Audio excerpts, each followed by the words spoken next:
Sorry? Like this, like you do your left, I'll do my right.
Going to be talked to, and I haven't heard anything, so I'm concerned about that. I just want to double check.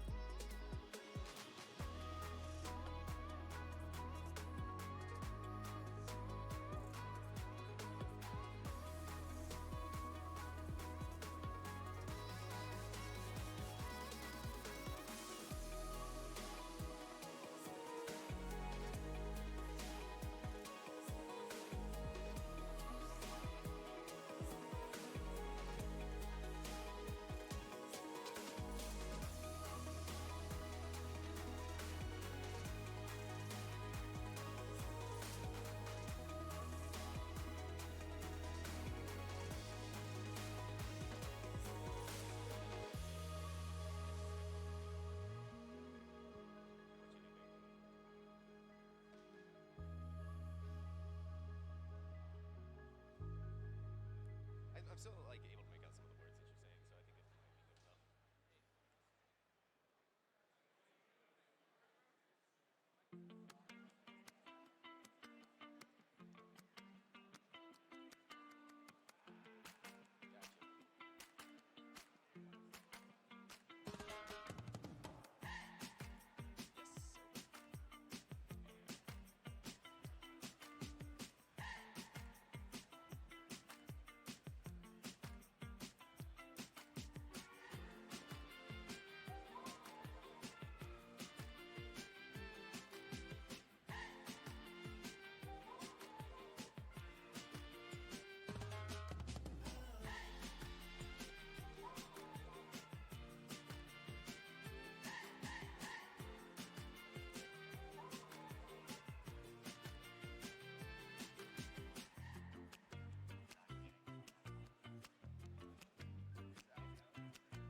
Good morning. Good morning, good morning, San Antonio. Good morning to everyone in the crowd right now. It is time. That's what I'm talking about. That's what I'm talking about. Let's get some noise. Let's make some noise. Woo! We are day one in this beautiful early morning here in San Antonio for the Rally Cry Scholastic Esports Championship presented by the Army National Guard, of course in partnership with EGF, NECC, and SAMSAT R20 Premier. We've got a crazy weekend ahead of us, right? We got some of the best in collegiate and high school esports. But before we go any further, I do want to say a big thank you to some of the sponsors and the partners who have helped to make this happen and make this event as crazy as it's already looking, including Extron, ASUS, Port San Antonio, Wenzel's Farm, United States Esports League, and of course, Addis. And you know what? We're in this amazing venue. We're in this amazing arena right now on this great stage. We have a big thanks to the Boeing Center and Techport for making that happen, for giving our players the best of the best place to be able to play their games.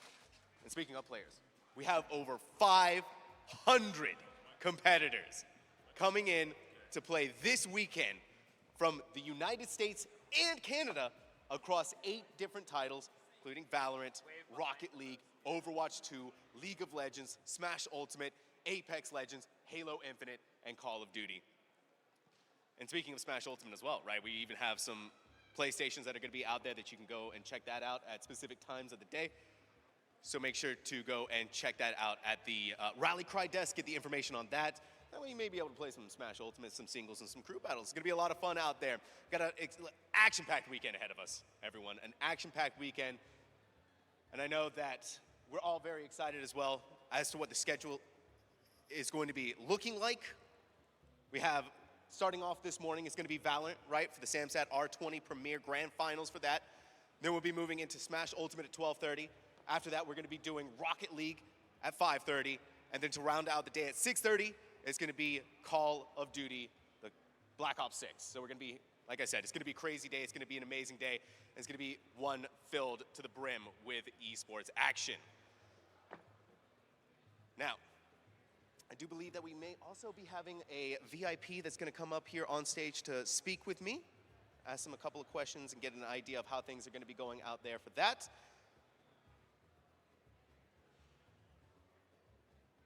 Mayhaps, maybe. We'll see. Perhaps. But I know that we are feeling the energy. Okay, we actually did manage to grab that VIP, by the way. We got Will Garrett, the VP of Talent, Technology, Development, and Integration at Port San Antonio. Will, it's great to have you up here. Thanks, yeah, appreciate it. All right, good morning, everyone. I know you want to get to the gameplay, and so I'll keep it short. My goal was to welcome you to Port San Antonio. I know most of you getting set up. We got a lot of out-of-town members here in town at the Boeing Center. First question, what the heck is Port San Antonio? We're an old Air Force campus that was transitioned over the last 30 years to a high-tech industrial innovation zone.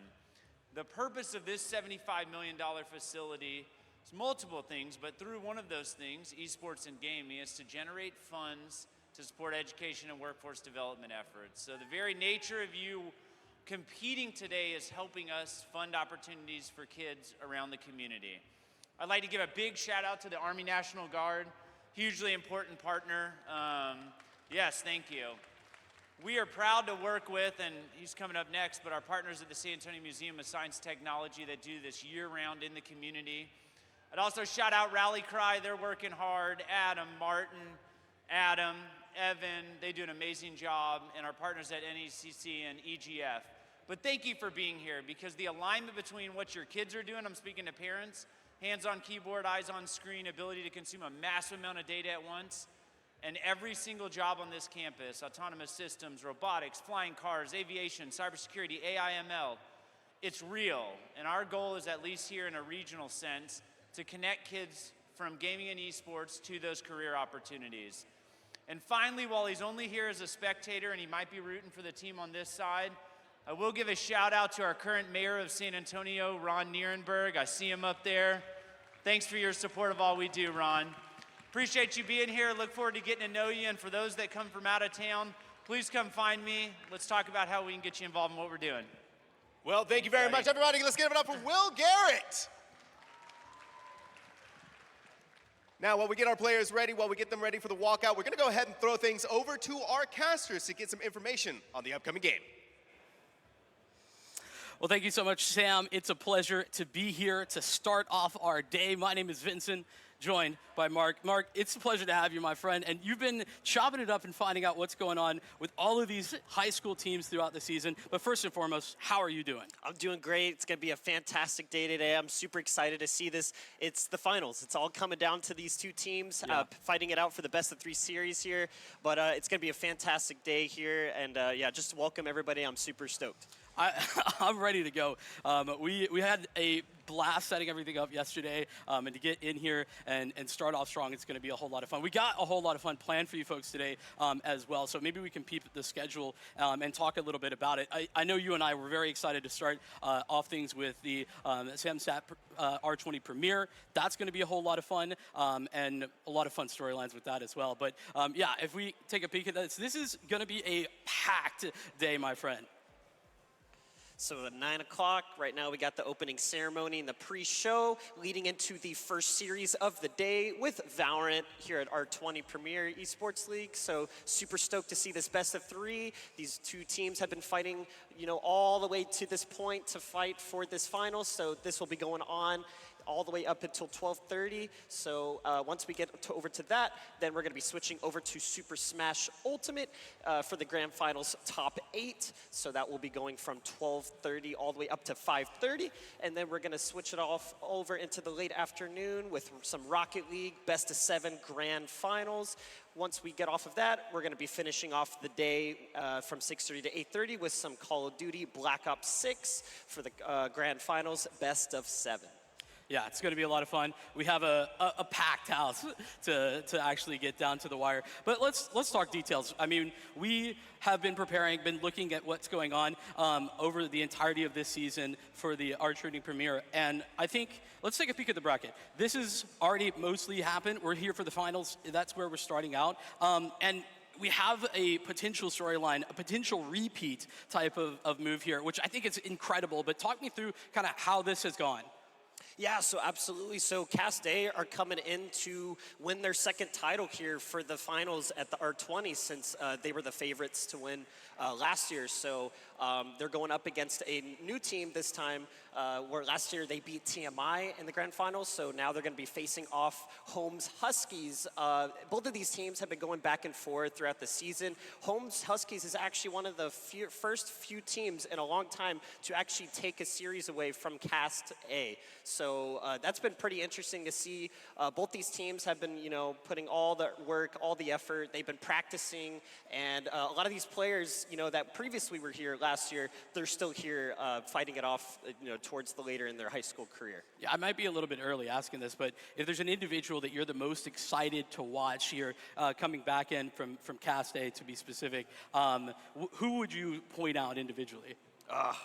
You know, honestly, one of my favorites, you know, He used to be Ardilla, but he plays for the Huskies. You know, he's absolutely insane. This guy, he's getting like MVPs like most of the matches. He's putting up the stats. You know, he's really good, and you'll see it definitely going into the series. But most of the guys on cast A, all of them, like they just have such good team chemistry. You know, working well together. You know, being able to take all the teams down, and they're very consistent. So that's the thing, is like very rare do they actually come off of a loss. Well, I mean, it's a team that has very rarely lost, right? Only had a couple of L's, like, period, series-wise, almost none. Is that something you anticipate to change here? Like, who do you see as the favorites coming in? It's got to be Cast, no?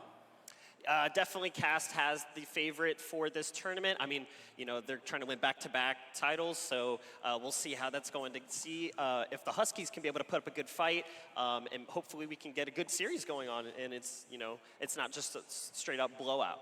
So that fight, we got to have a veto to get there. So let's maybe dive deep into that, because you were talking to me about kind of expectations about what this looks like. Maybe that there's some comfort picks in there. You mentioned Haven for Cast. Is that something we anticipate to see? Oh, absolutely. I think Haven is one of the Cast A's stronger maps, especially when they're, you know, with their team chemistry, with how they play, whenever they take sites and be able to defend.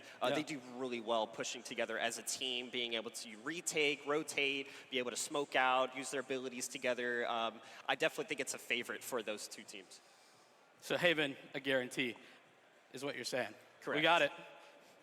And it's going to be there. So I think Lotus, where we're going to get started, Haven, and then maybe a little bit of surprise. We got a Pearl in the mix. What's the biggest standout for you? I asked you about kind of what the expectation was. We sort of got that, but what's the surprise, if there is? Honestly, definitely Pearl. You know, a map is usually not played in most of the tournaments in quite some time. It is going to be interesting to see them going to a map 3 if that does be the case. So it should be a little bit interesting seeing how the teams and the operators that they choose going into these maps. Because we do see these two teams play a lot of Lotus. We do see a lot of Haven. We do see a lot of, you know, Ascent and all these other maps. But Pearl is a pretty interesting pick. And I'm actually curious to see if maybe we get to Game 3 we'll be able to see some cool stuff happening. Could be a good time. I want to also touch on our first map. That's Lotus. I know there's been some question marks about what the meta is looking like on that map. At least over the events here at the SEC already, there's been some, I guess you could call it experimentation. Is there anything that you think is going to be off the norm for whether agent selection or anything else over on Lotus? Ooh, that's a tough one, because, you know, sometimes these two teams, they mix it up a little bit. So sometimes they'll do a lot of, like, Sova, they'll drone it out, they'll, you know, try to use their darts going into it, or they'll, you know, have a lot more smokes, like, so we see a lot of omens, we see a lot of brimstones, and then sometimes occasionally we'll see some neons come out here and there, so, yeah. You're exciting me already. Absolutely, absolutely. I didn't know it was possible to get more excited than I already am, to be honest. I don't know if we can do this. Do we have the technology to bring up the bracket one more time? Because I want to talk through the exact way in which we see the favorites come through, because I think that, yeah, thank you. This is an example where they haven't been tested in this playoff bracket in any possible way. Yeah, no, for sure. You know, we see these two teams, and, you know, they just go back and forth a lot of the times, and, you know, it's just going to be really interesting to see, you know, what's going to happen. I'm actually curious to see if they're going to be picking, you know, agents that we usually don't see for these teams. I wonder if they want to try to mix it up, trying to throw the, you know, the other teams off, you know, their typical, like, practices or scrimmages, and then just from previous tournaments, you know, leading up to this point. And I wonder if it's really going to have a huge impact going into these maps. I have a maybe probing question, and I guess this sort of isn't fair to the Huskies right now, but are we entering a Cast Tech era right now within our 20 Premier? Oof. I don't know. That's a tough one. I'm pushing you. Yes or no? I gotta give you know, credit to Holmes, man. I Okay. think, you know, they have a good, you know, strategy. I think they're able to work pretty well as a team, and I think, you know, they may have some little bit options and variety with their play styles going against Cast A. And I wonder if Cast A is going to be thrown off a little bit going into this game. So you're expecting it to be a bit of a difference in style, maybe, right? Where Cast are talking about a lot of cohesion, talking about having a lot of experience together. Obviously, after a championship-winning season last time around, as maybe opposition to a little bit more tactical. Is that kind of where your head is? Yeah, I would definitely say more tactical. I would say that the team's strategies going into these rounds, they like to mix it up. Sometimes they'll do super fast aggression, push in, try to get that spike planted as quickly as possible. Yeah. Sometimes they'll play picks. They'll, kind of lurk around the map, try to work your way from there, maybe do a fake little site push and then try to rotate around the map and then try to go from there. I'm really curious to see how they're going to turn out to these games. You were telling me in the green room, and while we have a couple minutes, I guess, to talk about it, you were telling me about a maybe interesting story from a player on the side of the Cyber Knights. Noodle had made some changes, made some adjustments, moves around. Can you tell me a little bit about that? So, he's been having to really switch it up a little bit going into these games. Obviously, from a previous team that he used to be on, he had a transition going onto the cast squad, to be able to find it since most of his teammates from the prior year graduated. Wow. So he was just trying to kind of branch out and find a way, and so he switched teams, and now he's playing for them to kind of continue that. I mean, to swap into a potential championship, a grand final, definitely a potential championship win. That's incredible. Also, couldn't have picked maybe a more interesting team to jump into. But tell me, I know that you have some history with the guys over on the Husky side. Can you kind of talk to me a little bit about what their biggest strengths are? So, definitely seeing Rays. Their Rays, once you see him, you'll completely understand that he's absolutely out of this world. They do a really good job at utilizing their util, fast pushes into the site. One player smokes off angles, different lanes, and then while the other player kind of just throws util, smokes out, or flashes. And obviously, getting those picks is what allows them to be able to keep that site, and then sometimes they'll just kind of hold position from there. Yeah, I want to bring up one more time the veto graphic, if we can, because I'm going to ask you, I know I'm pushing you hard, I'm so sorry, It's okay. but I'm going to ask you for an actual prediction. Who do you think is taking this, and in what fashion as well? Oof. I think map one, I think Cast A is going to come out really strong going into this first map. And sometimes with the Huskies, sometimes it takes a little bit for them to get their groove on, kind of, get that momentum going to be able to put up a good fight. And I think map two will be super intense. I genuinely think, once, the teams start getting affiliated with all of their, utils with their characters, their settings. Once they get dialed in and warmed up, that will keep them, pushing. So Haven is make or break is what I'm hearing. I have been told that we're ready to go. Sam is down on the stage.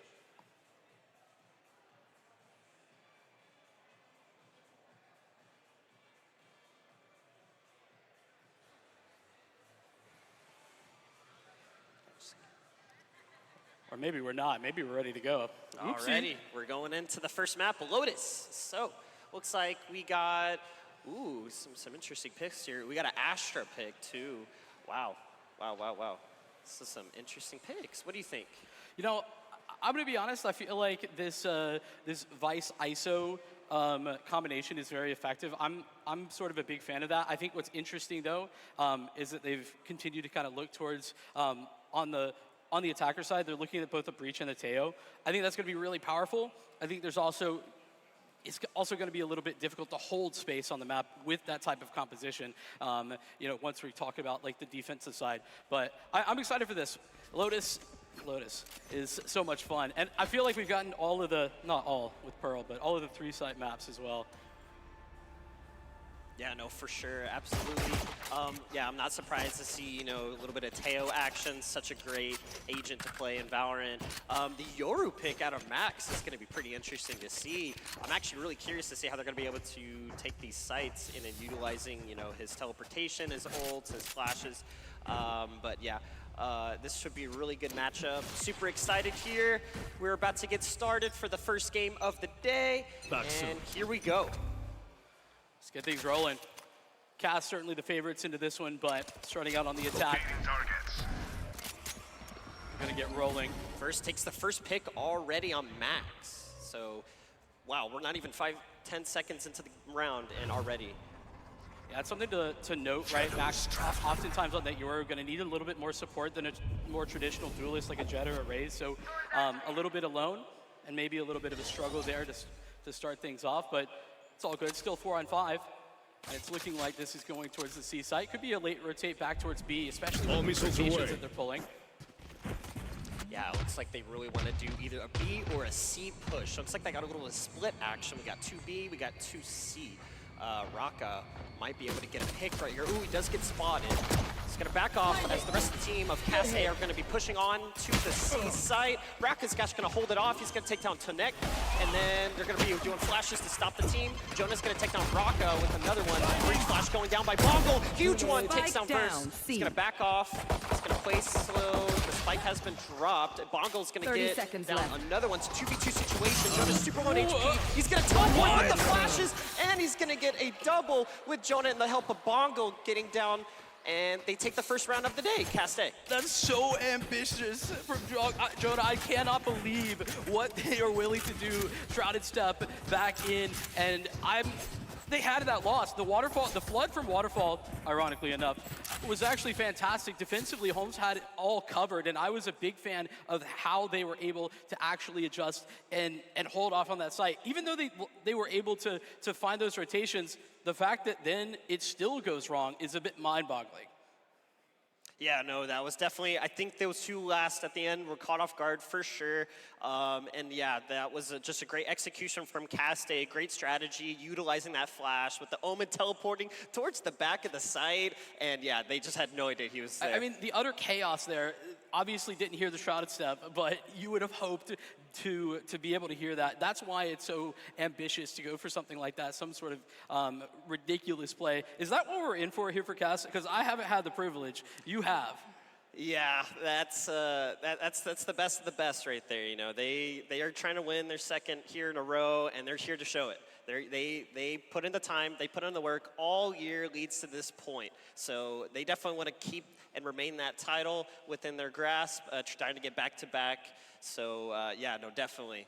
I definitely favor the Holmes setup here on defense as well. So as much as I think that the double initiator is going to be very effective at getting space there for Cast, I'm interested to see, like, the Vice is very efficient at locking down one area of the map or more if you're rotating really efficiently. So I'm curious to see kind of how that goes, because there's a very clear difference in style in the way in which they want to play this. Quick tech pause and we're right back into the action.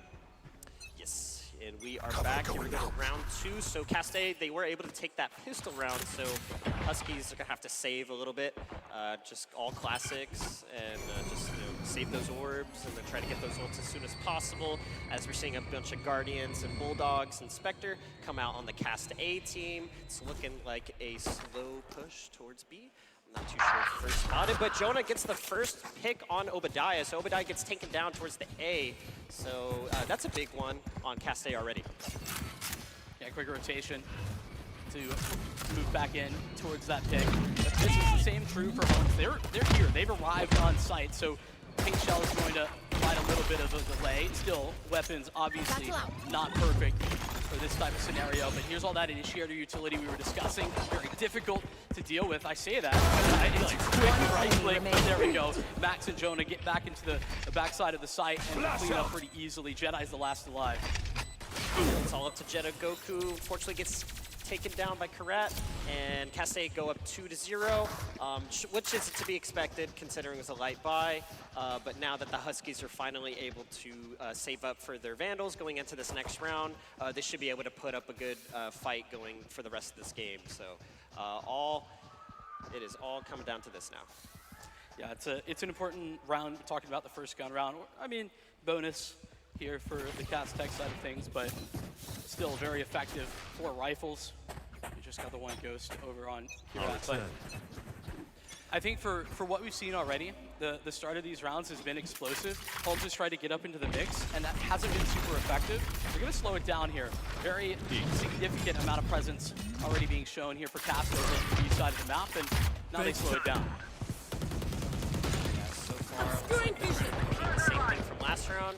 They do keep that spike towards the back of spawn, so it looks like, yeah, Cassidy is trying to get some words. Max is already pushed up tight towards C, so let's see if Rocco will be able to catch him off guard. Max is going to go ahead and TP out of there. It looks like they're doing a fake towards C, and they're going to rotate actually towards A. So it looks like A's wide open right now. Sorta. They've got, Holmes have 2 players over in A link, so this is not exactly open. Obadiah can still have an impact on this. The toxic screen, though, going to make life a little bit difficult. They can fully sidestep, though. It's going to be on to Holmes if they want to engage. They're going to wait it out. Tremor going down by Bongle. Looks like we've got 4 pushing towards Cass. A towards the site. Max take down Live Love Lucas, so he's going to take down the Raze. 5v4 situation. Spike has been planted. Obadiah is going to try to contest it. Gets taken down by Max in the end. It is a 5v3. And yeah, the rest of the Huskies squad is just trying to retake the site. As one at a time is getting taken down. Tonic gets a double, and it's all up to Raka. Gets the triple by Tonic. Great job, great execution, and Caste going up 3-0. It's just a really strong post-plant position as well for Caste. They have 2 players in tree. They have 2 players deep towards rubble as well. That's so difficult to fight when you don't have the requisite utility in order to try and clear that. I mean, also, when Verse isn't available to put up a Nebula, maybe provide a little bit of coverage, we didn't see that come down. And from that point on, Caste, they had a stranglehold on that round. And it's already starting to be a slight struggle here for Holmes. What I want to see from them is a little bit more cohesion with regard to if they're going to take those early fights, they need to be more together. Yeah, no, for sure. I totally agree with you. And yeah, we're seeing another save round from the Huskies. We've got some Sheriffs going out. So yeah, it looks like a C push already towards Cast A squad. They did bring out an operator, the hands of Jonah.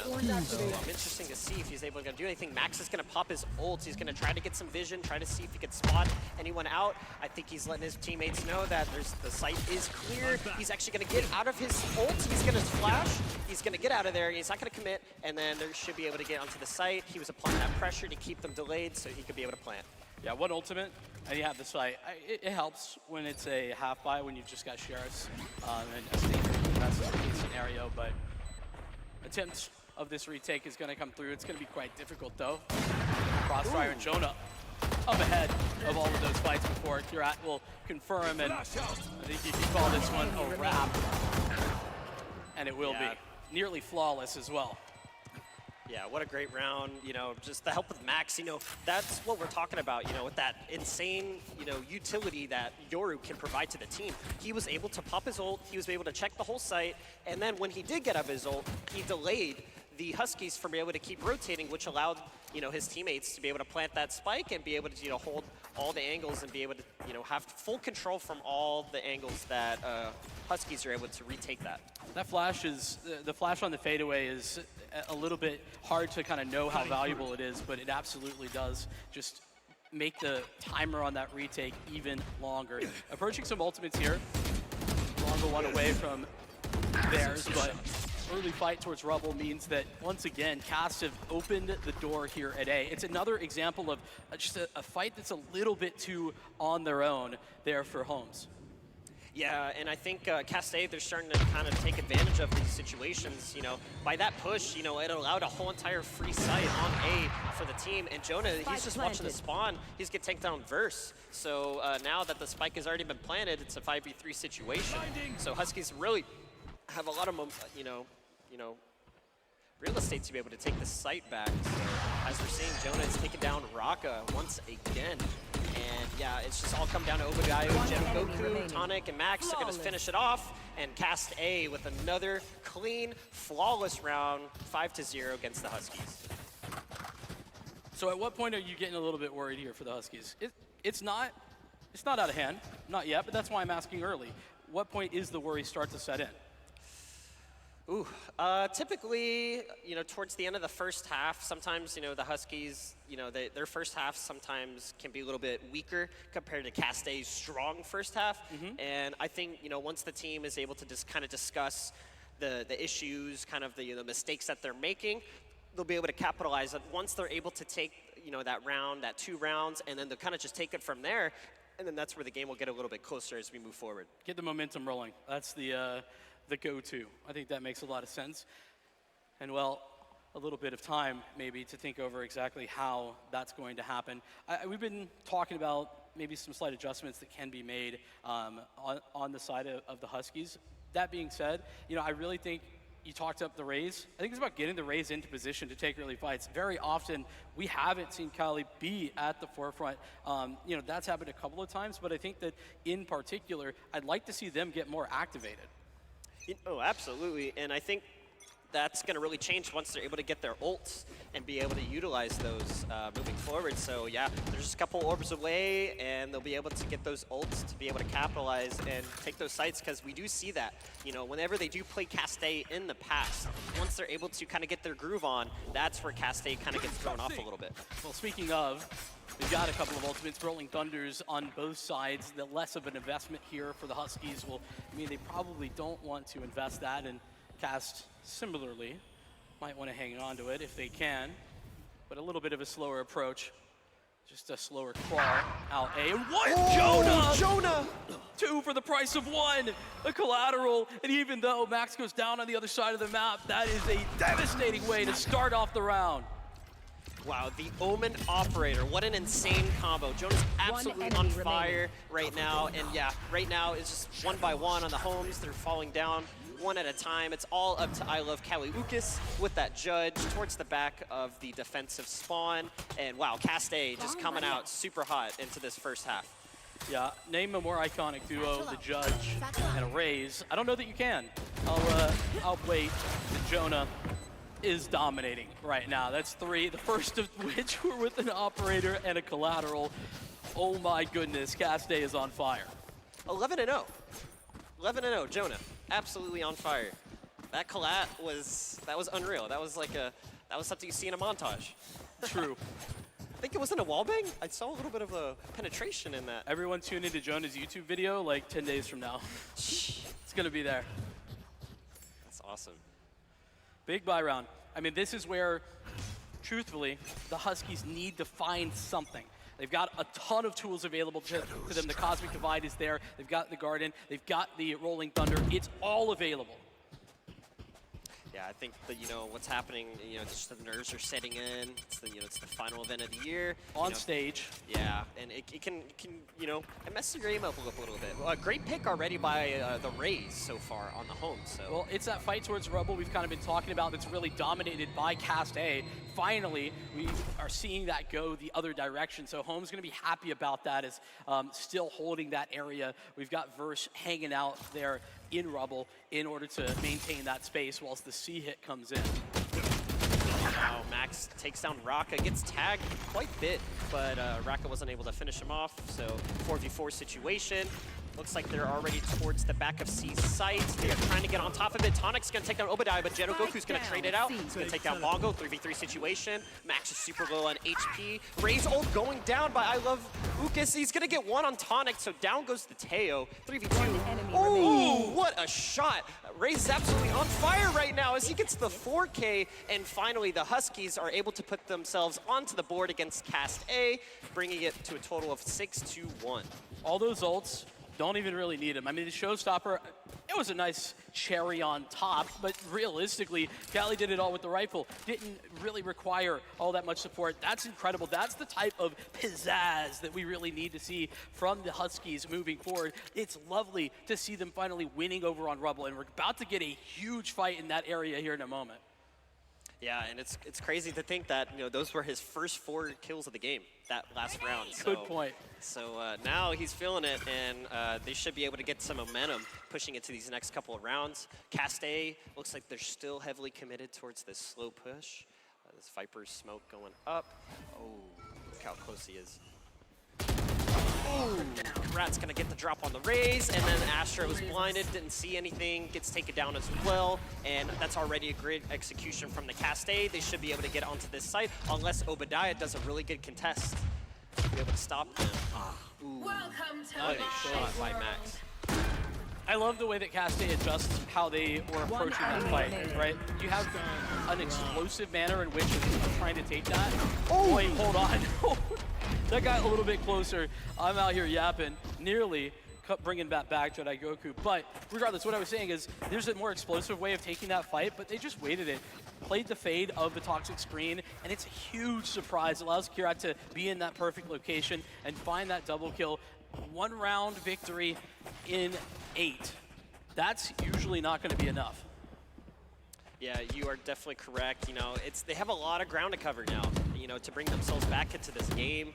You know, can't count them out though, because sometimes it just takes a little bit to get warmed up. Once you get dialed and locked in, you kind of take that momentum moving forward. But it's going to be a lot tougher now as the numbers keep going up on the Castade team. So we'll see if Holmes will be able to put up a fight. Max is going to pop his ult. He's going to run past Burst. So Burst or Rocket is going to take him down. Jedi Goku is going to take down Max. So 5v4 situation, and that's a great pick already. The first on to the Huskies, but Karat's going to trade it out. Down goes Obadiah. And, you know, with a minute left on the clock, they're going to go ahead and rotate towards back that A site. And it looks like, yeah, Castade, they figured it out that, you know, A site is a pretty good, you know, rotation for them. And it's just been working out in their favor compared to the other ones. And, you know, I think, you know, moving forward, Huskies kind of has to catch this off guard, you know, or kind of mix things up because, you know, you can't give up the sites that freely too much. I mean, oftentimes, they're not even really having to fake particularly much. It's just a, you know, limited amount of presence placed across the map, and getting those opening picks is very helpful for being able to just straight up run towards the A site afterward. But still, a little bit of a viable retake. It's only 4-on-4, and they've got a ton of ultimates here. The Cosmic Divide, the Rolling Thunder, they've got the Steel Guard, and this would be a perfect time to combo any of those, all of them, whether they want to or not. It's going to be the Cosmic Divide to open the proceedings. Kirat going to try and play around it. There's the Garden. Going to make life near impossible. They can't hear anything. They can't see anything on the other side of that. But he's at the pistol, though. The shorty's good, but nothing else is viable. And from that point on, it's going to be very difficult to actually overcome this. Jedi Goku just through the Cosmic Divide, decides to end it on the earlier rather than the later. Big investments, but a big win. Huge win, definitely, and huge plays with that 4K by Jedi Goku, you know, absolutely on fire, you know, bringing into this first half, 10-7, so great job to be able to, you know, bring themselves back, and yeah, you kind of just have to keep carrying that momentum. You can't let it slip, can't let it slip away, and you got to take advantage of all these, you know, opportunities that are given to you, because Castade, you know, they're going to keep fighting back strong. They're not going to give up, and, you know, if Huskies can finish pretty well in this first half, it's going to look really good going for the rest of this game. Well, here's an idea, right? Take advantage of your opportunities. I think this is a perfect opportunity for Obadiah to get both on the board and in the mix here. Has the kill contract. That's going to be very effective. They can get in there. Gonna take the early fight. Doesn't go the kill contract early. Still has the confidence, but unfortunately bested in that one. Great trade from Kali. That might be enough to answer the call. Yeah, no, great trades by both teams. And yeah, here we go once again. Castade playing it slow.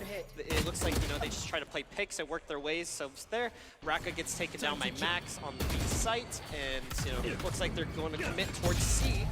And it's all up to Jedi Goku. He's going to back off of this one. He's going to wait for his teammates to rotate over by the helps of Verse and I Love Kelly Lucas on the raise. So yeah, Jedi Goku's just trying to delay them as much as they can so they don't have to be able to play this, plant this spike onto it.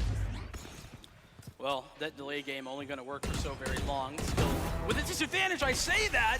Wonderful find from Burst. That's certainly going to be an effective way to delay things out even further. Max going to try and get the plant, and the aftershock going to make it impossible. Try to flood the upper side of the site during that time, and unfortunately it goes wrong, leaving Verse alone. And it's a 1v2 situation, Verse against Bongo and Max. He has plenty of time. Be able to get onto the site, and Verse is gonna take down Max. 1v1, Flash goes out by the breach, and Bongo's gonna contest and hold it off. Castade continue their dominance in this first half, 8-2. Great job from them. Yeah, so far, this first half, just looking heavily favored on the Cast A team. They're playing really well together, they're executing, and they're working together as their team. And then, yeah, Holmes Huskies, to be able to bring themselves back, you really have to kind of just throw them off, kind of do what you did for those 2 other rounds that they did get those wins on, and kind of just capitalize on that. It was a great effort by Verse, though, with that wall bang to stop the spike from being planted. Unfortunately, just wasn't enough in the end, and yeah, it came down to the wire. Verse literal hero moment, and the fact that that's not enough is tragic. Feel for them. Gonna get cast back out towards trouble. Gives tons of presence in this area. Oh, and no, Obadiah struggling in the middle of that. Got hit with the stun. I think that was the aftershock, or rather the fault line, excuse me, but regardless, it's enough to make it still a rough day at the office right now for Obadiah. Ooh, that shot grazed the hair of Jonah there. Ooh, Karat with the double on pushing on towards that A site, or B site actually. So yeah, great picks from him. And it looks like everyone kind of just doing their own thing right now. They're kind of just lurking, they're playing their ones. Oh, wow, Jeto Goku and I Love Kali Ukis, they get their 2s very tagged up, and they do have ults to work off of this from the Rays, but it looks like, they're able to get that plant of the spike on C, so Cast A, they're just gonna have to hold it down, and it's all coming down to Holmes to see if they can retake this. Max is super low in HP, but looks like Max is popping his ult to kind of delay pressure, and yeah, he's just kind of just running around. He's gonna flash, he's still in the drift, he's gonna back off. Tonic is gonna get 1. It's all up to Kali Lucas, but unfortunately it's not enough. Bongo's gonna finish it off, and so far, Cast A, 9-2, another round win.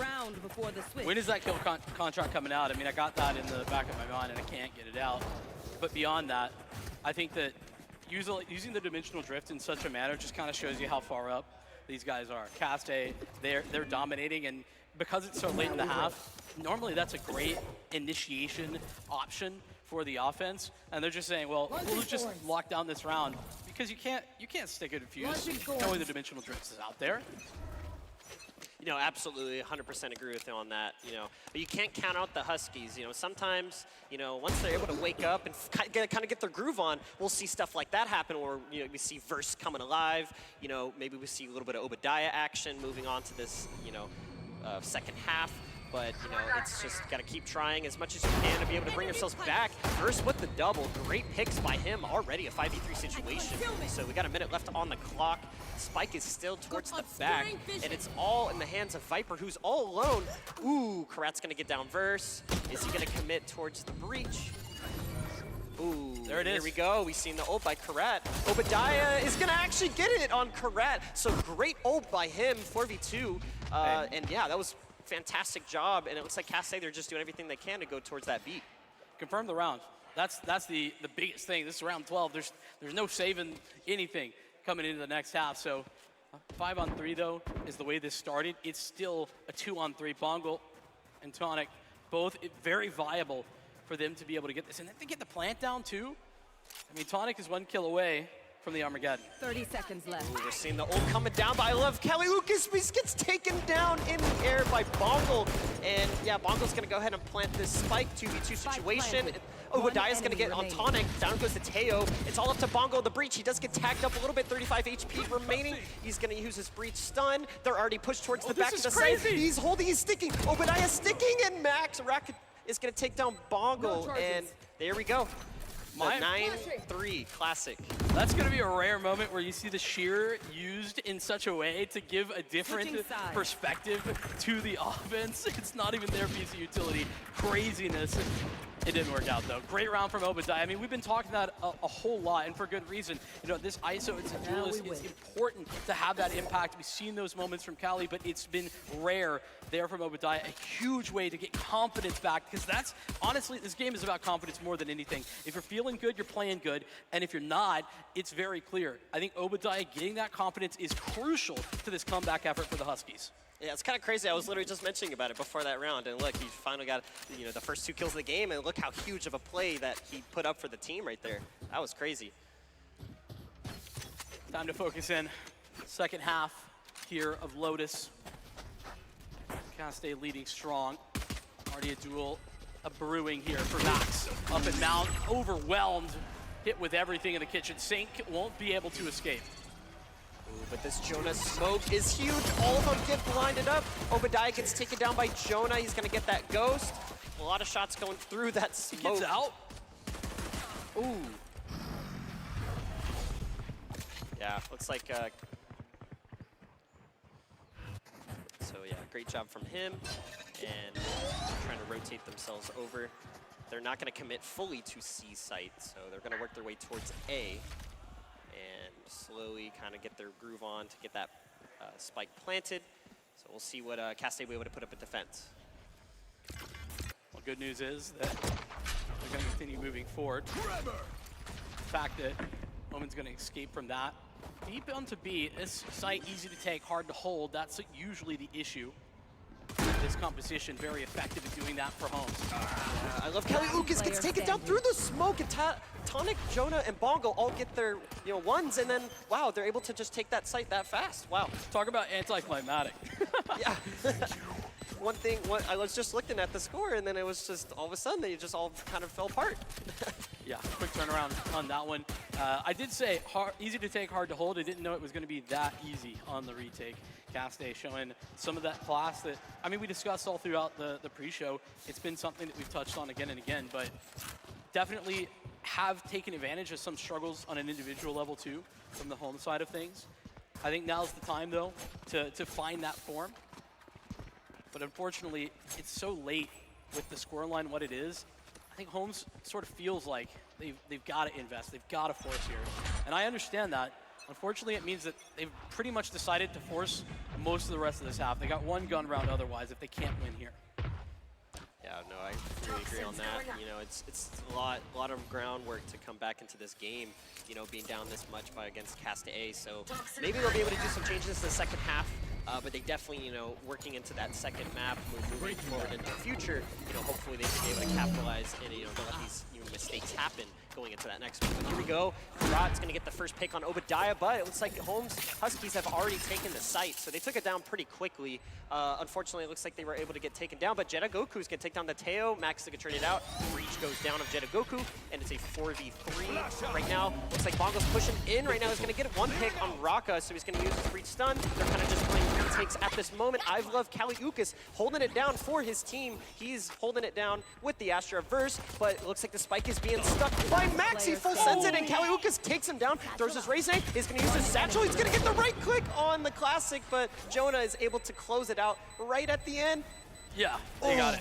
Just in time. That was close. Also, there was a knife in there. I didn't see who actually got it, but they got a knife in there somewhere, if I'm not mistaken. Cast A, I think they're feeling like this one's done and dusted, to be honest with you. Yeah, you know, it's coming back right now. You know, you can't make mistakes, and you know, it's really gonna be tough, especially some strong team. You know, trying to get their second title in a row against Cast A. Yeah, if you're the Huskies right now, you know, kind of just hoping for a miracle to happen. You know, kind of hoping for those, you know, miracle situations, kind of bring themselves back into this game, but it's still a lot of numbers back. Well, they got a bye. It's a little bit better than the last one. Still not perfect by any means. No stretch of the imagination. They're going to scale over towards A.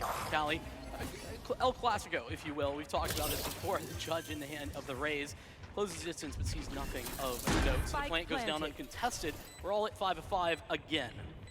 Yeah, Jonah with this these snipers this game, he has been absolutely on fire.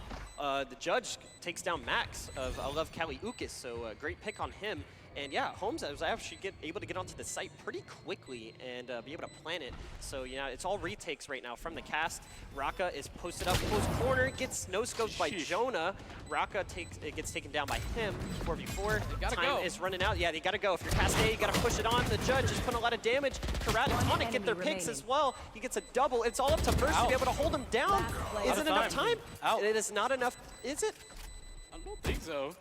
They gotta be on it first and foremost, though, in order for that to be the case. Verse plays the time game at the end of the day. So Holmes getting an opportunity to start this comeback. It's also a matter of getting comfortable on stage. It's bright lights. It's a little scary up there, especially if you're not something that's not something that you're used to. And how could you be? So I think that we're starting to see this Husky team light up a little bit as we move forward. Yeah, and that's what you want to see. You know, if you're on the Husky side, you really just have to have you know, your teammates working together, trying to play picks off of each other, and just kind of using that strategy and carrying that momentum. It's all about that momentum and that consistency, and you just can't let it slip away against Cass A, because Cass A, they'll come alive here and there. Like, you can't underestimate the strength of the Cass A team. So if Huskies, you know, kind of keeps doing what they're doing at this rate from that previous round, you know, it could be able to put up a good fight against Cast. It all starts here against a little bit of a half buy. Jonah, though, has a big weapon, as does Kirat. Ooh. Both of them fighting for B-Wing. Doesn't get the TP off, so unfortunately not going to be there. Doesn't anticipate Kirat, though, so that's 2 for 1. Great trade, and even better now as the advantage goes to Cast. Yeah, they definitely weren't expecting that Karat to be posted up there, but down goes the Razor. He gets a double. Max popped his ult. He gets flashed, and so now he's going to use his little boom bot. First, he's going to get on plant site, and he's going to get him through the smoke. What an incredible play by I Love Kelly Ukas. Absolutely on fire with that 3K, and from that Raze ult with the double. And it's all coming down to Karat.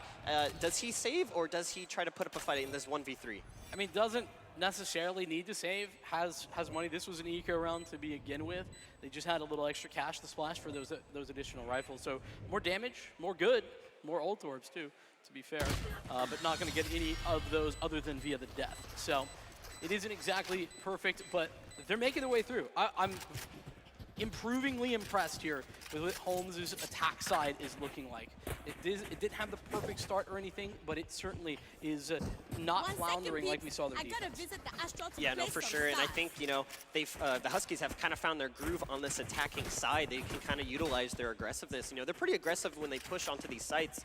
You know, Cass A, a lot of the times, you know, they can be caught off guard, just like they were that previous round. But it got a little bit tricky with Karat, you know, kind of was there to help out his teammate Jonah when he got taken down with the door, gets that double, but you know, Holmes were able to capitalize off of that. And yeah, this is the aggression right now on the Cast side from the defense, so already damaging the Holmes team.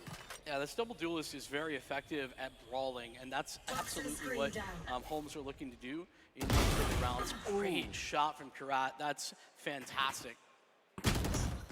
That's insane. He was able to get a pick off of that before he got taken down. Jonah gets another one on Verse, so 3v4 right now. Holmes still got a lot of groundwork to work with. We have a lurker of the Breach on going towards that A. He might get spotted off here by the Teo shortly.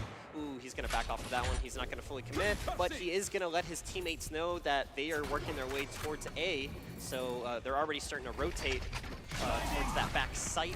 Flash is going down. They should be able to get this plant with no issues, unless, you know, they put up a really good contest on the Cast side. There's going to be a stun drone. He's going to find a little bit of information. That's going to help Tonic out just a wee bit. Max is swinging in, and it's 2 for Max, as now Callie is left alone. Not for long. It'll be Cast, bringing it back up to map point. Yep, and this is a match point right now for this map on Cast A.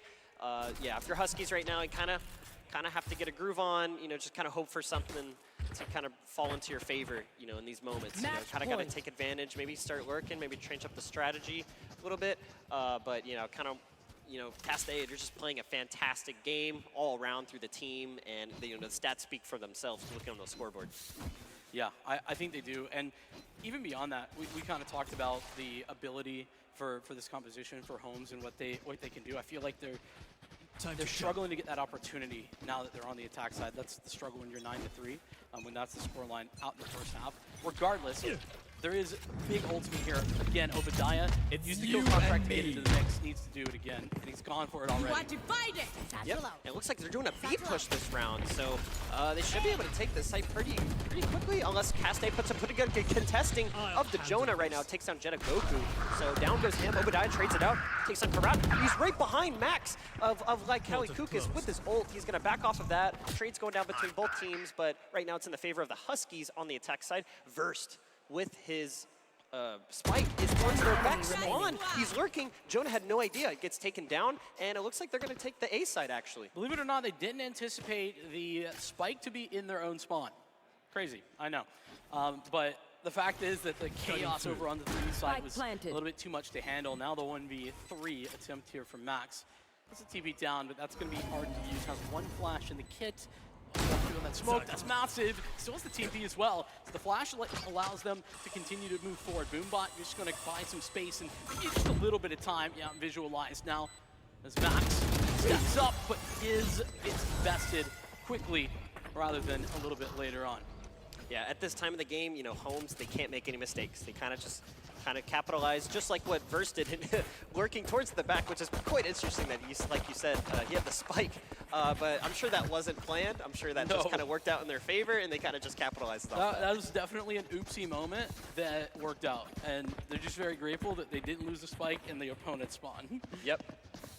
That would have been very scary. You'll take the wins where you can. Maybe some orb farming incoming here from Holmes. They've got one away from the Rolling Thunder, one away from the Steel Garden. Yeah, it's looking like an eco round on Cast A. They're not looking to really buy up too much. We're seeing a bunch of Sheriffs, like a couple Classics, and the Stingers coming out. So, yeah, probably just going to play it picks, play it slow. Holmes, you know, fully bought, and they should be able to kind of work their way. No issues. Looking like an A push. Viper's all alone on towards the back A of Karat. So, only time will tell going into this next round, but you know, if Holmes don't hurry it up, you know, that Cast A, they're going to rotate pretty quickly. They're already on the way. About to have 4 players over in Heaven. This is a little bit absurd. The rotate's coming as well in the form of Jonah soon. That being said, they still don't have weapons to actually work with. Obadiah getting in the mix and getting the double tap as well for the escape. Wow, that's interesting. I cannot believe they're committing an Armageddon there. Yeah, flawless round from Holmes. That's the first flawless so far of this game, and yeah, props to Obadiah with hitting that flank, getting that double, and yeah, that's just the breach. Ult coming down by Jetto Goku, you know, capitalizing a lot of pressure on that Cast A's team. To be fair, they were on an eco round, so now that they're going to fully buy up, it's all going to come down to this round. One round leading into another, and slowly but surely this comeback is happening. I feel like we haven't really talked about like the breadth of what was required here at 9-3, but 7 rounds, just a 5-round deficit compared to what that was, not a whole lot. You're at early information. Takes a whole boatload of damage for it, unfortunately. Yeah, and this is the stuff we typically see from the previous events. Huskies, you know, they tend to come alive towards the second halves of their matchup. And right now, Karat, wow, putting up a good fight, gets a double, but Raka trades it out. You know, Holmes are really feeling great right now going into the second half. They are, unfortunately, still a disadvantage right now. That Rolling Thunder going to slide in, and already Obadiah bested, so it's going to be pushed away. This is difficult because the crossfire now broken. It's Verse up to the 1v3 task. It is all up to Verse in this 1v3. All hopes going into this first map all lead to him. He does have the spike to work with.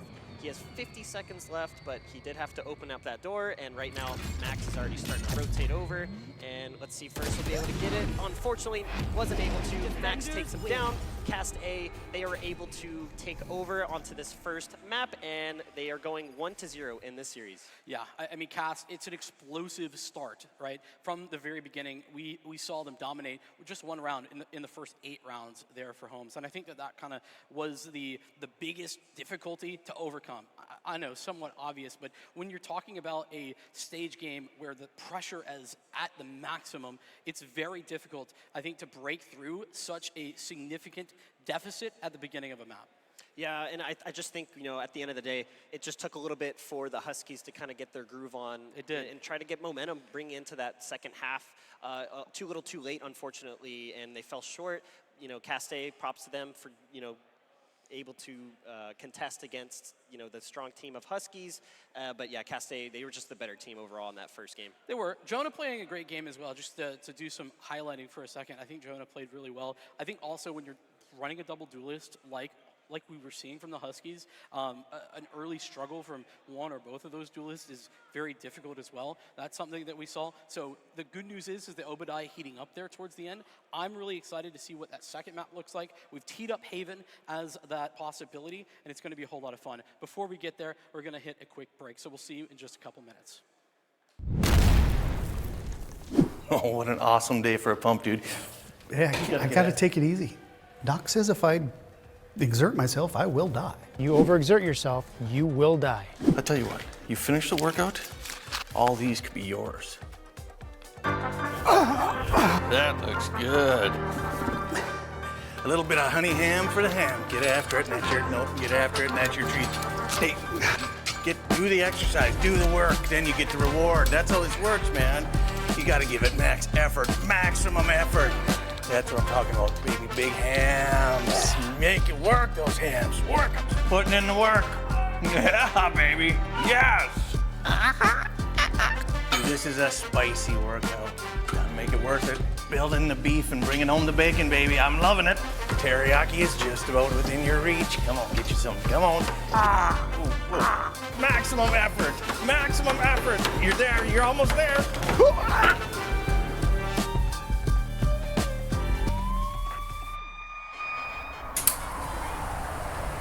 That's so worth it.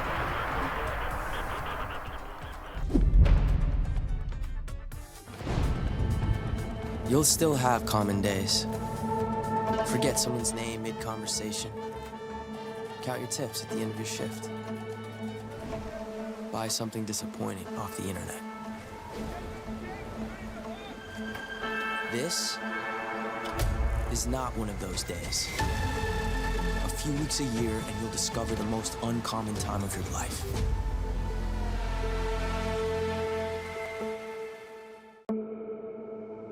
You'll still have common days. Get caught in traffic during your commute. Overthink a text message. Get a song stuck in your head.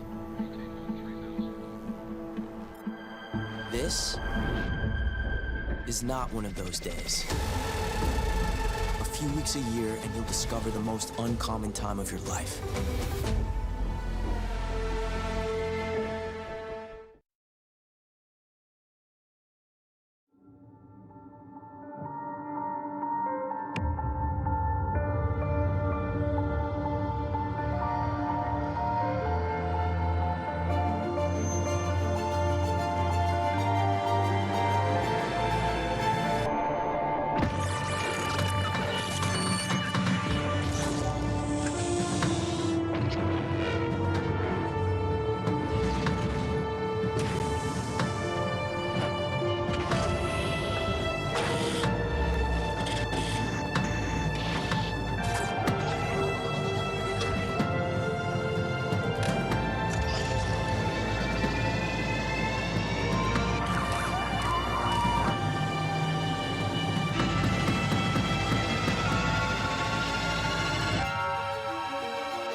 Alrighty, welcome back. A quick turnaround, and we're ready to roll. You might notice that there's been a little bit of a change, a brand new face alongside of me. Unfortunately, we waved goodbye to Mark temporarily, and we've got Tanner, the other side of a fantastic duo between the two of them that have been taking you through all of the action here throughout the entirety of this season. The finals underway, and you've been watching alongside, so I kind of have to ask, what were your thoughts on that first map? Cast obviously taking the win, looked relatively dominant.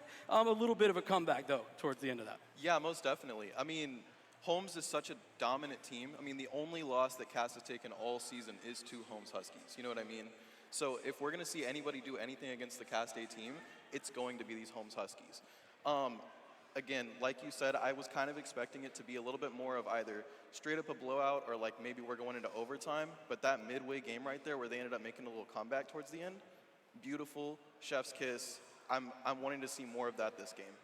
Well, I'm looking forward to seeing a little bit more of that too. I think the question is that, Lotus, it didn't quite go as planned, but Haven, we talked about this being a very interesting pick in that it's very comfy on both sides. I can't say that either team looked particularly uncomfortable, but Haven as a map, what are your expectations for this? Are you seeing this kind of in here? Is Castech going to swing it through, or are we going to see the Huskies make the return, maybe a reverse sweep starting? Yeah, I mean, it's really anybody's game as of right now. I love both of these teams. I have personal connections with both of the players, all the coaches that have been a part of both of these teams. And it's really just a toss-up right here. I would love to see Holmes break through and make this into Game 3. I would also love to see Cass Day take 2 championships in a row. It would be a beautiful turnout either way. That's true. The fact that we even are having a conversation about a possibility for back-to-back champions, that doesn't happen. I mean, you just look at the sports world in general. That's very difficult to do with some very clear exceptions, maybe. But I think that the skill, the consistency that Cassie have been putting together, it kind of shows. That being said, we were kind of talking about maybe some stage jitters. Obviously, we're making some assumptions there, but in general, we didn't get to see the output maybe that we anticipated from the side of the Huskies. Do you think by this time that's starting to wear off? It could be. It definitely could be. But if I know anything about these Holmes Huskies, it's that they're resilient. They'll fight, and they're going to formulate game strategies just like they did in that last game, where it almost kind of looked like a blowout in certain parts of that game. It definitely ended up looking like a prominent game for either team. And I'm so excited to see that again, especially on a map like Haven, when it's so predominantly attacker-sided. I don't know. It's really just a toss-up of whoever plays this attacking side a lot better. Well, there you have it. The expert has spoken. Oh, yeah. We're going to get down into the mix, into the business here. Cast, good on these pistol rounds already over the course of Lotus, so obviously potential for big turning points. Looking at the compositions, I've just looked over, and we're going to see a little bit of a swap up, right? Cast, ironically enough, going the ISO route, where we saw that for the Huskies previously. Otherwise, pretty standard composition here. It's a little bit less of a meta comp if you're looking at the Husky side. It's double initiator. Yeah, 100%. But realistically, and a quote directly from a player himself this tournament, said, whenever Tejo is playable in these tournaments, it's just going to be a competition of who's a better Tejo player. Okay. Well, and there's only one Tejo player on the server, so I guess we might have an answer on that one. I think we do. I think we got a clear answer. Obadiah at forefront. Here's the attack over onto the A site. Max handling the business. It's double entry for him on the Ghost. And now a matter of time here for Bonner on the flank. Wow. If he gets there, if he's even required. Yeah, 100%. I mean, two more picks taking it down already, and then Obadiah takes it back. Obadiah's all alone and gets taken out by Max immediately. That's just a very good starting round for Cass Day. Good pistol round. I mean, we gotta address the elephant in the room, right? Max a 4K in that one, but between he and often Jonah, to be honest, in that first match, especially the first 8 rounds, it was a very dominant duo. What is the key to shutting down Max? What have you seen a way? Yes, so it's really just finding a way to turn their own momentum against them. They have a tendency to be, I don't want to say overconfident, but very confident in their pushes, very confident in their plays, which is a very good thing. But if you can find a way to reverse that confidence back around them and maybe get them to feel a little bit down on themselves during those plays, you can really turn the tide of the game around. A momentum-based player. 100%. Right? Big upside, but sometimes if they go down, it's down for good. That's the the way back in, at least on paper. Got to stop them first, though. Yeah, 100%. You gotta put a hard stop to him at some point in the game in order for a case like that to be realistic. So, getting right into this gameplay, though, it looks like we're getting some very good defense from this, or we're getting some very good site presence from this Cast A side right now, defending that bomb with their entire life.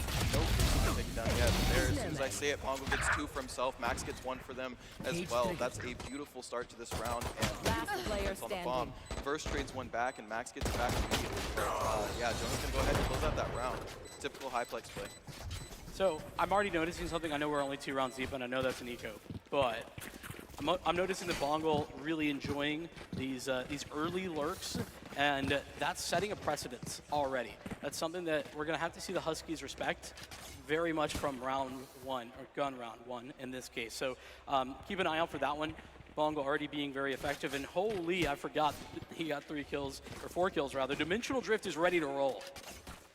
Yeah, especially with that Dimensional Rift this early in the game, it being the first it being the first weapon round, you know, it's going to be a huge advantage for the side of Cast A right here. So let's see how they're able to properly affect and make use of this ult. Yeah, getting right into backside, clearing out the entire, or not clearing out the entire site, getting some good vision on the site. Maybe able to get 1 pick right here, definitely able to get 1 pick down right there. Spraying through the smoke and getting a little bit of damage off, but not quite getting another pick. They're definitely going to get that bomb down and get to their post-plant positions very quickly. Notice the layering of utility, right? It's the paranoia, right? And then you have ISO utility coming back in, making it difficult for anybody to live on that site. Yeah, 100%. I mean, then Jonas gets 1, Rod gets 1, and Jonas gets 2 more immediately to take it down. We're looking at a 3-0 game already. Very dominant from the side of Cast A so far. I respect what the Huskies are trying to do there. They're trying to pick up the pace, not allow for Cast to actually get into more effective post-plant positions, but because of how aggressive Cast A already were, a lot of times when you take the C site, you're going to have a little bit of an offset. Your duelists and maybe your initiators are going to be pretty far ahead, but everyone else is usually a little bit further back, and it takes some time to get settled in. That not the case as Cast A just running straight forward, using that Dimensional Drift. That's the power of having an ultimate in the first gun round. That's rarely going to happen these days with how many ult orbs it takes to get some of these big ticket ultimates. And the fact that they had it is mind-boggling. Yeah, 100%. We definitely see the operator coming out, which I love because it's a mixed vibe from Holmes right now. But we do see a trade coming out immediately as Max and I Love Kaliukas get a trade on each other immediately. Obadiah being taken out first. But yeah, it's we see the operator still coming from Jonah right here. We have no ults from the side of Holmes. We still have a very predominant side for Cast A right now, even though they are missing. But, oh, there you go. Rocket takes 1 down and immediately puts the favor inside into Holmes' Husky side. And now Cast A is going to have to back up back into their little cubby right there, maybe reformulate their game strategy. They've got some presence on B, but I don't know if it's quite enough. Yeah, no immediate refrag is problematic for sure. And, yeah, they got to rely, surely, on Bongal being deep into the back line. Feels like the Huskies are currently searching maybe for this, but they don't have any inclination of where precisely this is. The fact that Cali's still over on A, though, maintaining a ton of space is huge for their chances of maintaining this round. With all of that being said, though, let's slow it down. 30 seconds left. They're going B, at least by the look of it. That's the spike heading that way, and there's the opener they were looking for. It's equalized. Yeah, now that Bongal has taken 1 out, it's definitely made this a 3v3. Made it a little bit more, oh, and there comes the Neon. Not just fully unexpected and getting one of the best entry picks right there that they could have gotten in that exact moment. Karat getting 2 for themselves as well, and now I Love Kaliukas is all alone without. Oh, and just caught with the reload, and that's not a great scenario. Now Cast A is up 4-2-0. Wow. The fact that they are able to recover that is wonderful, but I want to reiterate here that the Huskies were really on a half-buy. They had a couple of rifles, but it wasn't the full investment, so a lot of good work done considering what they actually had. With that being said, it's another one. I mean, I said I saw it in the first 2 rounds. Bongal is critical when things go wrong to have that space maintained on other areas of the map. Does it again, gets the kill from the back of Gong, and moves forward, able to lock it down. Yeah, with a lot of these Cast A players playing so long together and playing so many games and practicing so much together, you can tell that the chemistry is there in regards of planning everything. And Jonah is immediately opening up the round with an operator pick, just Beautiful start to the round. Max is trying to find another one, and there they go, immediately magnetizing to the head. And that is just a beautiful start to this round, as they're going to get free entries, flashes, and I Love Kaliukas is actually going to take down Max. It's a beautiful start from this Husky side right now to get something going for them. Well, there's the overheat that you were talking about. Max doesn't necessarily need to continue that fight. And Cali going to get into the mix. Tonic. Oh, able to refrag. Still advantaged here for Cast. They return, do the Huskies back here to Link, but they're going to have to do it with the spike down. Planted. Yes, coming through with this stun right here is going to be a huge stun if they actually execute it. Not necessarily getting some ground for themselves, trying to make some space, trying to find one on a burst right now, missing all the shots, but Jedi Goku eventually does get that down. Getting taken down immediately as Karat and Tonic both taken down and finish out the round. That's going to be a 5-0 game for the side of Cast right now. Beautiful start, but it's, I mean, like you said, whenever you have a bunch of mixed buys coming in the first few economy rounds, it's kind of hard. Can be tough.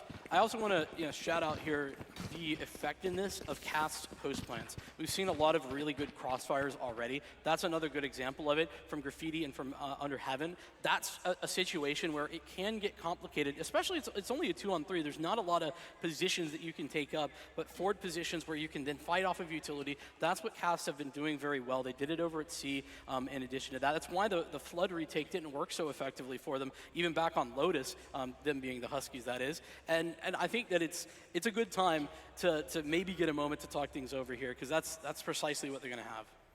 Yeah, and Cast A is one of those teams that's so dangerous because they have specific game plans, but it's never dependent upon a specific person. Because they have so many players that can pop off and have the potential to be in realistic terms like their IGL, right? They kind of just end up having so many game plans that are dependent upon who's popping off at that moment. And so I think that's such a big advantage that they have that a lot of other teams don't have whenever they're reliant upon one person. Like you see with Holmes Huskies, like I Love Kaliukas ends up getting caught out quite a bit in the reload animation. If they had another teammate there that was a little bit more in sync with that play, maybe it would work out a little bit better for them. But Cast A seems to be a little bit more on lock with that specific game plan. Yeah, and even when there's a little bit of a misstep, pointed out that Max was ahead of the team and maybe didn't need to continue taking a fight, gave space for Kaliukas to get back into the mix. Even then, it doesn't really punish them because of the depth that we've been seeing throughout this grand final already. So as we jump into this next one, it's another one of these meh purchases, sort of disconnected as well on the money left in the coffers. I'm a little bit concerned by how disconnected this is. Granted, it already looks like it's Max, our usual. Yeah, and then Bongo as well, getting the second pick of the round. Look, Kaliukas trying to find another one, but Karat taking it down so quickly. It's already a 5v2 scenario, looking just about flawless, but first goes and messes that up and then gets traded back immediately by Karat. Getting that plant down right now, it's not much that Rocka's going to be able to do on their own. Maybe it's time to save a Bulldog, but might also be trying to get a top eco pick or something, but that's not really going to work out for them as Jonah's actually going to close out the round. This is a 6-0 game, folks. Wow, we are in San Antonio, Texas. This is a beautiful day today, and we've got some wonderful games of Valorant going on. We've got a wonderful crowd out here at the Boeing Center at Tech Court. It's just a beautiful day today, folks. Shout out you if you're in the crowd. That is a whole lot of fun stuff coming down. We peeked at the schedule to open up our show today. Pretty much, if you're a fan of esports, you're a fan of being here. 100%. And I mean, shout out the players, shout out the game, shout out the day, shout out the people that are watching, everything, but also shout out the mothers because tomorrow's Mother's Day. True that. Who's next? True that. Whoa, I hear some moves in the crowd. We got some moms out here. Absolutely fantastic. Love what I'm seeing, though, from Cast to start this out. I think they have already got a stranglehold on this game as Jonah going to lead the charge, letting them swing back in to the seaside. It's another one of these rounds, Tanner, where I feel like we never can see the Huskies at full capacity. And I know that's because they were sort of offset weird by last round, too. It just keeps happening. Yeah, like they need to, I think, oh, there we go. Karat getting another one, Bongo getting one more. Wow, yeah, like you said, whenever it's these kind of half-by rounds, it's really hard to, but a nice shot with the classic nonetheless. It's really hard to get momentum going, and like we said earlier, like Cast A is one of those teams that you have to take the momentum from. If you never have weapons, it's really, really, really hard to do that. So I think they really need to buckle down and, find a round to save so that they can actually have full econ to full buy one or two of these rounds. That was the round, but it felt like it could have come a little sooner. I think that's what we're getting at. Point being, though, And we got the big one coming up. Look at the ultimates. You've got everything that you could really want. One orb away from the Rolling Thunder as well, the Armageddon. It is whatever you want to do, you can make that happen in this coming round, whether that is a more aggressive stance or play the retake. There is just about anything. So they're going to need to have a plan coming into this one. 2 towards B off the rip is an interesting look. The Huskies don't move early. Good stun opening up, getting some good entry, but Max is actually going to take that first pick of the round on the pilot Kaliukas. Max is going to take the second pick of the round right now as well. Very good Euro plays coming out as well because, you know, 2 of the players are down. It's a 5v3, and let me tell you folks, as the defenders, even having just 1 player down is not good for your scenario. Now Jonah takes another one out, and it's a 5v2. Last player standing. Especially with this being one of the first rounds they've been able to buy and having really bad econ, it's probably a scenario to save from Verse right here. But at 7-0, it's really hard to want to save. You want to try to knock down some of their econ. I'm right there with you. It's hard to call the save, but also it's a 1v5. Yeah, and it's a 7-0 1v5, so it's really hard to think that you'll be able to pull something out right here. It's back Nonetheless, Verse is on their grind, trying to find 1, trying to find 2, but Tonic is actually going to take down that second one and close out the round, leaving this an 8-0 game.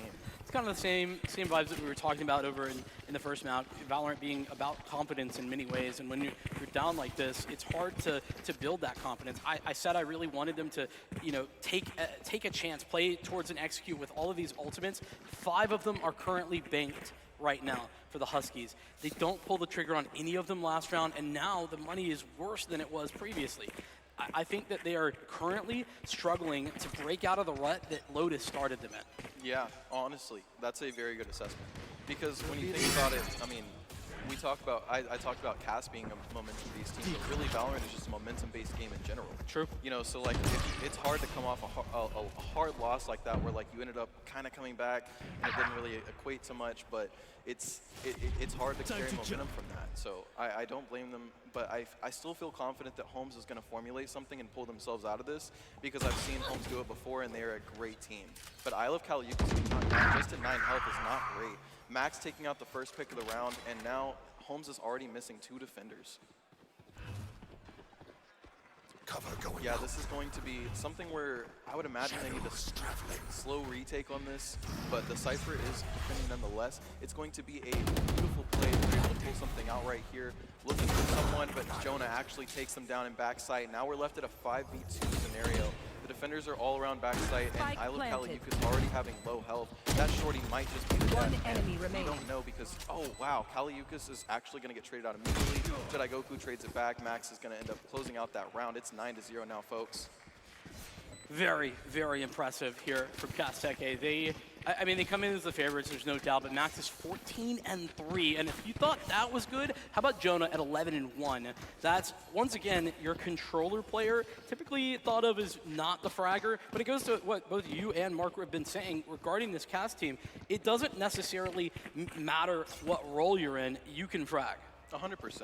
And I mean, Caste specifically is a team that they don't necessarily have just one IGL. They have 2 or 3. So it just kind of, again, depends on who's in the right at the moment or who's popping off right then. So it's a beautiful showcase from what Caste can truly do. And especially, you know, shows us something completely different than they've been showing us the rest of this season, folks. They are coming out as a completely different team, which says a lot because they've been winning as well.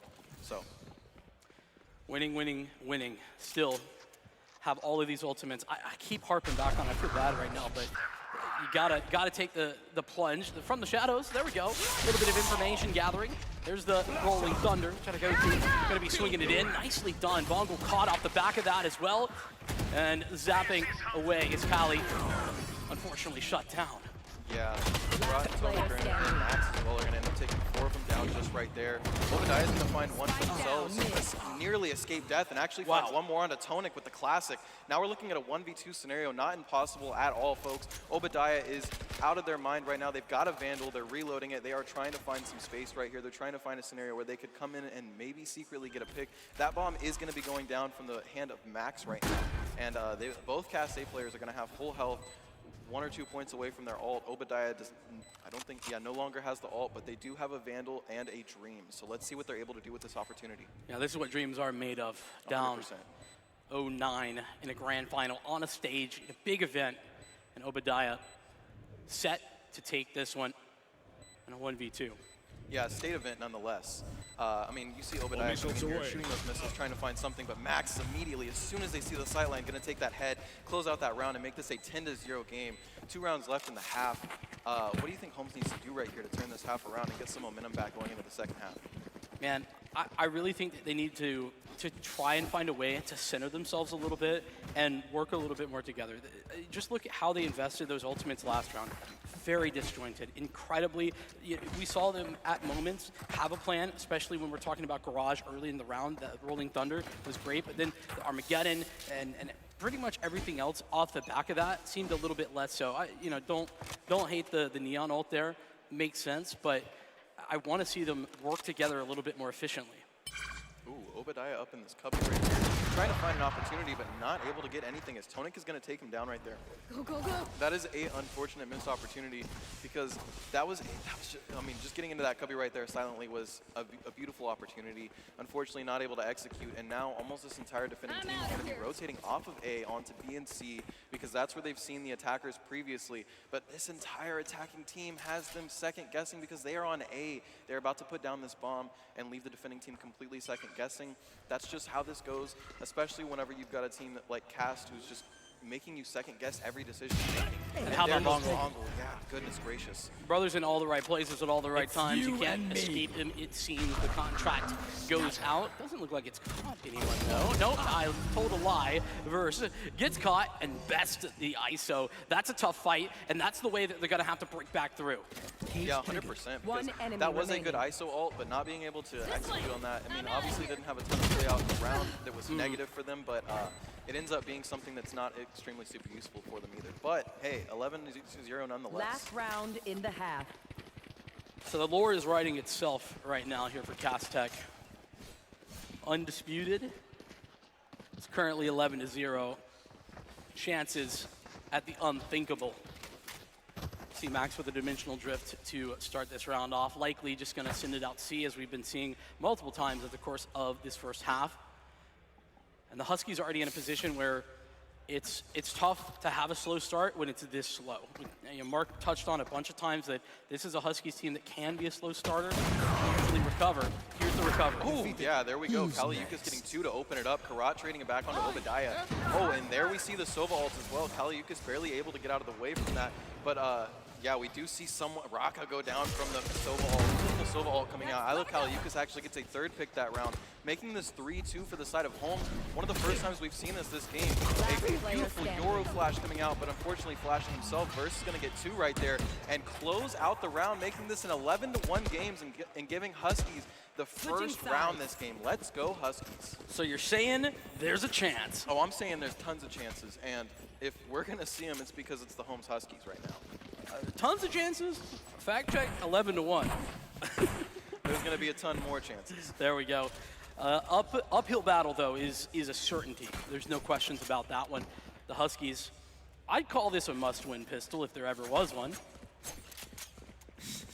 Yeah, if you need to win a pistol round for your life, it's this one. You really don't want to go into match point into the second round of the second half right here. You really don't want to give Cast A that little bit more of confidence right now. They do have a chip on their shoulder. You know, Holmes is in the proper place to knock it off right now. So I'm excited to see what they're going to be doing going into the second half. Attacking coming out this B window.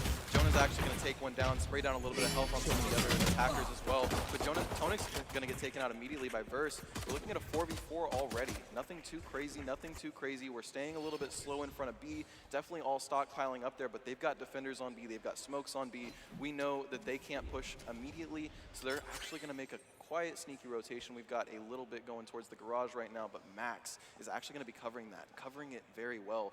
Ready for anybody to pop through with that ghost. Most of them have low health. The smoke is coming through. The stuns are coming through. It's something he's going to have to back out of. Moving over to C now. Bongo's in a great position, though. This is going to be a little bit of a surprise if there's nothing to clear this out. Yeah, doesn't get spotted initially. Maybe overstepping, but in with Max. That crossfire we talked about, deadly. And now it's on the actual site rather than just the post plant to remain here for the Huskies. Yeah, Verse and Kaliukas right now trying to do the impossible 2v3 in a 1v11 game right now. It's a very fun scenario right now that we're in. Verse is looking for someone not able to find anything as Max is able to knock that head down. 30 I love seconds Kaliukas trades it back immediately, but Karat is right behind them to finish out that round. We're looking at match point in the grand finals, folks. Match point. I need to hear some noise. We need to get excited in this building.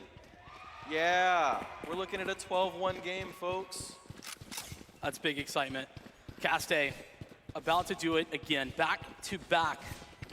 Samset R20 Premier Champions. That's what they're thinking in their mind, but that's not set in stone just yet. Half by, it's like we've been seeing all game long, but this time there's no choice to save. They have to go for this. The Huskies, backs against the wall. There's not a harder comeback in Valorant. Yeah, but when your back's against the wall, there's only one place to go, right? So let's see what they do with it. Let's see what they do with this opportunity. Because if not, for 2 years in a row, we're going to see Caste take the 2-0 Spike sweep. down A.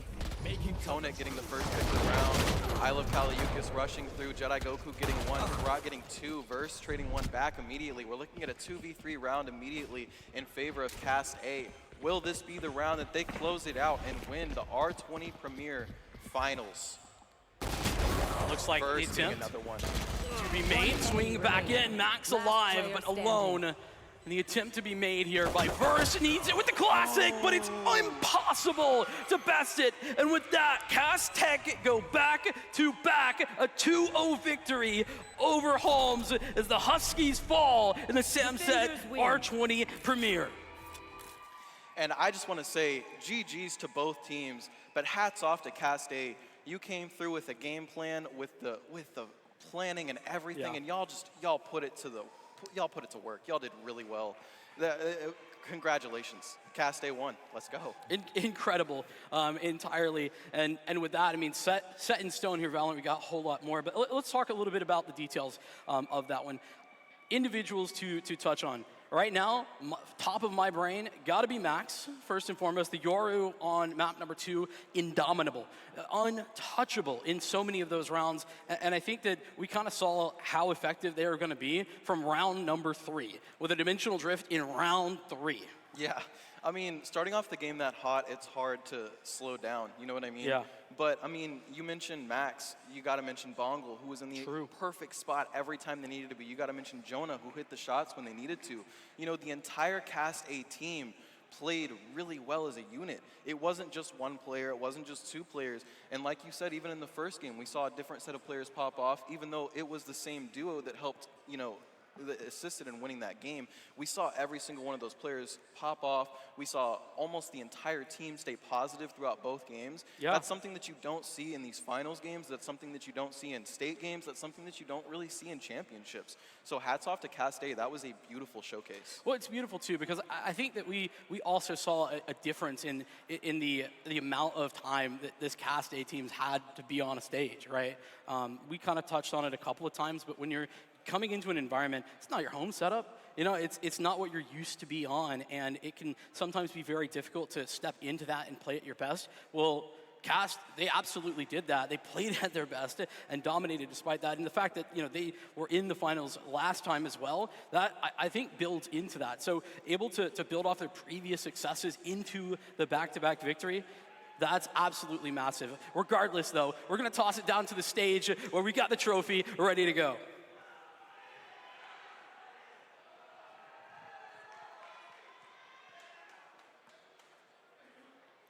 And that is the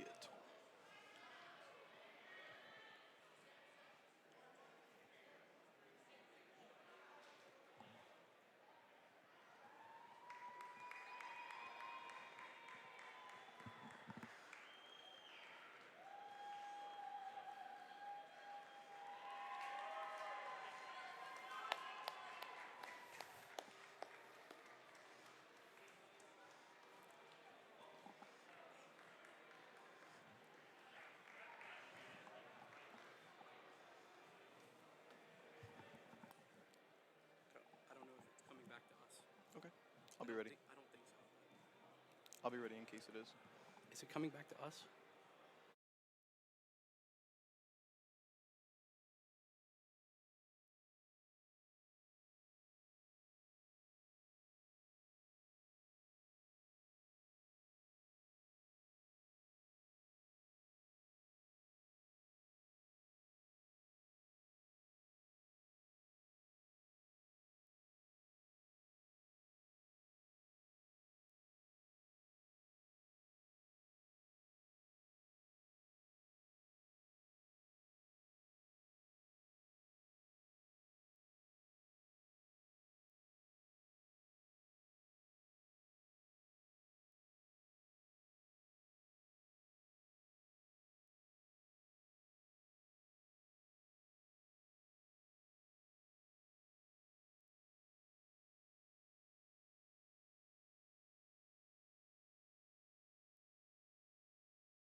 There we go, lift the trophy. The back-to-back-to-back champions. Let's give it up one more time. Cass Tech High School, let's go ahead and make some noise. There we go, that's what I'm talking about, that's what I'm talking about. With that being done, that is our Valorant, our SamSat R20 Premier Grand Champions. Do want to let everyone know real quick before we go to break that we did find someone's phone. We do have a lost and found at the Rally Cry event desk at the back of the arena. Again, we found someone's phone, so if you're out there, you want to go and check and see if you lost your phone, it is the Rally Cry event desk at the back of the arena. Before I also let you go off to break, I do want to remind everyone that, if you're a high school competitor, the ECAC booth is where you can get your free competitive jersey, so make sure to go and check that out. Everyone always loves a free competitive jersey. Also, make sure to go and check out the Extron Corsair and LAN Fest booth, as well as the Rally Cry tent having door prizes. Head over there to receive your ticket and complete our event survey for an extra drop.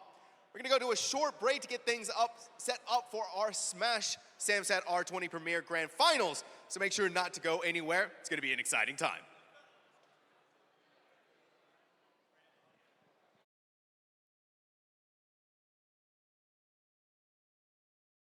30 seconds left. One enemy remaining. One enemy remaining.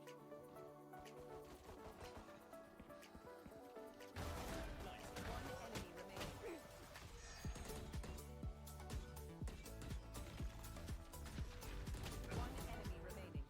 One enemy remaining.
What am I supposed to say? It doesn't matter. His daddy ain't listening to you anyway. I'm hungry. No. Put it away. I can't watch. Oh, crap. Just reach in. gotta pull it. Just grab it. Just take it out of his hand. You just. What do you mean you can't? He won't let go. What do you mean he won't let go? He's dead. Help me. Get in there. Now just hold on. Make him let go of it.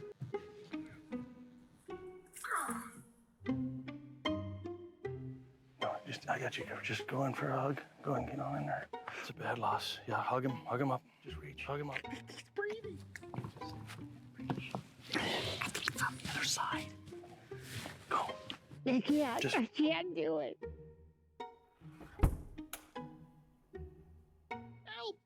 Help me, Lord. Help me get over this loss. I can't breathe. Hey, I can't breathe. I'm so upset. I can't breathe. Stop. You knock on wood so they go to heaven. It's like a lucky. Hey, get the stick. Yeah. Hey, did you get the meat stick? Yeah, I got it. Hey, just hold tight for a second. They're moving the casket. Just hold tight. Yeah, that's no worries. I got it.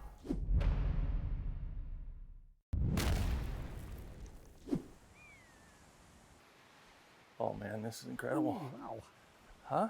Yeah, that's pretty cool. It is pretty cool. Hey man, grab me a meat stick.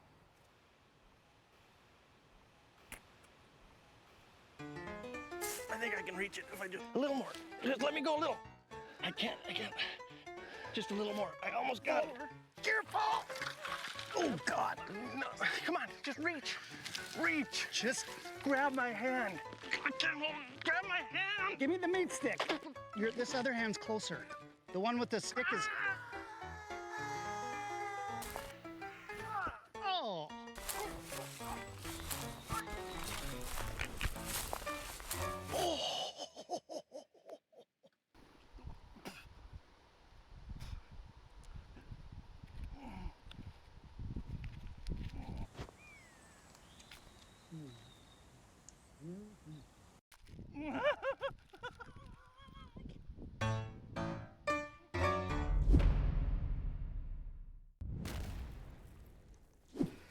What do you make of this up here? Just showed up in the yard a couple days Has a ago. dog been digging in there? I don't think so, dude. That goes way down in there. Seriously, did you just lose your meat stick? Yeah.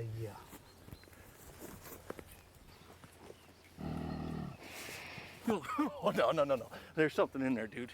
Just leave it. Are you kidding me? We'll just head to us. Just leave it. The hell with that. Oh, yeah. There's something in there. Want one? Thank you. It was worth it. You'll still have common days. But this is not one of them. A few weeks a year and you'll discover the most uncommon time of your life. You'll still have common days. But this is not one of them. A few weeks a year and you'll discover the most uncommon time of your life. You'll still have common days. Put off your term papers till the last minute. Eat cold pizza right out of the fridge. Update your fantasy roster. This is not one of those days. A few weeks a year and you'll discover the most uncommon time of your life.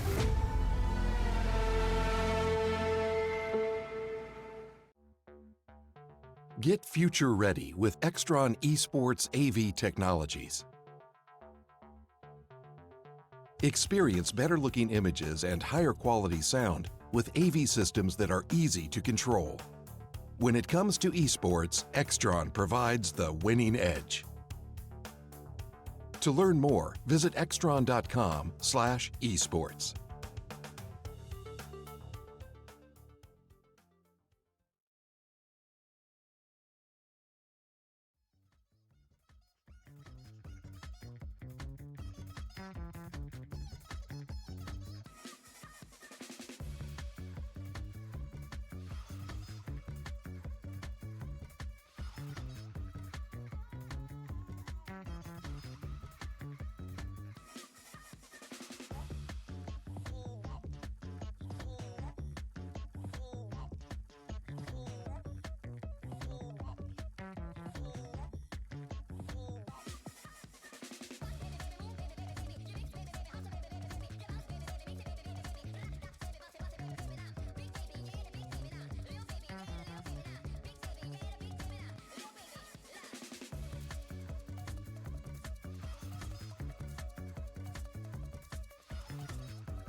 Yes, it is. Hello, everyone. Hello, hello. I have a little special treat before we get into the Smash Finals for the Samsat R20 Premier Grand Finals, by the way. We want to give a special shout out to Earl Warren Esports, who won the Vanta SSBU Cruise State Championship, and we even managed to grab one of their players, Greg Lake from Earl Warren, yet again, high school, who won the SSBU Solos at TexF Undisputed State Championship. We even got the bell. Let's go ahead and show that off real quick, because that thing looks really cool. Yeah, right?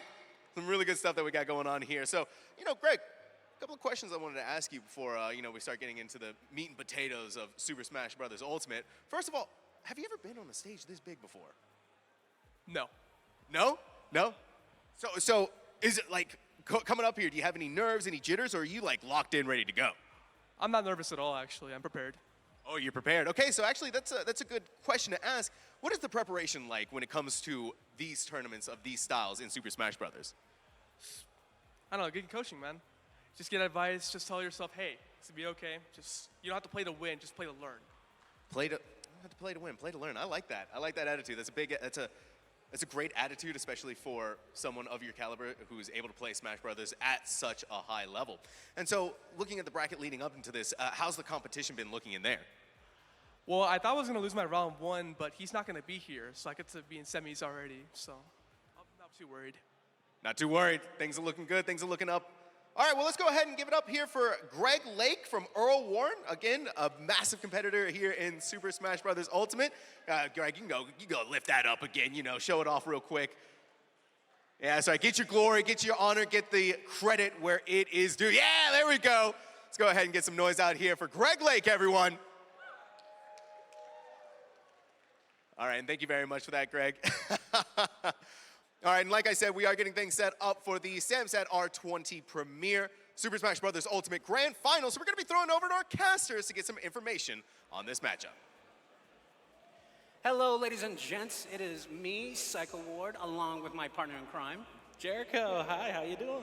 Dude, there's one thing I want to say, and I think the whole venue, I'm ready. Are y'all ready? Are y'all ready for Smash? I said, are y'all ready for Smash? That's what I'm talking about. It has been a long, tumultuous road here ever since October from all the premieres of the R20, and we've made it to our top 8.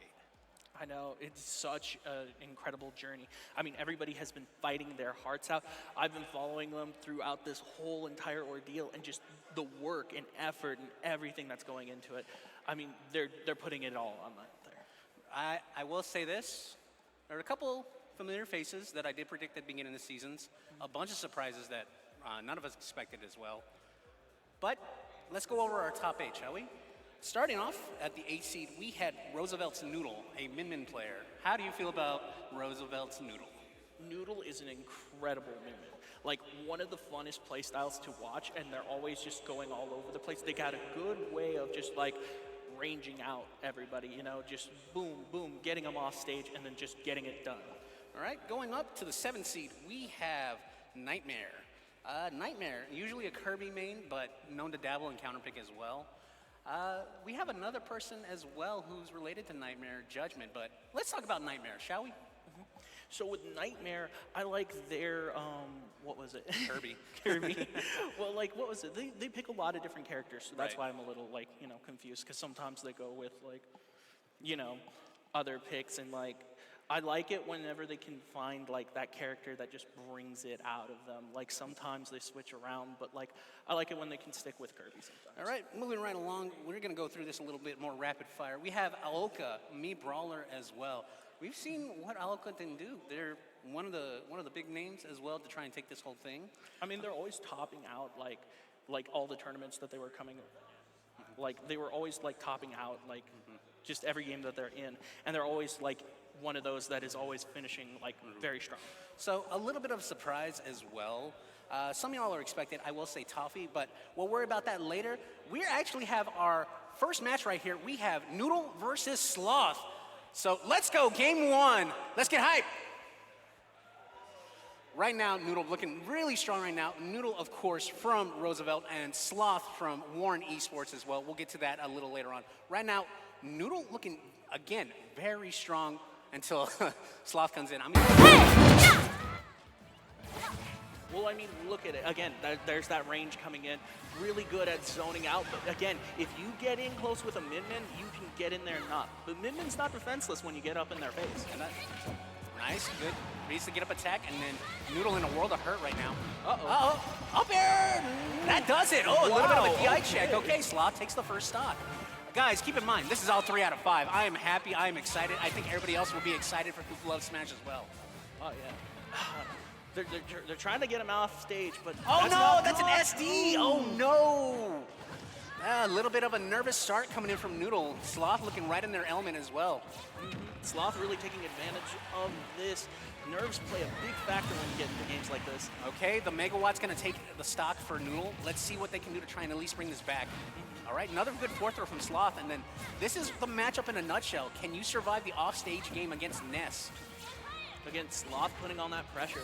But Noodle, again, not defenseless here, just doing a Nair, really good Nair. job of zoning. Nice. Ooh. Nice get up attack, and that should be, no, okay. Nair, it's a There fair, we go, that's there it. we go. Oh, good air Oh. dodge. Still good, you still have your jump. You're still in a big world of hurt right now if you're Sloth. Like that. Ooh, Megawatt coming in. And again, with Min-Min, this game is not over in the slightest. Again, there's that range getting into play, getting those grabs, getting those hits, trying to get them off stage so that way they can get that quick elimination. But quick miss with the up smash, and then this is the rinse and repeat game. You're off stage again. What can you do if you're Sloth? Right now, you do have a lead, but you're at 134%. What can you do to try and take this game? Oh, the Megawatt Nair is going to do it. Okay, Bolt's going to take the stock. on their last stock. That SD not affecting Noodle right now. Noodle keeping up with that confidence. Again, just going with what brought them to the dance. I hate DLC. That laser getting stuck from the PK fire. Oh, okay. Oh. Still good. And it's still in a bad world of hurt right now for Noodle, for Sloth, excuse me. Just getting those combos in. Again, as long as Noodle can keep consistent here, we Back can throw? see a victory. Ooh, that No, back throw. Not it just yet. Oh, that's a bad, okay. Ooh, that was a bad spot there. Okay, another back throw. Not going to do it just yet. So remember, in this move, if you... No, not yet. In this game, if you use the moves over and over again, there's something called scaling, where they do less knockback and less damage. That up smash is going to do it, though! That's going to take it, yep. Game 1, going to Sloth. Very, very good. Sloth just really getting the advantage there. Again, just having the better aerials and the better edge guarding there to just like really get them and get them gone. Okay, still sticking with Pokemon Stadium 2. For those who are not familiar with this game, wondering how come we're not going to some of these other stages, all 121 of them? A lot of them are janky, and a lot of them have a lot of interesting mechanics that do not sit well with the players. So we try to keep it as fair as possible. So you're going to see PS2, Pokemon Stadium 2 a lot in this game. Game 2. All right, starting off fast. Again, trying to get in close, trying to close down that range. Again, Noodle trying to go with the strategy that has kept him there and kept him going, but... Oh, what a grab! Ooh, that was a great grab out of there. All right, down tilt, fair again. Okay, still in a nice position, but Sloth already at 64%. Nintendo 64 reminded me of 1997. Oh, Dragon Laser. So another fun mechanic, fun loosely. Min-Min has this ability. If you get grabbed by Min-Min, the Dragon Arm powers up where the laser does more knockback. You'll see that in a bit. First, a grab coming out from Sloth with a back throw. Tries to go for it all with the edge guard with the fair, doesn't get it. Sloth trying to shut this down early. Mm-hmm. Oh, that's bad. Oh, good avoidance coming in from Sloth. Up tilt. There we go. I love that they throw out the PK fire, get him stunned, and then Yes. boom. Very good. Yes, I agree. Back air. That's it. Ooh, All that's right. gonna take the stock. Okay. But Sloth 110 damage though. From Warren Esports, looking in complete control of this game 2 so far, but sitting at 118%, but is about to tack on the percent, reach the air dodge. Ooh. Another fair. Okay, do we still have their jump? Yes, we still have our jump. Like a good player. There we go. Good suplex. There's that throw I talked about. Look at the laser. See, that laser has all nice and shiny stuff. So it's only for one arm. It's not for two arms, because that would be broken. Oh, man. Fair. Misses the fair. Back air. Oh, man. Sloth is playing like a madman right now. Look at that. Sloth putting on the pressure, just trying to shut down Noodle before they can even get started. Force this. Oh, down smash, excuse me. Another fair with the Megawatt. Oh, that'll do it, yes. Yep, that's going to take it. But still, 87% and barely losing the first stock for Sloth. Noodle's gonna have to, oh, Noodle cannot be throwing these moves out like willy-nilly as well because they're gonna lose a stock like that. And Min Min is very susceptible to be edge guard as well. Nice dash attack, double dash attack, playing Mario Kart out here. Fair, back throw? No, doesn't get the back throw drag down. They are trying to get in there. Oh, There's the there we back go. air. Woo. Sloth, one stock to go on Noodle, trying to make this a 2-0 lead. Sloth is trying to shut it down before it even gets started. Uh-huh. Noodle's got to be able to utilize the range, utilize what brought them to this event, you know? I agree. Good parry, but you're not me. You can't parry like 3 times. Oh, but the SD! Oh, no! Just like that, Sloth has given Noodle a chance. All tied up, and here we go. Another dash attack. Right now, looking like it's not affecting Sloth so much. A little bit of a stumble, but able to shake it off. PK Fire. Ooh, that was close. Yes. Back throw? Yes, we're going to back throw again. There we Edge guard? go. Yes. Really good at edge guarding there, keeping them on their toes. Oh, but the oh, this is bad. grab. This is bad. Ooh, get Okay. out of there immediately. This is still bad. Uh-oh. No, this is really bad right now. If you're on stage, okay, you're back on stage. Okay, back on stage. Edge guard. You're still good. Ooh. You're still good. Still good. Okay. Sloth really trying hard here. Let's see if they can do it. Okay. And watch out for that laser. That laser will take stocks early as well. Oh, doesn't get the grab. But still, Sloth in a good position right now. Only at 62% grab. Uh-oh. Oh, got to roll. Oh, No! nope, that's going to take it. Yes. Ooh. Sloth up 2-0 right now. Very good lead right now for Sloth. Got one more, at least one more game. Remember, this is best 3 out of 5. What type of strategies do you think that Noodle could do differently in this game? So I need to see more edge guarding from Noodle. I get you're going off stage with the Nair and then Fair. Stay on stage. Min Min's very great on stage, and stay under that platform. That's your home. You don't have anything coming at you. All right. Game 3, back to Pokemon Stadium 2. Both really keeping their distance here, not going in close just yet. Sloth making the first move, putting the pressure on Noodle here. Nice back air. And again, these high schoolers, they got here for a reason. Look how well they're playing as well. And the SD's not affecting them. Their combo routes are doing well as well. Look at the reads on the air dodge as well, but no punish. All right, Sloth chasing, doesn't get anything off of it though. Oh, again, I see what Noodle's trying to do, but Noodle should just stay at home, stay on that base. Jab lock, double, no, doesn't get the second PK fire.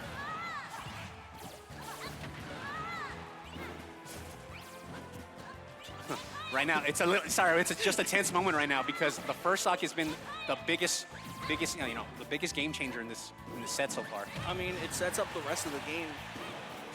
I mean, look at where they're going. Right now, 84-109. Good back no throw. one really taking the lead here. And again, look, see, staying at home. Staying at home. Doesn't have to chase off stage. There Just we like that. go. The laser. Ringing the bell of Sloth. And now this could snowball like real quick. Okay, Sloth trying to answer back though. Too far. Yeah, too far. All right. Even in stocks right now. All right, good forward throw. Nice. And the laser as well. Another laser coming in, and that laser again! It's gonna take it. All right, here comes the Ram and the laser as well. This is just turned on a dime for Noodle. Look at this. Let's see what Sloth can do to try and take this back. Or are we gonna go to a game 4? Sloth is shaking right now. Noodle with the lead, just 1% there. And then, okay, Good I like Nair. what Noodle's doing. This Nair Ram, okay? Just get off me. Don't go in my space. Get out of here. And it's working. Look at this. Again, just really good at keeping that distance. Sloth really not able to get in close there. Especially with the stock lead as well. This rolling getting a little predictable though, but Sloth not punishing it too hard right now. Oh, PK fire. Oh, runs into it. But All right. getting the Nair. So yeah, if you're, oh, watch out. If you're Sloth, you got to be wary of Megawatt right now. Uh-oh. Fair? No, Oh. you're still good. You're still good. Yeah, you're still good. Recovery. That back air. Now this is where you worry, because that could happen. Oh, nice. Ooh, that was great. And then waiting at ledge. I like this. Watch out for Megawatt Nair. Oh, Nair from Sloth. And we're chasing. Gets the fair. Ooh, that's gonna take it. Okay, this is not over in the slightest. I've seen crazier stuff happen. So have you. I love how even it is. It's just back and forth with these two. No. Do we have her jump? Yeah, we still have her jump. Oh, man. I did not like that. Stay away from that ledge. Look at that. Just like that, it's 72. even. It's even, just like that. Sloth is trying to shut this one down immediately. Fourth throw? No. Try to go for the back air. Oh, yes, Noodle that's takes gonna it. not do No, it. not gonna do it. Not yet. Okay. Oh, no.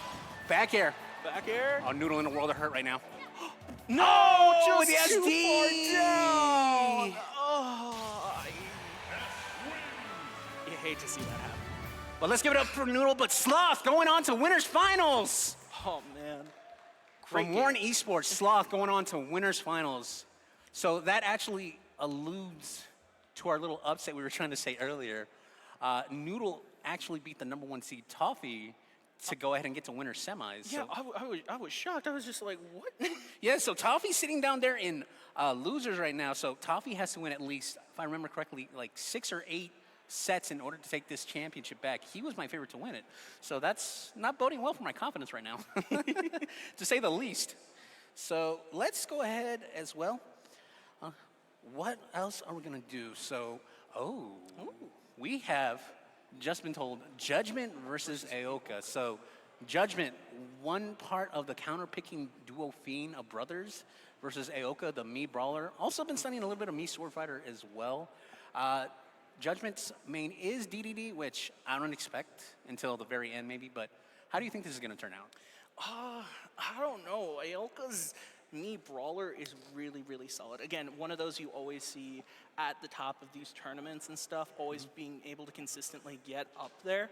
So with that, I mean, it really depends on like what pick it is, you know? Okay. So, I mean, it really depends on like what character they pick. Like, what do you think is a good counter for Mii brawler? Any of the characters that Judgment has in their back pocket. One of them is probably like, if I remember correctly, Steve. They do have an Aegis, but which for those who don't know who Aegis is Pyra and Mithra. We might see that as well. We've seen Luigi and Roy as of recently as well from Judgment, so that's going to be an interesting thing. But the Mii Brawler moveset that I know of, they use shot put, which is the ball, they just chuck it. The drop kick, which is the side B where they're just flying in as well. The down B is the flip kick, which of course you can delay it as well. And the up B is called the thrusting uppercut, or thrupper for the cool kids as well. So thrupper is, just to say, it's very broken. If you land on a platform and get grabbed, you're dead at like 60 or 80. So you get knocked out at 60 or 80. I mean, I love the way Aoka uses that shot, but it is always in a way that you never expected, you know? Oh yeah, most definitely. But yeah, when they played as well, I think it was, if I remember correctly, throughout the season,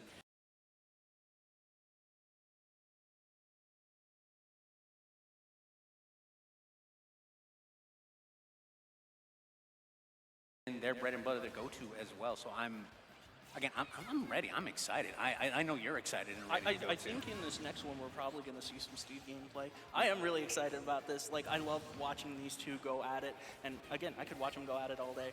Like, that last match too was insane. Like, I love how even it was. And they were just like really getting a read on each other, you know, just getting in each other's heads, trying to figure out, okay, how can I get in? How can I push them away? And you know, Sloth was just really good at putting on that pressure and getting in and getting that damage. What I noticed was Noodle had the range, but then like when the close-up offense came, they didn't really have a defense. Yeah, and so it just left them vulnerable, and they wound up falling farther than they needed to. So man, that was I saw about 4 SDs and 3 from Noodle as well. So that was, yeah, a little heartbreaking to say the least. But again, gonna drop down to losers. His run's not over yet, so I am still excited to see what's gonna happen as well. So out of these other 8 people, who are you most interested in seeing as well?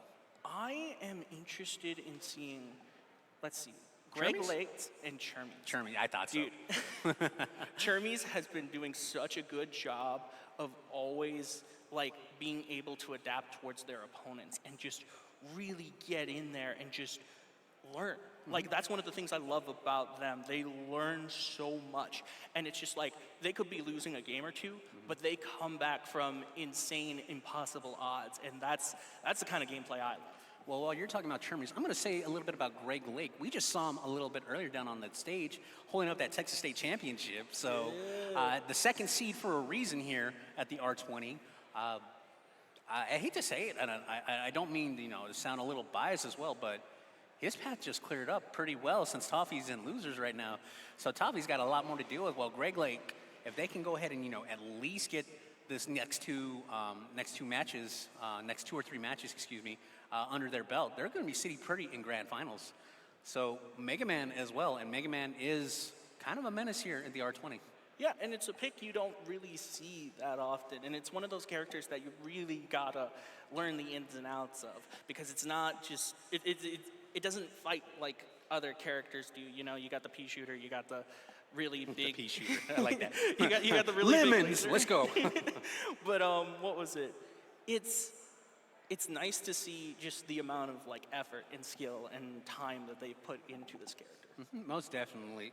So, yep. They are almost ready to go. I'm excited.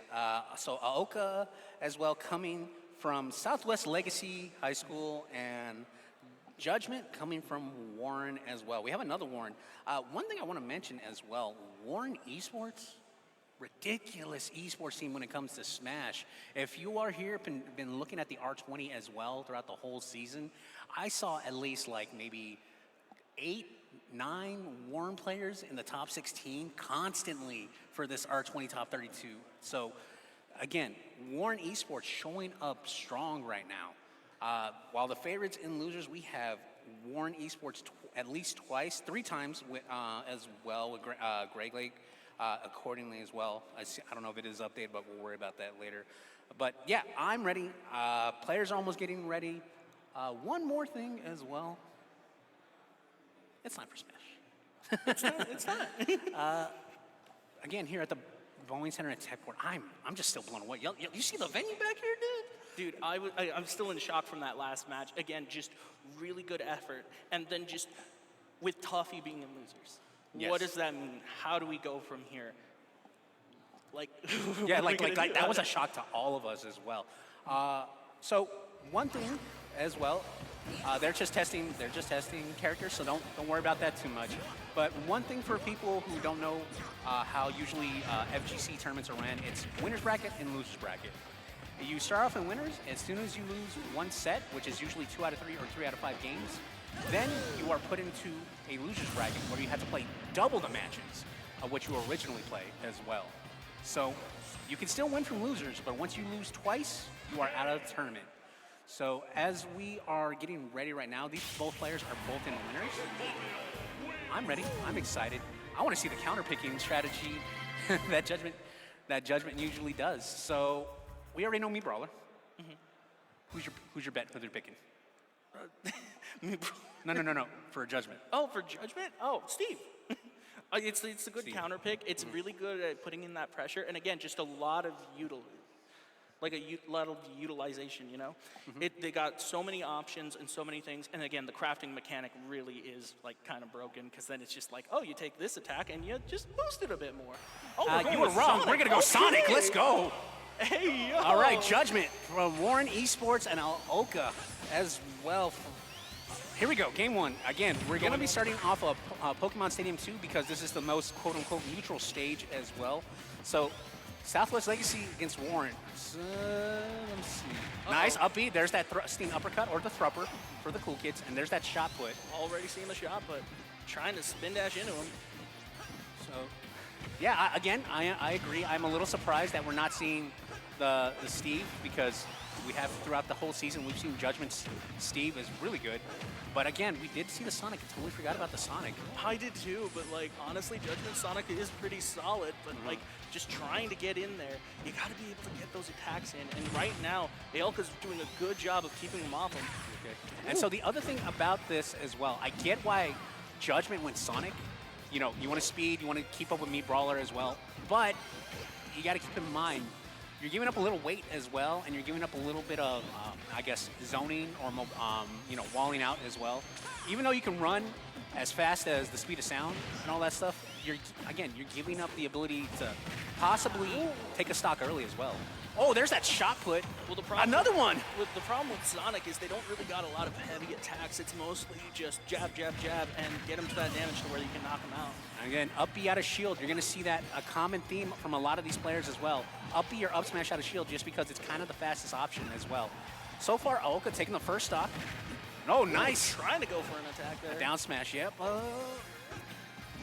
So here's the other thing. We're going to play the patient game now for Aoka. We can just sit back and charge shot puts or throw shot puts as well because we have a lead.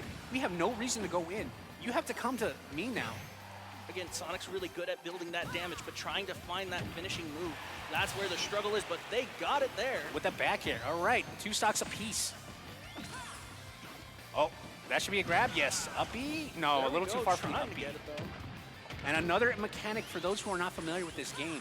If you get grabbed, hit, whatever the case may be, if you hold your control stick in a certain direction, you can something called directional influence, or DI for short, to influence where you're going to be gone, where you're going to be thrown, where you're going to be hit at, to try and survive a little longer or avoid attacks. Just keep that in mind, FYI, when we say DI.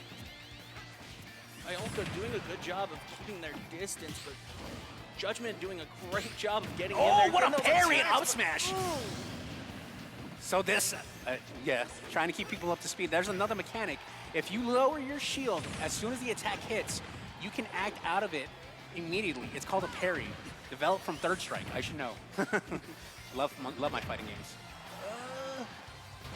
See, the thing about Sonic is, like, again, they're a light character, so these attacks, even though they're, like, not doing that much damage, they build up, and they can be, like, quickly just launched out of there. Oh, good avoidance coming in from Aoka. Watch out, you can't get up smash, can't get up forward tilt. Yeah, okay. No jump on board. Gets back with the drop kick. Judgment doing a good job of landing Sonic's heavy attacks here. Just trying to get him out of there. It really is a waiting game with these two. And Both again, keeping their distance. Aoka has no reason to go in. He just wants to tack on a little damage because he has a 1 stock lead as well. So the other thing as well, depending who has the percent lead and stock lead after 7 minutes, that might be it. No, okay, a little too much almost. percent. Whoever has the stock lead and percent lead wins the game. So it's still 3 minutes and 18 seconds left on the clock, so keep that in mind. These usually happen with Sonic matches. That's gonna take it. Yes, that Okay. back throw will definitely take it. We are getting into 1 stock apiece, but at 78%, can Judgment shut this one down? Oh, good grab. Yep. Oh, gets through with the flip kick. Nair, yes, up air Nair. And already just 30% behind. And again, percent leads in this game, they're really nothing to be worried about. They can change really quickly, pun intended with Sonic. I love that Judgment's able to get those little attacks in and just really good at building that damage. Oh, nice Nair back air. This is very bad for Aoka right now. Look, see, percent lead doesn't matter right now. Aoka getting thrown a little bit here. Nice Nair, sends him up, pops him up. Up B, no! Ooh, almost. All right, trying. forward tilt, doesn't get a big punish, but still that's a nice punish coming out from Judgment. Judgment just waiting for him to come back there. And gets a weak hit of the back air. No, we're good, we're good. That's, oh no, he jumped off ledge. He's got no, okay. Barely makes it back. Woo. This is just for game 1. Nice forward throw as well. Really good get off me there. Back air, not gonna do it just yet. But doing some massive damage. Forward throw, that's it. That's gonna take it. Yes, just barely. Forward throw will take game 1 from Aoka. That was a great matchup, really close. Again, Aoka did a great job of distancing themselves, really getting Sonic off of them. The thing with Sonic is you gotta be able to get those attacks in and you gotta build boom, boom, boom, combo, combo, combo, get them out of here. Exactly. So this is where, are we gonna see a counter pick or are we gonna still stick with Sonic? We are still sticking with Sonic. And I still think we're sticking with Pokemon Stadium 2. I'm just gonna say PS2 because that's what the cool kids say for short, so yeah. Again, the most neutral stage. Game 2, here we go. All right. With the taunt, with okay. a taunt to start, oh my goodness. So the other thing about this matchup, which is throwing me off a little bit, unpopular belief, or not by popular demand, Meat Brawler's moveset has really good frame data as well. So you can box with Sonic, so it's not that big of a deal as well if you get hit, because you can just Judgment trade. doing a great job of building damage here, though. Exactly. So, dash attack. Again, there's that homing attack. 86%, kind of a switch off here. That's But- it? Oh, Yes! that's gonna take See? the stop. What'd I tell about the grab thrusting uppercut? What'd I tell you about that? Okay. I see you.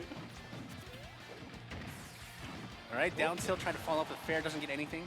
And there's that other, again, trying to explain on the fly, there's something called air dodging, where if you press the shield button in a direction, or if you just press the shield button and then just drop, you just fall straight to the floor, trying to avoid an attack like that, see? Oh, good really jab. got him on the get behind there. And so the other thing as well, Meat Brawler's Nair is ridiculous as well. Comes out frame 3, it's a good get off me tool. No, we're good. We're good. I'd be worried if I see a jump. That should be a punish. Oh, I don't think Judgment knows. Once you punish flip kick the hitbox, parry or anything, they're in lag for almost like 25, 30 frames. 175%, but 183, but not really able to capitalize on it. Trying to really set him up for that move there. Watch out. Okay, so what if I told you? If you get grabbed, if you're Judgment, that's your stock. I believe you.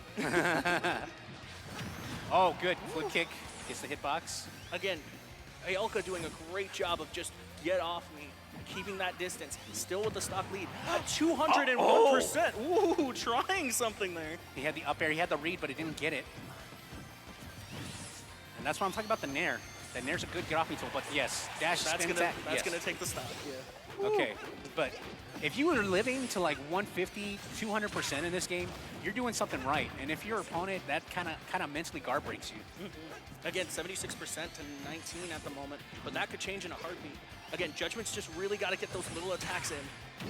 Just get those jabs, but right now, spin dash, good. I love that combo. The spin dash into the back kick. Always Another does great back air. damage. Woo. Sonic, gotta go feast. They got a speedy boy. Exactly. Aelka just trying to catch him in something. With his up smash, There we something. go. Taking the stock. Nice. Back air? No. Nair's trading as well. Oh, There's man. 85, up smash, 87. nice. Oh, Good yep, punish that's from gonna Aelka. take it. All right. Are we going to go up 2-0? Or is Judgment going to tie this up 1-1?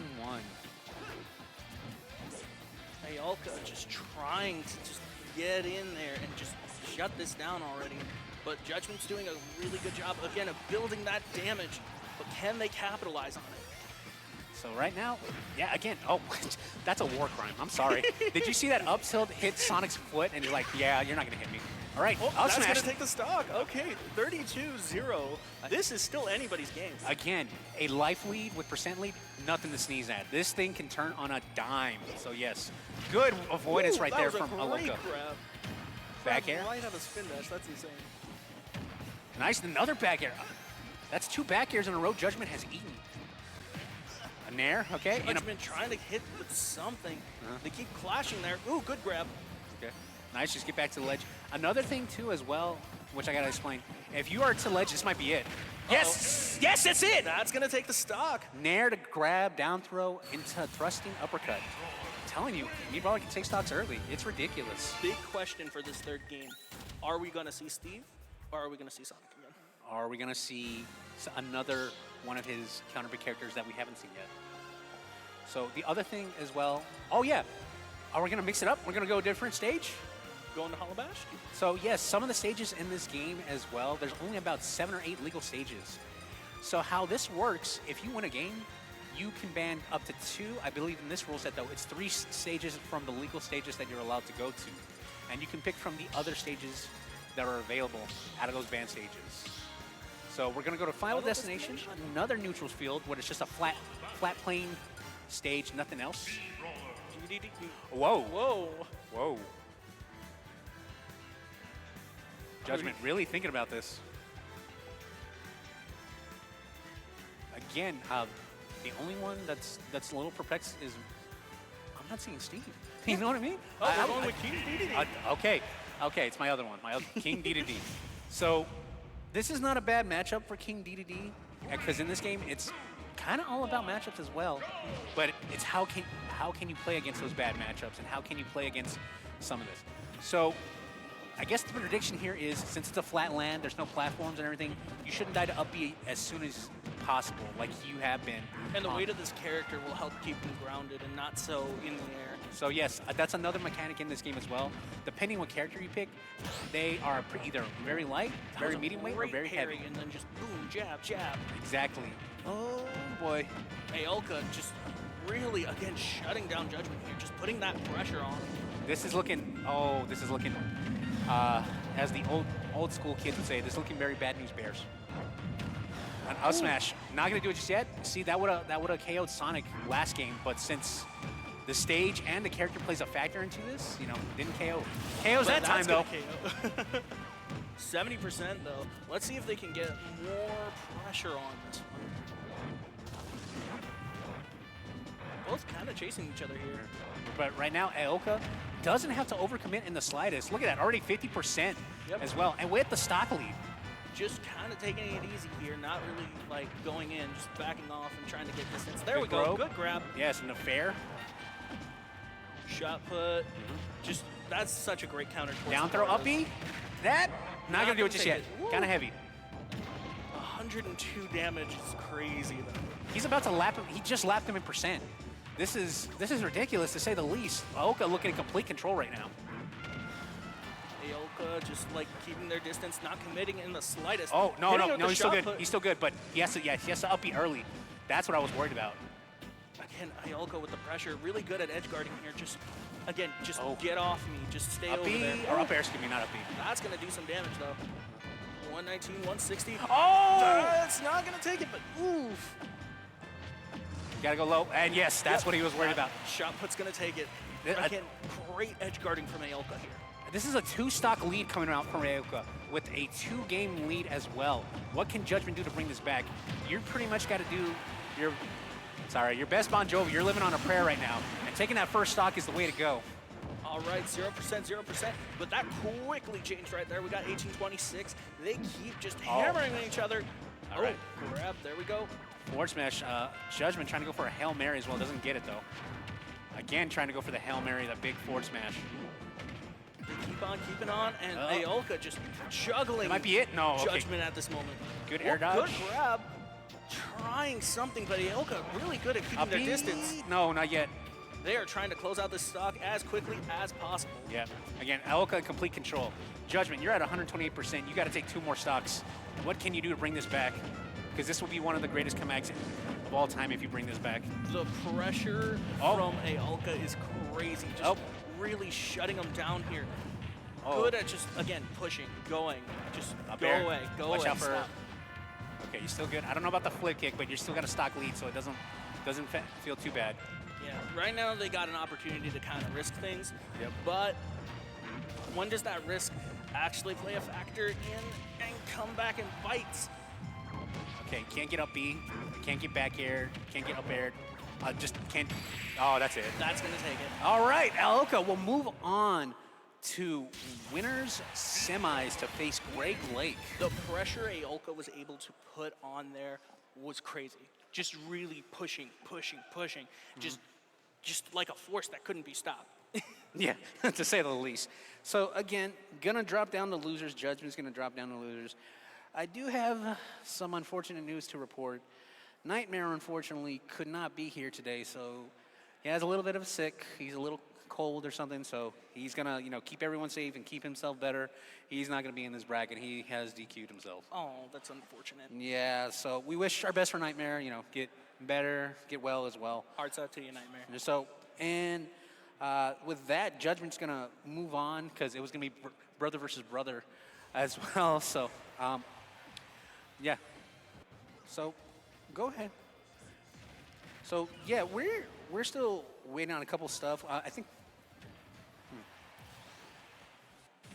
Okay, so we're gonna go ahead. I think we're gonna go to our next match before we get to winners finals as well. I think it's gonna be Great Lake versus Aoka, or I think we might be switching it up. I'm not quite sure. I'll get that down the line for you. But the other one as well, Toffee Churmies. Toffee versus Churmies. I'm pretty excited about that as well. Tale as old as time, that one. So I'm, as we're looking at the highlights here as well, we're just enjoying ourselves. Judgment did a great job with Sonic, with what they had. Again, we just needed to see him get some more hits in there. But the problem is, when you're doing stuff like, when you mix in a character like this who is lighter and like you can't really get in there and get, like Steve would have been a great counter pick and would have like got him, you know, more like closer. Because here, you risked it, but did you really need to put that risk in, you know? Yes.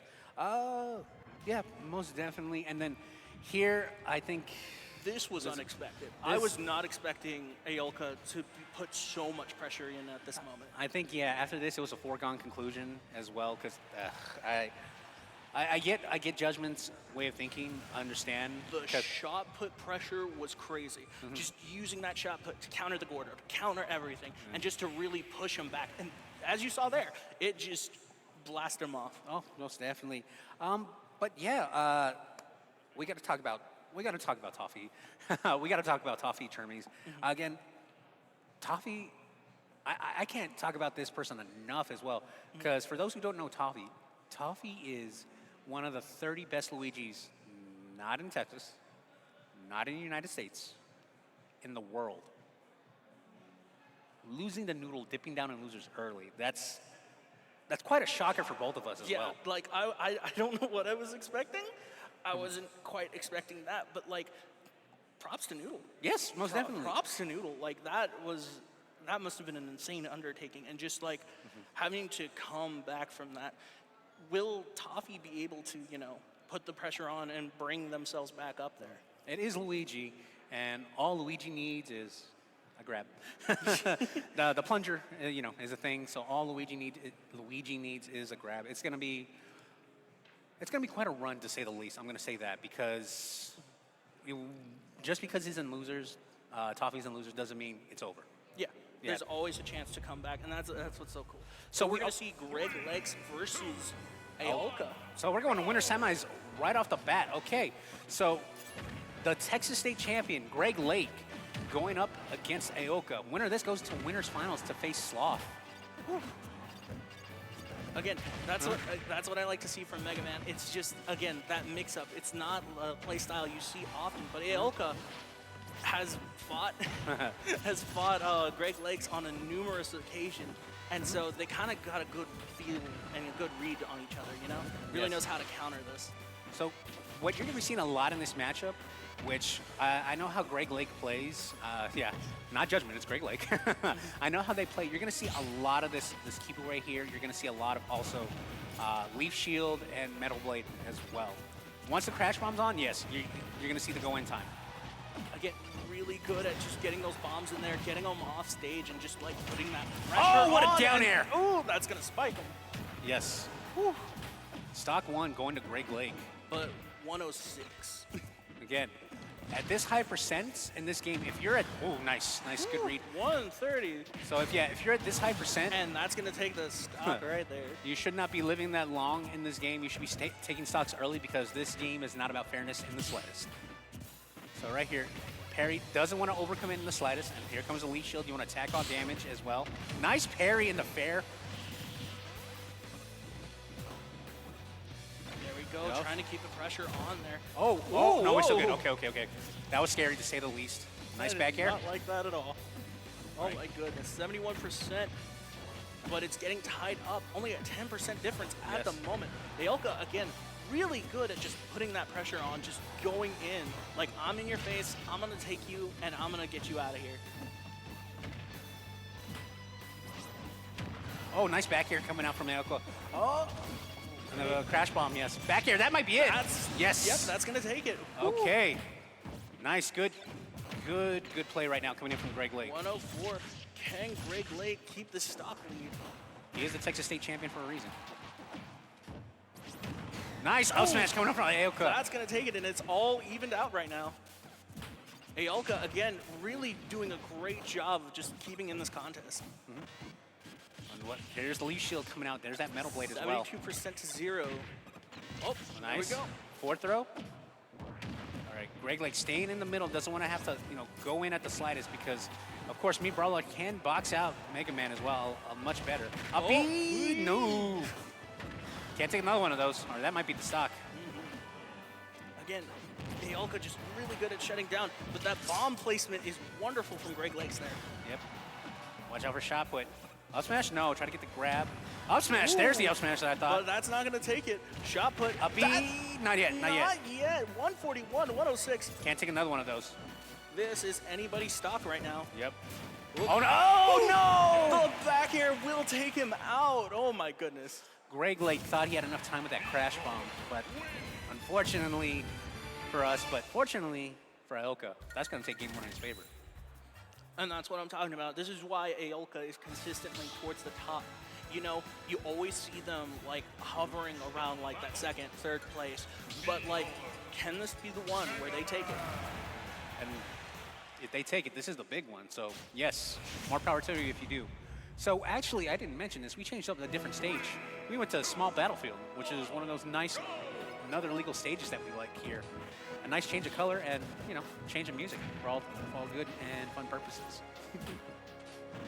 So right now, what's the strategy? What can you do differently to really push Aolka?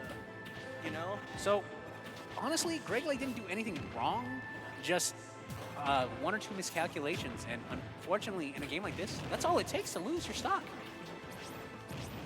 I mean, at this high of a level, you got to be able to get in there. Again, Aolka, one of the things I like about them, consistency. Always consistent with their jabs, their attacks. Again, that pressure. Ooh, a little too far for the punish, but a good back throw. Designer sent him off stage. Is that it? No, that not is yet. Not going to take it, but... Up B, yes, get back on stage. Nice, that'll do it. The down smash will. First stock going to Aolka for game two. Aolka just keeping it fresh, jumping, getting ready. Wait. The crash bomb. Watch Greg out. trying to keep it up with the leaf shield. It's looking very strong right now. With Back the air. tornadoes. Okay. Good grab from Aolka there. Nice jab. All right, crash bombs. Trying But to go for something. yes, okay, so that's the other thing about the crash bomb. If you walk to your opponent and it's on you, you can actually put it on your opponent as well.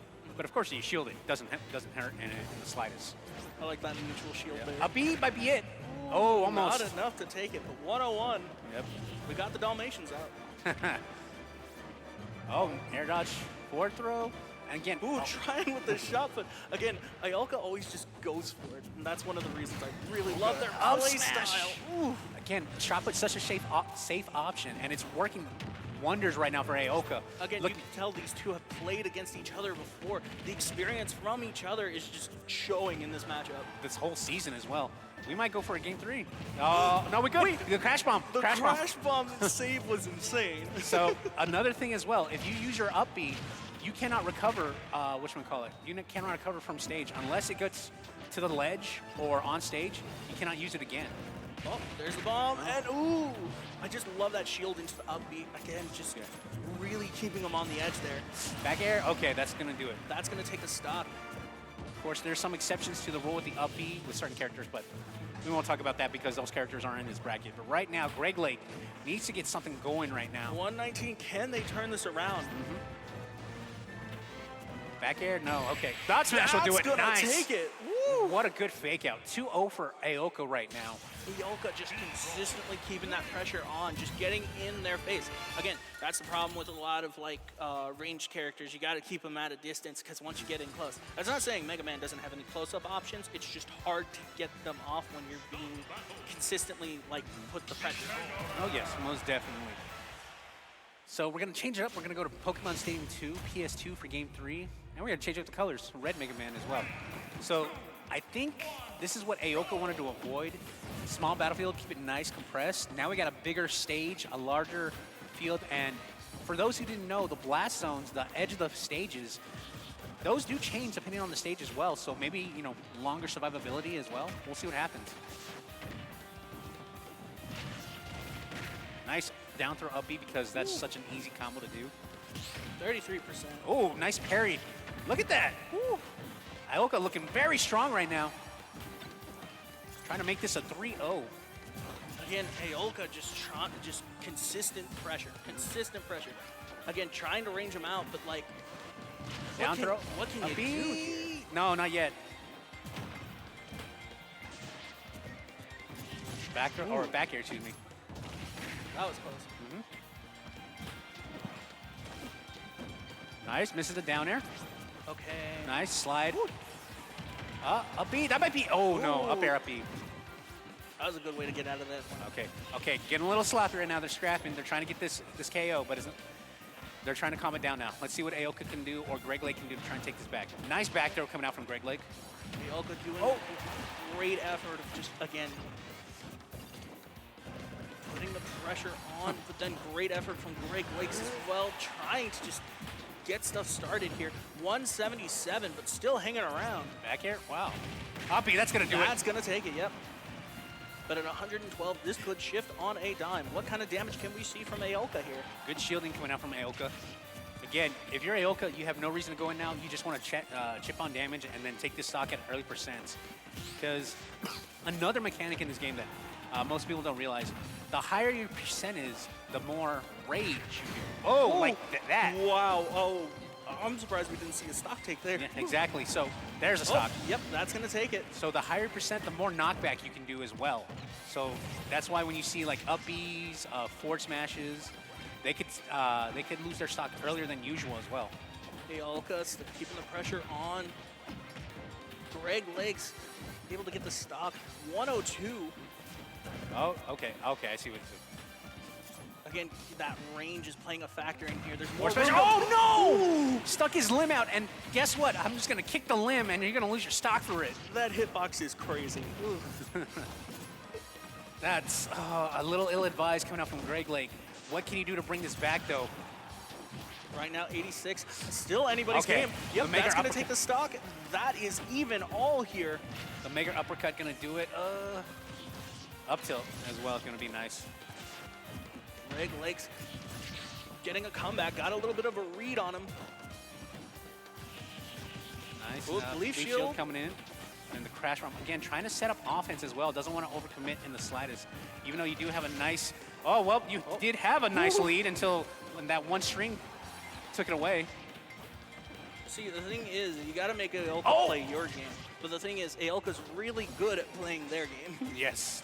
Watch out. Slide coming in the down tilt. Oh, this is very scary for Greg Lake right now. Oh, yeah, now it's got... that back kick. Oh, up he misses. Down, or excuse me, dash attack. Dash attack, good blade. Watch out. Trying to go for back air. Forward smash, okay, gets up in the air. Ooh. Nice. Nice back air coming up from Greg Lake. Trying to send this to a game 4. Again, Greg Lake with the pressure, trying to stay in this one. Yes, like, look at the Aoka right now. Not trying to go in at the slightest. Trying to pick and choose their spots right now. This is rolls that's in. Gonna take it. Forward smash, Greg Lake gets on the board. Gonna be 2-1 right now. Can we see a turnaround? All right, what's the next stage we're gonna go to? This is gonna be game 4. Back to Pokemon Stadium 2. I'm guessing what Aoka did, or excuse me, what Greg Lake did, probably not gonna go back to small battlefield. I think, doesn't want to keep it close proximity, wants to keep it a nice healthy distance. Yeah, Exactly. because like I noticed their range, it was just too short. They couldn't really do anything at those stages. But right now, it's making Aoka have to fight for every position. I just like how Greg Lake comes back. He's like, I'm not done yet. I'm the Texas State champion. So right now, nice 41% lead for Greg Lake. But again, this is Smash. This could just change just like that. Greg Lake's putting the pressure on Aoka here. Oh, forward throw. Interesting. We're not going for the down throw. Have the turn, have tables. The turntables have turned. Okay, yeah. We're not doing that. We're not doing that. Down smash, down throw, up B. No, fair. Okay, yeah, not high enough percents. I agree with it with Aoka. Nice nair, forward air. Excuse me, down tilt forward air. 85. Again, just... Oh, what a mega uppercut coming out from Greg Lake. That pressure again. So, yes, that mega uppercut will take stocks really early if you land the sweet spot. Nice back air. I Crash love bomb. it. They're getting that damage in. They're doing a great job of just tossing their opponent up. A B, that's not it. That's not going to take it. Mega Man, he's got metal in his bones for a reason. Aoka. Oh, nice back here coming from Aoka. What can you do to try and at least tie this up? That's not going to do it, but that does tack on damage. They're both stacking here. 153 shouldn't really be around, but still is. Nice fair coming out from Greg Lake. That should be a punish up B. Yep, yes, that's gonna take it. Okay. Woo. 55%. Let's see who can take this one. Again, really good job of Greg Lakes here keeping that distance. And again, making Aoka fight for every position here. But if you look at it right now, Aoka's accustomed to this as well. He's accustomed to playing, I guess, quote unquote, from behind. Oh, middle blade into uppercut. Another stock taken with uppercut. That thing can take stocks at like 80 or 90% too, which is unheard of. Greg Lakes is getting the read on his opponent right now. What I was going to say, Aoka is good from playing a patient game as well, but right now, Greg Lake doesn't matter to him right now. Look at all this damage of all these projectiles he's chucking at him. Yep. Again, just really not able to get in there. Again, having to fight for every position. There's just so much range that's just like both keeping him off him, but bringing him in close. Another mega uppercut. He can't keep eating those. He can't eat one more. If he eats a sweet spot mega uppercut, we're going to go to a game 5.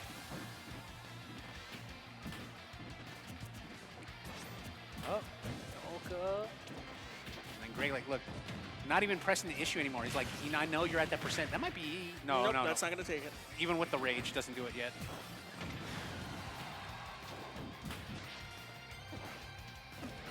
Nice. Okay, down smash going to send him the other way, though. Trying to go with the shot, but... Oh, tries to back air, but Greg Lake faster with the forward air. Uppy? Oh, up smash, yeah. That was a smart idea because you had the crash bomb on, so it was gonna give and take at that point. Back air, that's it. That's gonna take it. All right, 2-2 right now. Going to game 5 here. Yes. Whew. Again, we saw that shift. Again, Greg Lakes did a great job of learning from their opponent. Just like, okay, why am I losing? What are they doing? How do I nerf them here? What do I eat? What is cold lasagna better than hot lasagna? Do I want pizza or with mushrooms or pepperoni? But we're seeing a really great strategy from Greg Lakes and just really able to make like Aoka like fight for everything that they need to do. All right, guys. Everybody out there in the crowd, game 5, get hyped. Winner of this goes to winners finals. Let me hit some noise. Love it. All right. Okay, that was unexpected. I love it. Right now, Greg Lake, nice start off again. Look at that, not wanting to go in at the slightest, doesn't want to press the issue. This is pretty much how it's been. Right now, Greg Lake throws out the projectiles, and then Aoka, one opening. Pressure's on, still got the bomb. Oh, rolls in, doesn't get through the forward smash. Greg Lakes is like, I see you, I read you, get over here. Up there. But Aoka ain't out of this one yet. Fair. Oh, down tilt, up B, or excuse me, up air. Oh, what a read on the air dodge. What a forward smash. And the first stock exchange goes to Aoka, but that could shift in an instant here. And that forward smash is ungodly strong for how bad it is right now. That takes stocks at like 70 or 80 as well. Eesh.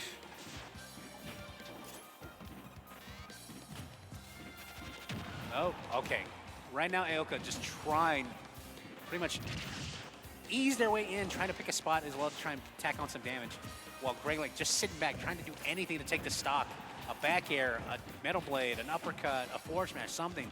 Greg Lakes is playing the distance game. Again, just keeping them at an arm's length here. Not really able to get in there. Aoka trying to figure out something to get in there. But Aoka's back on stage. This is where it gets scary for Greg Lake. All right, fair. Not going to do it just yet. Even if they lose this stock now, they got a juicy percentage there that they can work with. Exactly. Oh, punish, down throw, up B. That. Can they take the stock, though? Up B, that might be it. That's that is gonna it. take it. Okay, we got one stock for Greg Lakes here. This just gone from bad to worse for Greg Lake. What can you do to bring this back?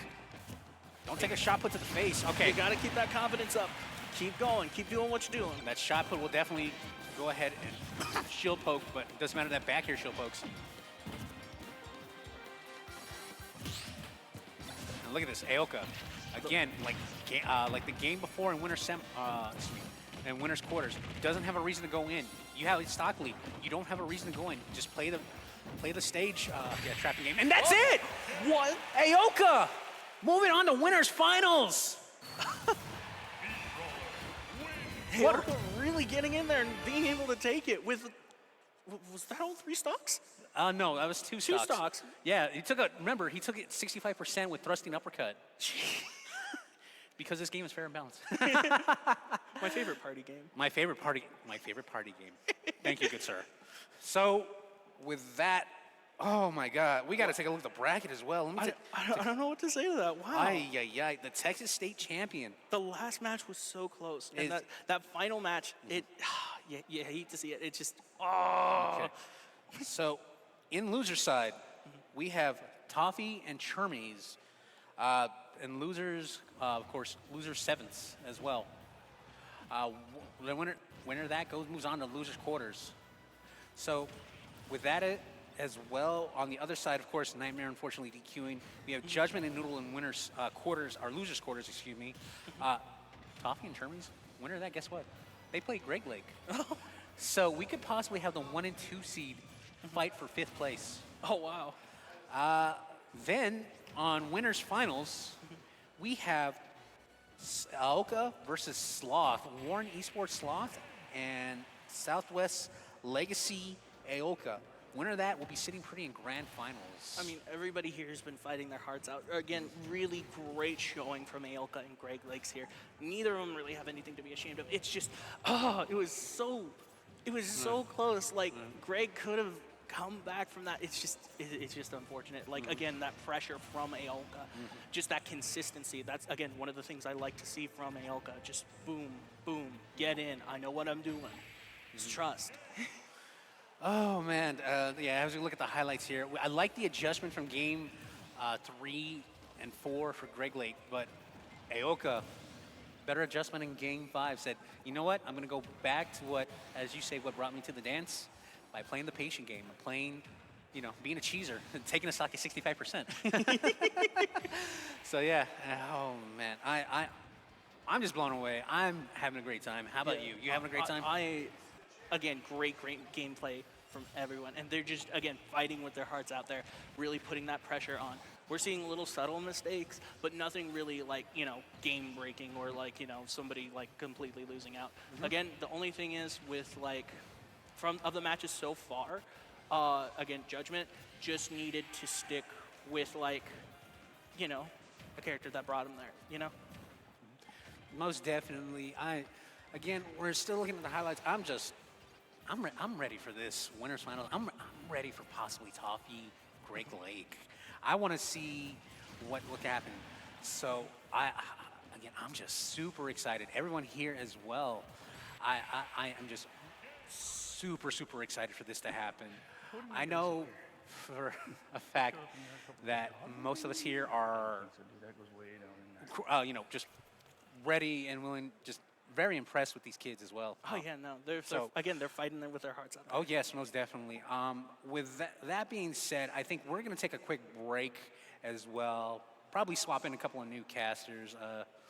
Jericho, been fun working with you. See you in a bit. Seriously, did you just lose your meat?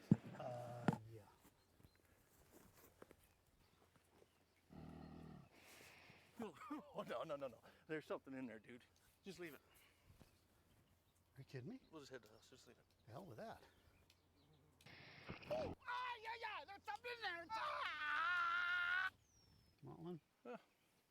Thank you. It was worth it. You'll still have common days. Get caught in traffic during your commute. Overthink a text message. Get a song stuck in your head. This is not one of those days. A few weeks a year and you'll discover the most uncommon time of your life.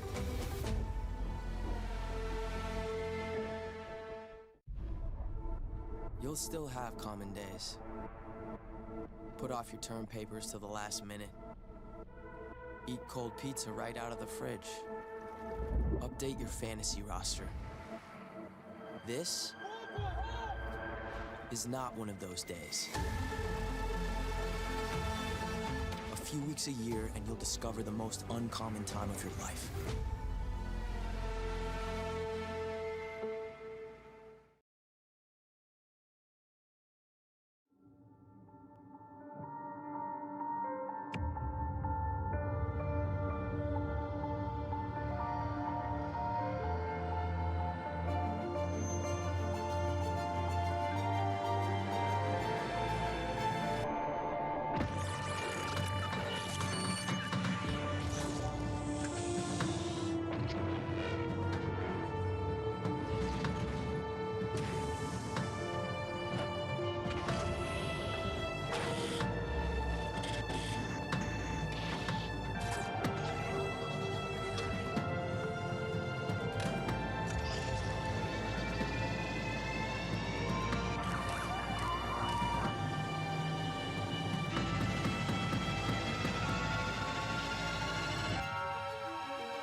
Get future ready with Extron Esports AV technologies. Experience better looking images and higher quality sound with AV systems that are easy to control. When it comes to esports, Extron provides the winning edge. To learn more, visit extron.com/esports.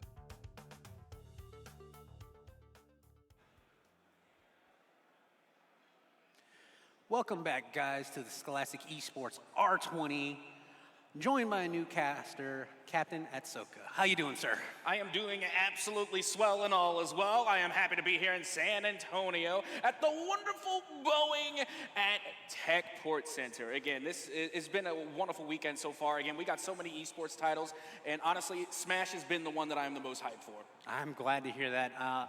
From your initial scene of all that's happened in this tournament, what has been your takeaway so far? Who do you think is going to win? I mean, so far, I can't say who's going to win because that's not fair. You put me on the spot a little bit. I mean, I only have knowledge on what to go on from what we have seen, not just so far in this tournament, but consistently throughout this league here. Again, you know, we're always looking at that Luigi main. You know what I mean? I mean, Toffee. again, that's, yeah, they're definitely one of the top contenders, but I'm not going to give it to them right away. You know, I can't. You know, that's not fair to everyone else competing because they have just as much as an opportunity and just as much as a chance to take the spot as anybody else. No, yeah. So most of the time, you know, we see here, we see that anything can happen, and definitely anything has happened, especially, I guess, the shock for most of us here with Toffee and losers early, real early as well, since this was my #1 pick throughout the whole season as well. Anytime you see Toffee come in, you just pencil in a #1 as well. But starting off in losers, it's just a shock to me. The reason I'm talking about Toffee so much is because we're going to see Toffee versus Chermies, Incineroar player. Incineroar. I love Incineroar. I have a weak spot for command grabs. Any character that's coming in with the command grabs, I don't know why they're so satisfying to me. So give me the Kazuya, the Heaven's Gate, love it. Give me Bowser's side B, I'm there all day. Give me Incineroar command grab, that's what I love to see. Again, it's just so satisfying to see the command grab hit, especially when it leads to a knockout. The Elohim Whip, oh my God, Gates of Hell, Heaven's Door. Take your pick, take your pick, take your pick. It's been exciting. Dude, just look at this place. Oh yeah, look at this place. Oh man, I'm just blown away, dude. I just can't believe we're here, San Antonio, Texas, Boeing Techport Center. Great opportunity as well. You said you're from New Orleans? Correct, New Orleans, Louisiana. I'm over there next door. You didn't bring me any beignets?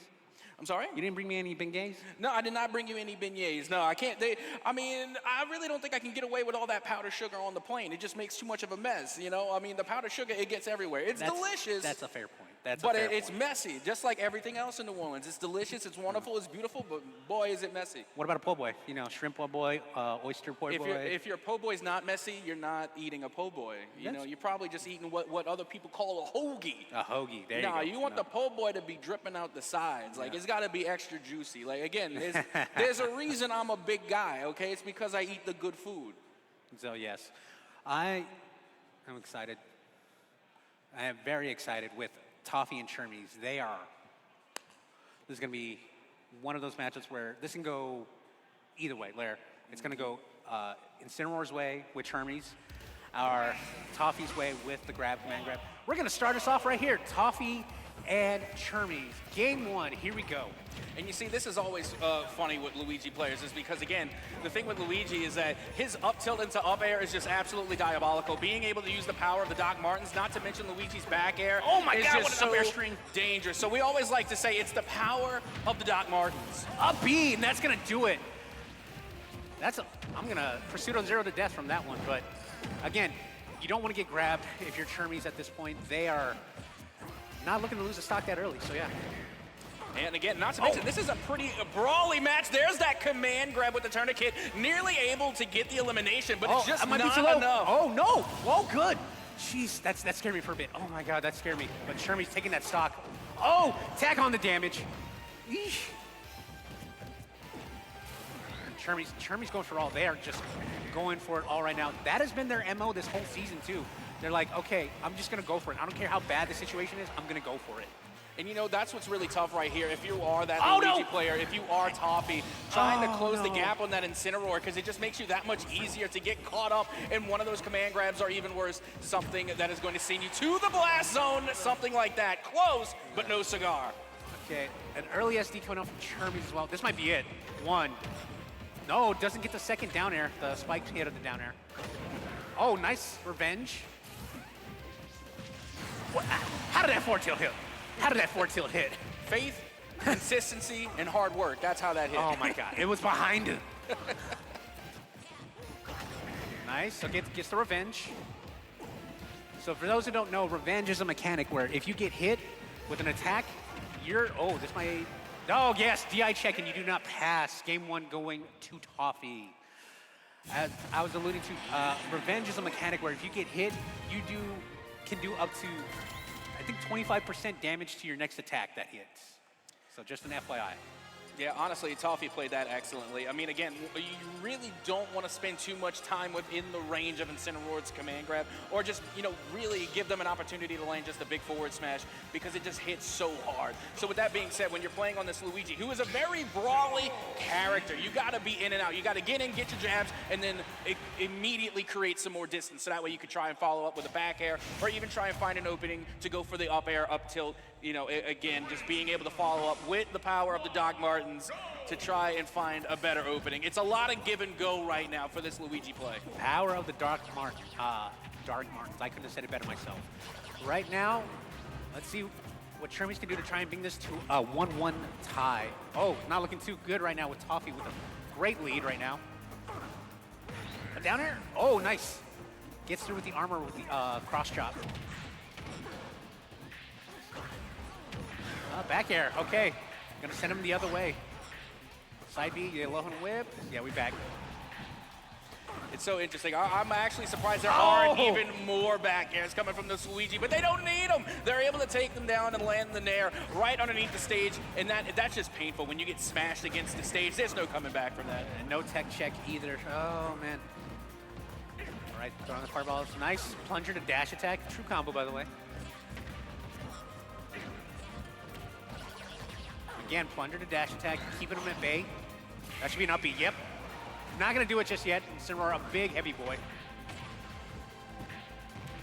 I love getting baited by the animation, the elimination animation things. There it is. That's it. Oh, jab blocking to forward smash. Where was the animation on that one? That one actually was a stock. He was just serving a pizza. Oh, this might be it. Nair, down air, nair, down air. Yes, good DI coming out from Chermies, because that definitely would have been the stock. Oh, okay. Darkest Larry coming in, a nice get off me move as well. B, up, oh, okay, up air, up B. I was waiting for that. Toffee looking in complete control right now in this game too. What can Chermies do to try and bring this back?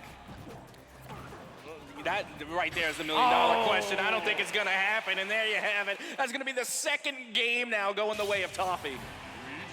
Oh man, game 2 to Toffee. It's just been rinse and repeat for Toffee. That's all I can say about that game. What adjustments do we need to see from game 3 for Chermies.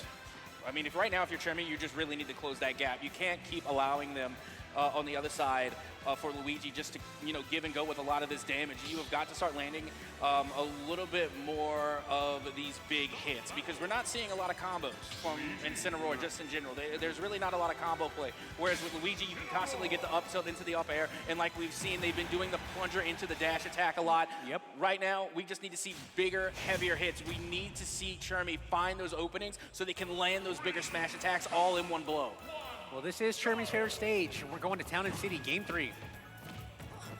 I like this stage too. This is nice. This is a good stage because the side blast zones are more compact compared to the top blast zone. All right, Darkest Lariat, get off me. Nice Alohan Whip. And goes for the up variant instead of the clothesline. Another Alohan Whip, gets the clothesline this time. Yeah, spamming. I like it. Oh, misses the forward tilt. If I'm Chermy's, I gotta slow play this a little better. Oh, she's just, okay, never mind. All day. Forget what I said. Oh no, up B's the wrong way. That is the second time they have done that. That feels bad. I mean, I see what they're going for, but it's just a simple misinput, a misread, and all of a sudden, you're not coming back. That's a stock 3 for Toffee there. Oh, nice. And okay, that'll do it. Okay, I'm very surprised that the Darkest Layer did take that. It is invincible around frame 5, just an FYI, people. Up, air, up, air. Oh, that should be a punish. Yep. Oh, an ill-advised uppy. Loses stock for that. Chermy's last stock, Game 3. Yeah, I think Toffee's just pretty much locked in at this point. They have clearly found the formula against this Incineroar, and I can only imagine that this is not the first time these two players have played against each other. So I can be more than confident in saying that Toffee knows exactly what they're dealing with right now. They have played all season, so yep. And of course, most of this going Toffee's way. Down air, up air. Oh, that was beautiful. This might be it. Oh, I think misinput on the tornado. That double back air, that's it. There it is. And that'll do it. Toffee takes that. Quick 3-0 to Chermy's. Guys, give a round of applause for Chermy's for making this far through the season. Give them a round of applause. That's already like one of my favorite characters already gone because I love Incineroar. I really do. Oh, it's such an unfortunate thing, but this is the top 30 Luigi in the world for a reason. Yep. This is Smash. This is Smash. That's what you can say. Oh, more. I'm just, there's not much you can say about that. It was a beating. So, yeah, if you want to take a look at these replays real quick, just see how Tommy just imposed their will on Chermy's. I mean, don't get me wrong. Like I said, it was a lot of that give and go, being able to avoid a lot of that Incineroar because, again, we're talking about offense, which is what you get on the highlight reel. You get all the great stock takes, but you also got to talk about the defense as well. That's kind of like the unsung component, I think, in a lot of Smash replays is because it's not just about dealing out the damage, it's knowing how to avoid the damage as well. Yes, indeed. Yes, indeed. This broke my heart right, not this one, this next one coming up right here because I get it. You want to go for it all. You don't want Toffee to come back, but you get hit. Even with the tech check, you went too far down and you burned your jump. Man, remember, they did that twice throughout this series. It's just so unfortunate. Again, just a slight misinput, a slight misread, and that's all it will take to cost you a stock. Okay. Oh, man. And following up right here, Game 2. It was all Toffee. Got through it that time, but it was rinse and repeat at that point. The ledge guarding was diabolical coming from Toffee. I'm not gonna lie, because when I think of ledge guarding potential from different characters, Luigi's not always on the top list for ledge guards, but my goodness, I mean, Toffee had it down to a T. They were able to literally just run the ledge, go underneath the stage and everywhere in between. They made this an incredibly difficult match here for our Incineroar, and it was just unfortunate to say the least when we did see those two missed inputs off of the ledge. Yep. Forward smash is going to seal out Game 2, and then of course Game 3.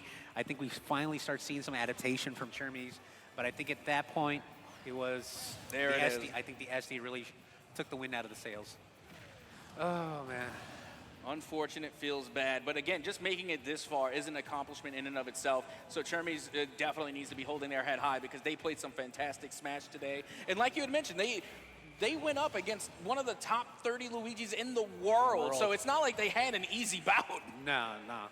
Up next, though, we are going to have Noodle versus Judgment. We're going to have Roosevelt's Noodle versus, excuse me, folks' Judgment. And, excuse me, Warren's Judgment. Judgment was in middle school last year. Oh, okay, so we got freshman class coming in. This and Nightmare, brothers. This was one of my dark horses to make top 8 this season. So, like real brothers, like a sibling rivalry No, we got going on? they're real siblings, yes. Oh, my goodness. Unfortunately, of course, as I said earlier, Nightmare could not be here due to illness and everything. Oh, that's unfortunate. Yeah, that's just one of those things. But we're going to have Min Min versus possibly King DDD or a Sonic. Judgment is a counterpicking fiend. That's all I can say about that. Well, you see, I love that. I love players that are versatile, that can play more than one character, that aren't hard stuck. Even though one of my favorite professional players is Goblin Roy, who is literally hard stuck on Roy. But with that being said, you know, being able to counterpick, having that versatility, I think it just speaks volumes because it takes so much just to learn one character to where you could play at a competitive level. But to have like 2, 3, even 4, to me, that's just absolutely insane. So keep in mind, they are just fresh out of middle school, starting high school. They are young as well, so they don't have that fear mentality as like, no, I say this character's gonna do it. No, I'm saying this character's gonna do it. They don't have that comparativeness to stick with one character. So we're gonna get right into it as well. I'm excited to see how this goes as well. Oh man, who you got, Noodle or Judgment? Well, let's get ready as we get ready to head into our next matchup to see who's going to be moving forward. We already know Toffee's going to be moving right along, okay? So somebody's got to meet them there. As you can see, we are ready to go into our next matchup. We're going to have a Min Min taking on Marth. Yeah, I forgot. Well, again, they are counterpicking themes, so I should not be surprised at the unexpected at this point. But game 1, here we go. I haven't seen Min Min in a minute, no pun intended. Maybe a little bit. Well, you know. If you compare it to Noodles, it'll take about a minute. So this, I guess I get why Judgment has picked the Marth for counter-picking purposes. You think the sword can match up with the arms as well. Of course, counter's not going to do all that well in this matchup unless you can just have a diabolical read on the recovery. But right now, it's been pretty much all Noodle right now. Yeah, I mean, Noodle's going to be able to land a lot more of the hits, but you got to keep in mind that Marth hits just a little bit harder, right? Especially with Tipper as well. Like that. Oh, look at that. It's already tied up, kind of tied up in percents right now. Oh, and you got to air dodge back air. That should be a rinse and repeat edge guard, and that's it. Wow, what a first stock from Judgment. And that's what we're talking about. That's how quickly things can change up. I mean, for the entire first stock, it felt as though that Noodle was really in control, really in charge. Yep. All of a sudden, you get 3 moves in, and Min Min is off stage, and they're able to confirm the first stock. And there goes the revenge. Yeah, second stock coming in, or excuse me, first stock coming in for Noodle against Judgment. All right, back to neutral. We're playing Smash 4 right now. 2 stocks, 6 minutes. Down tilt to up smash. Yep, true combo. Right now, I am liking Noodle's movement right now, especially, you know, not overcommitting against the Marth, you know, using those arms as well, no pun intended. So, yeah. Right now, I'm really liking what I'm seeing from the Marth because, once again, the power of the Min Min versus Marth here is that they're able to land more hits than their counterpart. But Marth has been doing such a good job of dodge, duck, dip, diving, and dodging that they're not going to be able to pile on that hit count. Oh, watch out. Oh, and okay, I think we still have our jump. No, we don't. Oh, man. When did Judgment lose their jump? Noodle looking very strong right now. All right, if you're Judgment, you cannot get grabbed because something like this could happen. Nair, fair. Oh, okay. Oh, what a megawatt force smash. Yeah, this is getting a little sketchy right now if you're Judgment. I mean, you're definitely losing the battle of percentages. You're down a stock. You can't afford to get hit with the back throw and get forced off stage again. Marth just not the best recovery and not the best off stage. Watch out for Chip. Oh, awesome, that's gonna do it. Yeah, that'll definitely do it. Game 1, going to Noodle. Roosevelt's Noodle. About to say, you can hear the crowd. They definitely got some Noodle fans out there cheering on our maniac Min Min as they are able to take game 1. That just sounded so funny.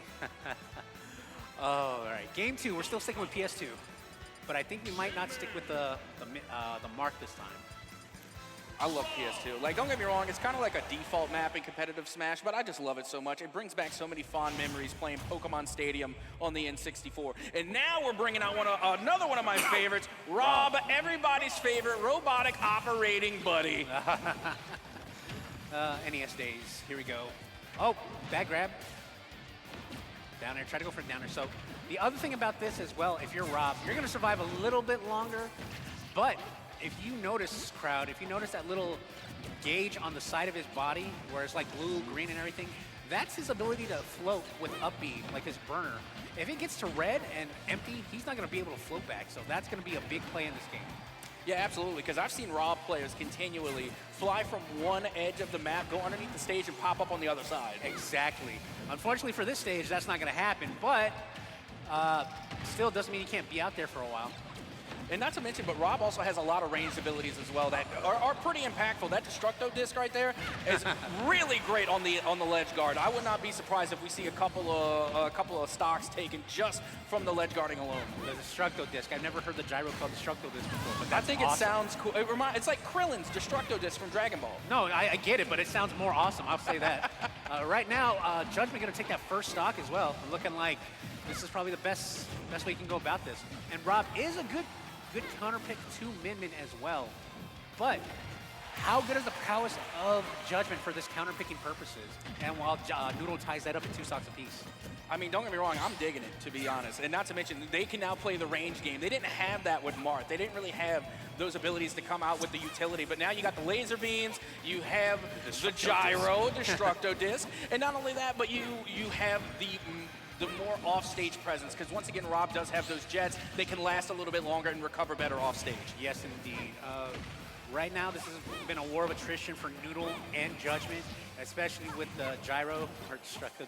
I'm not getting over that anytime soon. It's awesome. All right, Nair from the Ram.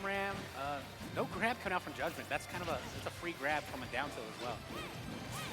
You got to watch out for Rob. They are firing the lasers. All right. Speaking of firing the lasers right now, that arm is charged up as well. So if you get dragon lasers, you're going to take a lot more knockback than usual. Noodle not letting it rip, though. I'm a little surprised at that, especially because it's still charged up for a bit.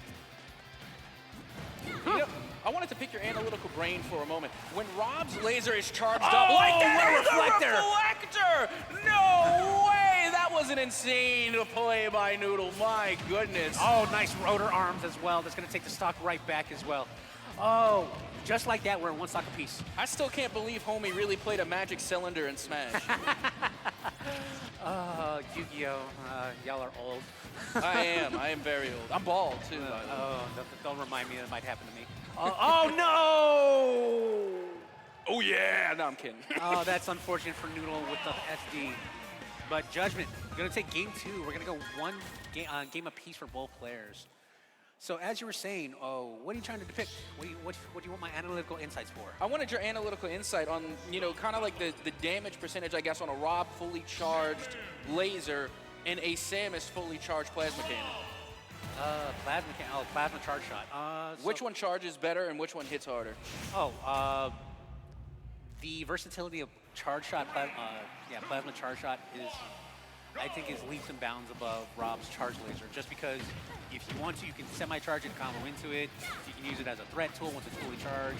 Not to mention, you can combo into most of that stuff as well with ground bombs or even missiles as well. So that's why I think it's just super versatile. The more versatile a move is, the better it is. Understood. That's why I asked the expert here.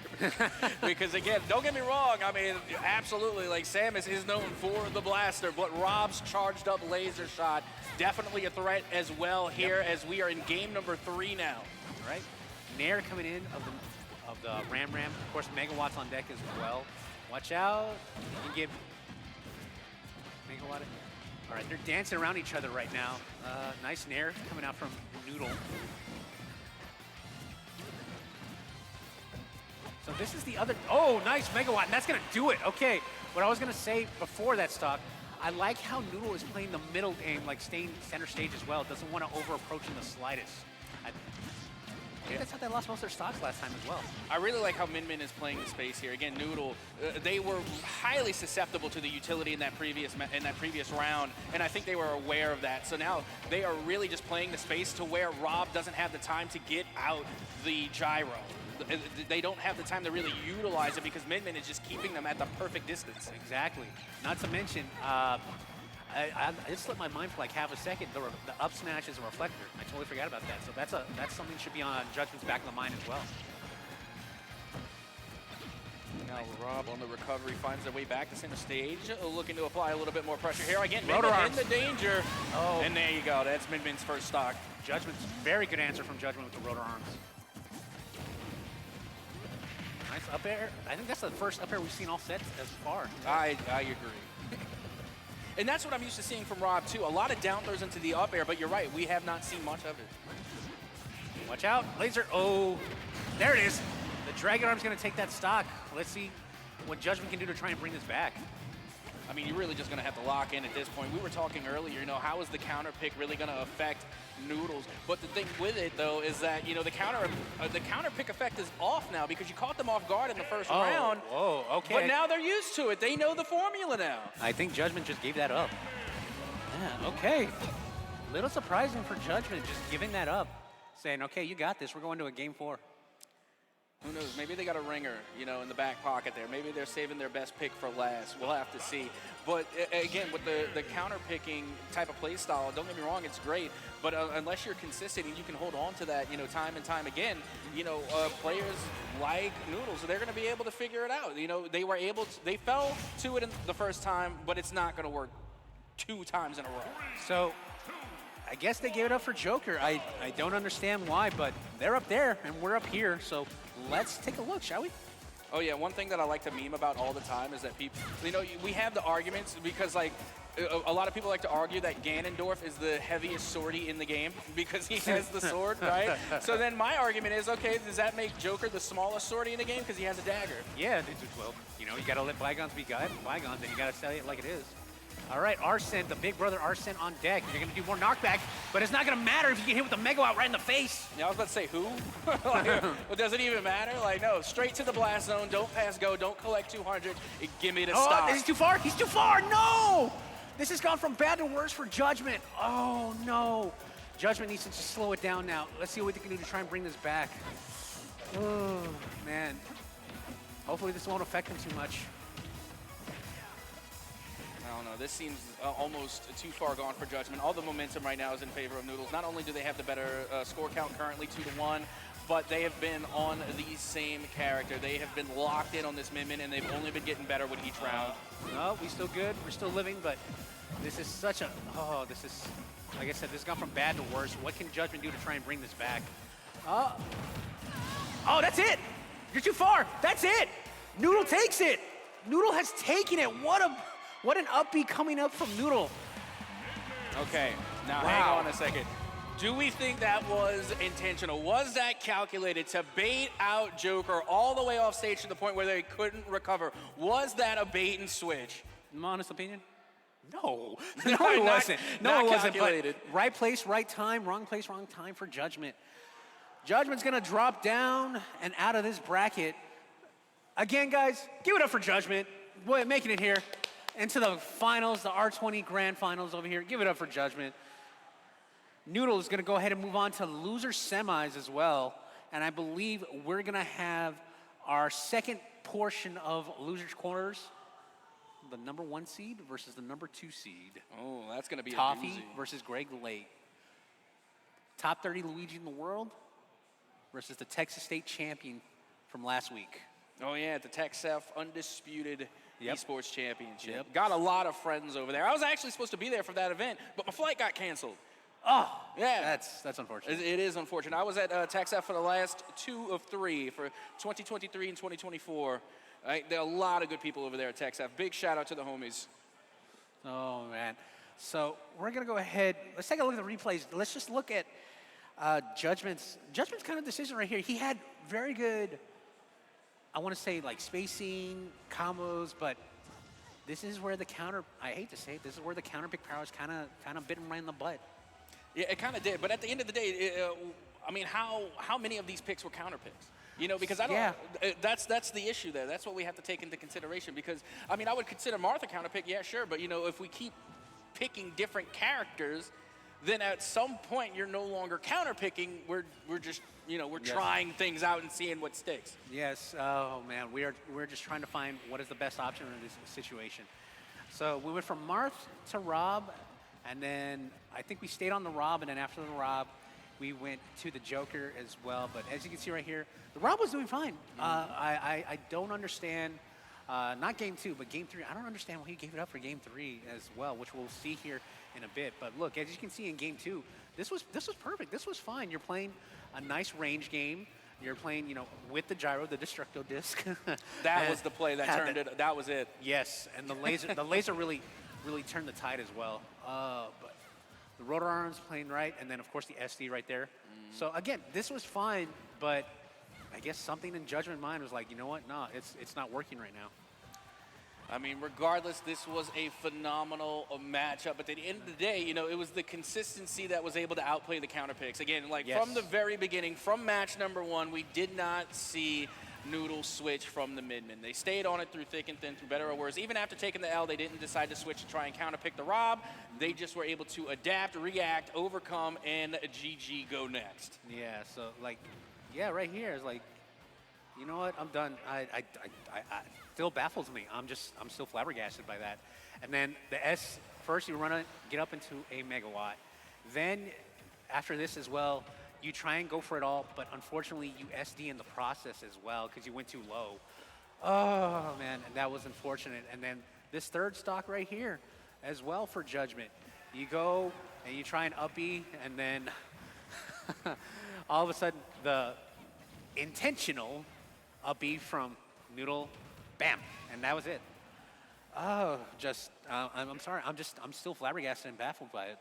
I mean, don't get me wrong. If I was Judgment, I would be taking credit for all that. I'd be like, yeah, no, totally. That was 100% calculated. I lured them out there, too far away because I had the extra stock, so I knew I had them, Yeah, no, that was just pure 400 IQ chess gameplay right there. Big brains throughout. That's what I would do if I was Judgment. Unfortunately, Judgment, again, going to bow out 5th place. Not going to be a bad leg, but we are going to get that number 1 seed versus number 2 seed in losers quarters very early. I was not expecting this. A lot of people were not expecting this. Oh, man, I am excited. This, again, war of attrition. Don't get grabbed. That's all I can say. Do not get grabbed. So let's go to the game, shall we? Let's go on in. Oh, and again, this is a great matchup. Luigi versus Mega Man. I love watching Mega Man. Shout out to Peanut. Shout out to the homie who makes it look easy. And this is where things are going to get interesting because you have Luigi, right? The brawler, the guy, the Tim, not the Tims, I'm sorry, that's Yoshi, the Doc Martens. This is what I said. You got grabbed. Are we playing Marvel 3 here? Are we playing Marvel 3? I have no idea. That's what it feels like to me. So yeah. I need to see more Leaf Armor. Leaf Armor is one of my favorite mechanics from the Mega Man just because it has a defensive component, but you can also yeet that thing. Yes, most definitely as well, but now you lost your stock. You cannot go, yeah, there's your Leaf Shield, but it's interrupted by the Nair. You cannot overcommit in the slightest now because you're down a stock, and then Toffee, again, this whole season, Toffee has shown they can take a stock at will just like that, so yeah. There's nothing worse than having your own utility used against you, and Luigi, Toffee has been picking up these gyros time and time again, and eventually one of them is going to land. Down there again, nope. Nice jab coming out from Toffee as well, sending Greg Lake to the other side. Look at this patience coming in from Toffee as well. Not overcommitting in the slightest. Oh, what a back air coming in from Toffee. One stock for Greg Lake. And that's pretty much been the MO here for Toffee. They've had no problem being able to avoid the danger. Even when they were going up against the Incineroar, they were able to really maneuver their way around a lot of those command grabs, and now they're able to maneuver their way against all of this utility coming from Mega Man. Oh, man. Greg Lake trying to at least take a stock, but it's not looking good right now. Double up air and a back air. Already at 85%. Nice back air. Okay, takes a stock. Moral victory right now. Moral victory. Don't get JV2 or 3. Honestly, that's what it's all about. It's about the small wins. You know, you got to take what you can get, and hopefully you can build upon it. I mean, it's better than going down in the first game 3 stocks. Exactly. But again, what are you going to do if you're Greg Lake? Well, I do see the patient game coming out, and then yes, shifting to this little pellet style, these limits. But this might be it. And that's it. You're DIing straight up from the line. Game 1 going to Toffee. Top Luigi in the world for a reason. And you see, that's the thing, when you're going up against a Luigi, especially a Luigi like Toffee, and this is what makes things, really difficult, because again, they can start out with those up tilts, take it to the up air, and then even follow it with an up B, and then all of a sudden you're ending up into the sky, you're in the blast zone. They have great follow-up potential, and then Mega Man, don't get me wrong, they have their updraft as well, they have that potential, but you can tell that Toffee has mastered this mechanic to perfection. So they're using that in order to really just deal out big damage very quickly. Like we said, it's the power of the Doc Martens, being able to land those up airs, and then even coming through with 2 heavy back airs in that bout that really made such a huge difference. Yes, so game 2, we're still sticking with Pokemon Stadium 2. Love it. I guess Toffee taking a little moment right here, trying to refresh himself. Like, yes, that was a good game 1, but the job's not done. The job is done when I get it to grand final and win the whole thing. Game 2, here we go. I mean, this is really difficult because, like you said, what do you do right now if you're Greg Lake? If I was them, again, you want to try and bring in some more of that utility so that way you can keep the distance or at least keep them at bay from avoiding, like you said, the grab. Don't get grabbed. But Luigi, they've just been so good at avoiding literally all of the utility. Yep. And so one thing, well, oh no, we're going to see it right here. Here's a movie. Oh, grab the metal blade. That messed up the combo. So Greg Lake lives to fight another day right now. There we go, seeing more of that leaf armor. That's what we like to see, but it's just not enough damage. We got to follow that up with a little bit of more oomph. Oh, what an out smash. All right, walking with that leaf armor. Looking very good right now for Toffee as well. Look at it. That's not even a cat and mouse game at this point. This looks like a lion and a rabbit. Oh my goodness. And this is why Luigi has such good knockback potential. I mean, my goodness, because, Mega Man is deceptively heavy. They're a lot heavier than what they look. You'd think they would be a little bit more squishier because they're, rather small compared to some of our big heavies. And that does it. Wow. At 81%. Oh my word. Oh my Lanta. I'm sorry, we're flabbergasted. Just look how dominant this is right now. Yeah, again, on the potential of a 3-stock here, not to mention 84% for Luigi, that's still manageable, Like, they can still definitely operate, and there goes the gyro, constantly picking it up. It was only a matter of time before they used it against this Mega Man. Metal Blade coming in. I think you went a little too far. No. Oh, okay. Disrupted with the Crash Bomb. So, okay, takes a stock. Moral victory. This is winnable. It's definitely still winnable. We got to lock in now. But once again, it's just a lot of chip damage and not a lot of kickback. We need to see something a little bit more heavy coming from the Mega Man. Oh, grab. This might be it. Oh, okay. Misses the up air, but it doesn't matter. Game 2. Toffee. And correct me if I'm wrong, but this is the lower bracket, correct? This is loser's bracket, yeah. That is crazy because, again, I think we're seeing Toffee somewhat on a comeback tour because I don't think they intended to be here. No. And if they did, they just wanted to do it for the content. They're trying to make the lower bracket run. Yeah, they wanted to do it for the content.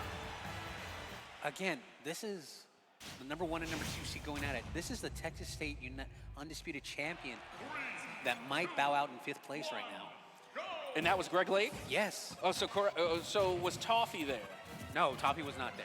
Okay, so this potentially could have been that Texas State championship. Exactly. Right now, Toffee with the grab. Good DI out for Greg Lake. Doesn't want to get comboed into it. But rinse and repeat. Oh, good. Another good DI, and then up beats to get out of that situation. And there goes that plunger ledge guard again. Worked for a couple of hits, but once again, Mega Man able to find their way back center stage, trying to avoid the dash, but you can't avoid the up air. You cannot avoid the up air. All right. Nice dash attack as well. Oh. And they're Toffee. Your chase, yes, nice. You're still good, but that's going to be it. Rinse and repeat for Toffee. That's pretty much all I can say right now. Oh. 1, 2. Oh, misses the up air, the falling up air. I forget, what's the dog's name? Rush. Rush, okay. Right now, this is just a speed run, or a rush, as you would say. And you know, we were talking a lot about counterpicking in the previous matchup, but honestly, there's really not much to counterpick here because Mega Man, you know, for better or worse, is a decent matchup against Luigi. Yes, I agree. Down air, nice. Okay, Greg Lake getting right back into the thick of things. Let's see what they can do to try and at least take the lead.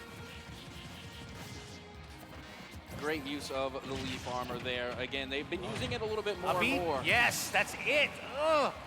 So consistent. Greg Lake on their potential final stock of this tournament right now.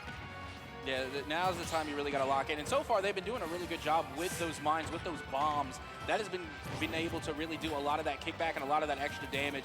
Now they just got to find an opening in order to utilize it. Up smash to try and get it. Great. Nair, up air, CB, double up air. And jeez, the judo chop, the bear. Back air, okay. Can we take another stock? Yes. Can we chase? Nice back air coming in from Greg Lake again. Up smash. Oh, that might be it. Oh, my Lord. What a reversal coming in from Toffee. So as y'all saw how he got so fast back to stage, that was a misfire. A misfire has a 1 in 10% chance, so 10%, to just speed your way back to the stage. Capitalized it with a nair and tornado, and that was game. Yep, I mean, there you have it. And I got to tell you, I mean, it really looks as though Toffee is trying to take no prisoners. They have no intention of staying in the lower bracket. They have their sights set on for the grand finals. They're gonna try and go the distance. This is a speed run. This is what I can say. This has been a speed run looking tournament so far for Toffee. It was Chermies, and Chermies, very well player, but had to bow out. Then now Greg Lake. Guys, let's give him a round of applause for the Texas Undisputed Champion, Greg Lake, bound on in 5th place. Let's give him a round of applause, shall we?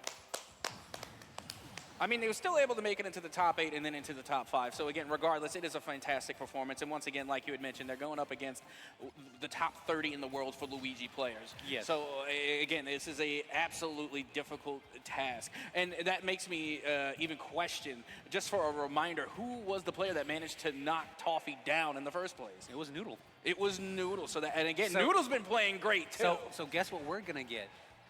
Loser semis.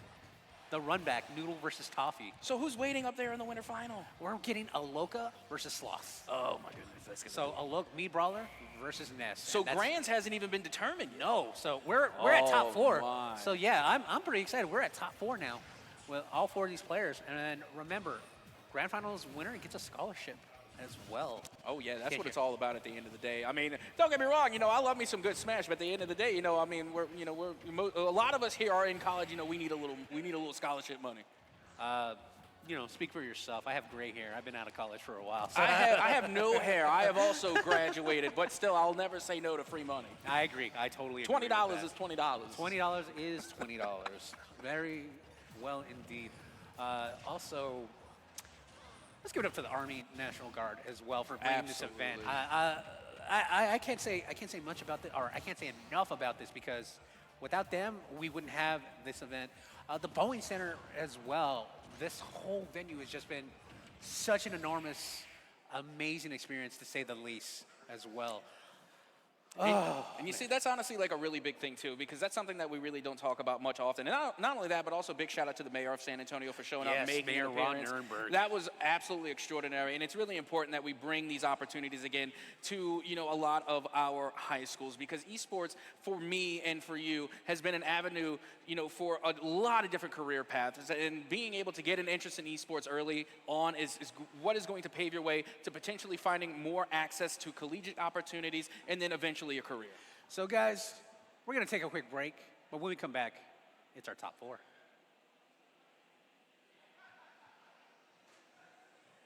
Stay with us. Oh, what an awesome day for a pump, dude. Yeah, I gotta take it easy. Doc says if I exert myself, I will die. You overexert yourself, you will die. I'll tell you what, you finish the workout, all these could be yours. That looks good. A little bit of honey ham for the ham. Get after it, and that's your get after it, and that's your treat. Do the exercise, do the work, then you get the reward. That's how this works, man. You got to give it max effort, maximum effort. That's what I'm talking about, baby. Big hams. Make it work, those hams. Work it. Putting in the work. Yeah, baby. Yes. This is a spicy workout. Gotta make it worth it. Building the beef and bringing home the bacon, baby. I'm loving it. Teriyaki is just about within your reach. Come on, get you some. Come on. Ooh, ooh. Maximum effort. Maximum effort. You're there. You're almost there.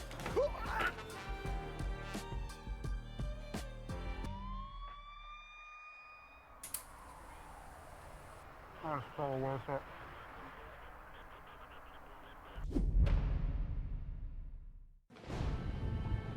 You'll still have common days. Forget someone's name mid-conversation. Count your tips at the end of your shift. Buy something disappointing off the internet. This is not one of those days. A few weeks a year and you'll discover the most uncommon time of your life.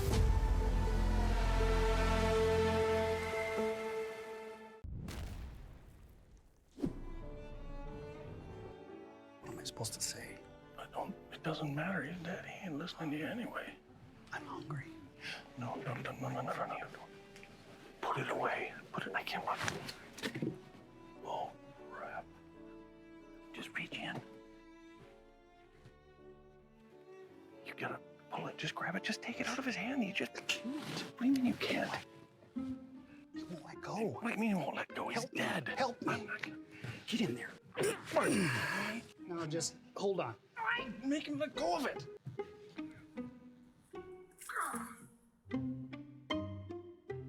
No, I got you. Just go in for a hug. Go and get on in there.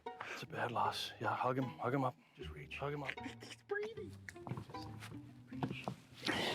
On the other side. Go. I can't. Just- I can't do it. Help!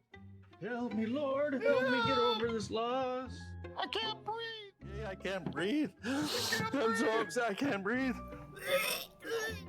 Stop. You knock on wood so they go to heaven. It's like a lucky. Hey, get the stick. Yeah. Hey, did you get the meat stick? Yeah, I got it. Hey, just hold tight for a second. They're moving the casket. Just hold tight. Yeah, that's no worries. I got it. You'll still have common days. Put off your term papers till the last minute. Eat cold pizza right out of the fridge. Update your fantasy roster. This is not one of those days. A few weeks a year and you'll discover the most uncommon time of your life.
Hello and welcome back to the welcome back to the Scholastic Esports Championship, live here at the Boeing Center at Techport in San Antonio, Texas. I am Jericho, accompanied by Captain Etsoka, you know, again, it's an absolute pleasure to be here. I'm so excited to get a chance to cast with you, Jericho, because I've been watching your games. I've been listening to the commentary. I already got the cast with Psycho Ward. That was absolutely phenomenal. I had a blast on those games, but now it's time for Jericho. I'm ready. So I'm really excited about these next coming up matchups. Again, we've got Sloth versus Aoka, two who are very consistent with their characters. Again, we got Ness, me, Brawler. Again, both really good at putting in that pressure, both really good at close-up combat. Are we going to see more of a range type of arrangement, especially with Ness as a main here? You know, it's unknown. Again, with the shot put placement from Aoka, it's just really intense. And again, that pressure, just boom, being able to push people back, it's insane. Yeah, not to mention there's a lot on the line going into this matchup. This is the winter finals, okay? So whoever wins this, they're going to be moving on to grands and potentially having the bracket reset in their back pocket. I mean, again, you have all these players that are coming from the lower bracket. Toffee's still down there. Noodle is still down there. There's a lot of threats there in the lower bracket. So you really want to have that benefit of having the bracket reset or whatever advantage that may be for taking the winners finals and moving on to grands. I mean, and Noodle has a victory over Toffee. What's that like going into it? Will that encourage Toffee to maybe like put on some more intensity there, or will it cause like, you know, a little bit of nerves in there? I wonder what that situation's going to be like in that rematch. No, Toffee's 100% locked in. They took that first loss, and I think they took that personally, okay? Because ever since then, Toffee's been on an absolute rampage. Honestly, I don't think I've seen... I mean, I'm sure there has been, like, again, if Pyro World was out here, they're a lot better with the analytics than I am. You know, they live and breathe Smash, okay? They know what they're talking about. But as far as I could see, I rarely saw any misinputs coming from Toffee since I've been on the desk. Toffee is just really, really calculated. Up next, we again have Sloth versus Aoka. Very consistent, very good at getting up close. Let's see if the range plays a factor in this one. And you know, that's what I'm looking for from Ness, though, because again, Ness with the PK Fire, PK Thunder, you know, it's always fun to watch Ness go to work. But right now, I mean, this Me Brawler, they are wasting no time. They don't even have an opportunity to get out any of the ranged abilities. You can tell they've fought each other on numerous occasions. Again, just already getting that uppercut in with the stock lead at 17%. Aoka's like, all right, let's shut this down. Let's get it over with. And you see, one of the things, again, because I am such an old head, I originally played Smash on the 64. Some of the parents out there might know about it, the Nintendo 64, but that's when I originally played. And Ness is an OG from back in the day on the original 64 Smash. So I like to show love to my OGs whenever they do appear here on the stage. I love the strategy of using PK Fire as a stun move and getting them, like, throwing them off balance. It's always a good throw off balance move, but as you see, again, Sloth here is really good with their grabs and again, just using their range. But the problem is, once that range is closed, Aoka can really put that pressure on. Okay, now who do you think would be a better matchup here? As you can see, the first stock now taken from Aoka. Who do you think would go better against this Me Brawler right now? Is it going to be the Ness or the Luca? Or Lucas, I'm sorry, Lucas. I think it would be probably the Ness. I don't know. I like the PK ice. You know you know that ice ability. There's been too many times where I've seen someone try to go off stage and all of a sudden they get frozen and then they just fall to their doom. What they got here again, PK Fire really good at keeping that distance edge guarding there, but Aoka able to stop it there. Yeah, right now it just looks like Sloth just needed a moment to shake off the jitters, right? Get warmed up a little bit, and there we go. The stock lead changing. Exactly. You see, now they're feeling a little bit better because I got to tell you, a lot of people don't realize it, but once you go from playing at home in the comfort of your own room to going up on the big stage with the lights and the crowd, it's a completely different experience. It takes some getting used to. Of course, the pressure is on, and both competitors are really showing out for it. Good shot put there, and just, again, really good at closing in that distance. They are trying to get just something started. Good uppercut, getting the stock there, and it's one stock all. And you know what? There's been a lot of heated debate, you know, right now about that shot put. Is that a cannonball or a bowling ball? What are we looking at there? That's a stock is what that is. That was the last stock gone. Not sure what happened. It looked like they were trying to throw out the shot put as they were falling. Maybe a miss input instead of hitting the up B. They accidentally threw out the shot put instead. But You hate to see stock losses like that, but, you know, unfortunately, these things do happen. We've seen that with Kermes. Remember, you know, when Kermes had their matchup against Toffee there in the lower bracket, they had 2 missed inputs off stage, and it may have caused them the match. That's 2 nerves free stocks. play such a big factor in this. It is just hard. Again, at the lights, the sounds, and the pressure, it is just on. Sloth doing a good job of keeping it in control right now. A little shaken is Aoka, but like still in this. There we go, good uppercut.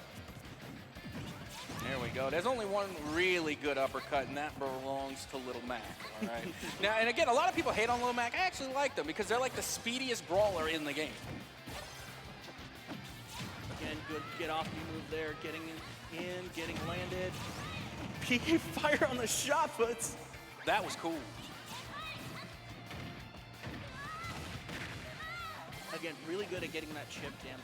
But they got to get those execution moves because they're hitting a lot and they're getting those little jabs, but they're not able to get that final kill moving just They're both in the danger, too. We've already seen stocks being taken, you know, around like 80%. So being in the 70 is not a safe zone at all, but neither is being in 100, okay? You get sent to the moon, you're done and dusted, and now we're on the second stock.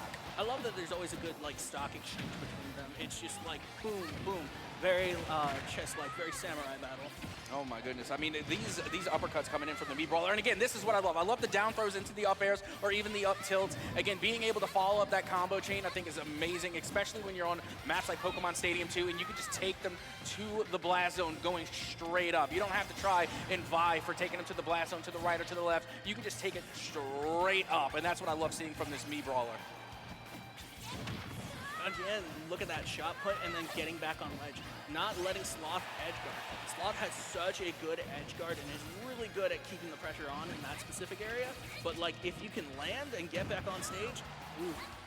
You know, it's funny because a lot of people, you know, when Ness first came out or even, you know, a little bit even to this day, people, you know, they're talking about, you know, Ness with the yo-yo. Why is he using a yo-yo? That sounds ridiculous. Well, the yo-yo was originally invented as a weapon, so there you go. Yo-yos are dangerous in the right hands. Again, neither one of them really given an inch here. 135 to 51. That was a great parry. Not able to get the punish though.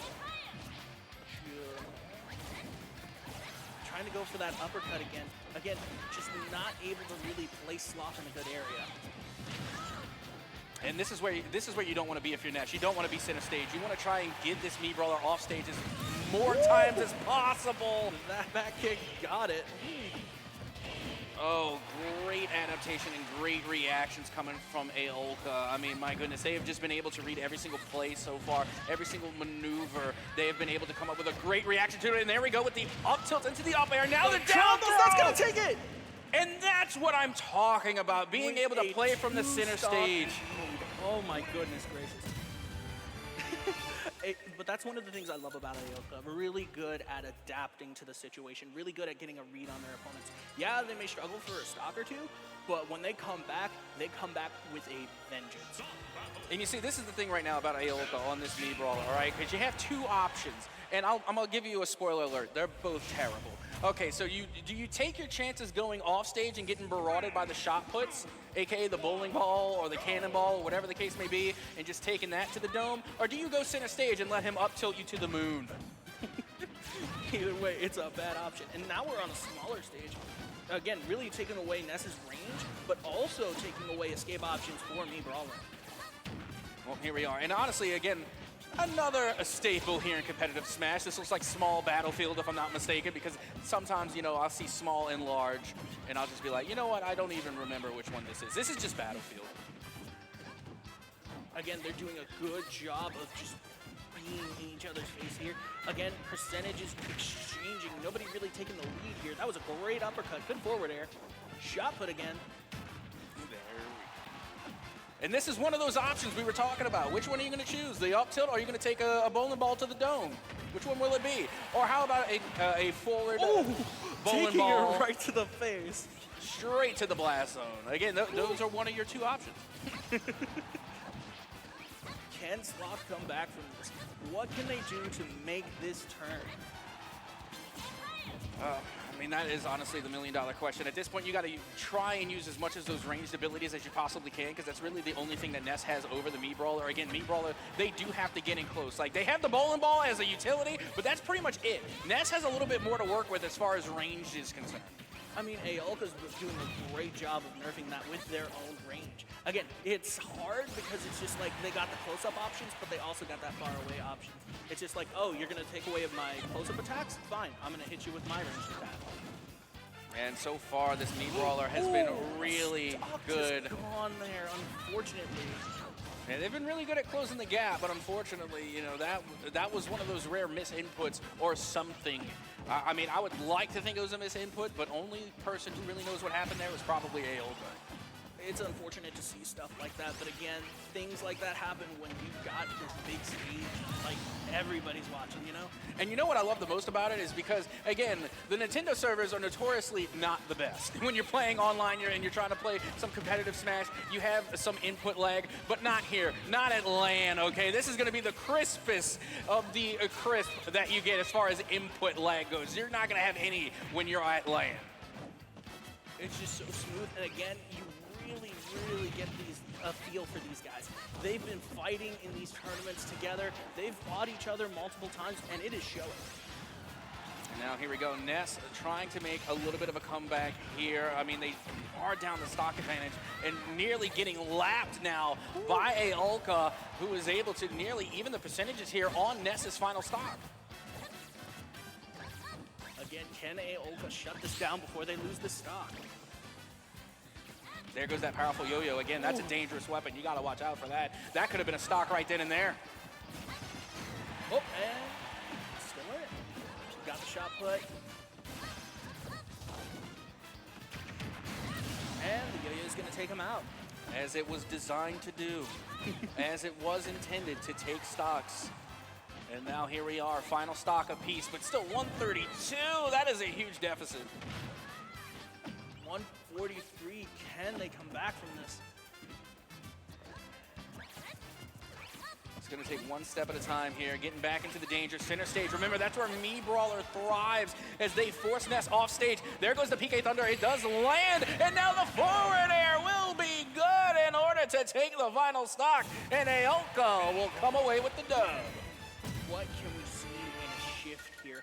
You know, we need to see, I think, a little bit more of Ness's toolkit. You know, they're relying on, like, strategies that they've used before, but they're not really utilizing Ness to their full potential. Like, they got options here, but unfortunately, a lot of it is getting shut down. And again, it's just tough because this Mii Brawler is just so speedy. Again, I've seen people play Mii Brawler like several type of ways, but this one right here, Aolka, they are playing with a little bit of speed, and it's just so hard to pin them down or to even, exactly, like when you're going for the PK Fire and you just can't connect because they are so good at playing the ledge and they know how to avoid the incoming danger. I love that Aolka's able to, like, kind of get out of it, not really ever getting stunned by the PK Fire. Again, with that shot put, really doing a great job going like, you have range, but I have range too. Good drop kick there, closing the distance. PK Fire stunning him for a second. I love watching the PK Fire and the shot put cancel each other out. It looks so cool. Let's see. Again, just kind of stalling from both of them on that part. And that's going to take the first stock right there.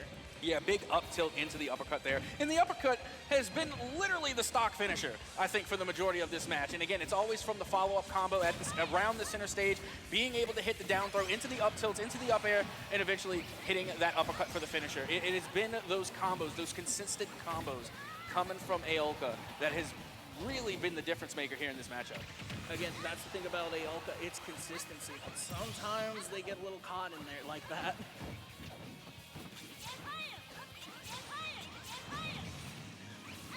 Again, just waiting for the first person to make a move here. There we go, and once again, the juggling is on. They barely missed that uppercut, but you can see, once again, they're constantly finding the opening to initiate all of these up airs, up tilts, and then taking Ness to the sky. And they're doing it consistently over and over and over again, and it's working. And unless Ness, Sloth, is able to figure a way to either avoid it or cancel it out, I mean, Aolka's just going to keep going for it. Again, but that's the thing, Sloth is incredibly good at edge guarding. And again, if you let Sloth, the thing is, Aolka's just got to stick with their game. They got to make Sloth play their game and not get caught up in Sloth's. Here we go, final stock apiece. All is fair and all is square because these percentages are nearly even. One stock apiece, really no excuses here. This is about as fair of a matchup as you're gonna get. This is quite literally anybody's game.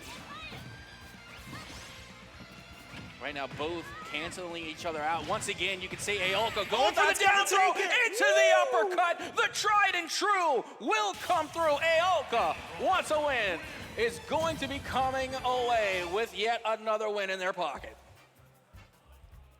Again, that's the thing about Aolka, though. They are like Aolka has consistency. That's the one thing. Like, that's the thing about like Toffee as well. Toffee's got consistency. And so, again, who's going to play whose game? That's the thing. Who's going to engage first? Who's going to be the one to be like, okay, you're going to be playing my game. This is my strategy. You're going to be working towards me. Yeah, well, I got to tell you, I mean, throughout the entirety of that match, there was just so many great plays. And again, they definitely made it a feast for the eyes, to say the least. Now I'm actually worried, about this Mii Brawler, because you got to keep in mind, Aolka, they're going to Grands. They punched their ticket. They're in the gravy, okay? They're sitting good over there. And now they get to take a break where everyone else battles it out in the lower bracket. So now what we're going to ask ourselves, we're seeing all these replays. We're seeing the plays that Aolka has made. Who in the lower bracket has the potential to take them down? I mean, like, when you got people like Noodle, Toffee, and now Sloth, again, there's the potential. It's crazy. Again, I think what we needed to see was Sloth just use more of their tool set here. Again, a lot of things not getting used. It's just like you got an airy character with a lot of range, but then that range is getting closed down and shut out because, again, Aolka's just really good at getting in there. And again, they have range, but like it's not really a factor when Aolka can just shot put and cancel out things. Yeah, and once again, we're watching a lot in these replays. It's a lot of those up airs into that uppercut that has just been so deadly. There's that down throw that we were talking about that just dealt so much damage. And again, it was good on Ness for just trying to avoid and find a lot of these openings. But at the end of the day, it was just too much speed. The pace that was coming from Aolka was just too much unfortunately, for Sloth to keep up with. In other words, Sloth was just playing a little slow. Again, the speed of Aolka, but that's the type of speed that you need at this competitive level. Absolutely. By the way, that was 100% a pun because, sloths are slow. So yeah, pun 100% intended. But regardless, I mean, once again, we have to consider where the end will be, or if there will even be the end for Aolka, because they're setting themselves up to take the tournament. I mean, they are in Grands, they punch their ticket, and now they get a break. That's a big reward. They get to take a timeout, and now they get to watch their competitors play. You get to see them battle it out to see who's going to punch their ticket to Grands. And with that being said, coming up next, if I'm not mistaken, we're going to be having Toffee take on Noodle. Toffee is, again, one of those consistent players, and the thing about going up against Noodle, they lost against Noodle. What's this going to look like? Revenge tour. Exactly. That's what I'm thinking. How is this going to play into it? Is it going to fuel? Is it going to harm? I feel it's going to fuel. And yeah, and don't get me wrong, like we've already seen, we got to see Noodle go up against a really good competitor that was able to switch different characters and, try and change things up, try and go for the counter pick. But the one thing that I learned about Noodle watching that particular match is that they know how to adapt and react, because as soon as we saw Noodle go up against that Rob, they went down one match, but were able to come back, adapt, react, and take the dub. So now that they were able to take a game off of this Luigi and they had time to kind of study them, now they are used to them. So it's going to be a tough match regardless. But the way that Toffee has been playing, like I said, from my perspective on this desk, I have yet to see them really hit a miss input. I have yet to see a really big mistake coming from Toffee. So that's going to be the biggest challenge, I think, from Noodle as we get ready to go into our next match. I mean, adaptability is the name of the game, about who is learning from who gets the download, who understands the mechanics the best. It is really just a study of each other. Yeah, and a real big benefit right now going into Noodle is that they do have a little bit more range. I mean, Luigi doesn't have the most range. They do have the plunger, right? They could throw the little cabbage out there, whatever. But at the end of the day, Min Min, they just have so much potential to just keep Luigi at bay. And that's where Luigi's dangerous. I mean, we even heard Psycho Ward saying it. Don't get grabbed. Just don't get grabbed. And that was immediately what happened in that first matchup again there with that Incineroar, is that they were just able to go in and they were able to get the grab. So this is going to be the name of the game, especially for a Min Min. It's to keep the range, keeping Luigi at bay. If Luigi is able to close the gap, I'm sorry, it's a lock. It's going to be a lot about creating that space and being able to dodge, duck, and dip, dive, and dodge your way to victory. Again, the thing is, does lightning strike twice here? Can we see an upset? What is this going to be looking like heading into this matchup? It is exciting. It is pulsing. I don't know how to feel. Like, it's just, where do we go from here? Also, I like what Toffee puts on the purple Luigi skin because it's showing, at least to me, it's showing some love to Waluigi, who is yet to be added to Smash. And again, like anytime I get a chance to mention it, Nintendo, let's get Waluigi in the game. You put in Piranha Plant, no more excuses. We need Waluigi. We need Waluigi like yesterday. Every day I cry.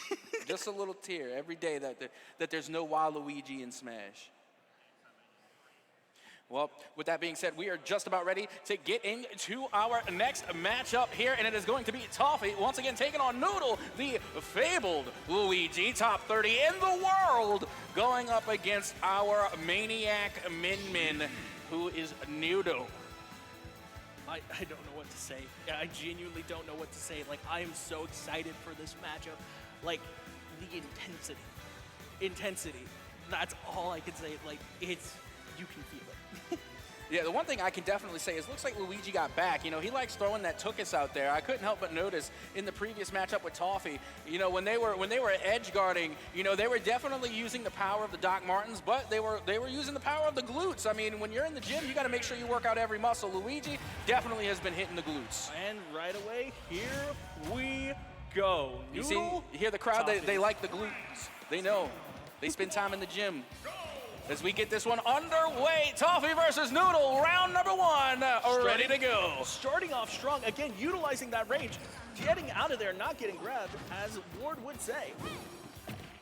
And take a look at this. Already you can see Luigi closing the gap here. You gotta get out of there. Keep what brought you to the dance, man.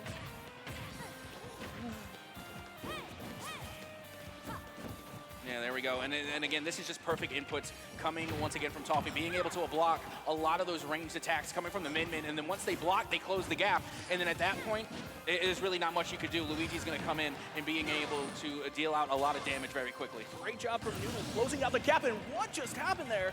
Stock already taken. Noodle with a stock lead, but at 115. That was great. Again, we see Noodle being able to use the extra reach from Min Min to keep Luigi off the stage. Oh, you hate to see stocks lost like that. That's well, at least I like to call that a revenge stock. I mean, I've heard it used a lot, so I'm pretty sure that's what it's called when you come off of a stock and you immediately take one back. That's a good revenge from the grave. There we go, 34%. Again, really good at building here, but you gotta utilize that range. You're getting in too close. But you see, again, that's another thing that makes Toffee dangerous, is that they're not afraid of the danger. They're going to go in. They're going to take the risk in order to get the reward. And again, that's that pressure. Just can they get out of this? And that's not going to take it, but ooh, massive damage. 83%. This is not looking good for Noodle at the moment. Yeah, I hate getting baited by the elimination animation. And now we're going all the way off stage. No animation needed. You're not coming back from that far down into the blast zone. Luigi going to plank their way to a round 1 dub. Sending them all the way to the nether on that one. Oof. All right, what can we see differently in this matchup? I want to see Noodle just utilize their range more, not get caught and grabbed. It's just... they got to toss it up a little bit more there. It really is tough because you got to think about the character they're playing, Min Min. They are their best when they are at distance, when they are at range, being able to take advantage of the space. So honestly, what they need to change up is they need to take a play out of Toffee's book. One thing I saw from Toffee is that they were hitting correct inputs on a lot of the blocks from the range damage. Now we need to see some correct defensive inputs coming from Min Min. I want to see more defensive plays and counterattacks from Noodle. That's where I think we could see a difference maker. Whoop, good suplex off there. Getting great early damage in this fresh stage. Oh my goodness. That's not gonna take it, but that's gonna deal some damage there. You gotta avoid the grabs. They're getting baited by the plunger there.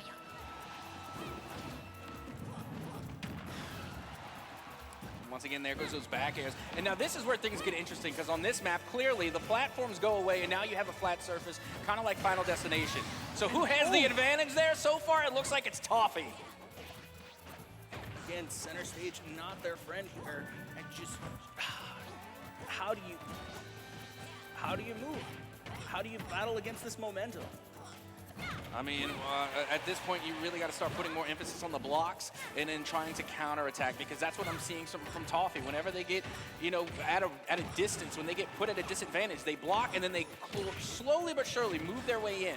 They close the gap. So now Noodle needs to slowly but surely start scooting back, start creating distance.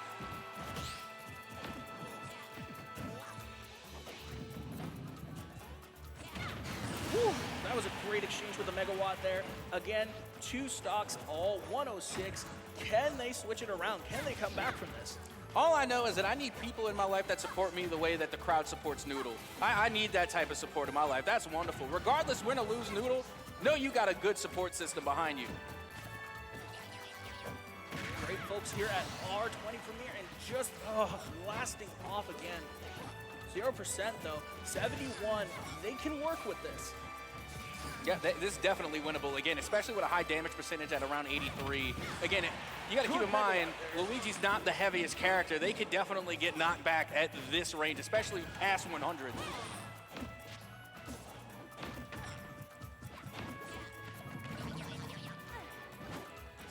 That edge guarding again is just really on point for Toffee, and just really good control of the stage here. There we go, hitting him on the head. Who's gonna make the first big move here? 138, and that, not gonna take it, getting baited there. I was about to say, does Luigi have a Lil Mac KO punch that I just don't know about? And the Megawatt takes it, 1 stock all. 105, 0%, and Luigi's going to JV2. Was that the noggin? Was that the headbutt that ended up winning the game there? That was huge. That is now, if I'm not mistaken, which I very well could be, is that 2 wins now in favor of our illustrious Luigi? Yes, indeed. That is 2-zip.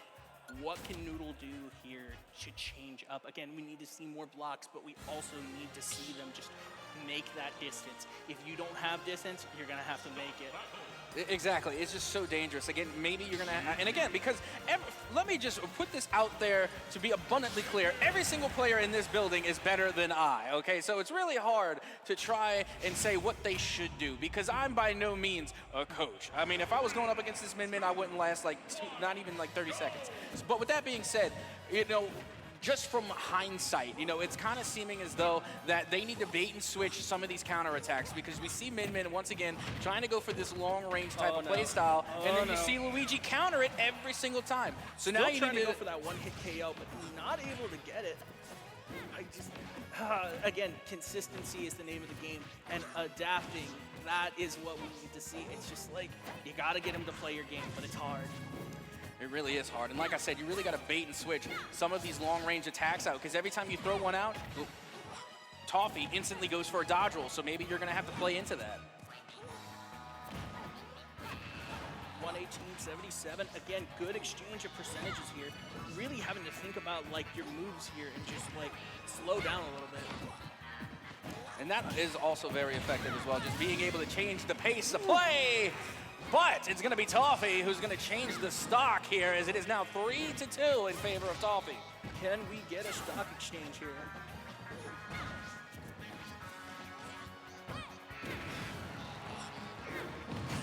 Ooh, and that's going to take it off stage.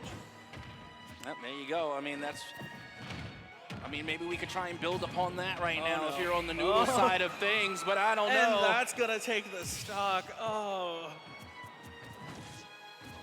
There's got to be something in those white gloves. I mean, the Luigi KO punch just hits different. Oh, no. They're going for it. Look how much damage already. Again, Toffee, one of the most consistent players here, and just really good at just getting that chip damage, but executing it. Oh, no. Oh, just short. Well, there we go. Stock all.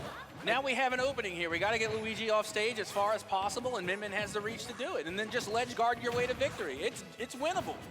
Noodle doing a really good job on capitalizing on certain opportunities, but again, it's just really hard when your range is getting shot down at every corner. Slowly but surely making their way back, but that's going to be a huge down throw. Now going into the tornado! The Cyclone is going to take it. Oh. What a play and what a read. Again, like I had mentioned earlier before we even got into this matchup, I have yet to see Toffee really make any big miss inputs, and I rarely saw any in that match either, but at the end of the day, I mean, my goodness, what a match, what a game. Give it up for both of our competitors. Noodle, I know the crowd is here with you. They are feeling you. Toffee, give it up for Toffee as well. They are going to be moving on. Yeah, no, again, it is a battle of consistency. Who can adapt to whose strategies better, and it's just like, what can you do? How can you adapt to this? And again, it's just taking it all in. And so, like, what can you do? What can you do? Like, if you're Aoka, how do you see yourself, like, being able to adapt to this? Like, how are you going to, like, look at this fight? And you see, that's the million-dollar question right now, especially, you know, if you're that Mega Man waiting to go up against this Luigi, right? You just watched this match. You watched Toffee play. You were able to see how they match up against the Min Min.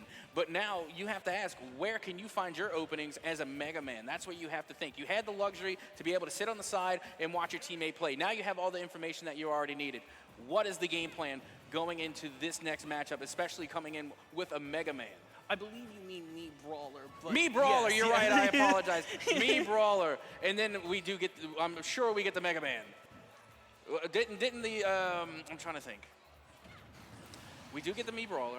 No, because Me Brawler is waiting in the winners finals. Yeah. Oh, you're right. Yeah, so Mega Man. So sorry. You see, you're throwing me through a loop, man. No, I threw myself for a loop. I'm a silly Billy. But yeah, no, Greg Lakes, how do you go up against that? Again, how are you going to adapt? Where do you see yourself going? And again, that's $1 million question. Not only that, but that's going to be even extra tough because who is most alike Me Brawler if not one of the Mario Brothers? The only difference really is that you don't have the shot put. So that's good news. You don't have to deal with a cannonball falling on your dome piece when you're going off stage. However, you got to worry about plungers. You got to worry about the Doc Martens. You got to worry about the Luigi KO punch. You just got to worry about Toffee. Again, consistency, name of the game, adaptability, name of the game. I've said this a million times, but it truly is. I mean, look at it. Just consistency with that combo, just boom, right out of there. Like, they got it on lock, and that's what you got to do. You got to be precise, but not only do you have to be precise, you got to be able to make Toffee play your game. And you got to remember, you know, I mean, we're looking at Noodle. They were the one that's to send Toffee down to the lower bracket in the first place. And like we had mentioned, you know, Toffee's going to be on a revenge tour, and they absolutely were. For being knocked down by Noodle to coming back and making such a confident display, getting such a demanding victory there, I think is going to be a big statement moving forward. As, you know, we could tell that Toffee, they have their eyes on the grands. Again, putting no question in who, like, what was it, who's putting their mark on this, you know? And just, again, that anger, you feel that the rage in the controller, again, with the consistency, with the precision. But we notice they are making mistakes here. Again, there were a couple misinputs there. Who can utilize this the best? Like, who is going to be the one to be, okay, I see where you're going wrong, and let me go in. Yeah, well, that is going to wrap things up, at least for that matchup. Luigi is going to be moving on to face Greg Lakes, our Mega Man player. Yes. And potentially going to be competing to punch their ticket to the grand finals from the lower bracket. So don't go anywhere. We're going to be right back with the Scholastic Esports Championship live here at the Boeing Center at Techport. We will be right back.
Get future ready with Extron Esports AV technologies.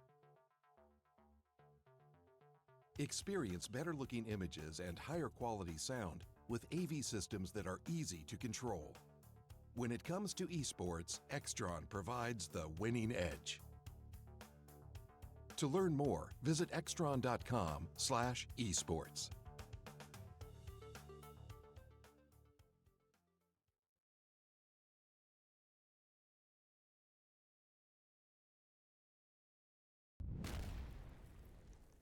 Oh, what an awesome day for a pump, dude. Yeah, I gotta take it easy. Doc says if I exert myself, I will die. You overexert yourself, you will die. I'll tell you what, you finish the workout, all these could be yours. That looks good. A little bit of honey ham for the ham. Get after it, and that's your, nope, get after it, and that's your treat. Do the exercise, do the work, then you get the reward. That's how this works, man. You gotta give it max effort, maximum effort. That's what I'm talking about, baby. Big hams. Make it work, those hams. Work it. Putting in the work. Yeah, baby. Yes. This is a spicy workout. Gotta make it worth it. Building the beef and bringing home the bacon, baby. I'm loving it. Teriyaki is just about within your reach. Come on, get you some. Come on. Maximum effort. Maximum effort. You're there. You're almost there.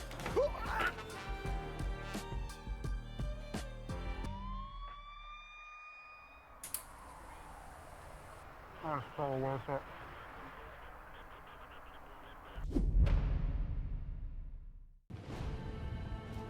You'll still have common days.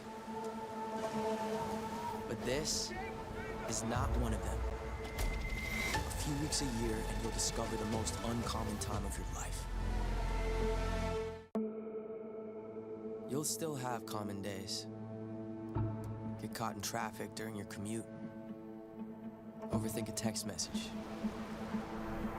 Get a song stuck in your head. This is not one of those days. A few weeks a year and you'll discover the most uncommon time of your life.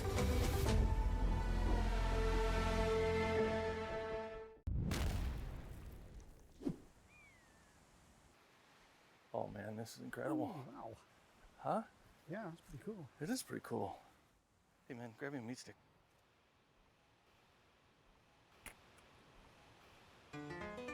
I think I can reach it if I just a little more.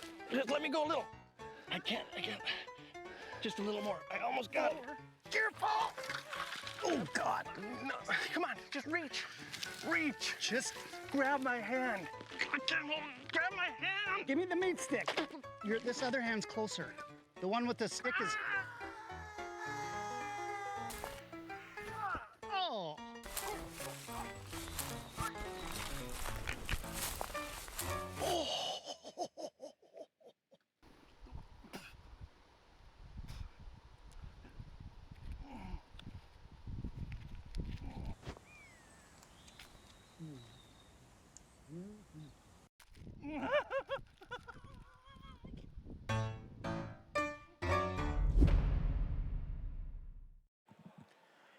Welcome back to the Scholastic Esports Championships here, R20. I'm back on the mic, Psycho Ward. Cap, you're right next to me as well. Yep, absolutely. Captain Etsoka once again back in the action after taking a quick short break after seeing a fantastic display coming from not only a really great Luigi player, Toffee. Yeah, but also we got to see some good mim in there from Noodle as well. And unfortunately, Noodle's not going to be able to move on. Toffee, however, is going up against Sloth in our next matchup to see who's going to go to Grands. Exactly. This is Losers Finals. We're going to have Luigi versus Ness. A little bit of backstory about these two players. They've played about 5 of the 8 R20s in grand finals against each other. That's so nutty. This is a little bit of a surprise that they're both in Losers Finals, especially since Aoka is sipping on one of those power punches down there. I can tell you that was pretty good as well. I don't know what they just said. I just said, give me one. And they're like, here, what is it? It's a drink. Got it. So, Ness versus Luigi. I'm expecting a lot of edge guarding in this situation from Sloth, but it doesn't matter if you get grabbed. So yeah. Yeah, I mean, this is a matchup as old as Smash itself. You know, again, these are two OGs from the N64 days. This is a tried and true here. And as we get ready to go into this matchup, like you said, a potential for a lot of edge guarding. Now, on paper, I would like to give the ledge guard advantage to Ness. However, yes. Because of the player that Toffee is on Luigi and the edge guarding that we've already been able to see them do, it's really hard to say that advantage is going to make a difference against this particular Luigi. Well, let's get into game one, shall we? Back on PS2, Warren Esports Sloth and Holmes Esports Toffee. Losers finals, make some noise in the crowd. Right now, it's a nice, methodical start from both players right now. Nobody just wants to overcommit in the slightest. Oh, nice semi-edge guard right there coming in from Toffee. There go the plungers already. Yep. This is what we were worried about. And not only did they use them on the ledge guard, but being able to use, once again, that plunger to the dash attack, once again, so Oh, good. you cannot do that on Toffee's shield. Lose your first stock. And that's what we were talking about earlier, again, when we saw Noodle trying to take on Toffee, is that Toffee were so quick on the inputs to block nearly every single thing that had gone their way. Oh, no! A second stock just like that within 30 seconds. Again, doesn't take much time, especially when you are Toffee on this Luigi. There's just so many avenues to try and take stocks. This is... I hate to say it, this is looking like a massacre to say the least right now. Hey, we still got plenty to go. This is a BO5. Very true, but this might be game one. Not yet. Okay, not yet. We died. We passed the DI check. The elimination animation baits another. Yep. All right, how is Sloth going to get back to this? You don't. Yeah, judo chop again, and that's it. That is game one. Oh. That's the neat part. You don't. Yeah. No coming back from that Luigi here. Toffee gonna be able to take game number one as they continue to just pave their way to grands. Again, Toffee is on a mission. After losing the Noodle, they locked in. They're like, okay, I'm gonna win this. That's pretty much what it is. It's like a speed run for them right now. It's just, there's not a lot to say just how dominant they are playing. Wait, what? I like this. I love Toon Link. Again, when it comes to the Link variations, Toon Link is my favorite, but also Link is just one of my favorite sorties. Well, let me rephrase. Toon Link is one of my favorite sorties. So again, I love this matchup. I didn't expect this. So Toon Link, same as Ness, does well, projectiles, all that good stuff. But I believe it's harder to do the 0 to death on Toon Link, just even though they're small. So we'll see. But I think Toon Link, doesn't have to over approach as well. It has projectiles to do their thing. Right now, it's looking like the same of game one right now, just in a different character. Again, they have so much utility potential here, especially with the bombs. I love the bombs. They deal so much damage, and they have some impressive kickback. And again, it's going to be that utility. This is how you might be able to get the advantage here. You throw out the utility, you force Luigi to move in, and then that's where you bring out the sword. Didn't matter at that point. Up Smash is going to take the first stock, but so far, this is already a vast improvement from game one. And see. Okay, we're good. We're still good. I was a little worried for a second, but we're still good. But we get the funny sword sword sound. He's like, hey, that's the master sword you're talking about, man. You gotta put some respect on it, at least a little bit. Sounds like a plastic toy. Anyway, that up B is gonna send Toffee to the other side as well. Not much of an edge guard, but you're still on stage, so it's not too bad. What can Sloth do to try and bring this back? Nice. Waits for the spot dodge. Back throw. Yeah, we still living. Oh no, that's bad. That's bad. You gave up your jump and your up B. Yeah, this is bad. Oh, you just barely make it back. Hey, sometimes that's all you need to get back onto stage. Here we are in the center, going for the back air there, and they're not going to be able to land it. And now looking for the opening, and there it is. Oh no. This was good at the beginning. Now it's gone from bad to worse for Sloth. What can Sloth do to try and take this stock? At least take this stock to try and bring it back. Okay, down air. That'll work. And again, Toon Link in general, the down air that they have, that might be the it. sword spike. That's it. Oh my. That's unfortunate. Speed run. Speed run. It's not over. It's not over. It's not over till it's over. This is a BO5 that was only 2. I agree. But again, Toffee's on a mission. Toffee is on a mission. They are on a mission. They said, no, I'm speedrunning this. I'm going to win the whole thing. And I have been saying this from the get-go, but since I've been on the desk, it rarely looks as though, if at all, that Toffee has made any misinputs. Again, like they are just running on perfection right now. So after this, we're going to look at Zelda? a couple things. Yeah, Here we go. Yeah, at this point, something's got to work. Something's got to work. So, okay. I mean, at this point, honestly, if I'm choosing a zoner or, if I'm going for range, I'm choosing Palutena. Yeah. But, so the Zelda pick also, pretty interesting. I love Palutena, by the way. I couldn't tell with the people down in Louisiana, okay? Oh, what? And that's another thing. We'll talk about this more, but really when you play Smash by region, you have completely different cultures of Smash in different regions, different play styles, different metas. It's really interesting to see how that works. Speaking of different metas, this is another back air going to take the stock against... Oh, no. 2. Oh, okay, gets out of it, but you're still back in the vortex. Yay. Oh, lightning kick, okay. Uppy, no, trying to get the tornado. Uppy, oh, misses it, this is bad. This is bad again. And this has been the problem with a lot of players that have been going up, especially the ranged characters that have been trying to go up against this Luigi, against Toffee, is that they haven't been able to pin them down because they, once again, have just been so good with their mobility to dodge and avoid a lot of the ranged attacks. Toffee's just looking as dominant as ever right now. What can Sloth do to try and at least take a game, let alone a stock at this point? Oh no. Up B? No, misses the up B. Doesn't. Oh, okay. Up smash is gonna take it. There's the stock. Okay. I'm gonna hate to say it, but play lane, win games. What can you do, Sloth?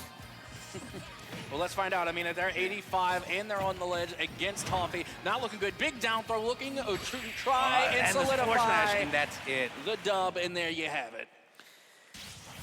3-0 for Toffee. Handedly moving into grand finals. Yep. Handedly. All right, now here's the important question here. Is the bracket reset in play? Because right now, yes, you do have that Mii Brawler up there who made it to winners. They haven't dropped the series. They find themselves in winners, so now they have the advantage. And you said, yes, bracket reset is in play, so that means Toffee has to take them down twice. So before we get more into that, give a round of applause for Sloth, Warren Esports' Sloth, making 3rd place. Congratulations. Not an easy feat to get here out of all of what happened during the season, so good on Sloth. I was referring to it earlier. Ever since Toffee lost to Noodle 3-2, this is his loser's run. Churmies, or this is their loser's run, excuse me. Churmies, 3-0. Greg Lake, 3-0. Noodle, 3-0. Toffee and Sloth, we just saw, 3-0. They have not lost a game. Like I said. And notice that when I said, as long as I have been on the desk, I have yet to see Toffee have a misinput. I literally joined the desk on what match? Toffee versus Kermies. Oh, my God. And they have been on perfection 3-0s ever since. Okay. So, if you're Alka, what's your game plan? Because you've been having... Yeah, I mean, this is Brawler v. Brawler. I mean, it's almost like it's not a mirror matchup, but almost like a mirror matchup. Like, these are probably two of the more closely related characters because, I mean, Mii Brawler, most of the times when people make their customized Mii Brawler, they're trying to customize it after one of the Mario brothers. So, Mii Brawler and my IMO, it's Mario and Fox put together, but it's like Diet. Right. I mean, it's a Diet character, but it's still really good. Their frame data is good. Their options are good for choice. Yeah, shot put. And you can even change that up to flashing Mach Punch as well. Or if you want to be extra spicy, you can do the Pursuito Falcon Punch, which is safe on shield, by the way. I don't know why, but it's safe on shield. But yeah, let's see what they choose as well for the moveset. I think they're going to stick with their original plan, which is, drop kick, thrusting uppercut, shot put, and flip kick as well. Toffee, we already know what Toffee's going to do. Oh yeah, 100%. If they did anything else, I don't know. My mind would be broken. But with that being said, high school Smash is a completely different monster, completely different beast. However, I like all season long, and again for a couple of years now, I've been in the collegiate Smash space, and I got to tell you, just from my opinion, a great and again because we know neither character is going to swap up characters, but in this scenario against this disastrous Luigi, just an absolute beast. I would love to see a Falco. I've been seeing so much great Falco play in the collegiate space of Smash, and they've just been doing so good because, again, they have that little bit of extra speed, the reflector for ranged attacks. I've just seen so much great Falco. I wish we would have had one here today, but unfortunately, I have not seen any. But with that being said, again, just the pick rate for Falco has just been, I feel like, going up recently. I will say, expect the unexpected. Oh, right. Just expect the unexpected Really? as well. So, may not be that character. Maybe another character, which I'm not going to reveal as well because I've seen... No spoilers. I've seen them working on it as well. But, it's Grand Finals. These two players, a little bit of background about Aoka. Anytime they come in, consistently top 8. They've only placed 9th place once at one R20 that they've been here. But as far as I've been commentating, and I've been to every R20 for the season, they've made top 8 easily. The flip side of that, Toffee, anytime they've been in an R20, they won. That's the gap right now. Top 8 player, winner. They're going to clash for grand finals. We have Aoka in winner's side.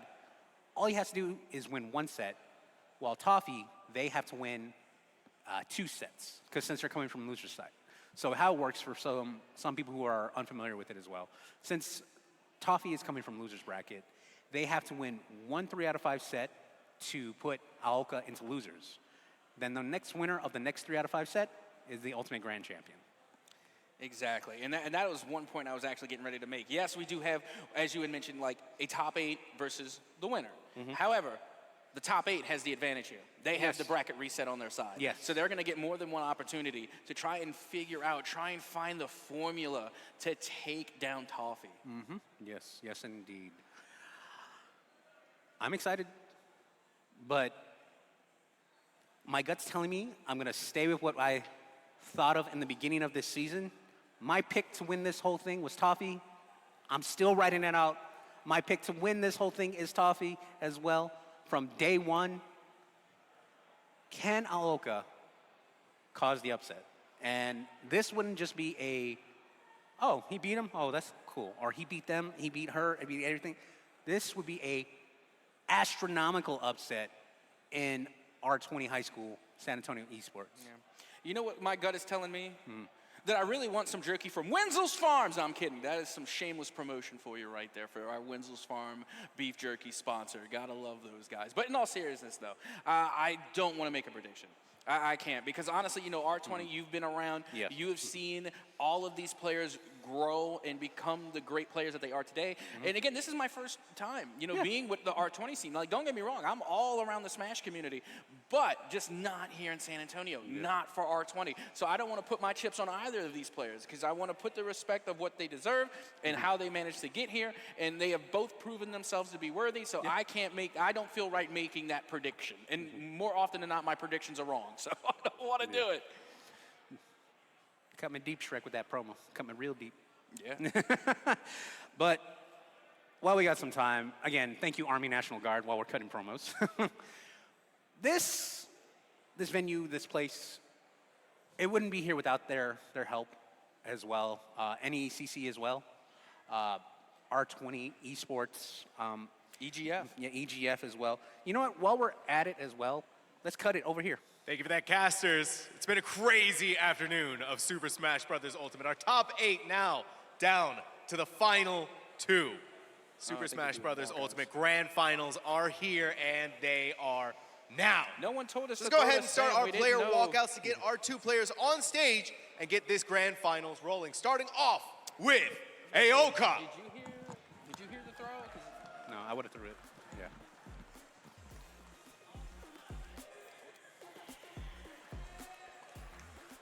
Let's make some noise here for Aoka. Come on, everybody! And joining him on stage is going to be Toffee.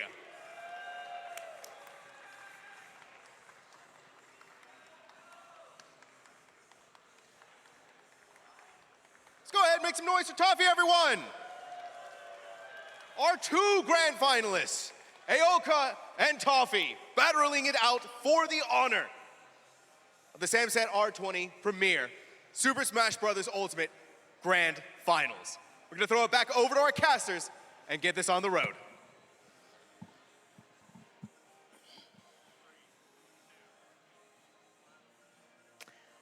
So, as we were saying about our sponsors and everything, there's a couple more people I still want to thank.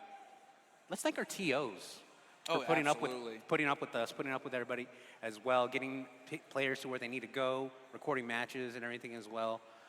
Without them here, we wouldn't have this event as well. Thank you to our hosts as well, Mayor Ron Nirenberg, Josh Martinez as well, getting this wonderful performance in this wonderful venue we have as well, and all the wonderful staff down there as well, the crew. It took them about almost 10, 12 hours to put all these computers up and put all this wonderful production. Oh, I was stage helping. behind Yeah, it. I know. Yeah, Oh. it's some work. I ain't gonna lie. Yeah, I was working, but not here, so yeah. So, again, while we're down here as well, everybody in the crowd, give them a round of applause. I'm going to give them a round of applause for everybody who put this together. I really appreciate all this stuff as well. Also, just a big shout out to the parents as well. I got to tell Yes. you, like that, the parental support makes literally all the difference in a lot of these young student athletes who are looking to pursue esports as a potential pathway into college. And honestly, just that parental support makes literally all the difference in the world. And honestly, like I said, because I'm an old head, I just wish I had that support coming up, in high school to pursue esports. I really wish I had it. Grand Finals, here we go. Toffee versus Aoka. Toffee coming from the loser side from Warren Esports. And Aoka coming from Southwest Legacy. And just like that, a stock is gone. Make some noise for Grand Finals as well. Let's go. Literally wasting no time here, going right after the stocks. Like we had mentioned, this is Toffee's revenge tour. They're going for the lower bracket run, but all the pressure is on them. If they just lose one game, then it's all over for Toffee. So yeah, one set and it's all over. But right now, Aoka trying to fight back. And this is a style I haven't seen a lot of players do. Oh no! Okay, we still living, but oh my God, that hurt so bad. Okay, so that Luigi uppercut, is that the neutral B or is that the up smash? That's the up B. That's the up B. Yeah. My God, you see, all this time I thought the tornado was the up B. No, that's a down B. Down B. But they go up when they do it. Yeah. Watch out. Okay, this might be it. Oh, misses the Luigi uppercut, or the up B if you want to call it as well. But this is looking like a game one is over right now, just like that. Ridiculous, absolutely insane. Not only were they able to take the 3-stock, but the clock. You had already said it, this is a speed run. That was 1 minute, 5 seconds. That's crazy to me. That is absolutely insane. If I'm in grands, dude. Yeah, if I'm Aoka, I gotta slow it down. I hate to say it, play lame, win games. That's what you gotta do right now, because you get grabbed and you just saw what happened. I don't know. I think possibly, we're seeing Toffee just finally use their ult. They've been holding on to the ult. Yeah, they've been holding on to their ult all day, and that's why they fell earlier. That's why they lost that game earlier on in the upper bracket. But now they're ulting. They're ulting. They're ulting. We're Morbin. It's Morbin time. Please don't watch that movie. That's a horrible movie. I watched it. Oh no, a B. This might be okay. I was gonna say 0 to death. Oh, this is just. Look how quick, again, what is going on? Like, we're barely wasting any time, and we've already talked about how fast Toffee is on Luigi, but now this is like supersonic speed. Oh my God. Oh, nice forward smash coming out from Aoka. I'm flabbergasted right now, because this could happen like that. It's so, I can't describe it I can't describe it with the word, just because of how fast Toffee is taking these stocks and how much pressure they are putting on. And that's what I was saying earlier about the correct inputs, like perfect inputs, because honestly, Toffee is making it look easy. What a back air. But in order to constantly hit these up tilts into the up B, like that is actually really hard to get that perfect input every single time. They are making it look easy. And no jump. This should be a stock. Yes, okay. All right, Aoka, what can you do to try and take this next stock? Remember, one stock at a time. Don't have to overcommit. Uh-oh. All right, DI's out, good. Because you'd rather go off stage instead of taking the 0 to death. And you gotta watch out for those cabbages. That's what I call them. I call them cabbages. Cabbages, that's good. Nair, down tilt, up air, up B. Oh no, okay, try to go back air. That's even better. Nice, I'll smash. That might be it, yeah. Yep. That I can already tell as soon as you got hit, that was a poor DI, but speed, run. All right, and now for the folks in the crowd, what is DI? What does DI stand for? I did say it earlier. DI is directional influence, where you hold your control stick, the gray stick, in a certain direction before you get hit, and you'll drift off into that direction. Sometimes it'll help you survive longer as well. So, this is pretty much, if you want to live longer, you'll see those crazy percents like 160, 180, 210%. Are we seeing? This is what I meant when I said a little secret. So homie has a me sword fighter in their back pocket. So they have a swordie. Have you seen the tech with No. this character? No. Where you can die at 0? I did not. So the moveset goes shuriken, then lunging thrust, the side B, another power thrust, which is the down B, and the up B, which is hero spin. Apparently, just from one interaction, you can 0 to death someone and hit them with a hero spin and kill, take the stock at around 65, 70%. So what you're telling me is that Aolka is ulting now. He's trying to find his Luigi. Okay, he's trying to ult. Yeah, he's trying to find his Okay, so when you're in this dire situation, okay, we're in the grands. At this point, do you go to the sword fighter, like 0 to death, me sword fighter? We're seeing it right now. Or do you go Steve? No. Well, you would go Steve if you knew how to play Steve. Unfortunately, from what I've seen from Aolka this season, this might be the final form. Let's see. Love the Dragon Ball references, by the way. Nice dash attack coming out from Toffee. See, there's the side B, but this is what I'm worried about because that is very unsafe on hit. Not on shield, on hit. Oh, and that's it. No, it's not. But you'll get back easier like that. Yep, that'll do it. And already being able to find a couple of pokes in there, that's some quick damage too. Already up to 38%, but I mean, you still got a long ways to go. Watch out. Oh, out smash. Okay. Would you believe me if I said one grab will lead to hero spin, and that'll be Toffee stock? Would you believe me? Yes, because they're at 84%. Tries to get the back air, doesn't get it. Nice side B as well. But already, this has changed exponentially until... Oh, you got a side B, Oh, wow, makes it with the hero spin. That should be a... No forward smash, but oh well, that's fine. Yeah, still a one stock advantage here for Toffee. Even if they do get eliminated, they still are going to be able to continue on quite confidently with this huge lead right now. I mean, nearly lapping in damage percentage. Yes, indeed. Oh, no. Up smash, there it is. Okay. It almost looks like a headbutt, the way that he does. Well, that's what they call it Chrome Dome, so yeah, That's what it is? Okay, because it's hard to tell with the animation. Oh, they're making it back. Okay. Forward throw. Little unknown fact. That's not gonna do it. Okay. Forward throw for me sword fighter. KO's around 165, 170. I know that because I used to play the character. That should do it. That hero spin will do it. Okay. Well, there we go. Again, they were in the dark red at that point. I mean, you're looking at 174%. That's it. Yeah. That's it. We got a bracket No, we don't. Okay. I thought that was it. That looks good. Still not it. Okay. So close every time. It's glitching. That's definitely it. There we go. Okay. We got a bracket reset. Toffee adding to their 3-0 again. Yeah. I mean, how many games are they going like unanswered now? Like, how many 3-0s has that been? This is 15. That's 15. 15 rounds in a row. They have not lost a game. In the words of Street Fighter, that is perfect. 3, 6, 9, 12, 15. This could be, I'm going to be honest with you, this could be R20's greatest losers bracket one ever seen. Of all time. Yeah. Looking for 18 unanswered wins. Yeah, 18 unanswered.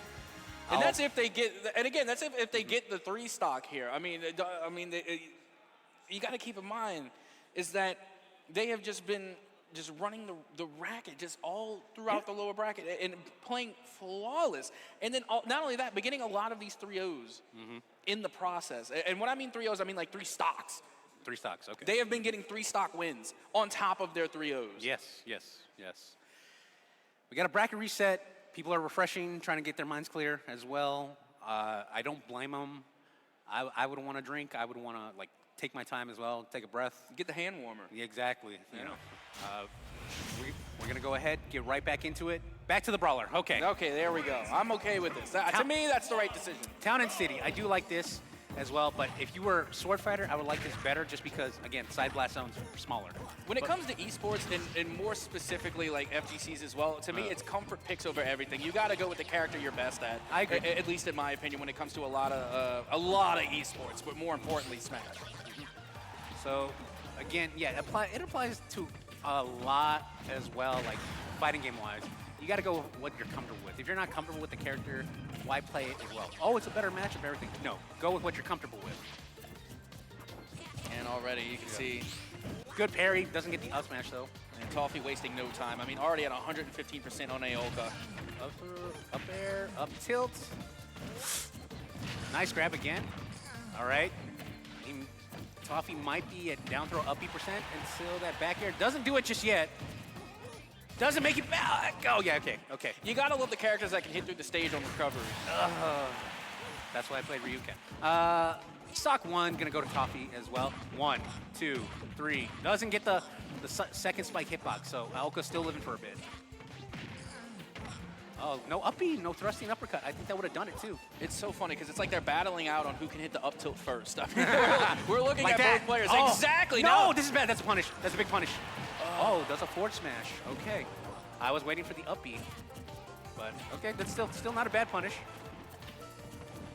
Down throw, that's too high %. Okay. Oh, that was supposed to be up B, not flip kick. Oh, that is unfortunate. Misinput. Yes. Oh, that's painful. That's a feels bad. Yes, that is a feels bad. Nice dash attack coming in from Toffee. Nair, you gotta chase. You're Aoka, you gotta chase. No, that's not that kind of chase. Yeah, you gotta chase, just not that kind. No, just a Nair or something off stage, but this is looking, you know, it's pretty grim right now. I'm not even gonna lie. It's looking pretty grim for Aoka. I mean, at least we could take this stock here. Yes. Yeah, 159. This is definitely a stock you could take. They take the bowling ball to the dome, still able to recover, and now back air Aoka off stage. That might be it. No, okay, doesn't get the back air. I was waiting for back air or tornado, but we're still good. Watch out for up smash. Not that person, but okay. Tornado. Nope. How are they still there with 173? This is Toffee we're talking about. Okay, there we go. There it is. I was about to say, like, at some point it's got to happen. Now here we are, 2 stocks to 1. Still a huge advantage for Toffee to end it with the back air. KB3. KB3. 16 games in a row. And counting. And counting. If I'm Aoka, I need to just take a breath right now. Just take a breath. No, there's only one thing that you truly can do to make this comeback against Luigi. Also, shout out to Hollow Bastion. Big Kingdom Hearts fan. Love it. Hollow Bastion is great. I love Kingdom Hearts. Anywho, Piranha Plant is the answer. Okay. The answer is always Piranha Plant. Okay. I love Piranha Plant. I would love to have a real-life Piranha Plant. So game 2, this is actually not a bad stage as well for me, Brawler.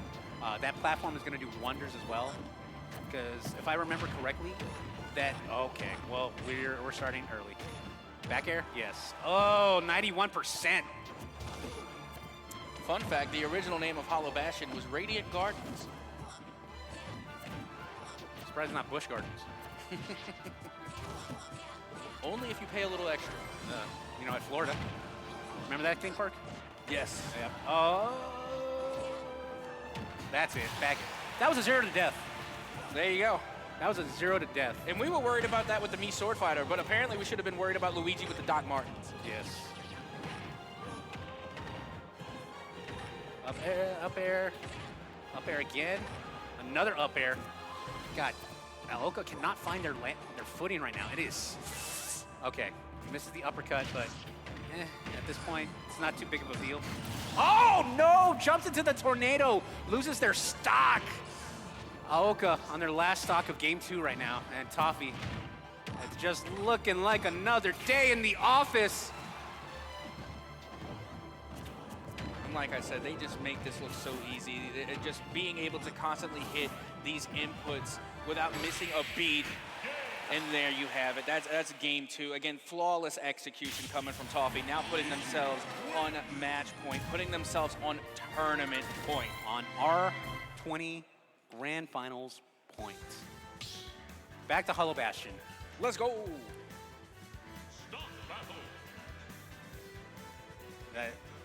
Again, let's just have fun now, you know?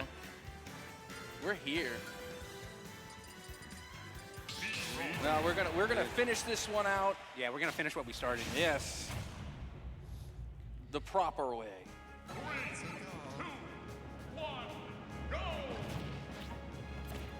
This has been the Toffee Revenge Tour, like you said, and this has been a speed run.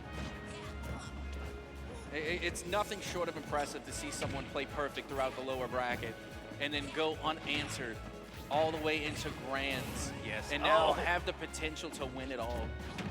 And that back air, that's it. Oh. Again, there's not much to say at this point. This is just Toffee's pure dominance right now. Exactly, and that's how you know you have a really, just an amazing talent coming from a player, is when the play speaks for itself. Said it before, say it again. Top 30 Luigi in the world for a reason. And they're only getting better. Keep in mind, these are high school students. Yes. So there's still so much potential for them, collegiate and onward, even towards the pro scene. Just still so much potential for a lot of the young talent that we have here today. Jab lock, forward smash. Aoka, potentially on their final stock.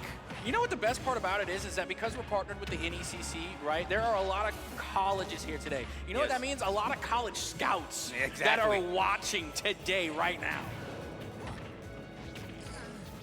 This might be it. Can Aoka at least try and bring this back? Yes, that shot put's gonna do it. All right, Aoka needs to just chill, calm down, try and nickel and dime their way back to this tournament. It's just scary. Anything that they do could be, you know, up B, tornado, back air, down throw, up there. Oh, not yet. And is that gonna do it? Not yet. Okay, good dash attack. Back it, then there, that's it. No, that's it. That'll do it. Your R20 Scholastic Esports Grand Champion from Holmes Esports, Toffee! Give him a round of applause. While we're at it, Aoka did really well. You have nothing to be ashamed of. Second place is nothing to laugh at. Give him a round of applause as well, making it this far. 18 games. 18 games unanswered. That is absolutely insane. Again, playing perfection from the moment they entered the lower bracket to the very end of grands, getting the bracket reset, even with the disadvantage, with everything going against them going into grands, they were still able to play flawless. And again, that takes so much practice. That takes so much mental fortitude to have that type of muscle memory and being able to apply it in the right circumstances at the right times without missing a beat. Again, I cannot express enough how much talent and skill these players have. Oh, what a day is what I can say. So, run it down again. We're gonna go from first all the way to 7th place. So, first place we just saw Warren Esports' Toffee taking first place. Second place, Southwest Legacy's Aoka. So let's take a look, shall we? Let's give it up, everyone, here for Toffee! Your Super Smash Brothers Samsat R20 Premier Grand Champion. From a lower bracket run to a bracket reset to the Grand Champion title. That is amazing. Absolutely amazing. Now, Toffee, I wanted to ask a couple of questions, right? This is a monumentous occasion. This is a big moment. But I got to ask, right, that lower bracket run, you didn't drop 18 rounds in a row. Like, what's going on there, buddy? Basically, since I dropped to losers bracket, I just had it like in the forefront of my mind, like, oh, if I drop a game, like that can be tournament life. So I'm just gonna like play through every single set as best as I could. When I played Shermie's, I was kind of playing sloppy, but once I got to Greg Lake, I had some sort in my system. I had like some encouragement from my friends, and from there I just like ran it. I mean, yeah, that encouragement from your friends, whatever you did to be able to make that heroic run is just next level. And so being able to play on this stage, being up here, lifting the trophy, how does that feel? I mean, it is my first rodeo. I won it during my freshman year, but after dropping R20 sophomore year and coming here and like first thing in the morning, just like going to losers, it really is a big moment for me, yes. Hey, congratulations again there. But let's make some noise, right? This is a big moment here for Toffee. And one final question before I let you go, before I let you, enjoy the fruits of your victories. Is there anybody that you want to shout out? Shout out to Campbell for always being there for me and being there for the home Smash team. And shout out to my dad who's right there supporting me. One more time, everyone. Let's give it up for Toffee! Super Smash Bros. Ultimate Grand Champion. Now, Josh, I believe you have a couple of things that you want to say yourself? Yes, I do. So before we continue, I want to thank everybody that's here that came out to San Antonio, everybody that's here that's supporting our local high school league. We are the R20 Premier League. We are San Antonio's LAN-only, free-to-play Scholastic Esports League. And we wanted to shout out some of our sponsors. So we wanted to thank DoD STEM for their contribution to the R20 Premier League. We wanted to thank Boeing and Port San Antonio for being an ever-vigilant sponsor and helping us really grow the league to the point where we can have our finals at an event like this. It means the world to us and our students that you guys are here to support us. And a quick shout out to all my educators, my teachers, my parents who are here. Thank you guys. You make a larger difference than you realize when you're here for your students, and it warms my heart to see you guys here supporting your students. So thank you guys, and we look forward to having a really good set for Rocket League, and we'll pass it over. Thank you. Thank you, Josh. Let's go ahead. Let's make some noise for Josh. I've been making an amazing event possible here. Now that does conclude our Super Smash Bros. Ultimate Grand Finals, but we still do have Rocket League coming up very shortly, so don't go anywhere. These Grand Finals are not going to be something that you want to miss.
Oh man, this is incredible. Oh, wow. Huh? Yeah, that's pretty cool. It is pretty cool. Hey man, grab me a meat stick. I think I can reach it if I just a little more. Just let me go a little. I can't. Just a little more. I almost got it. Careful! Oh God! No. Come on, just reach. Reach. Just grab my hand. I can't hold. Grab my hand. Give me the meat stick. This other hand's closer. The one with the stick is. Oh.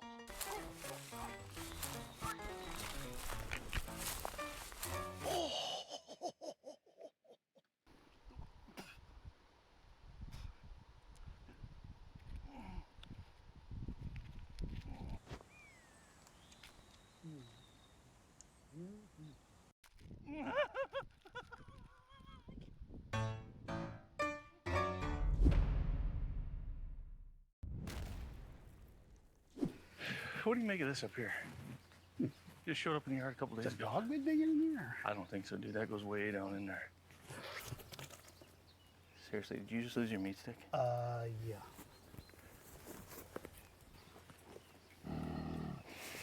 Oh, no. There's something in there, dude. Just leave it.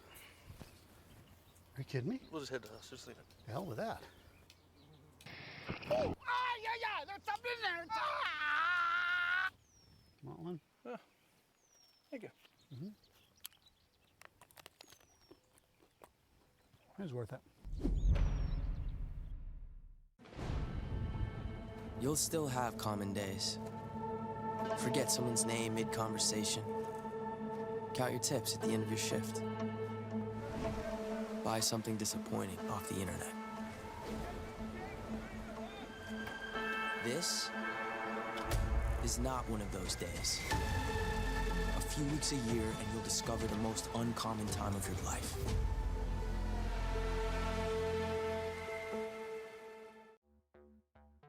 Get future ready with Extron Esports AV technologies.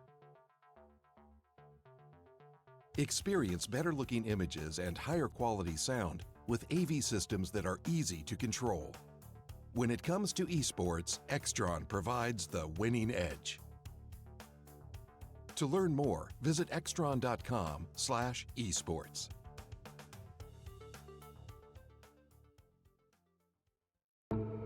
You'll still have common days. But this is not one of them. A few weeks a year and you'll discover the most uncommon time of your life. You'll still have common days. Put off your term papers till the last minute. Eat cold pizza right out of the fridge. Update your fantasy roster. This is not one of those days. A few weeks a year and you'll discover the most uncommon time of your life.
you play that song for me?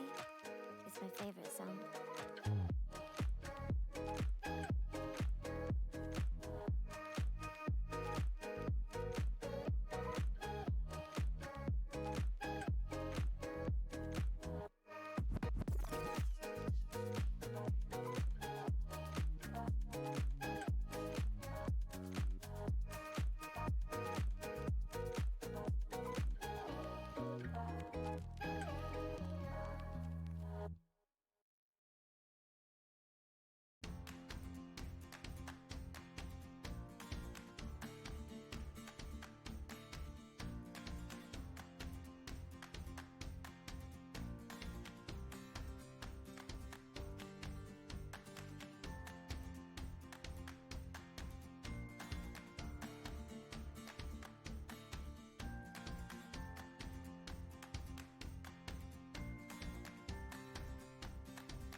Hello and welcome, Rocket League fans. We are here and we are live at the NECC Nationals here at the Boeing Center at Techport in beautiful San Antonio, Texas. I'm FBI Tugboat. Here with me is my man Devin. Devin, how are we feeling on the day? Feeling great today. I can't wait to get forward to watching some Rocket League and just a great game. Absolutely. Some of the best, the cream of the crop has risen to the top, folks. High school Rocket League, these teams have been fighting all throughout the semester, and it all culminates today. Now, we'll be looking at Southwest Legacy taking on Central Catholic Snake Bites in a best-of-7 series here on the Grand Finals, and we would have the Grand Finals nowhere else than on the main stage, Devin. Yes, sir. Yes, sir. Can't wait. Can't wait to get started and look forward to it. Absolutely. Now the best of 7 series as well. A little bit more of an elongated series, right? They've been playing all these best of 7s throughout our round of 8, the round of 4, and now the Grand Finals is here. We wouldn't do anything less than a best of 7, right? No, best of 7. It comes down to it. Hopefully we see all the way to Game 7 because Game 7s can be very tense. That they can. We'll see how that one goes all the way down. Now, just talking about these two teams a little bit, right? So the format-wise, best of 7, of course, this has been single elimination, so a lose and you're out. Now, the story of these two teams and how they got here, maybe a little bit of a different story. Both of these teams, Devin, 4-0 their first match in the round of 8 now is a little bit different story in the second round, right? Yeah, it was. Central Catholic went 4-3 against Warren Esports, and they got the dub there, took care of that. And then Southwest Legacy is just 4-0s round 1 and 2, and then they get through Bobcat Esports. So, I mean, these teams have been on a tear. Yes. One of these maybe finding their successor here with a little bit more ease, right? 2 4-0s in a row, Devin. Now, we got to sit here and talk with Mr. Josh over there, like, solidly about R20 and everything that he does within, right? Fantastic guy, Josh. What R20 does essentially is they have their hub here at Techport, right? How amazing is that? They do pretty much all LAN competitions, whether that's in coordination and partnership with other organizations or notwithstanding, right? They're always focused on that live competition where all the lights, the sounds, and the pressures come from, Devin. Yes, sir. Yes, sir. They're not no stranger to that as well. No stranger to hosting these events. These are amazing events that they host here, and R20 is just a great organization. They really are. They really are. I want to give a shout out to R20 as well as all the organizations involved. This will only be quick. The NECC as well as the Army National Guard, of course. We're taking a look at EGF, the Electronic Gaming Federation, as well as G Fuel and Winslow's Farms. Devin, I think Winslow's Farms might be in competition for the most fun marketing that we've seen in esports in a long time. What would you do for a Winslow Farm stick? I don't know. This one's a little bit of a high jump, but if somebody threw it in the air, maybe I'd take a dive off it. I don't know. Winslow's Farms, one hand, exactly. Okay. Strike a pose and everything. Big shout out to the ECAC, the NAECAD, a lot of letters there, as well as Corsair, Republic of Gamers, and Extron as for their moment of the match. Right, we're gonna have players of the match. We're gonna have moments of the match as well. We'll have plenty of those. Yes, we will. Yes, we will. Now, R20, we're talking about 35 high schools across 17 independent school districts, right? They do a little bit different here in San Antonio with the independent school districts, right? They do. Yeah, so 17 high schools going to be competing here and having your hub in a place like Techport. Now, myself, I got to come here about 2 years ago for the it wasn't a branch battle. I can't exactly remember the name. It was with Rally Cry. Big shout out to all the Rally Cry folks. You'll see a lot of them walking around here and ironing out all the details, making sure that this esports production day, right, all goes out without any wrinkles, any problems, Devin. Very smooth. We want a smooth ride here for the production and all the events and all the people involved because, I mean, this is going to be an amazing event, and I cannot wait to get started. Yeah, absolutely. Now, we're talking about a free-to-play league here for R20 that goes forth, and they serve about 400 students within the San Antonio area every single month. Every single month, right? Now, I'm a little bit older, and I'm sure, I know some of these casters have been up here, so I'm certain beyond certainties, right, that somebody was talking about how old we are and blah, blah, blah. Well, it's going to be my turn now, right? 33 years old. There wasn't exactly this kind of stuff when I was going through high school and college now, Devin, was there? No, there definitely was not, and, I mean, for me, fortunately, I got the chance, 21, and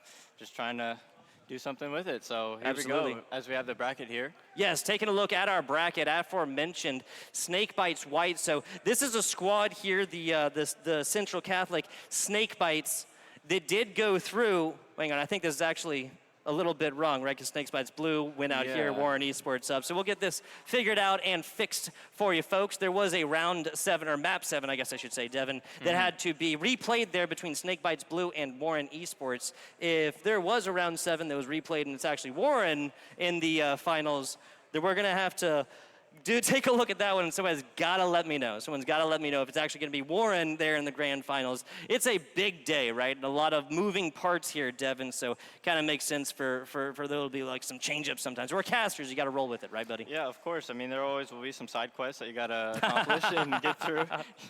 That's a fantastic point. That's a fantastic point. Now, I'm very, very excited for this R20. Let's get it started here in just a minute because we got Sam Talks down there on the stage, hosting away the GOAT with the most, the hostess with the mostest. Sam, take it away. Thank you for that, casters. It's now time for the Rocket League Samset R20 Premier Grand Finals. And with that, it's time also for the player walkout, starting with Southwest Legacy High School.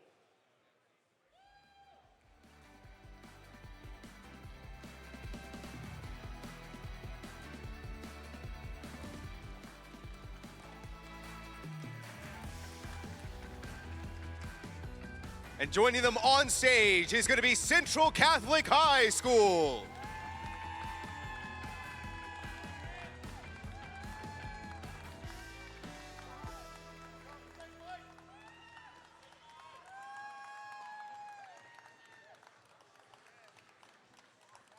Now let's go ahead and get one more round of applause for our two teams, our grand finalists for Rocket League.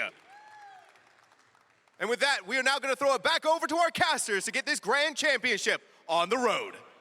Gotcha. Thank you, Sam, the hostess with the mostest. The man has been melting a mic on stage all day today, and he'll be doing it tomorrow as well, Devin. Very much excited for this one. A best-of-7 win.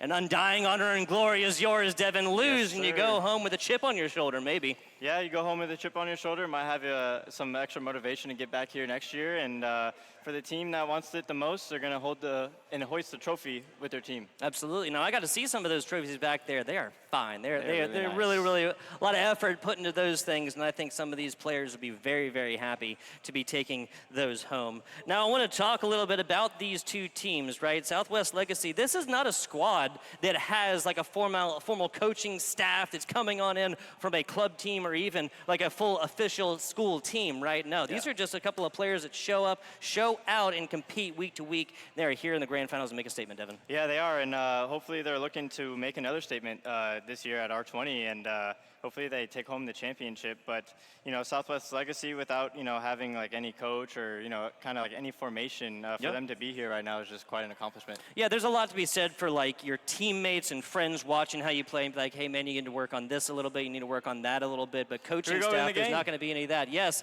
let's hop on into it. The Snake Bites on your left, the Southwest Legacy, excuse me, the Titans over here on your right. Yeah, already we had a quick shot on net. As this is going to be Vipers, I believe that is. Electric Fire now taking it to the ceiling, centering this one up, but there is nobody on the side of the Titans to pick this one up. Charge. Another shot right there. Atomic's going to easily block this one away, Devin. Yeah, he is, as Justina's going to try to clear it out as Atomic gets a free touch off the backboard. I wonder what Charge is going to do here. He's just going to play it off the back, try to get it up midfield. Hey, little chip shot over the side. It's going to be Justina who's responsibility is right there, and it's a double tap charge right there with an electrifying first goal. Yeah, that is. I mean, it came quick, 4 minutes, 16 seconds, and we already have the first goal of the match, and plenty more to come. Charge there with a nice double tap off the backboard. Just really calculated there. Snakebite's going to have to deliver some sort of venom on the next drive, hopefully 45 seconds into this one, and the Titans strike first. Yeah, they do. As Justina going for a shot off the backboard. It hits the crossbar though, as you hear that ding. They did add that recently as oh yes, love it. When you hit the crossbar now. Yep.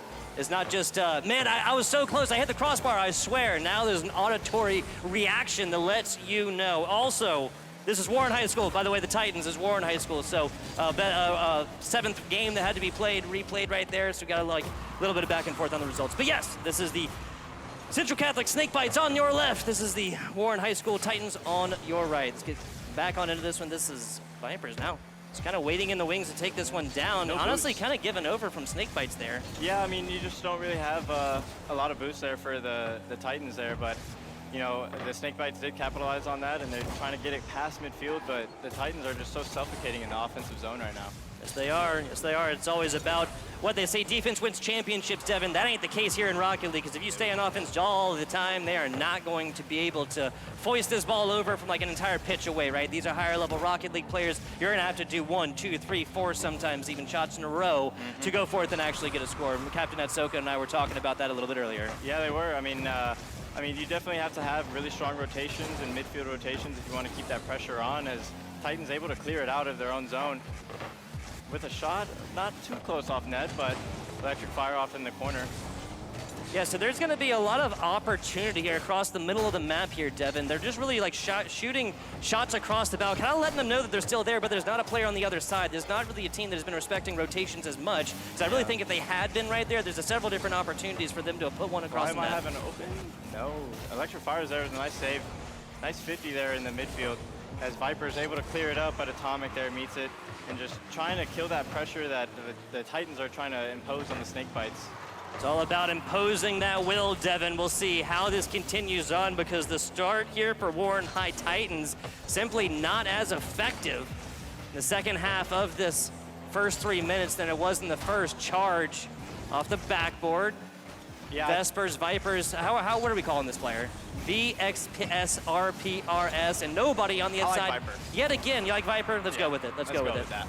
Snake bites Viper, right? Makes sense. There you go. Inside, no! Justina with the denial. Yeah, that was a great save by Justina, but Snakebites really do need to control their ball in their own half and just not give up possessions to the Titans, because that's just leading them to have free shots. Yeah, it's all about possession play and respecting those rotations here early. Now, I got to say, Warren High has done a pretty good job of not cheating up on these balls yet. What I mean by that, Devin, what I mean is, of course, just like buying a little bit more space in front of you while not necessarily respecting the rotations back. Now, when you do that, you have better position on offensively onto ball and go forth and put points on the board, but it also negates, in a lot of ways, your ability to respond defensively. It does, yeah, you're right. But Snakebites have to get something done here. Oh, we're coming up on a minute left in the game one, and they're already down 1-0 so far. So let's see if the Snakebites can do anything offensively here. Lower scoring game in the first of our best of sevens. Vipers look dangerous right there, but it's going to be... Midfield, Atomic might have a chance. Justina, oh, so close, just off the bar there on the right side. So close, just a little bit too low on this one, and not enough like forward lateral movement on that ball. Yeah, not a lot there, and it was very close on net. The Snakebites are really trying to get that offensive zone time. Let's see, 30 seconds coming up in game one. Will the Titans take game one, or will we see overtime? Now this is that best of 7 series as we see the Snakebites getting aggressive physically late. Now will they be able to deploy that kind of pressure into a score right here to send this one to OT? Well, they're going to have at least one more opportunity. And of course, once we hit triple zeros, it's not technically over with yet.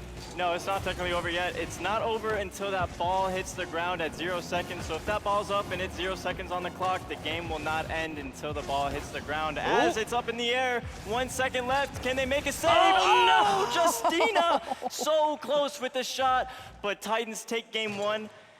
And that was, wow. That was close. That was a very close game. That was incredibly close, Wow, so a game number one whose offense was really just dominated by 2 different players right here, right? Charged with 5 shots on the day for them and only 1 on the other side. Now that's Justina with 4 shots right there, really just taking all of the offensive opportunities themselves and trying to make it work as best they can. 4 total saves for the Snakebite squad as well, Devin. Yeah, I mean, well, like I said before, the Snakebites were getting suffocated in the offensive zone there, but, you know, I mean, 4 saves against their 6 shots. I mean, that's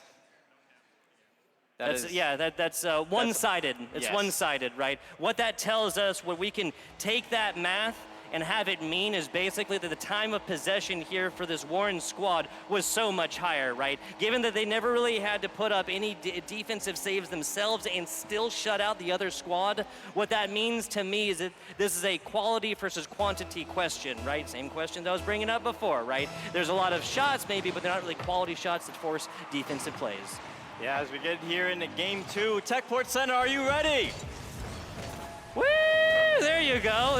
Some of you all are alive, some of you are grinding, and some of you are competing as well. Off the crossbar, Charge almost strikes again. First, Titans so close.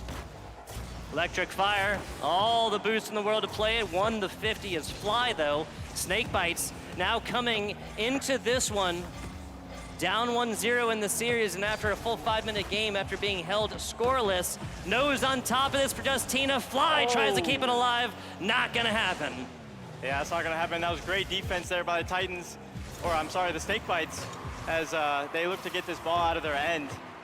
And they do. Charge again off this sidewall, but just kind of giving up possession a little bit. I mean, he didn't have that much boost as Viper looking to take a shot, just pop it up for Electric Fire maybe, but Justina carries it out. Yeah, and graphic right here says Snake Bites are up 1-0 in the series. That is not the case. We'll get that figured out for you. 4 minutes to go right here. No scores in the first 60. This is so dangerous, and Charge almost feasts upon it. Yeah, he does. I mean, like I said, Titans are just suffocating the Snake Bites in the offensive zone, and the Snake Bites really just have to keep possession and try, honestly, you know, passing the ball midfield, across the field. If they want to do those long ball clears, they might have a chance at some offense. As Justina almost gets a decent shot on it. It does go off the crossbar, but 50, won by Charge, still kept in by Snake Bites, as they're still keeping in the pressure. Some fantastic stuff and a low-scoring game thus far. 3:30, no scores on boards in the first 90 seconds. Atomic shot over the bow, but once again, Electric Fire is there. It just seems like the Warren squad's defense is just too stout. Yeah, I mean, it's time and time again. I mean, last game, no goals allowed. So, as we see a chance here, Justina, looking to go top left, but it just misses off the crossbar, trying to go top bins. But unfortunately, did hit the crossbar as the Titans are on offense, and they're just killing it right now as they're trying to get so many chances. Almost an own goal there by Atomic. Almost hit his car in an unfavorable bounce. Yes, they did. Yes, they did. Midfield, mid-pitch battles. So far, not really being won by either side. We have saves on the Warren side for this game. We had no saves last time. We had a laundry list of offensive opportunity here for the Warren squad. And for a lot of parts, that has mostly been left by the wayside. We had Justina right there for a couple of offensive opportunities as well, but the Snake Bites defense is just shutting them down right now. Yeah, already about halfway through this game, and the score is still 0-0. Just proving my point that game one was just as close, even though it did end with a score of 1-0. But right now, these two teams are evenly matched. Inside, Electric Fire strikes from on high. A fantastic maneuver across the ground initially, and then once they read this Atomic miss, it's just taking it right over the top. A nice little dunk and an in-your-face performance against Justina. Yeah, right on cue, Electric Fire said, oh, no one's scoring? Hey, I got you, boys. So he put that one in. 1-0 Titans so far. Exactly where we finished game number 1. Charge with the shot, maybe a double touch, but too far up on the field to get a good hit on that ball and net. And other Warren members just kind of seemed like they weren't really in position. I mean, that was a quick takeaway, so it's hard to get into that position at that point. Now, corner plays, this is decently centered. Not liking the look of it is Charge as they send it to the side. Atomic, yeah, tries for that one, can't quite get it, right? So it's a much slower roll around the boards and much more easily taken away. Fly, a little miscommunication there with the teammates. Leads to a chance, but off the crossbar, Justina with the save. Snake Bites keep this one-score game alive. They still have a chance. Once again, minute 15 left. Justina looking off the wall, but doesn't have enough boost, has to drop it. Atomic with the shot up midfield, but once again, they're just kind of giving away possession there at midfield, and that's really critical here. Yeah, this is kind of like almost been some keep-away plays here for the Snake Bites. 9 minutes plus now, no scores on boards here for the squad. They're taking control of this ball, Devin, and they're getting shots around, but like the shots and passes aren't really passes. They're going off in no man's land and then picked up by the Warren squad. Yeah, and Justina there with a nice save and a touch out of their zone, just trying to clear it out as it meets Charge in midfield, and he's just going to send it right back in. Nose down to try and center this one up a little bit more. Coming up for it is Vipers as they try their hand at this ball. Electric Fire now at the setup, tries to get the outside, but once again, there's nobody on the side of Warren's there. It kind of seems like both of these squads are trying to just go off the back of like really individual play, right? Yeah, I mean, you could see with Atomic, I mean, he did look like he was going to pass there off the backboard, but just unfortunate he ran out of boost there on the ceiling. As 10 seconds left in this game 2, will Titans Snake Bites take a 2-game lead. Shot off the wall, game's not over until it says 0-0, and the ball makes contact with this ground. Snake Bites squad still trying, yes they are. Nose out, Justina goes for it. Now it's sent way off to the other side. Still a chance. The Snakebite squad need this to come back the other way, and it does not. Game 2 goes the same way, same score line inside of regular time. No OT quite yet for the Warren High Titans, both 1-0 fashion. Yeah, not overtime just yet, but I will make a prediction here, and I will go out on a limb and say that Warren will win Game 3. I feel like they will just learn from their mistakes on offense and just try to carry that into them with Game 3 in that mindset. Absolutely, and this is a squad here for the Snake Bites that have thrown a lot against the wall and have tried a lot of different things. At this point, 10 plus minutes, right? No scores on boards. You have to try something different, right, Devin? Yeah, I mean, you have to at least be a little bit more overly aggressive, like you said, with the rotations. You just have to be more aggressive. You have to get those shots on net. You have to keep that ball in their zone, no matter what it takes. You have to have those midfield rotations for sure. You really do. You really do. And part of this is kind of spreading your squad to the other side, especially once you go forth and get aggressive, because there was plenty of times that the Snakebites would round this ball around, but there just wouldn't be anybody on the other side. And again, foisted off into no man's land. It's so much easier for the opposing team to take this one back. To Deadeye Canyon we go for Game 3 of at least 4, possibly 7, Devin. Could be 7. I hope we see 7 on this beautiful day here at Techport Arena. Yes, sir. Yes, sir. Out here, Boeing Center at Techport. Let's go ahead and take a look. Okay, thought we were going to look at our bracket. Sorry about that. Atomic now is sending this one on over. And once again, folks, just in case we were, just in case a little confusion. Warren High here. Warren High, the Titans will be up 2-0 in the series. We'll get our scorebug fixed for you. Yes, we will. As Electric Fire does make an amazing save there on Justino's, trying to get a shot on net. It was a good chance as Viper looking to be a little bit more aggressive in the Titan zone.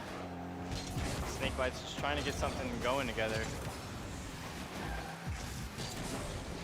Cleared out midfield by Charge. Charge trying to get another dunk, another touch before he leaves, and just gonna pick a boost and back off. Fly, bouncing ball to the left corner as of right now. This goes up. Justina sends it flying back onto the other corner. And this is kind of what I was talking about, right? For this blue squad? Yeah. I mean, you have to have a shot on net, or at least very close to net. I mean, you just have to hit those. But you just got to hit those. We know they are trying their best. Ooh, close. Fly off the bar. If only the crossbar is a little shorter. I wish it was in my games. I hit the crossbar all the time. Warren High. Oh, Atomic carries it through on his dribble, and that's going to put him up 1-0 in Game 3. Gotcha. So just as an update here, as we're getting everything together here, this is Southwest. Yes, the Southwest Legacy Titans. Apologize for that. They will be up 2-0 in the series after finally, there you go, Snakebites getting on the board for the first time in 3 games. Love it. It must feel good. It must give them some sort of confidence, as we'd like to see it in their gameplay. Just try to take control of Game 3. It's really hard to come back, down 3 games, none in the best of 7 series. So, yeah, Snakebites really desperate here to come back on offense as Atomic gets a nice dunk into midfield. But, I mean, just the Titans meeting it in midfield, trying to keep control of it. Justina goes up, trying to get a flip reset on that, but unfortunately the car just didn't react with the ball the way she wanted it to, the way he wanted it to. I wish that every ball would just react to my flip reset the way I wanted it to, right? My attempted flip reset that'd be nice. Oh, here we go. The Titans going back the other way. This is what I was talking about spreading the field defensively, though. Snakebites have a player back there and stop any danger in his path. Yeah, Snakebites trying to be more aggressive on offense, even though they're up 1-0 in the game. Just getting that extra insurance goal when you're playing this good of defense would feel really nice. As Electric Fire just sends it high and wide off the crossbar there, as the Titans are putting in pressure. All 3 of them are in the zone right now, as you can see. Electric Fire with the shot on net, followed by the demo, and the Titans tie up the game in Game 3 with 2 minutes, 21 seconds to go. Fantastic job. The Snakebites' offensive advantage did not last for what, but 2 minutes right there is a good early score. Good early score, but the Titans doing Titan things. Tied up game here with the Titans up 2-0. As off the kickoff, it looks like Snakebites are going to be on the offensive here as Fly and Atomic both in the same corner. That's not really what you want to see there in a double commit situation. Vipers looking to clear it out in their zone, trying to get something going for Titans here as Fly off the wall, but again, miscommunication. You have to, call out to your teammates. Communication is key. You cannot have two players going up at the same time. It just leaves a huge gap in the defense. It does. It does. Fly trying to pass it to Atomic. Atomic almost got the pre-flip pass back to Fly, but just missed it. Justina down low, that's a Oh, screaming what a ball. save. And as you saw, these other members on the offense come in, they try and get physical, Devin. It's not always about the massive 100-mile-an-hour demos, right? It's just a tiny little bump, and that almost did everything in a bag of chips. If Electric Fire hadn't gotten out of the way and gotten into position to block that ball, we would have watched our third goal of this third game. Yeah, we would have. Electric Fire again with the demo on Atomic just shuts down the Snakebites offensive opportunity there. Justina does have a chance, trying to get a light touch, maybe a flip reset there. Wasn't quite sure.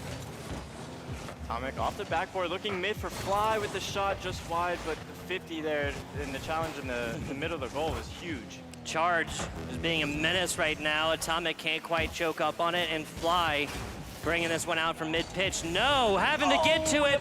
Crossbar, sidebar out. No danger anymore. The closest scoring opportunity outside of their actual goal so far. Flipping around, Justina has to.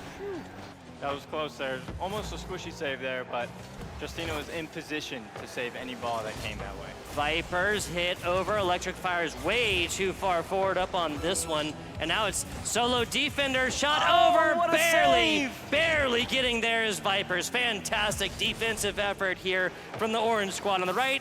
That's the Southwest Legacy Titans. Insane defense here in the clutch time of this game. 1-1 still as we're looking to go into overtime. But who wants it more? Who wants that one extra game? Do the Titans want that 3-0 lead, or are they going to drop a game here as it goes off the crossbar? Oh, there we go. The Snakebites answer with 2 seconds left, and they might as well take game 3. We never know. Crowd going wild for your Snakebite squad.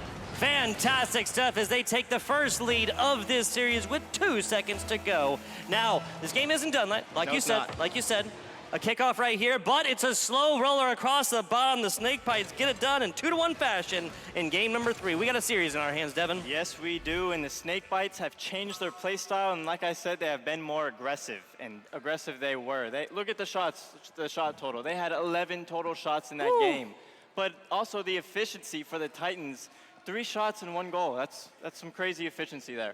Fantastic efficiency, just like the percentage completion, a lot better right there, but at a certain point you want to have that quantity as well as that quality. Only, what is this, 5 scores across the first 3 games. You don't get much more lower scoring, Devin. No, you don't. I mean, 2 teams are playing great defense and they're playing even better offense. I mean, both teams are evenly matched so far, and this is shaping up to be an amazing series. Yes, it is. Yes, it is. I just realized you can kind of see myself over my shoulder. Cast reception over here. It's a little unnerving, but we'll roll with it. We'll roll with it. Just don't look that way. Exactly. We're looking at game 4 coming up, another of this best of 7. Now, if we take a look at the Snakebite squad and they take this game number 4, we'll essentially boil a best of 7 series down to a best of 5, down to a best of 3 series. Now, if we get all the way down to the end, a little best of 1 action, how else could you do it? How else could you do it? Game 7 here at Techport, that would be absolutely amazing.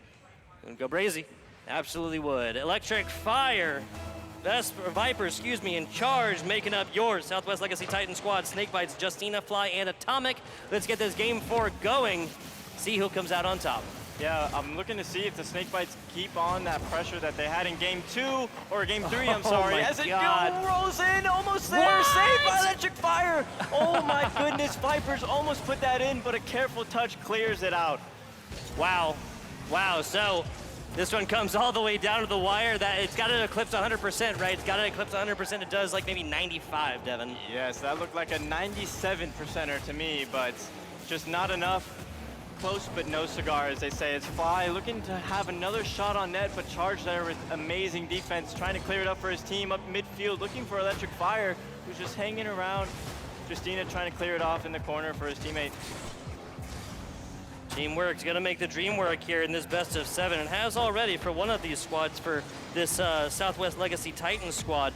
We'll see how that goes. Speaking of the Titans, Vipers getting this one in off their second shot. Yeah, Viper drops a little bit of his own venom in the Snakebite's net, and the Titans are up 1 score to 0 in this game 4, looking to see if Southwest Legacy can tie this series up.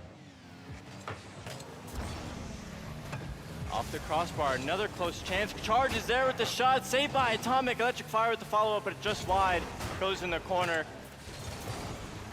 Fly up to midfield, just met there by Electric Fire. I mean, the Titans are going back to their bread and butter. That they are. This is exactly how they won out on game 1 and on game 2. Nose up, nose out, shot in! Again, it has to go 100%. Fly puts it through, and we're tied 1-1. 3 minutes to go here in this game 4. Fantastic stuff coming flying into this one as Vipers can't quite get a good angle onto that one, Devin. Tied ball game with 3:33 on the clock. Yes, this is shaping up to be another amazing game between these two teams. Both teams are playing so well, so evenly matched again. Another demo. Those demos are huge. I mean, you don't really notice it until, you're in a defensive position, and then you just get taken out by a demo, and then there's a goal, and then you're like, all right, that's cool. Thanks for demoing me. But demos in this game are crucial. Yes, they are. Yes, they are. Justina over to the left side. Charge tries to get that on top. It's a bouncing ball, and the Titans are back in the lead. Electric Fire read this perfectly after Justina can't quite get the clear over the top of Charge that they were looking for. Yeah, I mean, again, they're back to their bread and butter. Charge was down there, 0 boost. He was at the end of his rotation, trying to get that one last touch, and it did work out, and was able to get center to Electric Fire for that goal. Atomic, bouncing ball, but this is going to give over possession as long as Vipers has, well, I was going to say as long as Vipers has something to say about it. The only thing they're going to say is boom. Yes, he definitely got exploded. Explosion. Justina, ceiling pinch. Not there, not quite the touch that he was looking for. As Electric Fire trying to go for a double tap, maybe just misses it with the Dominus, that long limousine body almost, it feels like. Charge again, trying to stay to the end, the very end of his rotation before he has to get back, trying to get any extra chances for his team as Electric Fire tries to put it off the backboard, trying to center it for Viper as he takes a shot, but not the power that he was looking for. Not quite the power he was looking for. His Charge hits this one up and over. Justina with the save. Vipers has to stretch the field. He's got plenty of boost to pay the bills right here. That's an even decent, or an even better clear, excuse me. Across the middle, a shot, yes! The first multi-score differential has been achieved in this best of 7, and it happens in game number 4. How crazy is that, Devin? I mean, this is pretty crazy. What a time for these teams to show up, and especially Electric Fire seemingly blazing hot on the stage. Yes, they are. Yes, they are. See if they're able to continue this one as the Titans just really seem like they have gotten this one figured out, right? I mean, they have scored as many goals in this game as they had across their first 3 games. They have, and they are really putting in the pressure in this game, and it's showing. I mean, the other team can't compete. They can't compete with the pressure, and it shows on the scoreboard, 3-1. Yes, it does. Yes, it does. 105 seconds left in this Game 4 competition. And if you're the Snakebites down 2-0, this has got to feel like do or die, Devin, right? Yes, it do or has. die, Devin. I like the way that sounds. Do or die, Devin. Yeah, that's a lot of D's in that. As, I mean, Snakebites trying to come back, trying to even this series out, make it just, try to reset the bracket almost. As Vipers with the shot, another follow-up off the bar, and he puts it through again. I mean, both players, Electric Fire and Vipers, just absolutely stealing the show offensively. 2 goals for them both. An assist by Charge there.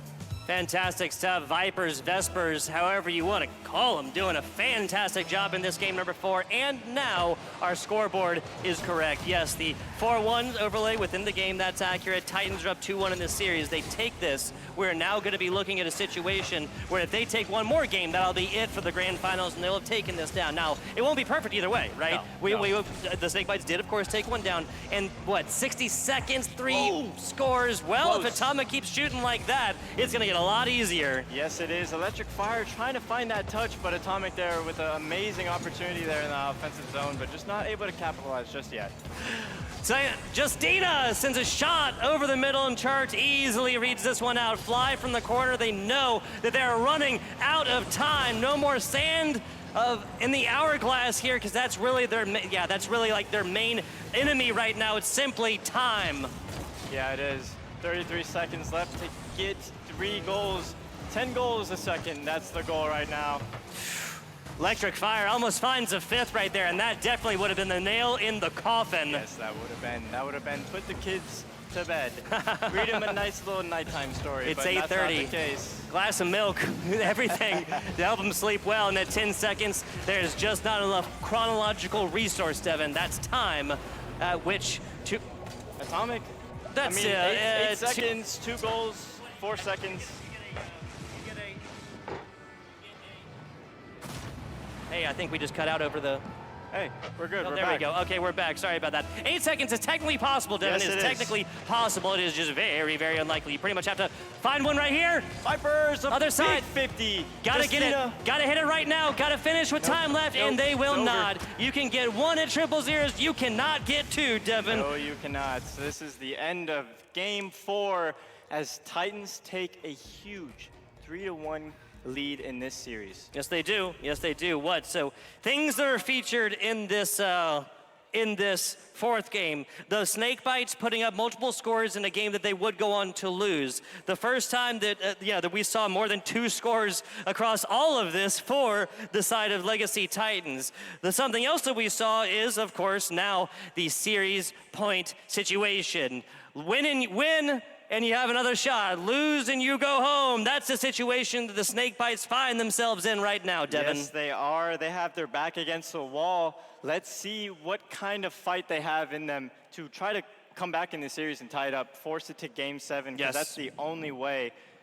That's the only way. It really is the only way right here, and it's going to be a 3-game run required to win here for the Snake Bites. Now, as these coaches kind of get together and talk to their kids a little bit and try and figure out exactly what it is that they want to do, like again, that they've already done, they want to recreate in the rest of this series, and by reflection, things they want to not allow the other squad to do. What are a couple of things that you think that the Snake Bites squad could do to come back in this one, Devin, and try and put up a little bit of a better fight? I mean, the Snake Bites, honestly, they have to use more teamwork. I feel like they're doing too many solo plays, and I mean, teamwork makes the dream work. How many times have we heard that before? I mean, Snake Bites, they really have to connect on those passes, maybe midfield passes, infield passes, anything like that. Get shots on net with the team, and I think that's the key to their success. Exactly. I want to add on top of that, I think taking it aerial, right, getting these aerial acrobatics going, because at the end of the day, you can tell that all 6 of these players, right, Justina Fly Atomic over here for the Snake Bite squad, Electric Fire, Vespers or Vipers as we've been calling them, in Charge over here for the Southwest Legacy Titans. All 6 of these players are gifted up in the air, are aerially gifted, right? They can make it happen across the air. And now, since we've been seeing so much solo play, I want to see like one of these actually hit, right? Because a lot of times it goes up and it just doesn't blossom really, right? Yeah. And it just ends up more so in a ball that's kind of like just tossed on over, and then it's more so of a possession change instead of an actual offensive shot attempt. Yeah, I also feel like it has to do with their boost meters too, because most of the time I've realized that when they go off the wall and go for those aerial acrobatic plays, they have around like 30 boost, and then they try to go to the ceiling, get a ceiling shot, but not enough boost to get there, so. Gotcha. Yeah. So we're going to be taking a look at a little bit of a change, a little bit of like news results. Sorry about that, guys. So we're trying to get this going. We're, again, Mecca of Esports behind me, a whole bunch of competitions going on in the day, and our prod crew is helping us out just as best we can. We were wrong. We were wrong because the names were swapped from the very beginning, unfortunately, Devin. We've been calling this wrong the entire time. So Snake Bite's actually going to be up 3-1 in this series with the Southwest Legacy Titans facing elimination on the other side, right? We're just throwing all kinds of curveballs at you here at Techport, or the Boeing Center at Techport here in San Antonio, Texas, aren't we, Devin? Yeah, I mean, I think we flip-flopped the series score like I don't know how many times so far. Yep, I got you. We finally have it. So, I mean, the Titans, they really do need to be more aggressive. Like, they have to have shots, and they have to have consistent offensive zone time and pressure. Using that third man a lot more frequently, and getting him in the play, getting him involved in the play, and just not have him just kind of stay back midfield or even kind of in their goal, not necessarily in their goal, but just kind of back there. You need to be more, I feel like you have to be cheating past midfield. Yes, exactly. Like performing plays in the other side of the pitch, right? We talked about it a little bit earlier. Defense wins champions, yada, yada. Keep that to your American football, right? It's true. It's accurate, but it's just not the case here within Rocket League. So often, the team that controls the ball and maximizes their time of possession can go forth, make shot attempts on net. I mean, how many of these, I can literally think I can count on one hand the number of goals that have actually gone in off of a single player's offensive attempts, right? Where it's not passed on in, where it's not a player going forward and playing that fullback position, speaking of football, right, and blocking for the person who's possessing the ball as they're dribbling all the way in. Want to see more of that? Basically, everything we said about the squad that was down 3-1 beforehand is what we're saying about the opposite squad now with the names on broadcast being flipped right there. As it is, though, we're going to a short little break here, folks, little tech issue, but some folks behind the scenes got to get everything nice and pretty. Tidied up. Perfect for all of you guys so we can Nice and finish out this smooth. competition the way that it deserves. FBI Tugboat, my man Devin will be back with you guys in just a minute.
Hello and welcome back, Rocket League fans. Myself, FBI Tugbo, we're here with my man Devin. Yes, so we had players joining the wrong sides. We all got confused over here. We have the Snake Bites up 3-1, and that is the God's honest truth right there. We promise, we promise. That is the 100% truth. We are not lying Yes, this time. yes. Now, as we head into Game 5, it's important to remember, even though the scoreline is the opposite of what we said earlier, the situation remains the same. This is match point, series point, everything, tournament lives, undying honor and glory on the line as of right now as our Southwest Legacy Titans fight for their tournament lives, Devin. I love it. Yeah, I mean, I love it. Do we have any Titan supporters in here? Make some noise. Titan fans, let's hear ya.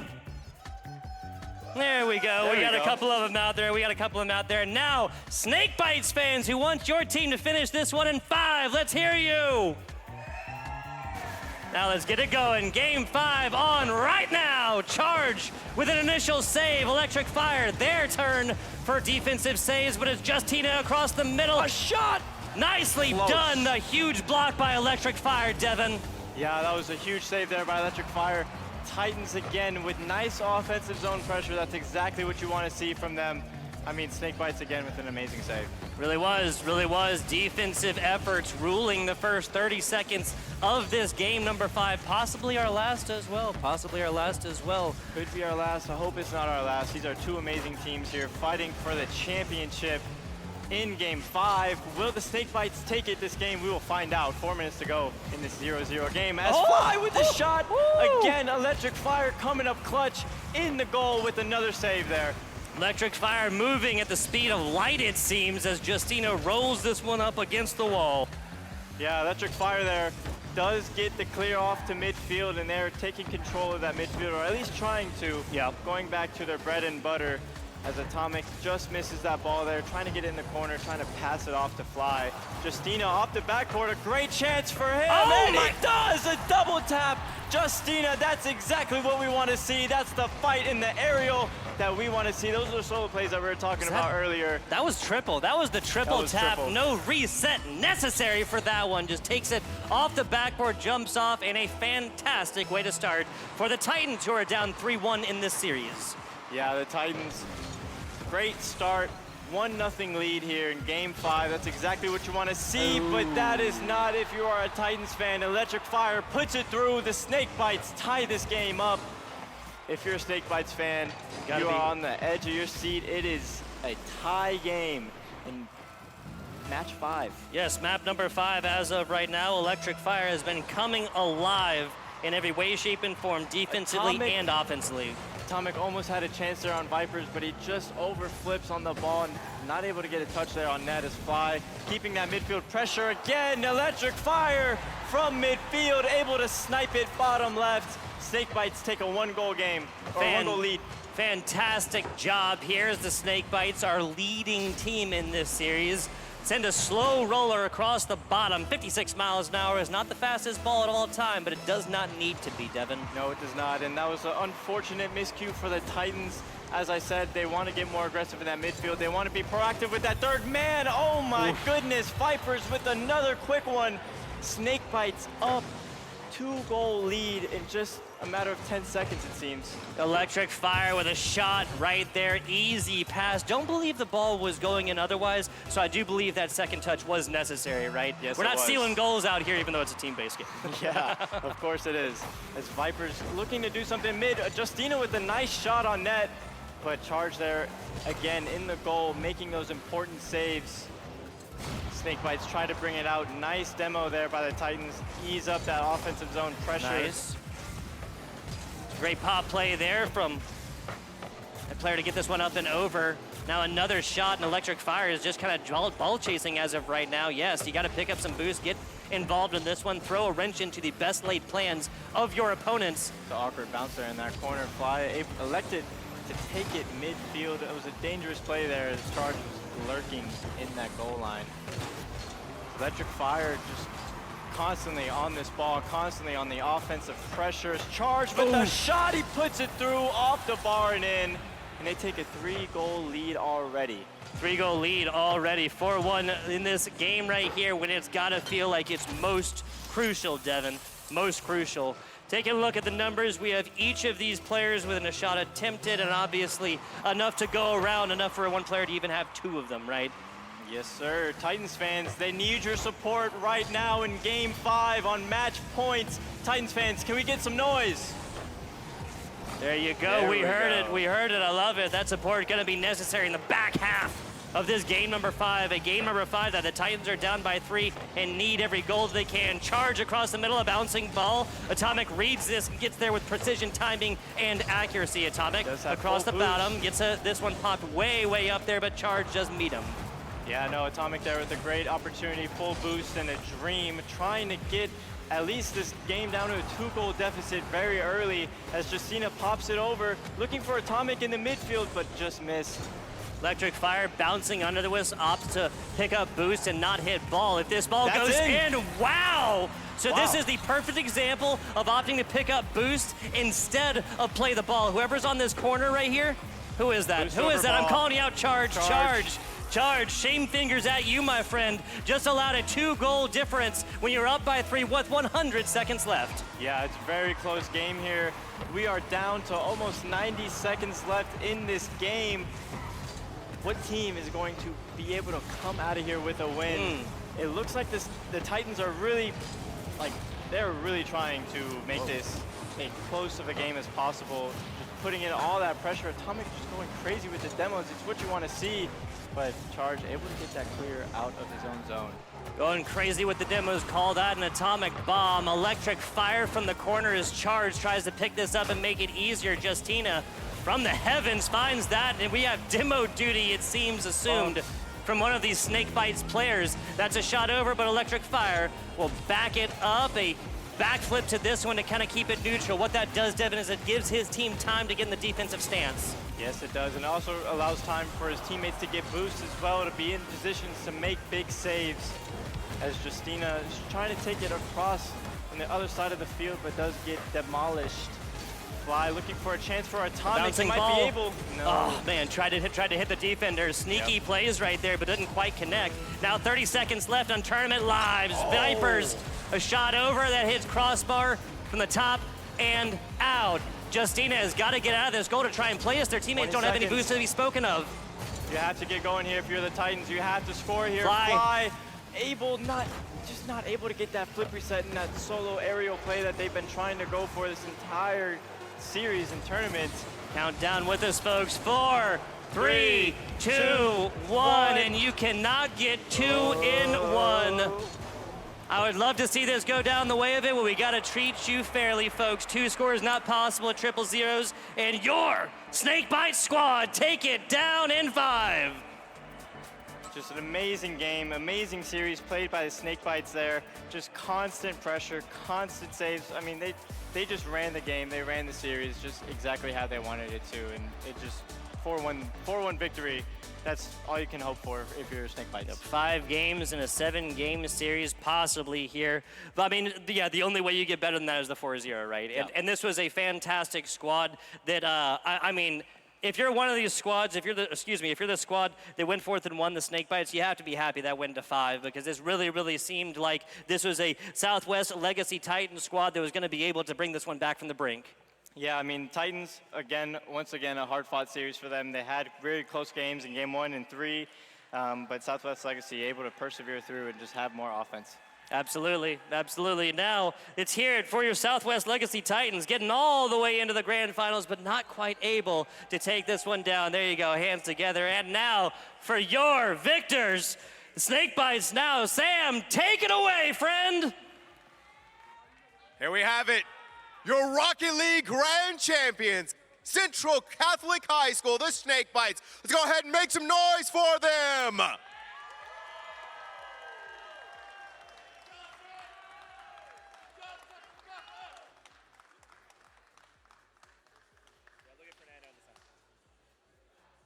There we go, big smiles all around, big smiles. Now I do want to steal one of you for a small little interview, if that's okay. Yep. All right, now who am I talking to here for this one?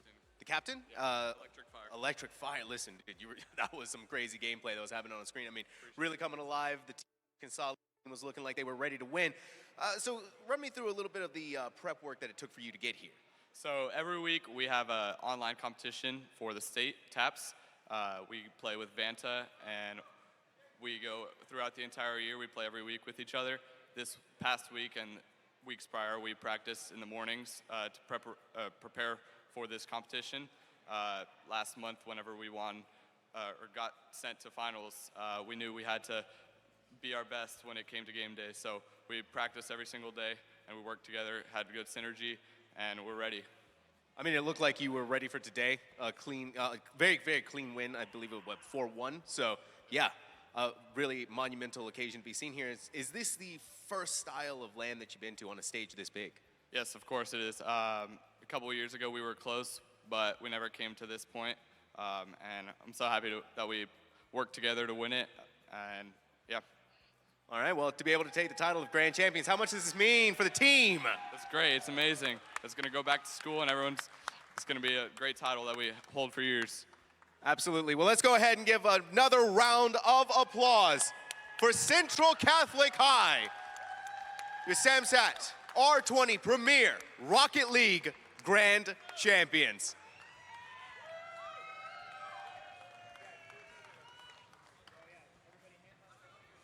Let's go ahead and get it. Let's get all hands on trophy. Let's lift the trophy.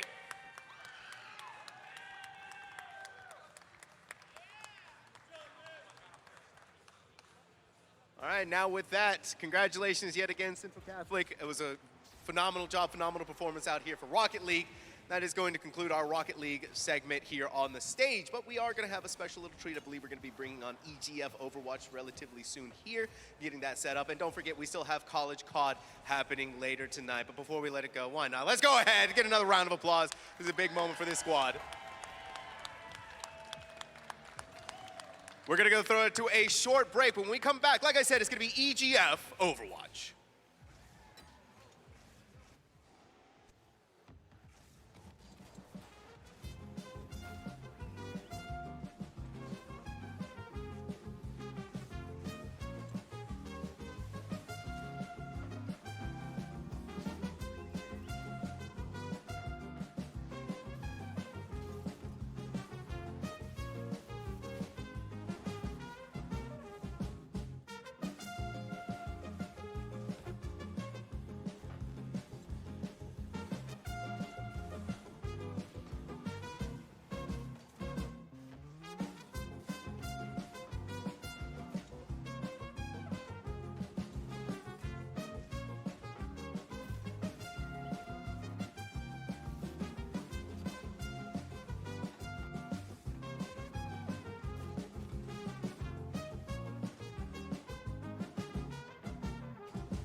You'll still have common days. Get caught in traffic during your commute. Overthink a text message. Get a song stuck in your head. This is not one of those days. A few weeks a year and you'll discover the most uncommon time of your life.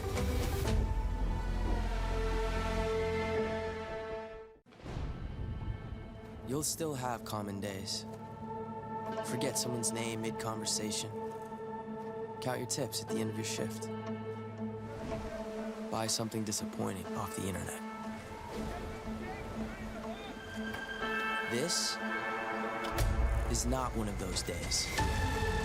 A few weeks a year and you'll discover the most uncommon time of your life.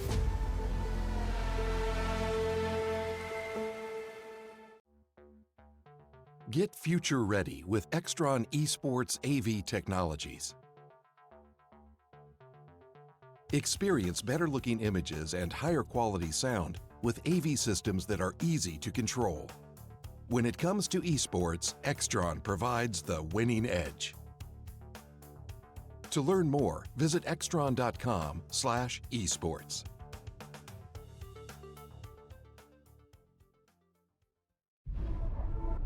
You'll still have common days. Put off your term papers till the last minute. Eat cold pizza right out of the fridge. Update your fantasy roster. This is not one of those days.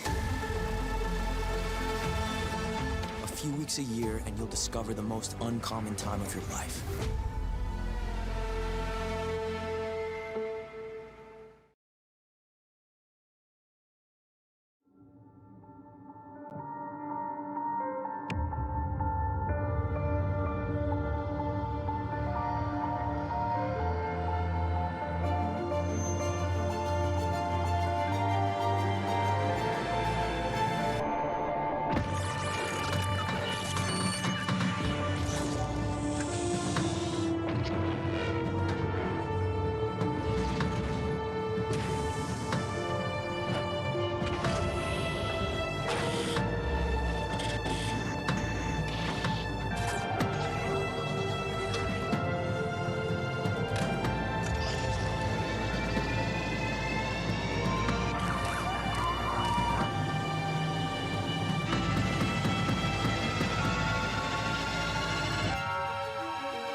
And welcome, Overwatch fans. We are here and we are live. We're here at the Boeing Center at Techport in beautiful San Antonio, Texas. I'm FBI Tugboat. I'm with me for the first time live as Orbital. I'm so excited. I know. We've cast together so many different So times. many times. And I mean, listen, I was kind of pulled on last minute, which I'm very, very excited because, again, to be here in the main stage area and to see all the amazing teams play behind us, it's going to be a good time. It is going to be a fantastic time. Now, let's get it ready for the semifinals here with some EGFH, the Electronic Gaming Federation High School wise. We got the All Hallows Blue Squad, the number 2 seed, taking on the Da Vinci Alpha Wolves, henceforth referred to as the Wolves. As we see, but either of these teams who goes forth and takes this W in this first of 3 Orbital will have the pleasure, I guess, of playing against the West High Vikings. This is a West High Viking squad that has been on a tear, Orbital. Oh, it's been amazing. I mean, I believe they had regular season runs as well, but to look across in a LAN aspect as well and to see basically, hey, listen, West High kicked butt. 3-0, not easy to perform, and yet on land they have done so. Crusaders unfortunately fall here in the semifinals. Westside Vikings now also get the pleasure of watching and dissecting either All Hallows Blue or Da Vinci Alpha Wolves, and that to me is going to be the scary factor. But I know both for the Alpha Wolves and All Hallows, both of them I'm sure are more than ready to play here on the LAN aspect. Oh, absolutely. The lights, the pressure, the sounds here that comes with LAN environments. That's why we do it, Orbital. Absolutely love it. Yes, so a first of 3 here. Let's talk a little bit about this format and to know that what we will expect coming in to this first of 3 match, right? So these teams have fought all the way through here. Single elimination, and the championship will be done tomorrow. As we said here, this will be the All Hallows Blue Squad taking on Da Vinci. They're playing against the West High squad. Now, everybody's starting on Busan, but from their Orbital, we'll take a look at a loser picks map, winner picks side. Yes, and that itself brings about a very interesting conundrum because normally when you and I talk about this, there's a set pool, there's a couple bands in there as well, and you have that ability to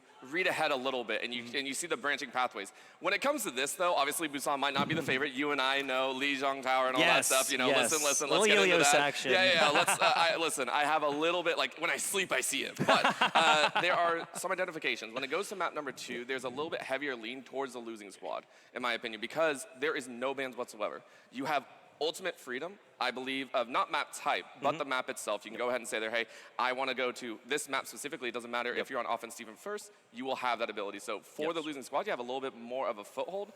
But granted, the only thing that's going to make is a much closer series because the opposite side can be true. The other team will get their chance. I love the competitive aspect that comes along with allowing the loser to pick map, right? What this allows squads to do is go forth and really game plan for their hybrid, push, flashpoint, escort, and if we get there, of course, our clash for map 6. Of course, you can tie within the great game of Overwatch, so we always allow that to come in here. And hey, like we said, the light pressure and sounds, what a better time to go forth and get a little overtime action, right? A little tie action, right? In some Overwatch. It'd be fantastic. I will say, I come from League of Legends personally, so to hear that there are ties. We'll forgive it. Okay. Listen, let me just hold my heart real quick.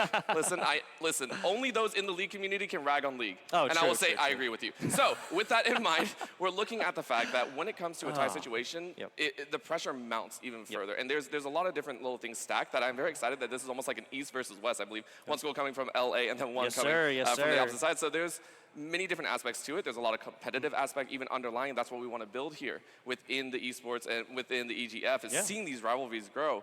But when it comes down to it, if we ever reach a tie situation, I feel there's going to be a lot of communication, a lot of just like, hey, we got to really buckle in because Clash is one that I personally would never want to go to as a final map. It is so swingy in terms of what can go right and what can go wrong. Yes, it is. Even more so than Flashpoint, the next newest game mode, right? As we're really, really looking at this, I want to see exactly how much benefit the team, whichever of these teams comes off the back with the benefit that they get from picking those maps. But I want to talk first a little bit more about how the beasts from the East taking on the bests from the West, and really exactly what that means, right? Because if this is the Da Vinci Alpha squad, the squad that comes in over from LA, they're going to be facing another Californian school, right? In that West High Viking squad that are already up there in the grand final side of the bracket. What's frustrating is like, look, only one team has an easy track. After that, it's just you're set. You're facing someone within your region. Now it's just like, hey, look, you got so much riding on there for the Alpha Wolves. So if the Alpha Wolves are able to pull it off, that's great. And I'm very excited to see so. Absolutely. undying honor and glory, as well as some trophies coming on down here for the EGF High School as we get this one started on Busan. The Gales blue. On the left, the Da Vinci Alpha Wolves. On your right, the one and only 8 Tema Super Gnome, Dr. Junko Frat, I think that's the name, and Pickle Barrel making up the Da Vinci Alpha Wolves. Sir, would you go through the Gales for me? Yes, we got Tony, Jay, Kurai, Uzi, as well as Captain Smash rounding things out. And honestly, I know exactly who Dr. Junk is going to play. I really, really hope it's Junkrat. Love Junkrat so much, but I don't think we're going to get it here. Of course, in that utility support role, we go ahead and see that Juno being hovered over. And you and I were discussing this, a little bit of what exactly are we going to look at in terms of compositions, especially when it comes to kind of this control aspect. And to me, it's, there's a twist in there. I always love a good Sojourn. I know you and I touched on, I believe, Freya hopping into that mix. And Freya obviously being released only a couple weeks ago. And I mean, I wonder, but Sojourn, specifically to me, one of my favorite DPS out there. Yeah, so Sojourn can always come through and having that more like impactful play, right? Freya, that ultimate as often as it does come, one of the few examples in Overwatch where she's going to be able to bring any sort of ultimate counter after actually pulling it, saving a little bit of that. Yes. Now, it's just one of those refunds, but still, that's still something, right? And a player that's going to go for it, if they do choose a player, we were talking about this earlier, Orbital, right? Yeah. It'll almost seem kind of like a Tracer type play, right? Always getting in there, quickly building that ultimate and pulling it about as often as possible. Yeah, I mean, the Bola is so, when you read it on paper, you're just sitting there like, really, we're getting a DPS literally everything you need. All of a sudden, it's one-stop shop. But that's why it has that rollover, because you actually look at damage numbers, there's not much behind it. So it is almost a purely utility, and that's why it's kind of marketed as that. You really have to have high skill, good aim, accuracy, and everything of the sort, which to me is great, because I don't do well with abilities even though I play League, but I can actually aim pretty well. I come from the old days of where it's just aim, shoot, and hope to take down your opponent. So click on head. Yes, but again, how a team incorporates it is a whole different aspect. If Freya has a lot of damage, that's great. However, with the Sojourn, it's much more reliable. You talk about that overclock, you talk about that processing and just wrecking damage whenever that ult's up. Anytime you see a Sojourn, perfect layout. And the thing is, if we do see that combo, something else we were talking about, right? The ability for Freya to reduce the healing applied, right? 12.5% onto tanks now. I love it. With the 25%. Now, again, it just seems like one of those things like she's gotten a lot. All of the ability to go forth and thrive, but just like almost like an Earth Shatter, another shatter by itself does nothing, right? Just laying folks down on the ground for a second and a half, little tiny bit of damage, but it's not going to do anything by itself. It has to be combined with other abilities and other utility. Of course, that's why I say Junkrat. Listen, if you zap someone with Freya, you just send the Junkrat out, and I don't even have to be on the screen. I'm literally kicked back. Listen, in a stadium, I'm just sitting back, on my haunches, just leaning on the rail and just being like, hey, I fired 3 shots. Us, right? I'm not going to do that. But honestly, it's very fun, and again, that's the enjoyment to me of a lot of the new heroes and seeing all these different game plans come in, because that's also the part that you need to bring out when it comes to this stage. Single elimination, if you lose here, any of the matches are 3 at least, or 4, actually, I can count, don't worry. Nope, it's 3. We go ahead, listen, math is not my strong suit in there. I'm trying. But the factor is, you do need a little bit of that cheese factor. If you have a player that has many hours on Freya since release, that can be your linchpin, that can be your finisher. If you need to break it out, game 5, game 6 situation, game 4, game 5, where you need that extra edge over your opponent.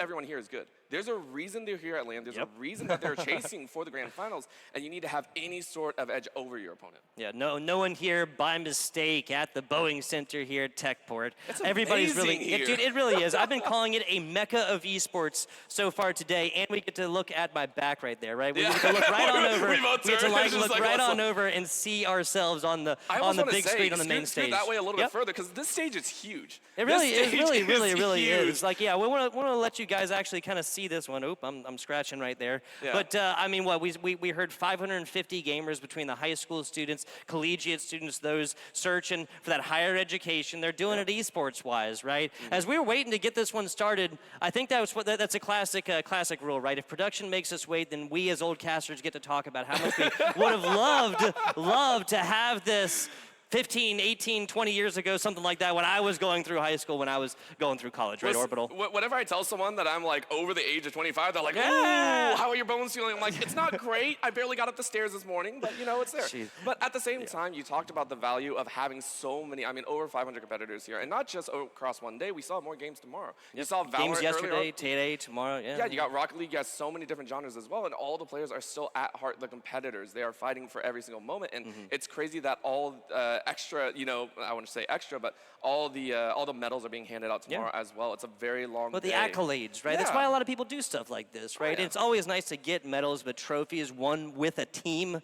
Now, nothing against Smash, obviously, right? I'm not saying that like in opposition to the solo plays. Everybody going forth, and even the Smash players, I think, can agree that nobody really gets there to that stage by themselves without help from the friends, help from teammates that you played with, help with coaching staff, of course. Yes, exactly. absolutely. Exactly. And also those that put in time that maybe not seen as much. You talk about like the volunteers that drive, those that actually provide extra services around, helping out, making sure the players get home or to a lot of these events. I mean, this is not an easy get to, but again, the opportunities abound and opening up the doors is what makes this awesome and very fun for me as I get to come here and be able to chat and be able to see you in person, as we mentioned. But for the players, I really do hope they continue to have that sense of enjoyment because it's competitive.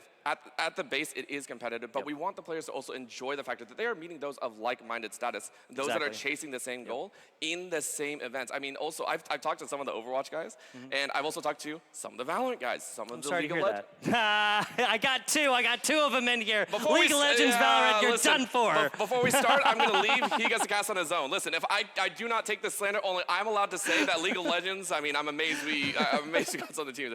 But it's awesome to see that all of them are also co-mingling, the ecosystems of Valorant, League, Rocket League, and Smash, and everyone. They're also learning about each other, getting in contact. I know a lot of the schools have also been very excited. We got a lot of boosts. So to me, overall, that's what it looks like. Not just our old age, but also the fact that it's just, it's a very nice meeting of the minds. It really, really is. There's a whole lot of folks who are here involved from all kinds of cool schools, colleges, universities. They don't even necessarily have players playing here right now. They just want to come and see what amazing things are going down at Techport, at the Boeing Center here at Techport. The next thing I want to shout out, and obviously this is a little bit more for your high school students and your college students, just given that they're adults now, but also the parents, right? Yes. There's a lot of things the unsung heroes at points. They really, really are. And there's a lot of things, especially with this Overwatch game coming up, that may not really make full sense at the time, but you'll be able to tell from our tones, the things we say, and the crowd reaction, obviously, what's really good for your student, your child, your kid, your competitors, right? And we'll also try and explain this as best we can a little bit towards the beginning. Obviously, most of you probably have a lot of experience with Overwatch and don't really necessarily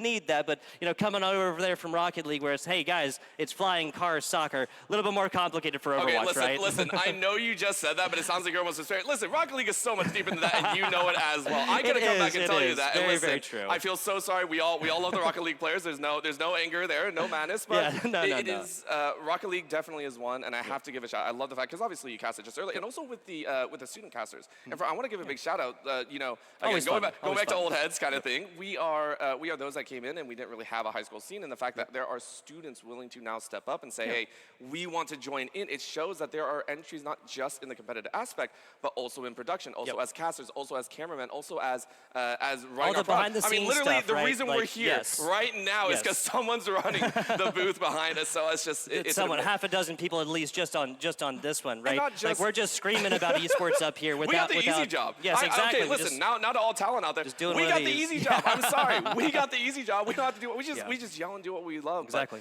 But it's fantastic. So to call it the parents and to call it everyone else, it's awesome. Yes. I've said that one too many times. I'm realizing that now. I gotta stop. We're not even in the match and I'm saying awesome too many times. No. Well, we're having a fantastic time right here. That's my word, fantastic right there. Awesome, fantastic. Count them as many times. Yeah, there you go. Undying, honor, and glory. Yeah, right. Now, without further ado, folks, we're having too much fun up here. Let's go in on this one. Busan for our first match of possibly 5.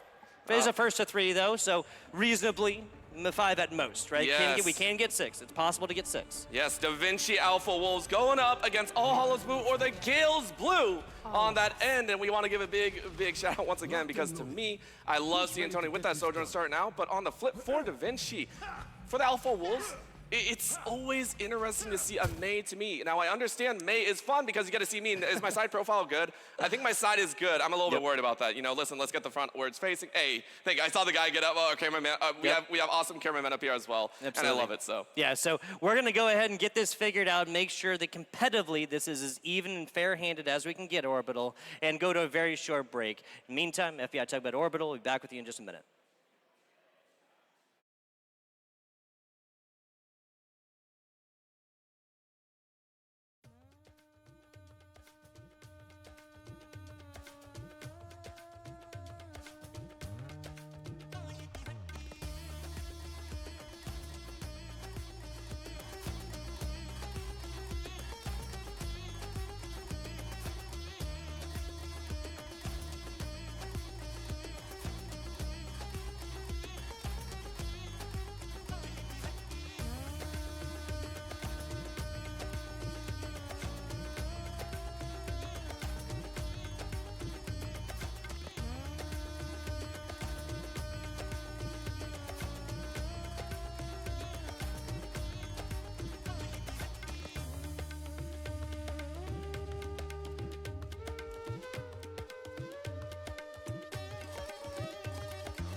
Hello and welcome back, Overwatch fans. We got the Gales Blue over here on the left, the Da Vinci Alpha Wolves in the red, right in the red. I'm FBI Tubbo here with my man Orbital. Let's get this one started. It is going to be a good time. The Da Vinci Alpha Wolves, a squad that I was very, very excited for, and then Gales Blue in that blue, very, very fittingly. And of course, eyes out though, because the teams have also been waiting for a very long time for this one, and I'm sure they're more than excited coming in here. There were a little bit of shifts within within a lot of the caster baiting, caster debating. It's okay, but this gives us time because we learned during the break that there were a little bit of a shifts. Now, all 4 teams actually came in this with a little bit of a group stage status, and everyone came in with a certain seeding from the regular season, moving in to that group stage.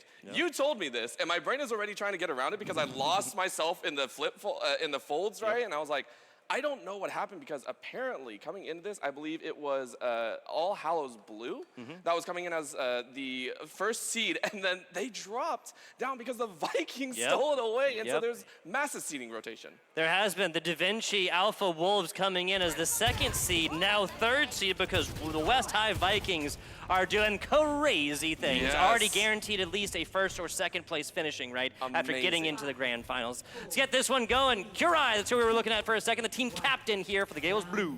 Running the Orisa as well, this is a standard. Now, personally, I will always say I like the Mauga. Mauga, to me, is always the silliest, a little bit easy, and it feels like a very front-loaded style. But here on Busan, a huge question mark to me is how quickly are you going to be able to pummel out to start Kurai stepping up to Baypud with Jay running on the flank with that Tracer, and then Tony with the front line Sojourn. We'll see exactly who comes out on top. Supernome, though, watching their HP bar fall with their supports and DPS falling just as quickly. Tony getting the lion's share of that damage on the front end. Uzi getting involved as well, and that is a Juno that probably won't last very long. Off the side of the map, even a little bit of stagger, and we get the wave away from Kurai. One of the big things there is Gales were just consistent. I don't know if you could really see it because we only saw from the Orisa side. It was just very steady forward momentum, and Da Vinci, they tried to fight back, but they were split so far. Now Supernome swapping over and saying, okay, maybe we need to try something else out. They're stuck inside the doorway. That they are, and there's not a better player really, maybe outside of Hazard or something, than your Orisa to have played this choke point. Having to come back at this one a little bit, Tony, looking for some longer range damage and finding it, some of that they don't want to see. And you mentioned the staggering ultimate just dropped, and so it's only the only 8 that's sitting there like, I'm a Mei, but Mei does not have the damage output, in my opinion, to really take him down in such a single shot. You're sitting there trying to chase Jay, and it's not working, so Gales Blue, their DPS are fundamentally so free to fire away. Even the utility Captain Smash comes in for one of their own. Sigma, done, dusted, Mei, Finito, so their 1.5 tanks gone from this one. It's a full reset required for the Da Vinci Alpha Wolves as the Gales Blue hit 52-53. Let's talk a little bit about ultimates. Everybody on the Gales side looking mighty pretty right now. We're not supposed to say that too loud, right? Because they can hear us. I remember this was a question on some of the other games as far as ultimate charge. We'll go ahead and keep it a little bit low. That sounds We'll good. keep it a little bit low key because right now, listen, it doesn't matter if it's there or not. We just see it being brought out here. Captain Smash says, yo, let's amp up the damage here. We'll throw it down, and that's just Da Vinci Wolves sent back to the drawing board. Absolutely. 1, 2, 3 ultimates used right there. The Baptiste, the Orisa, and the Sojourn. All of them necessary. Pickle Bear trying their best right there, but just couldn't quite keep the team alive, Orbital. Last gas territory here on the first map of Busan. And the scary thing as well is Supernova's already being forced into multi-character swaps here. That is their 3rd unique hero in this opening side, and Tony staying on that Sojourn does not care. No, they don't. No, they don't. Freeze coming in. That's a lot of damage. And Kurai will fall for the first time in this matchup. Overtime we go for just a couple of seconds until the Da Vinci Alpha Wolves start taking their own ticks. Listen, it needed to be done, and we talked about that ultimate expenditure. That was Timid flying through, and again, when you have that made, that is the combo that they have been hunting for. It feels like this entire time. Really well timed. The problem is they don't have it anymore. You're waiting on Zarya, 75. You're waiting on Juno, 73. That orbital ray coming in could be the game changer, but you need to survive until then. Great bubble there to start this one off from Super Gnome. All on board with Jay as of right now. Kind of looks like they're trying to figure out which target they really want to go for while they can still get this damage in. Edgewise, Pickle Barrel taken down from long range. Tony just reigning on high. We talked about the Sojourn, and it's not stopping. There is no end to Tony's reign. Tony Chopper at this point. You can heal and you can deal at the same time. Karai punches out Super Gnome, and that will be the OT that will not be changed. Well done to the Gale. Yeah, I'm looking at this Da Vinci Alpha squad, and I'm really looking like, what do you mix this Zarya ultimate with? You put this Grav out here, who's really going to go inside there, especially because of Reset, right? She can fortify, she can put up all kinds of blocking damage on the way inside there, so it just seems like there's not really over on the side unless you maybe want to go for a freeze after that, but that just takes so long. When they were running the Tracer, that makes sense, right? The little like mini grab and bomb, right? The classic combination. Of course, and this is actually why I really like the fact that Timmy is actually swapping over to Soldier 76. We just talked about trying to lay in that damage. Well, Timmy has on the Soldier, it's a much more comfortable DPS style. It's not as I don't want to say it's disjointed. It's just much more consistent. And I love the swap to the Reaper. This is the style that we hope to see from a squad that round one, maybe they're testing stuff out. You know, listen, when it comes to Da Vinci, you got to have that open mind to try to spot anything. And maybe it didn't work. You go back to old, tried, and faithful. Let's see if it works here in round two. Let's see if this one goes. Not a whole lot of similarities between this Da Vinci Alpha Wolf squad in game number one. Now in game number two, not any switches here for the Gales Blue, really. Jay played a little bit of different story earlier. Now taking down the Juno. DPS taking down healers. That's what my nightmares are made out of, Orbital. For me, it's a play day, though, as a DPS myself. This is a clinic in how to deal with the opponent. Tony, yet again, with Jay in tow, gives Gale Blue their turn. Yes, they did. And that was a very definitive round, or like first team fight of the second map of Busan. There's the Da Vinci Wolves. I'm not saying it's time to swap quite yet, but they just need to kind of look at their strats and see exactly what it is that's going wrong. The thing is I almost don't want them to swap at all. I just want to see what these ults can do if that's what they're relying on. I mean, I saw the Mei and Cassidy, and that was a big calling point. But Tony, yet again, Tony's not bound. You're never going to get these victories. Gales Blue, yet again, opening with first.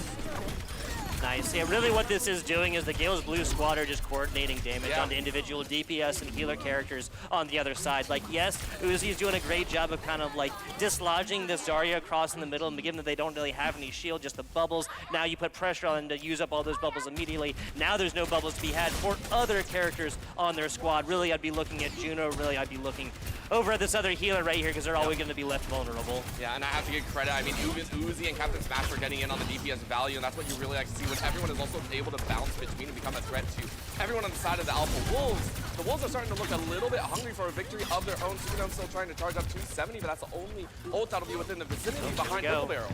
Now Jay has got this. Kurai might spin to win in just a minute. Here comes the sticky attempt. No! Yes, I thought that bubble was going to be enough. There's the spin. Timmy taken down as well, as this is going to be the Gales Blue wiping every member of Da Vinci Wolves. That's the second team kill bell of this map. Being forced to dance to the tune of Karai and Jay. When you do not control the baton, you are going to be put through the paces. Gales Blue consistently from round one now to round two.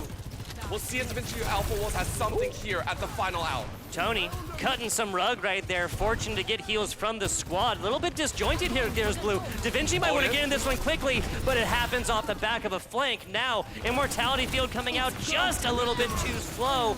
And the rest of the Da Vinci Alpha Wolves are absolutely taking over right now. Only one left alive, but where's the heals? There's the hinder, there's the shots. Jay gets the recall, a punch away. No, the healing there, and it lands. The Tracer Bomb lands. It's an absolute brawl on a point, Orbital. Oh my gosh, Da Vinci Alpha Wolves do it yet again, but they have to fight right away. There is no time to wait and hold on because right now Gales Blue are fighting for the entire time to take. Hey, keep fighting. Here we go. Might be enough. Super Gnome just rolling through the back line as of right as it's a pinstriped kill feed.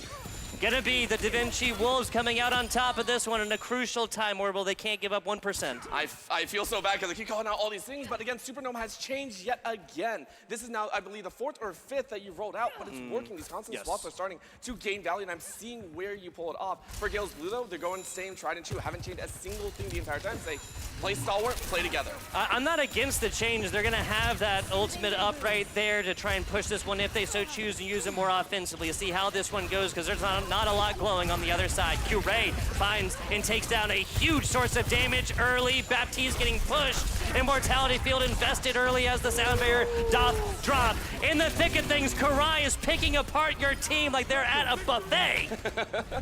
Buffet is easy, and you got all the food that you could want as Gales Blue take game number 1. Ooh, All Hollow High School? All yes, Hollow Gales High School Blue. on the Great, left side great of the loss. blue. I forgot, Yep, yeah, yep, Gales yep. Blue. Listen, Gales they Blue, were good. yes, They sir, were yes, good. And sir. listen, they surprised me. They knocked my brain around a few too many times with how quickly they play. That's fair. They deserve it. And this Orisa, out of the world, Karai that we mentioned, you want this tank all day long. Yeah, and there's a reason why Karai here is this captain for this All Hallows Blue squad. For the Gales, hailing from Bronx, New York, the Beasts from the East take down game number 1 out here in San Antonio, Texas. And the thing is, all eyes are always on the captain and on the tank, which I love, do not get me wrong. However, that is the flagship. That is, that's your vanguard in front. Being able to call the shots and also have the weight behind it to say, if you didn't hear the comms, you saw my body go forward. I want to point out, Tony as well. Dude. Tony was the most consistent factor through rounds 1 and 2. Yeah. Taking a look at some of these replays right here, we'll see Tony popping off in that kill feed as really, I mean, you just said it, right? You literally described it, we're watching it as of right now. Karai always in the front, this section's off the tank right here, and as the tank gets way more healing focused, the Mei dies. It gets eliminated. Yeah, it's just a very nice swap. And the understanding from any good team is saying, okay, how do we divvy up this DPS? Who are they focusing? Are they trying to focus on tank? Where are they trying to put a lot of this pressure? And it is very, very important there. So it's, for me, Tony, the fact that they're opened up, and we just saw there Karai and Tony quite literally opening up the feed, it's so clean from them. And that just goes to show the strength of Uzi and Captain Smash as well. The fact that I don't think Karai, outside of the big wombos that came out, Uzi and Captain Smash are doing so much work ensuring no one's HP bars on the side of Gales Blue was ever dipping below 25%.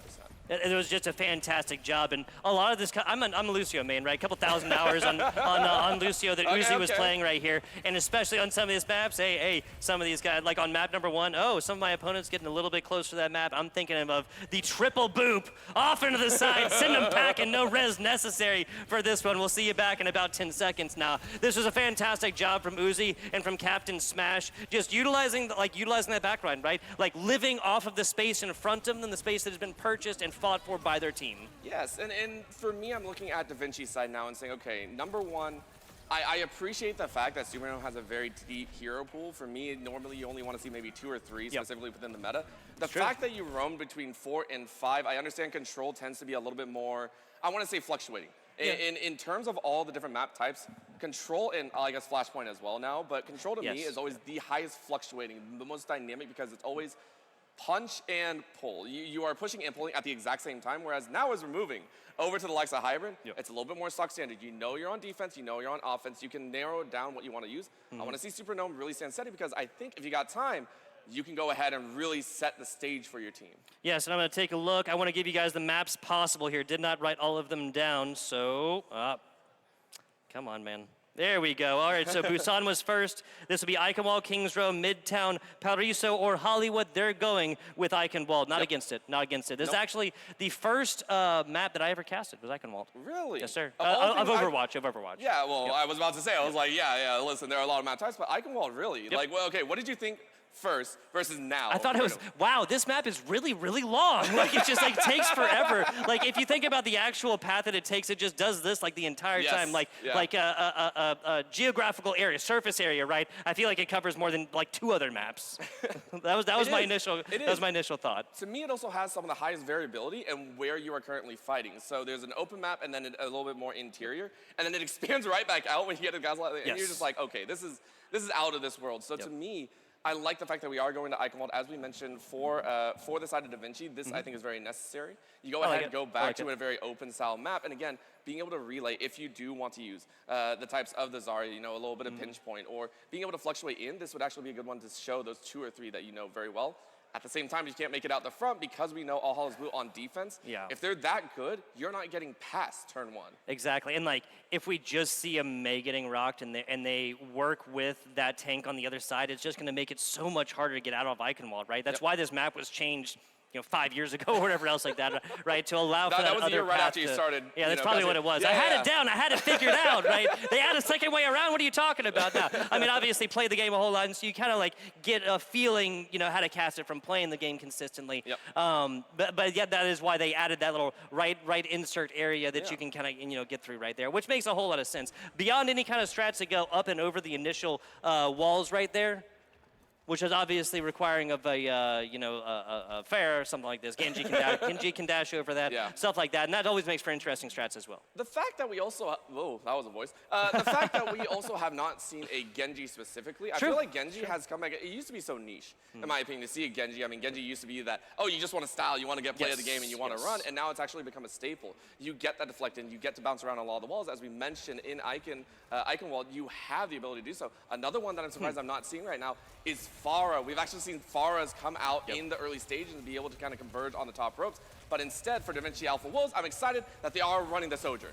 Yeah, and if I'm looking at this, I mean, the Sojourn on the other side would be brutal. Yarissa, obviously, Curie has shown that they can hit some long-range shots as well. It might be harder, but maybe a situation where you bring a Mercy in for the support right there. But the DaVinci Wolves, as you can see, are all literally very low. Okay, so Dr. Junk of Rat, Timmy, Super Gnome, the one and only, and Pickle Barrel, all done and dusted as it's an aggressive early team kill right here. Yes, the advice being something along the lines of for DaVinci to incorporate something that speeds people up, right? The Kiriko right here, or the Juno, right? That speeds up everybody. Lucio, something to speed through this choke point, and so they just simply don't have to deal with this. Yeah, but the problem is at the same time, Gales Blue are locking down all entrances. I want you to take a look at where they're pushing the Orisa down on the low ground.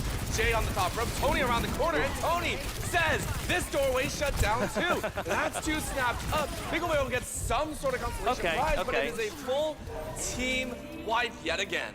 Yeah, so it's going to be Uzi taking down the other side. Well, if you want anybody on your team dead, how about the one that can ride on walls literally the entire time after you leave from spawn door? The guy that can stay up there and not move. Do mine eyes deceive me, friend? Yes, they do. Okay.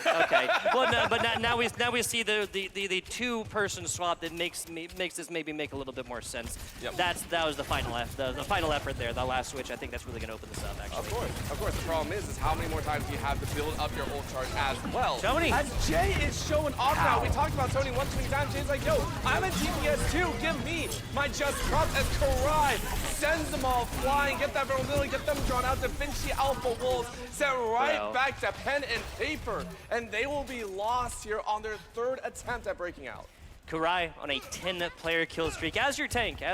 Now, just addressing that, I don't believe Tony or Jay have died yet. Not 100% sure with Captain Smash. Obviously, your Baptiste are infrequently going to die when they have that immortality field in the pocket, right? It's just, we'll be honest, we're trying to talk so much. That's just Tony, what? Tony giving free reign of yet another bring out the ult. Tony! Wow. Holy moly! It's an award for a reason, folks. May not be for Overwatch, but it is for excellence. Nonetheless, Tony making this one his own. What is it? The world is yours, right? Yeah, it really is. Scarface? Well, I'm not that cultured. Tony, though. Tony, amazing. Sojourn kicking off. And again, Uzi and Captain Okay. Well, this is great, right? This might actually require a Kuriko on the other side to try and get all the massive amounts of burns that's going to be applied right here. Now, you increase their speed. This Reaper feasting in the back, trying to find this Baptiste. Immortality field done. It's going to be a retreat for just a second. Taking it back on into point. This Mei low Karai. Oh my God. Pinstripe kill feed. It's looking fashionable. Red and blue. Everybody taking picks on this one. The thing is DaVinci came out with the first tags, though. The fact that Kills Blue are able to fight back is out as well. God. Jay getting the melee as well as revenge. Pickle Barrel still fighting for their life. But out come the gates, but it can only keep you alive for a little bit longer. Jay running them down to the Tracer. Traces a path back to victory as we're 30 seconds left. Oh, and there's only a couple of boosts left. Yes, barely able to get back. Was that actually a Tracer quarter hogging a Maga right there and kind of keeping them inside? Now, okay, so Super Non the Maga is going to be able to get their healing back and get this one started back in just a second. Well, they only got 15 seconds though. They need to go quickly. They need to make sure to show up their defense. Right now, they are bunking themselves up very, very closely. Gale's Blue though, setting themselves up. That's great stomp coming in here. Tony though, Tony and Jay left alone. That's Kurai going, you focus me, you miss the rest. Timmy though with a very nice blitz, trying to hold steady, but it's right into Kurai's as well. So that's just timing. a perfect stomp onto Tim A's head, and that is Da Vinci Alpha Wolves losing their attack. Yes, it is. I gotta say, this perfect timing in the May. Big shout out to Tibby right there. Timed that like literally down like the tip of the second perfectly, so he did not get taken out by a massive Orisa ultimate on that one.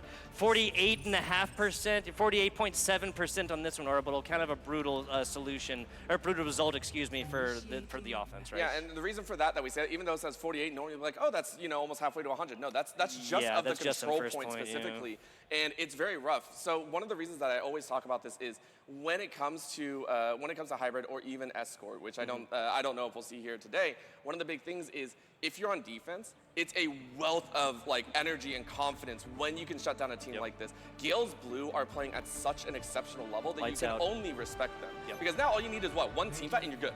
That's actually all they need to go ahead and close out this game. That's true. One team fight and then you're literally in a match point, series point, tournament lives point, everything, and all of that. The onus at that point will be on the Da Vinci Alpha Wolves. Now we're not there quite yet, but I think Orbital did a fantastic job of setting the stage here. It's so easy just to roll all the way through and get this first point. Or get half, 48.7%, right, of this first point. It's just, I mean, it's the first of 4 points in the entire map, right? It is, and for Da Vinci, I am very happy for them though, because this is not the end of the road. This is not a first to 2. This is a first to 3. So you have one more life at the end of this. And if you can turn it around and say, hey, look, maybe Eichenwald was not the call, cool. Let's go back to the drawing board real quick. And listen, when you are looking at progress, when you're looking at being that advantage and being able to power forward, it takes a few mistakes, and then you find success. Yep, and as we always say, the real great teams take most advantage of their opponents making mistakes and coming on the other side with victory. Superdomes. Wall is going to be immediately demolished, and Tony is just given free reign up top. We saw how this went last time. We'll see how it goes this time. I think it's only going to continue, because guess what? Whenever you turn to look at Tony, Karai pops off. You find the DPS. You wreck through Pickle Barrel. Might as well be Pickle Ball, because this is going to be the side of Gills Blue looking red with happiness as they go ahead and take game 2. Only a 1-0 may not sound like a definitive win, but it's going to be enough right here for the All Hallows High School out of Bronx, New York. Beast from the East get it done twice. And I mean, listen, it's going to bounce between Karai and Tony.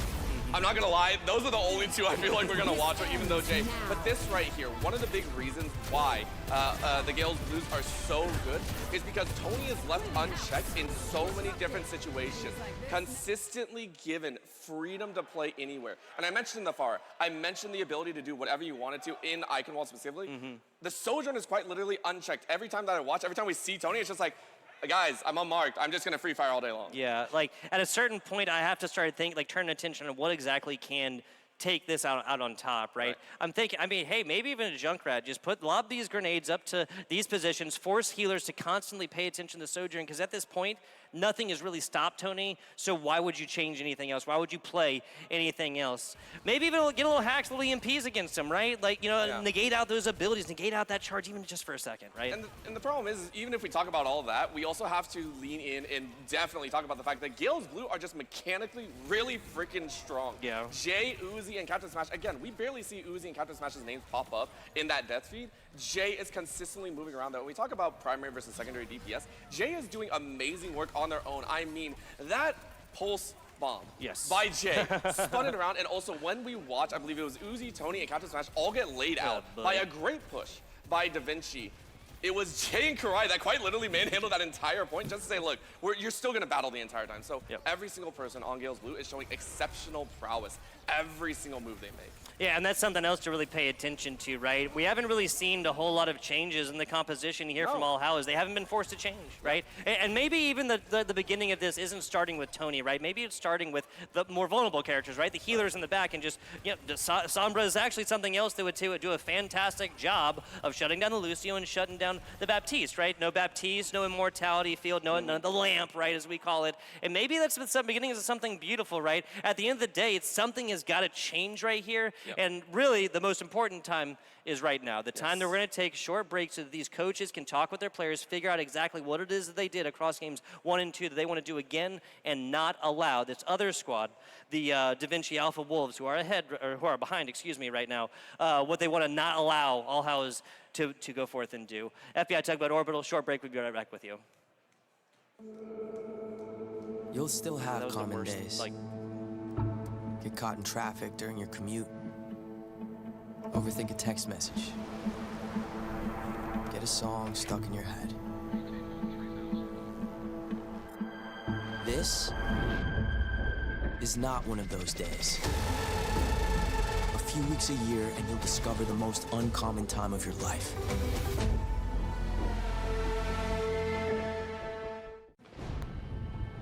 You'll still have common days.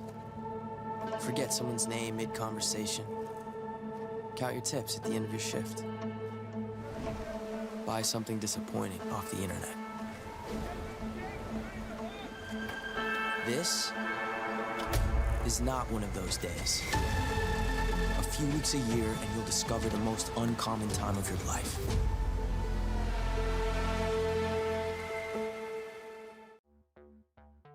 Get future ready with Extron Esports AV technologies. Experience better looking images and higher quality sound with AV systems that are easy to control. When it comes to esports, Extron provides the winning edge. To learn more, visit extron.com/esports.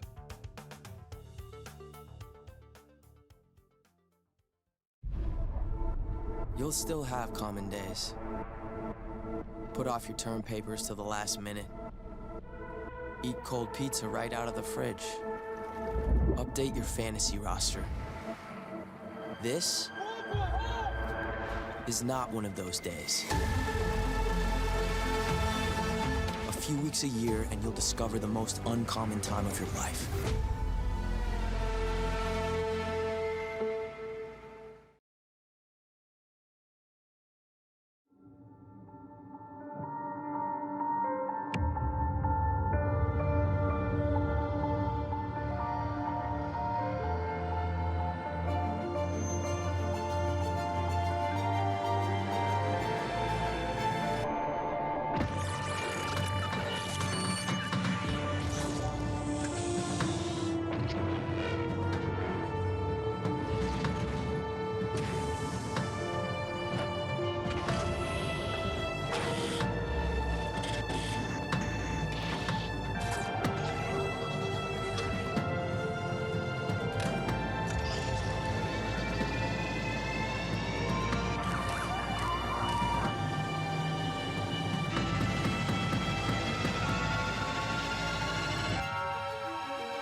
Welcome back, Overwatch fans. FBI Tug with my man Orbital. We want to give a shout out to some of the organizations that make competitions just like this one possible before we get this one going for the third map. That is, of course, the NECC, the Army National Guard, the EGF, that's the Electronic Gaming Federation, R20, of course, working with a whole bunch of high schools here in the great state of Texas. Winslow's Farms, some of the funnest esports marketing I think I've ever seen, gotta say. Big shout out G Fuel as well as the ECAC, the NAECAD, a lot of letters coming at you, folks. Yep. Corsair, ROG, which is, of course, the Republic of Gamers, and Extron. Let's go ahead and break down this third map right here. We have gotten the confirm here for our push map, right? Yep, we have. We're going over to New Queens, I believe, and we're going over to the push factor. And honestly, I don't think it's going to make that much of a difference. I say that with all the love of my heart. Da Vinci, I love the name and I love the thought process behind it. However, right now, a lot of those great minds, it's starting to be challenged very heavily by Gales Blue. Gales Blue has shown exceptional prowess by changing very little. The variance of their compositions, we talked about the fact across both the control as well as the hybrid, changed so little. The Orisa, the Sojourn, as well as a Tracer every so often. Like, this is perfect work from them. Yeah, I don't think Uzi has played anybody but the Lucio, and there was just Baptiste right there for Captain Smash. Outside of, I believe, the very first round of Busan, and then we saw a laundry list of other characters. But speaking of laundry list, bring it out right here. Let's go other characters, because everything that the Da Vinci squad is thrown against the wall right now just has not stuck. That spaghetti is not cooked yet. Nope, but here's the deal. I want to see a Wrecking Ball. I'm not gonna lie, I want to see a Wrecking Ball. I want to see the Wrecking Ball. I want to see the fun in here. Let's go ahead, get hype. If you're here in San Antonio, please go ahead and get hype. Let's see if the Da Vinci Alpha Wolves can go ahead and reverse sweep this, or if Gales Blue will do exactly like the Vikings and push for a 3-0 in the semi-finals here for the EGF Overwatch 2 bracket. Yes, let's hear it. If you are here pulling for your Gales Blue, that's all hell is out of Bronx, New York. Let's hear you. There you go. We got a couple cheers out there. And now, if you're looking for the 3-0 comeback here for the Da Vinci Alpha Wolves out of LA, California, let's hear you. There you go. Listen, you gotta believe in the great minds. You gotta believe in the masterminds there. We got a Wrecking Ball. Woo! Yay! Is that gonna stick? I don't know. That's a big question. I think Karai is giving us a little fan service right now. I know, but that's the best part. And again, for Gales Blue, we talked about the fact that we do want to see them mix it up a little bit. But granted, you also don't want to show your cards too many times. You still have another match to play. We got it coming out here. Honestly, Wrecking Ball, though, is one of my favorites for push specifically. You can deny so much time by being an absolute pain in the backside. It's so rude. So the fact that we do get to see it actually makes competitive sense. But also, come on, I like that pick. Kirai is showing a distaste for glass early. Hasn't really gotten involved in this one quite yet. Here's the seismic slam. Now tries to get a little bit on top of this. Doesn't really find too much, and was kind of shown to be pensive to be taking that main lane so far. Absolutely just menace, an absolute menace right here. And we got the Sombra as well. Look at Jay. Yeah, but that's a big swap because Tony is now on the Tracer, so this is very much a pick, a divest, and kind of pincer in to the fight, and it's actually kind of working. However, Timid was also able to find a snap #1 for themselves. That leaves Tony and kind of Smash a little bit lost here, so they are getting dropped ever so slightly. The Da Vinci Alpha Wolves are actually getting first push. There you go. So this Wrecking Ball getting a little bit low. That ball's almost flat. Taking a look at Timmy on the Mei as of right now. Sombra trying to find some chip damage in here as Timmy is getting all the attention in the world. And Da Vinci looks like they may have taken this. This is an initial take for about 17.5 meters, which ain't nothing. It ain't nothing. And it's like for us, considering how quickly the Alpha Wolves kind of got shut down in a lot of their previous games, it's good to see. I love to see a little bit of a push, but for Gales Blue, you're sitting there going, hey, look, we got time, we got plenty of work to do, so let's go ahead and play our own game. Let's comfortably set ourselves up. We're going to continue to keep you at about 17 meters and not worry about these next few fights. Yeah, great kind of predicting where that Tracer was going to be by that Zarya. Of course, that Super Gnome flirting with their ultimate as of right now. Pickle Barrel just gets absolutely overwhelmed by, I think, pretty much everyone in Gales Blue got a little bit of damage right there. There's the grab, and that is everything that the doctor ordered, Orbital. Listen, sometimes you can't comprehend what is being thrown down here for Alpha Wolves. That is their first definitive fight here in game number 3 and is much needed for Gales Blue. I love the Wrecking Ball coming out here. I love this kind of pick style, but the Sombra and the Tracer, I am worried about the damage values being put out here. And I don't know if it's enough. Of course, Captain Smash, there's a huge hack coming out here. And it looks like it did turn around, so there's going to be the ultimate. That pulse goes off. And Tony able to shred through to drop all 5 of the Alpha Wolves. It's going to be the 4th team kill bell that we hear today. The Sombra ultimate, the Tracer ultimate, obviously one of those will be back a little bit, take a little longer to come back than the other one, right? Tony will have that one back just a minute. Been popping off on the Sojourn, but talk a little bit about Captain Smash because those kunais have been smacking. They really, really have. In the swap out, Kiriko, there's a reason why it's such a staple support right now. Being able to have the speed up, being able to have extra value in there, and being able to get yourself in momentum. The gate's about open in about, about 20%. But Da Vinci Alpha Wolves have 3 of their own. Shots to the north side there from Timmy, trying to negate any damage from on high. Projected bubble out early. As you can even see, Super Gnome is just trying to keep up with this Wrecking Ball as they're just flying on past it for Kurai. Here comes the minefield right now. A Coalescence on the other side, done and dusted as Dr. Junk of Rat did their best to keep team alive. May coming through here, but still just getting absolutely badgered by Kurai. It might not be falling as quickly, but the length of time that is being burnt here is still about the same. Gales Blue burning off about 3.5 minutes worth so far, and still keeping the push values close. 40.3 versus 35.1. This is good for Gales Blue. They just need one explosive moment to take over, but for Da Vinci Alpha Wolves, they're just happy they're getting that push off. This chase, though, Jay, hunting for an opportunity. Uncue the Jaws music orbital, because Jay is about to feast. Timmy, no! Excuse me! The Kiriko ultimate can save none of you. Kurai finds one, Jay finds one, but it is massive losses against this Gales Blue squad. This is exactly what we were looking for from the Da Vinci squad. Listen, you know what they say about the ocean, right? Jaws might be big, but there's always a bigger fish in the sea. Yes. And Da Vinci Alpha Wolves seems to have found it. Now, granted, it's been brutal. There are multiple scars along each shark, but it is working. But there's going to be a huge ult coming out of Super Gnome, but it doesn't really catch anyone. So it was a little bit of a toss, and granted, you had 3 others in Fang, but it's enough to find 2 picks. Uzi and Tony go down yet again. Yeah, Uzi kind of like wasting the position right there, wasting the space a little bit. At the absolute least, you take to the wall and put yourself in a position where you can easily slide and wall ride out. As it is, they're just kind of just hanging out there, trying to stall it and accepting their death. Not really a great job to like giving up that elimination so easily. Yeah, well, of course, right now, we also saw the swap out. Kurai swapping Tony as well. Both of them said, okay, no more messing around. We gotta get these finishes. Tony right back on the signature Sojourn. Means bodies will fall. Timmy, the only 8, and Pickle Barrel all drop back to respawn. Super Gnome finding one, though, as that is a mega charge. Now, if I'm gonna take down one, I'll take down Tony, if not the tank. And that'll slow down Gale's push a little bit, but remember for them, all they have to do is catch up by about 25 meters. So the Alpha Wolves, though, you gotta use these ults if you get the chance to. Pickle Barrel, Timmy, and only 8 have both been sitting, all 3 of them have been sitting on these for quite some time. So Gales Blue have to be understanding that we haven't seen these in quite some moment. They have to be ready in the back pocket. And there's an advantage right now when we talk about ultimates. You can look at these 2 teams. Now, what I want to talk about is Dr. Junk of Rat and how this Coalescence can really come in here. The simple fact that it has that offensive and that defensive capability. Here comes the Blizzard, long range damage, and we're looking at someone trying to make it 12 o'clock. Bang! Use Uzi's out of this one, and Da Vinci Alpha Wolves have won this team fight. Honestly, though, really nice back away for Gales Blue, not losing every single member. They're trying to draw this out a little bit further. Granted, the time is running, but the chase is still a chase at the end of the day, and Gales Blue are going to fall. They are able to respawn in time, but Da Vinci Alpha Wolves, as we said, we need to see those ults used. They used them perfectly. That robot's going to start pushing this big hunk in a second. Da Vinci going to be adding on to this. It kind of seemed like, oh no, the Moira actually getting out of this. No, Shia got a thumbnail left of damage. The out and oh no, the one and only 8 walks back over at a lack of communication from the teammates. Hate to see it. I mean, it's fast. It takes very fast. And here's the deal, Jay and Tony, well, Jay specifically, whenever you run something like a Tracer or that Sombra, both do the functionally same thing. You do not really communicate with your team. You are disruption in the enemy team factor, and as long as you're able to disrupt, you've already done your job. Jay has done that now twice. We've seen the pulse bomb go off.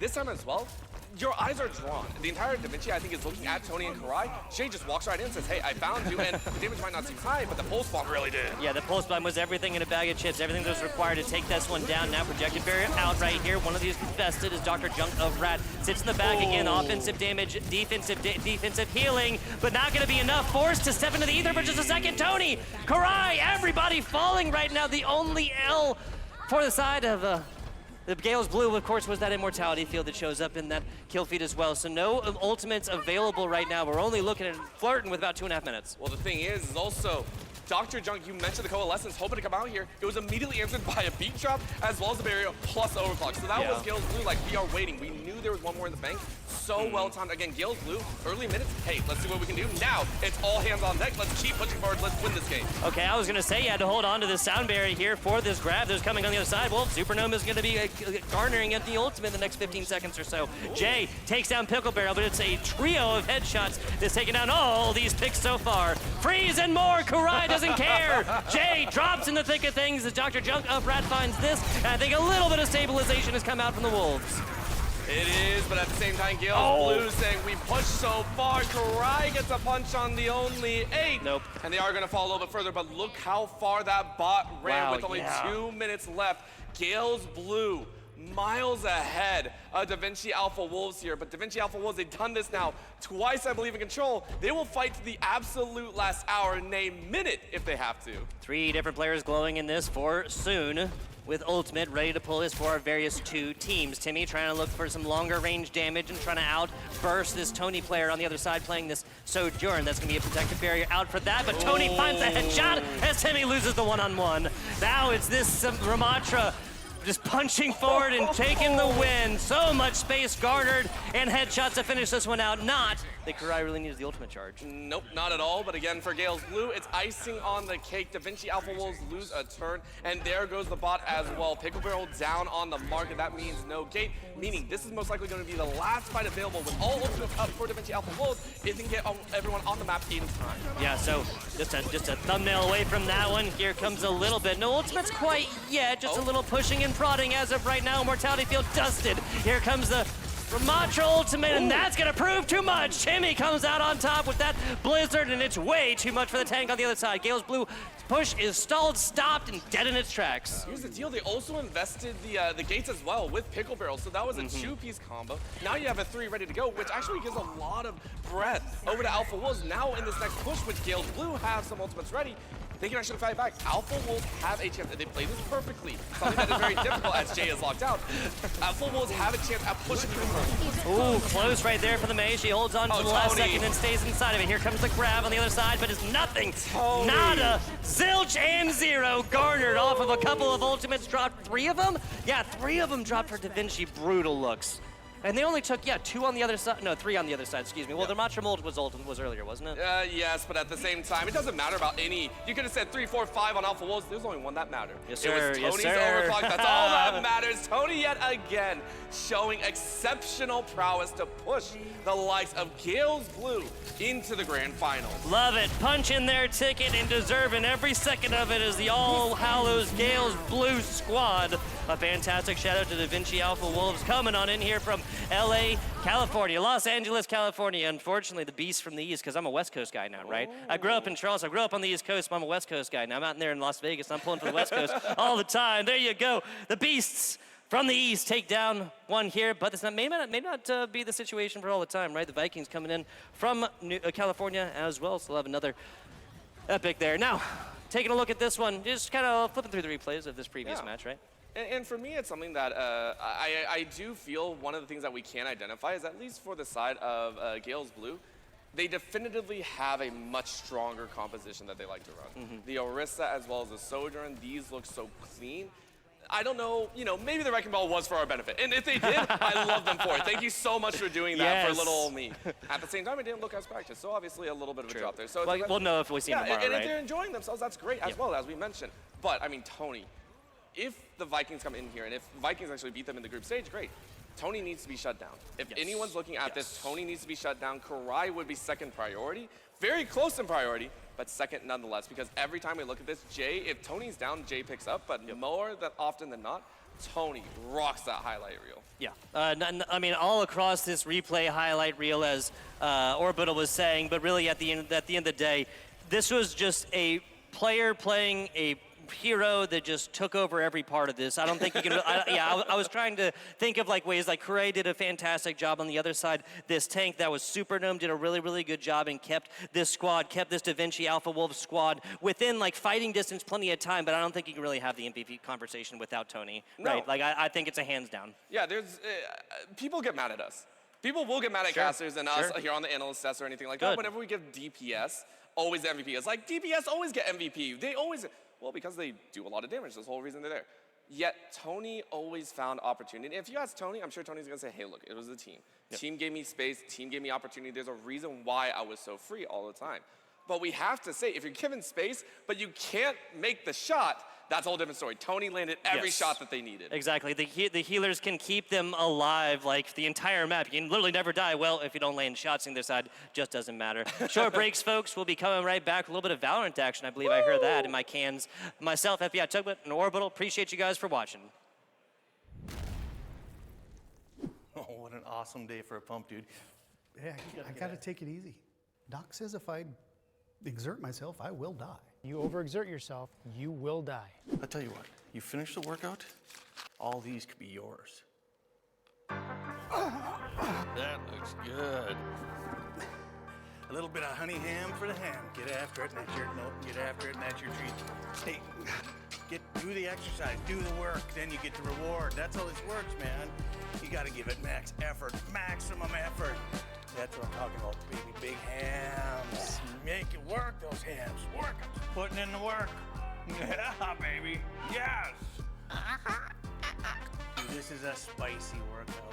Gotta make it worth it. Building the beef and bringing home the bacon, baby. I'm loving it. Teriyaki is just about within your reach. Come on, get you some. Come on. Maximum effort. Maximum effort. You're there. You're almost there.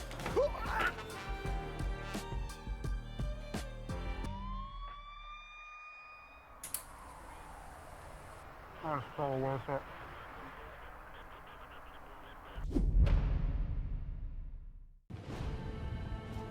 You'll still have common days. But this is not one of them. A few weeks a year and you'll discover the most uncommon time of your life.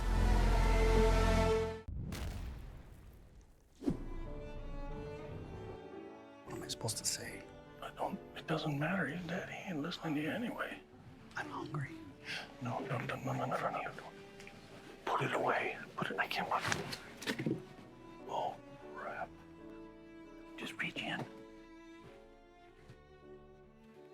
You gotta pull it. Just grab it. Just take it out of his hand. What do you mean you can't? He won't let go. What do you mean he won't let go? He's dead. Help me. Get in there. No, just hold on. Make him let go of it.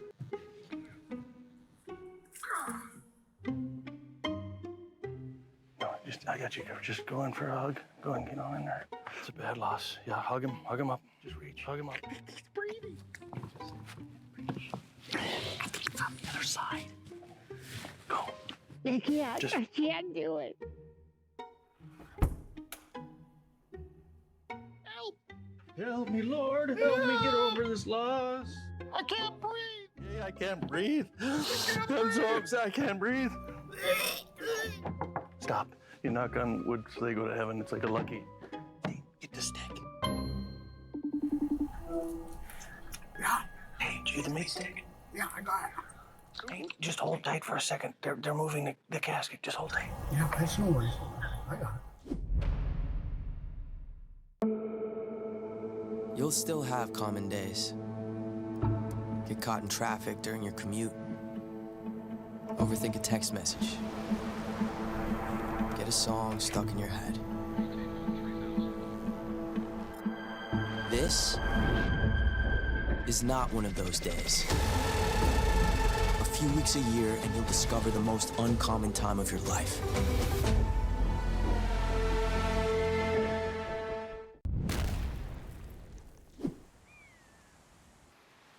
Oh man, this is incredible. Oh, wow. Huh? Yeah, it's pretty cool. It is pretty cool. Hey man, grab me a meat stick.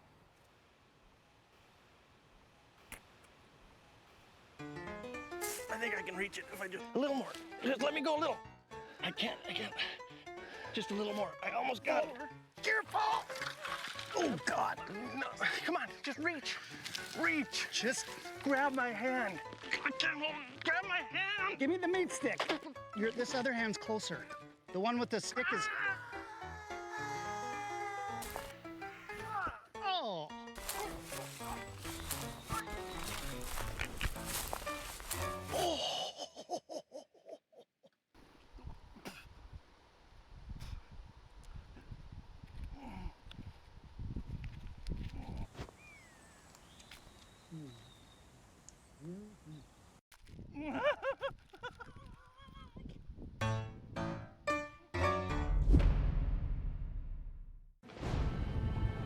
You'll still have common days.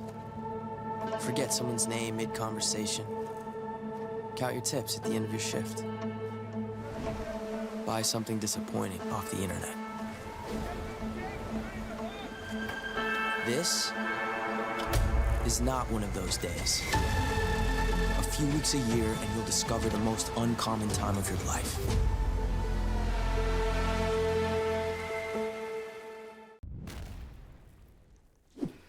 What do you make of this up here? Just showed up in the yard a couple days ago. Dog been digging in here? I don't think so, dude. That goes way down in there. Seriously, did you just lose your meat stick? Yeah.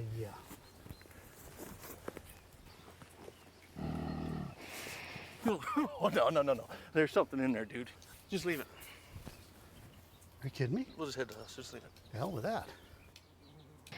Oh, yeah, there's something in there. Ah! Want one? Thank you. Mm-hmm. It was worth it. Get future ready with Extron Esports AV technologies.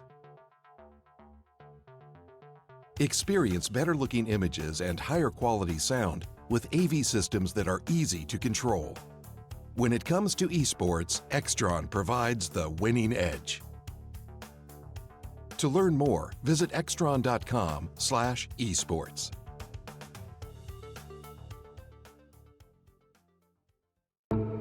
You'll still have common days. But this is not one of them. A few weeks a year and you'll discover the most uncommon time of your life.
You'll still have common days. Put off your term papers till the last minute. Eat cold pizza right out of the fridge. Update your fantasy roster. This is not one of those days. A few weeks a year and you'll discover the most uncommon time of your life.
What a day it has been for the Rally Cry Scholastic Esports Championship presented by the Army National Guard. We've gone through a whole variety of different grand finals. Champions have been crowned, and now we end it all on our final game of the evening, College Call of Duty. And what a game series would it be if we didn't have our teams walk out on stage. And so to start with, we'll be bringing out Fisher College.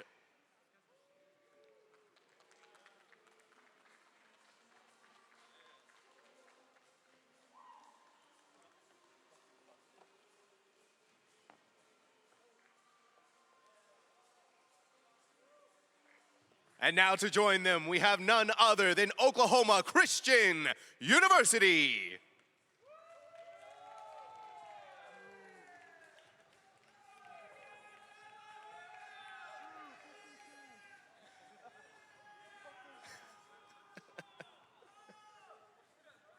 And now with both of our teams on stage, let's go ahead and make some noise for the both of them.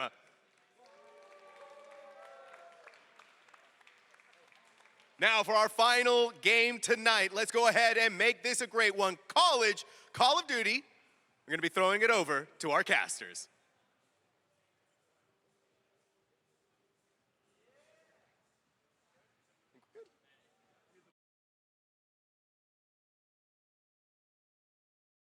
Weeks of action, 126 schools in attendance, and it all comes down to just these two. Andy, we tee it up as a rematch from last year. One team looking to go back-to-back, the other team looking to defeat the allegations of being Silver Surfers. Yeah, I mean, who would have had it any other way, right? I mean, the top four, the way we had it paired up at the beginning of the weekend, you framed it up so wonderfully, Colin. Here, 200 schools, whittled down to 4. Now we just got to, it's time to get into the weeds in between these two teams because it's not the first time that we've seen them, at least on the day. No, it's not the first time we've seen them today. It's not the first time we've seen them in finals. And I expect that this isn't the last time that we're going to be seeing them go up against each other within the Call of Duty realm. But we get to take a look back at the road that we have traveled to get here this weekend. And it all began yesterday with the round robin, where we saw St. Clair come out the gates strong 3-0. They looked undeniable. Lots of teams going to game 5s, lots of teams going to game 4, but St. Clair made sure that they were on top. I think if there's one thing that we knew for certainty coming in towards this weekend and between all 4 of these teams is that all the series were going to be incredibly close. And you said it right there. A lot of map 5s and a lot of turning points and a lot of vulnerability shown for a lot of the top teams. Nobody had Northwood going 0-3. St. Clair, they were on the stream a lot of yesterday, and they won everything. I mean, they got tested, battle hardened. They went map 5 a lot of the time. You see the 61.54% map win percentage. Everything was down to the wire more often than not, besides some map 5s that did happen in a 6-2 deficit. But I got to say, man, the competition has been astounding between these 4 teams. But to see St. Clair 3-0 and Northwood 0-3 was not on my bingo card. And to see Fisher 1-2 yesterday and now in the grand finals looking to go back-to-back as well. And we were talking about it in the green room waiting for this, is that if Northwood defeated Oklahoma Christian and made it to this final, on yesterday, Fisher only lost to Oklahoma Christian and St. Clair. And if it was Fisher and Northwood in the finals today, that would have been quite the turnaround. But we can look at the bracket that we've seen across day 2 of this championship, and it was nothing but exciting. Just look at the series. We've had 3 game 5s, a 3-0 between St. Clair and Northwood on the top side of the bracket. St. Clair bowing out 3-1 loss to Oklahoma Christian, and that really was the biggest shocker, I think, today, Andy.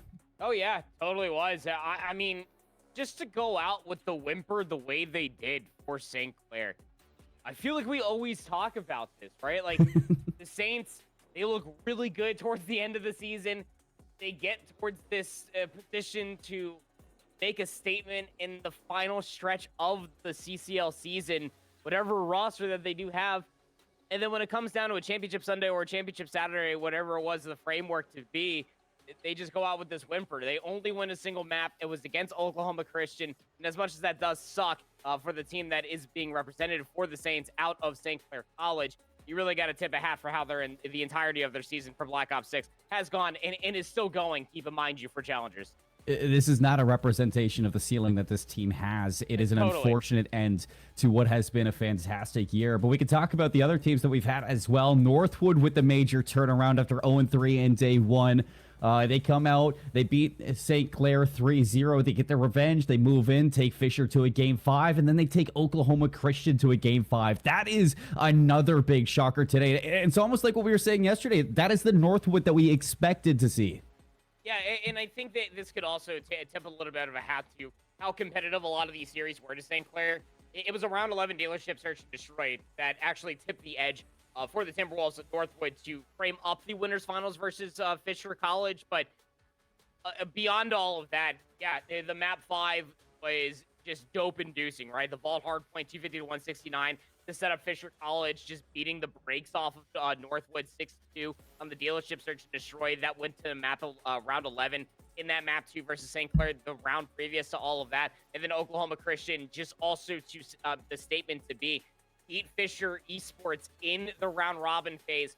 Then they lost that map 5 to Fisher College, who again, to your credit to what you said earlier, went 1-2 in the group stage, and now they went back-to-back map 5s against top dogs, or birds as they may be, and now they're grand finals down with that winner's bracket advantage. It's not just that. They went back-to-back game 5s. Yeah. Every single match Fisher played this weekend has been a game 5. And I don't know if that is something to say that this team just has the gas and they want to go for that back-to-back and they're ready to do anything that they can to get there. Or they have some maps that they just don't want to go into for this grand final that we're going to be seeing. But for Oklahoma Christian, I think this is a team that, you know, they've surfed their way through the lower bracket. They've made it to the grand finals. They get that rematch against Fisher once more. And surely third time's the charm for this team trying to take a championship against the Fisher Falcons. Oklahoma Christian, and this is a team that we talk about so often, Andy, as one of the best we have in college COD. A lot of these players, fantastic outside of college COD as well. They deserve to be on the stage. They are some of the best that we have in Tier 2 Call of Duty, and I think that this could be that moment for them. Yeah, I mean, the New Zealander, the local and everybody's favorite Kiwi in the Challengers pit, Rory Cod is up on that stage, of course, a nurse on the sidelines, absolute slayer and demon, and it really does kind of accentuate the point of how his career as a Call of Duty professional has actually gone for this Oklahoma Christian squad as well. The bridesmaid, but never the bride, right? They're always come so close to maybe getting all of the glory, and they always come up so short, whatever it may be. They have proven to themselves within the past 24 hours that they can beat these guys on the opposite side. This is their best shot, albeit the best of 7, the way it's all framed up, but we'll talk about it later on. They suggest otherwise. Really got to think that Oklahoma Christian, albeit not playing with Spark because he's playing with Cloud9 New York now, still playing with Gus, who is maybe not as active as he once was, but still shooting very straight. Saw some threes from Gus on the weekend as well. Really could make a dent in towards his best of 7 and potentially come out as the champion. Well, here's our best of 7 laid out in front of us, Andy. A lot of maps that we're going to be seeing repeating from our previous series between both of these squads. But a big thing that really stuck out to you that you're looking for is that Oklahoma Christian, they don't get their hacienda control that we've seen so often this weekend for them. Fisher Esports, they make sure they ban that out. But for the other side, I think one major detail that we're seeing from Oklahoma is that they've recognized how strong this Fisher team is on the rewind and the dealership. They ban the hard point. They ban the search and destroy. That leaves a lot to be open for this grand final. Yeah, I mean, these are the same exact targeted vetoes that Fisher Falcons did have going in towards that matchup versus Oklahoma Christian. Previously, from the information they garnered from the Map 5 loss to Oklahoma Christian in the round robin stage. Let me explain a little bit. They actually lost both the red card hardpoint and the red card search and destroy. The 6-2 was the search and destroy. It was a map 5, and then the red card map 1 was 250 to 223. Was actually Fisher's pick. So you really have to think that those are just the targeted vetoes. Then, like you were talking about, they don't get the hacienda control because Fisher Esports, they do get that winner's bracket advantage, so they can target the control and what they don't want to play. And obviously, you take that away from Oklahoma Christian. Between these first 5 maps, there's only one that we will not have from the winners matchup between these two bird-based colleges, and that is the Hacienda Control.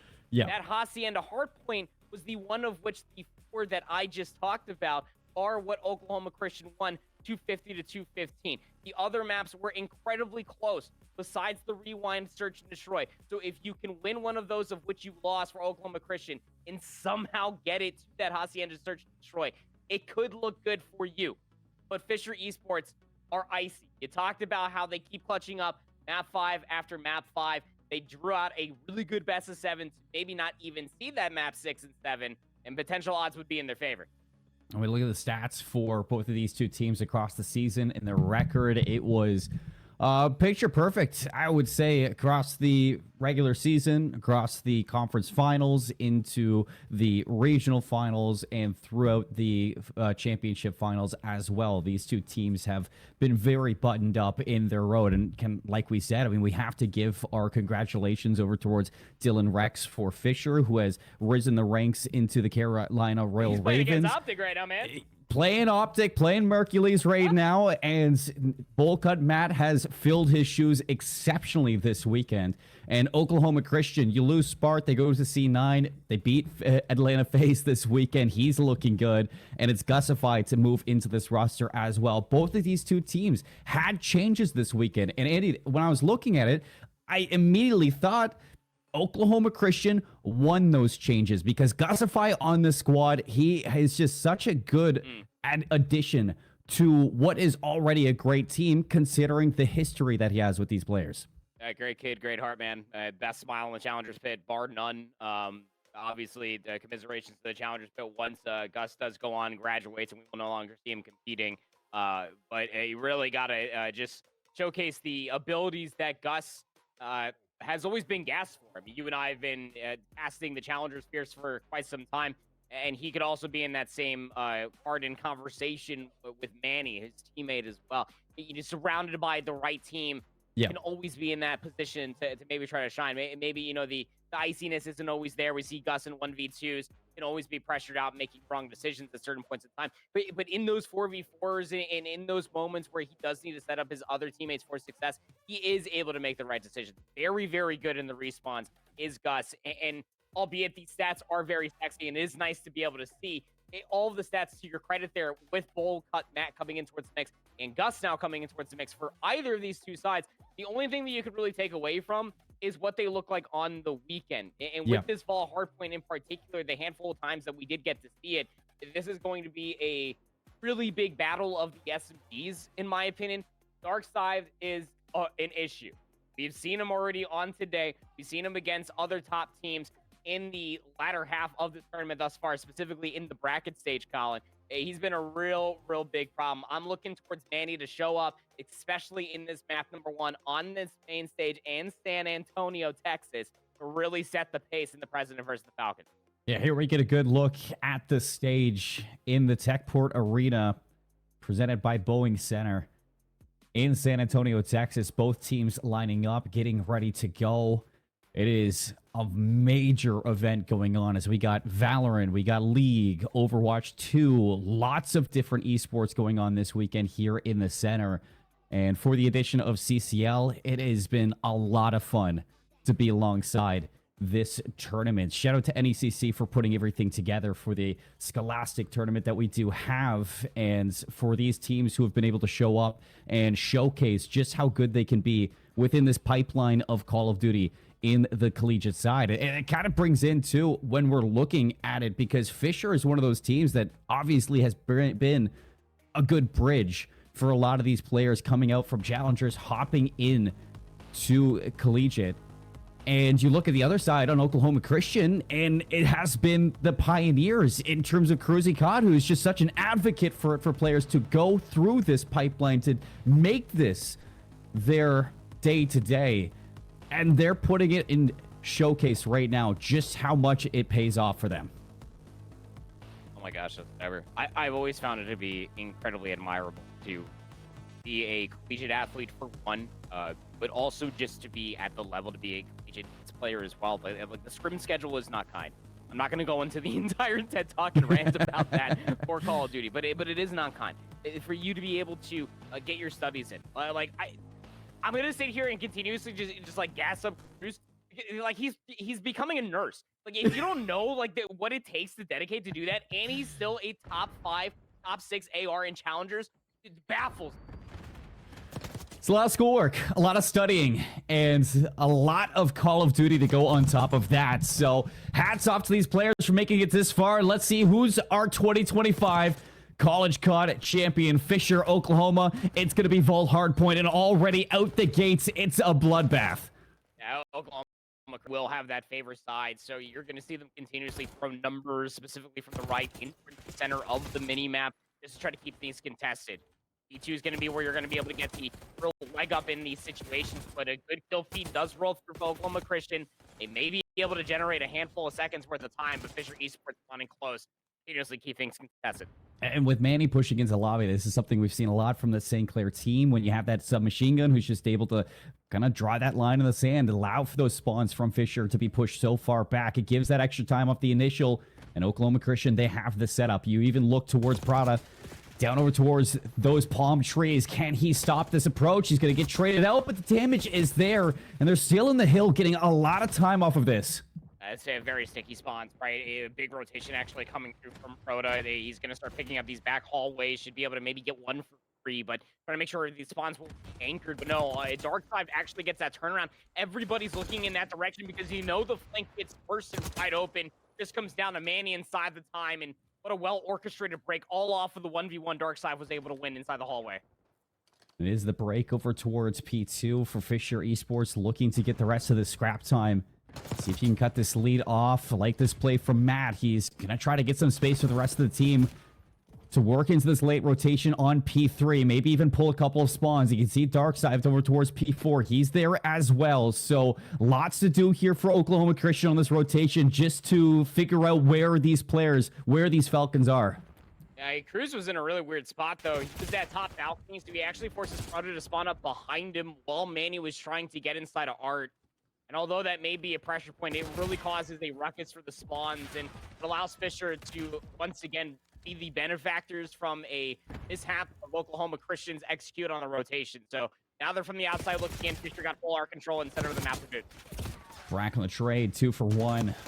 Eagles are flying, and Prada looking for the break. Sliding over towards the time, you look at the mini-map, and you can see Manny thinking about making a jump over towards this lobby, but it's a 2-for-1 slide, and a trade for Fisher, now looking to break back into this P3 hill. You take a look down at the bottom, Cruz making a full flank over towards these P4 spawns, and all the attention towards P3 being given by the Falcons. Cruz can blow this up.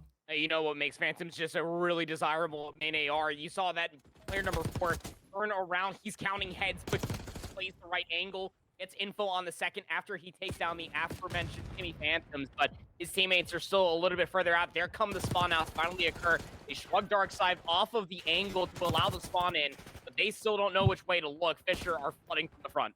Big wins for Manny inside the hill, 3 down for the Falcons. Oklahoma Christian maintaining about a 40-point lead right now, and it's about to grow, so you have the setup that you want. Now you want to try to blow this vault out of proportion. Goss of the turnaround. Help from Cruz. Another 3 down. Looking to clean up the 4th one. It is clean from the Eagles. This is where they can start to take off. That's more like it, right? Here comes Cruz trying to push down over by that Art main. Gonna lose that. Darkside gets the better of him, playing that head glitch. And strays away at least the center of the map rotation. But big turn of events there towards the end. If things were starting to look a little dire, in my opinion, the way that that break came through from Fisher Esports, Darkside, albeit we didn't get to see it, just absolutely retired Oklahoma Christian setup single-handedly. It's still an indomitable lead. 118-47, back towards the center of the map. We go cut map. You got to start showing up here sometime soon, man. I mean, big shoes to fill for Dylan Rex. 3-13 versus Oklahoma Christian in the grand finals. Just ain't got to cut it. It was scary up on that stage, and the lights are shining down on you. And when you need them most, Matt has to turn things around. 3 down in favor of the Falcons. And you can see those spawns favoring Fisher still. They're able to stabilize, but look at Gus. He's all the way back P2, and Cruz is going to try to assist him on this rotation. See if you can flip things early, and Brack gets caught. Cruz makes the play. You get the break from the front of the hill, so the time is being lost, and Oklahoma Christian are putting everything together at just the right moment.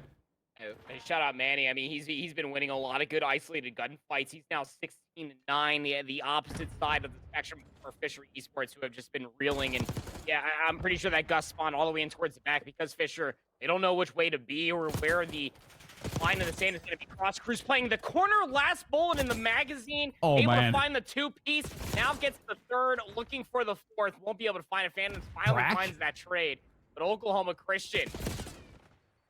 Slow to read, maybe a player spawning in behind enemy lines. He already finds one, but they're Oklahoma Christian. They're starting to stabilize. Bracket's blessed, but Gus still maintains the time inside the hill, and he has some help for the respawning players, so as much damage as you wanted to do here from the Falcons, the lead just continues to grow, 175-58 and counting, so this is where you have to make a tough decision because you don't want to give this time up for free, but you have to start thinking about locking down these rotations a little bit better. They knew the spawns were weird. You see the way that it's actually spawned in right behind P2. They knew that the spawn was weird. Fisher is spawning north to south on the east side of the map because the new hill hasn't popped yet, but Fisher, they already get that north lane full control. 2 players inside of Art, overwhelmed Proto.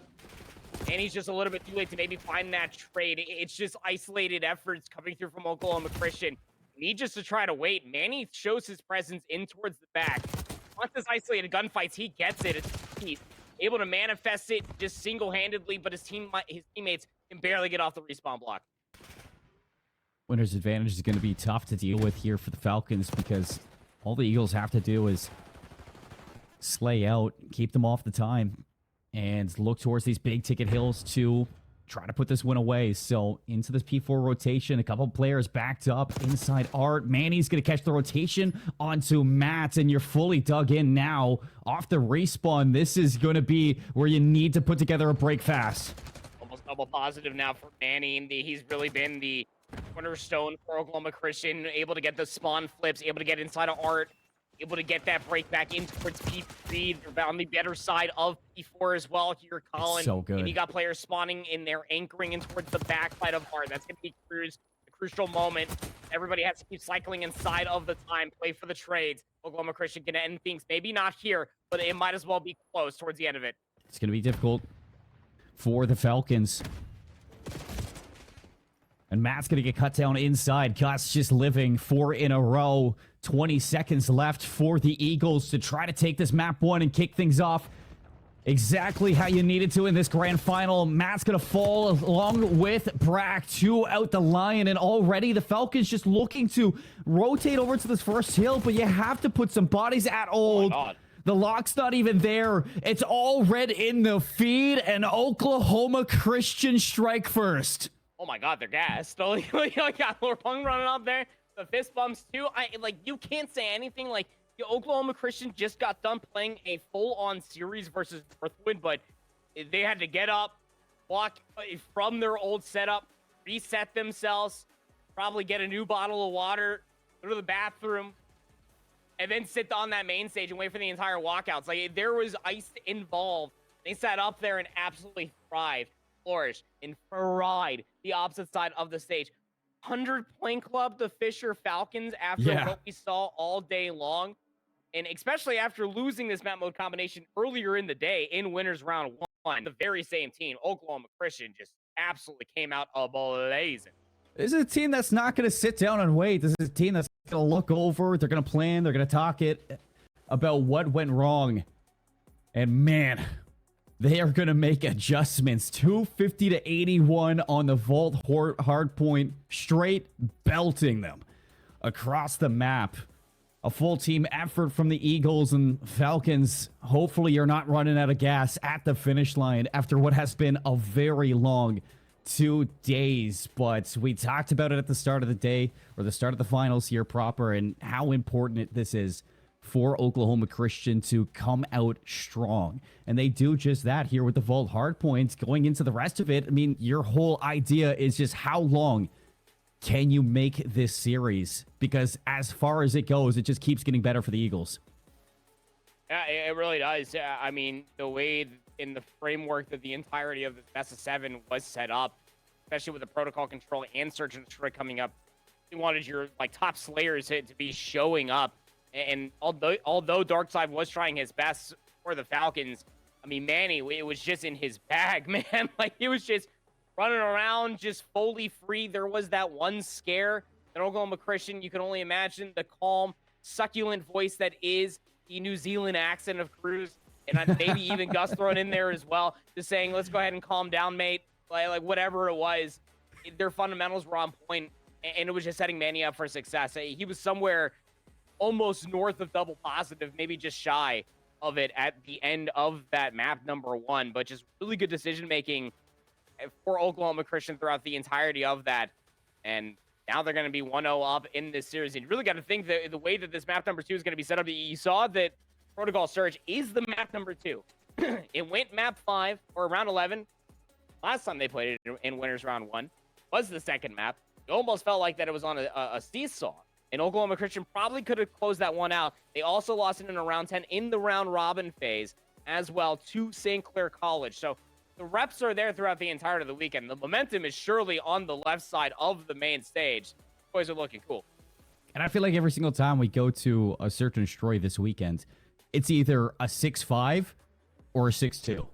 Maybe even a 6-1. We've even seen a 6-0 this weekend, but it's never like the close 6-4s, 6-3s that we've been kind of used to seeing across the season for a couple of these teams. It is one or the other. It's nothing in between. And when you look at these faces locked on the stage, obviously you're going to be looking for revenge here for the Falcons. I mean, you just got your wings clipped in that first map. 100-point club on the vault. You want to come back from this one, and you can immediately look towards your veterans who have just been playing so well in Search and Destroy for the Falcons. It's always Phantoms and Brack on top of this team when it comes to the Search and Destroys. And for a Protocol, that's not going to change. Yeah, you know, the Protocol specifically versus other top teams, they have played it a handful of times. And on this championship Saturday, the Falcons have looked a lot better and then what they did in that group play. But there's still untested waters on what we might even expect. Some time in between those first 2 maps. I can only imagine that Fisher, as wily as they are, could set themselves up for success as well. Just as well as their SMGs might not be frying. They could be setting up their ARs for success. We know that Brack, he thrives on the land and that entire environment. Got to be watching out for him to make an impact. Let's get going, friends.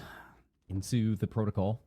Attacking side for the Eagles, and they're going to draw first blood. Brack goes down on the helicopter, and they're already through. Darkseid, he's wondering where his team's gone, and it's all falling apart. It's so fast. Oklahoma Christian, they're just not giving you any time. Yeah, I mean, that works too. There was getting no information is getting all the information, and it was kind of like a chessboard, right? You saw all of Fisher Falcons. They wanted to go over towards the courtyard. They thought that maybe it was going to be a 50-50 battle through screens to try to get that bomb planted down low, but just on the opposite side, nades come through over the top of the helicopter, and whether they're able to convey that to his teammates in time, they just weren't out there to be able to assist, let alone find a single trade, like you said, in a blink of an eye. That round goes through. So I don't even think that players would be close to a trophy system at all for this round number 2. It's like a bull in a china shop, and Brack was holding the red flag right there. Oh, yeah. Nothing but blood in your sights, and it doesn't stop here. First blood again for the Eagles. Oh, no. Cruz gonna catch that one. Trying to get away. Prada traded out. 3 versus 3. Bomb down at P1. Brack's gonna give him the edge. Any? Oh, it's already being watched. He's just panics, still hits it, takes the dip straight to his death. Last player alive, not gonna be able to do much of anything. Already known last position. So Fisher strike back. And so far, we've gone back-to-back 50-50 battles over by P1. Just difference, one team, specifically the Eagles, had players watching that defensively. Even found first blood, but got a little too eager beaver. Manny biting off more you could chew, just hopping up towards the zip. Got to calm down there, young man. Tied up here, one apiece, and where the adaptations might start coming through. You'd like to imagine that Fisher will probably send a second player, if not a stun, over top of that P1 area. Colin to deny that rush that came through in that round 1.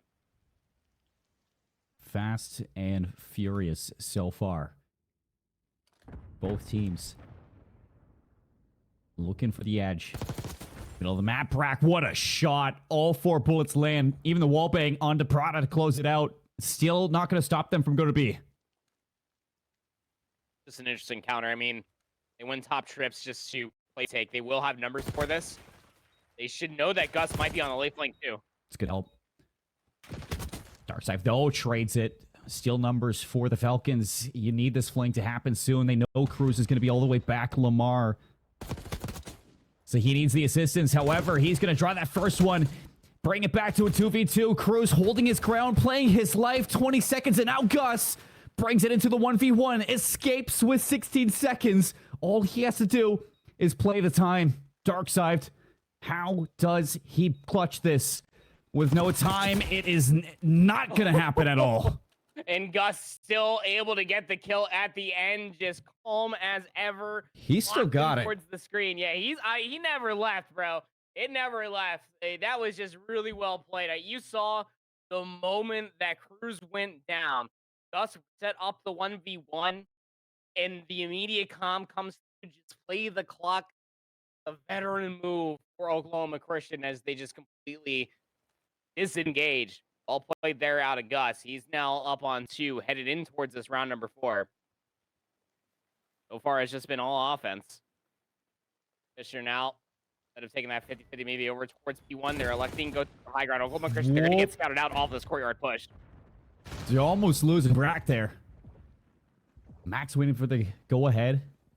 And you can see that still we were poking and prodding. Cruz goes down. It's Bolka. Matt to draw the first blood. He goes right back up the zip. Manny, no chance for the trade. You just got to reset positions here.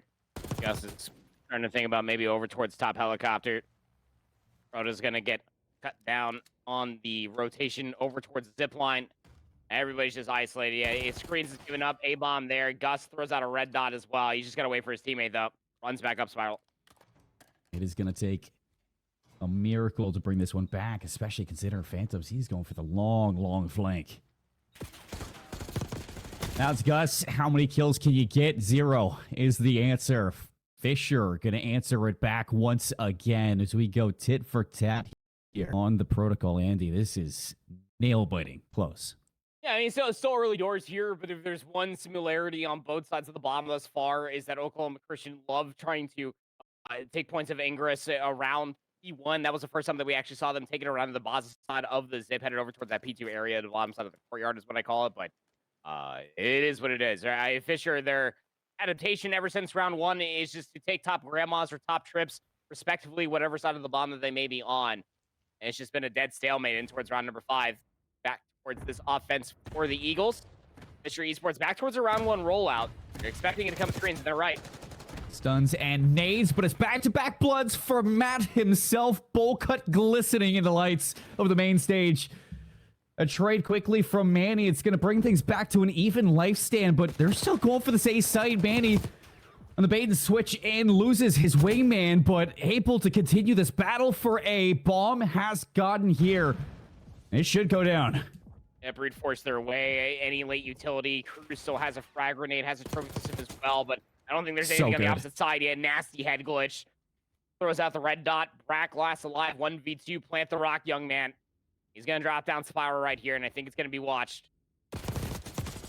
Oh, they almost close. lined up. You know, Alex and Amber earlier said, if there's anybody you want in a moment like that, it's Brack. And I was thinking this is a Brack round. But Eagles have been good to shut them down so far, I'll say, through map 1 and map 2. Yeah, I mean, he's been blooded a handful of times now, and you saw the adaptation out of Carson. Instead of sitting there and the trademark to Alex and Amber's point, if you want the lineup to come through, it's because when the trigger is held down, I think that Carson has showcased his talents that he's a pretty straight shooter, and he can transfer that spray pretty darn quickly. So definitely want him in those types of scenarios, but he's good trade, good intuition coming through from Manny. Sets up Cruz here, top trips this time around. Trying to see what the offense for Fisher are attempting to do. Trying to break the mold for a defensive round 1. First blood for Brack.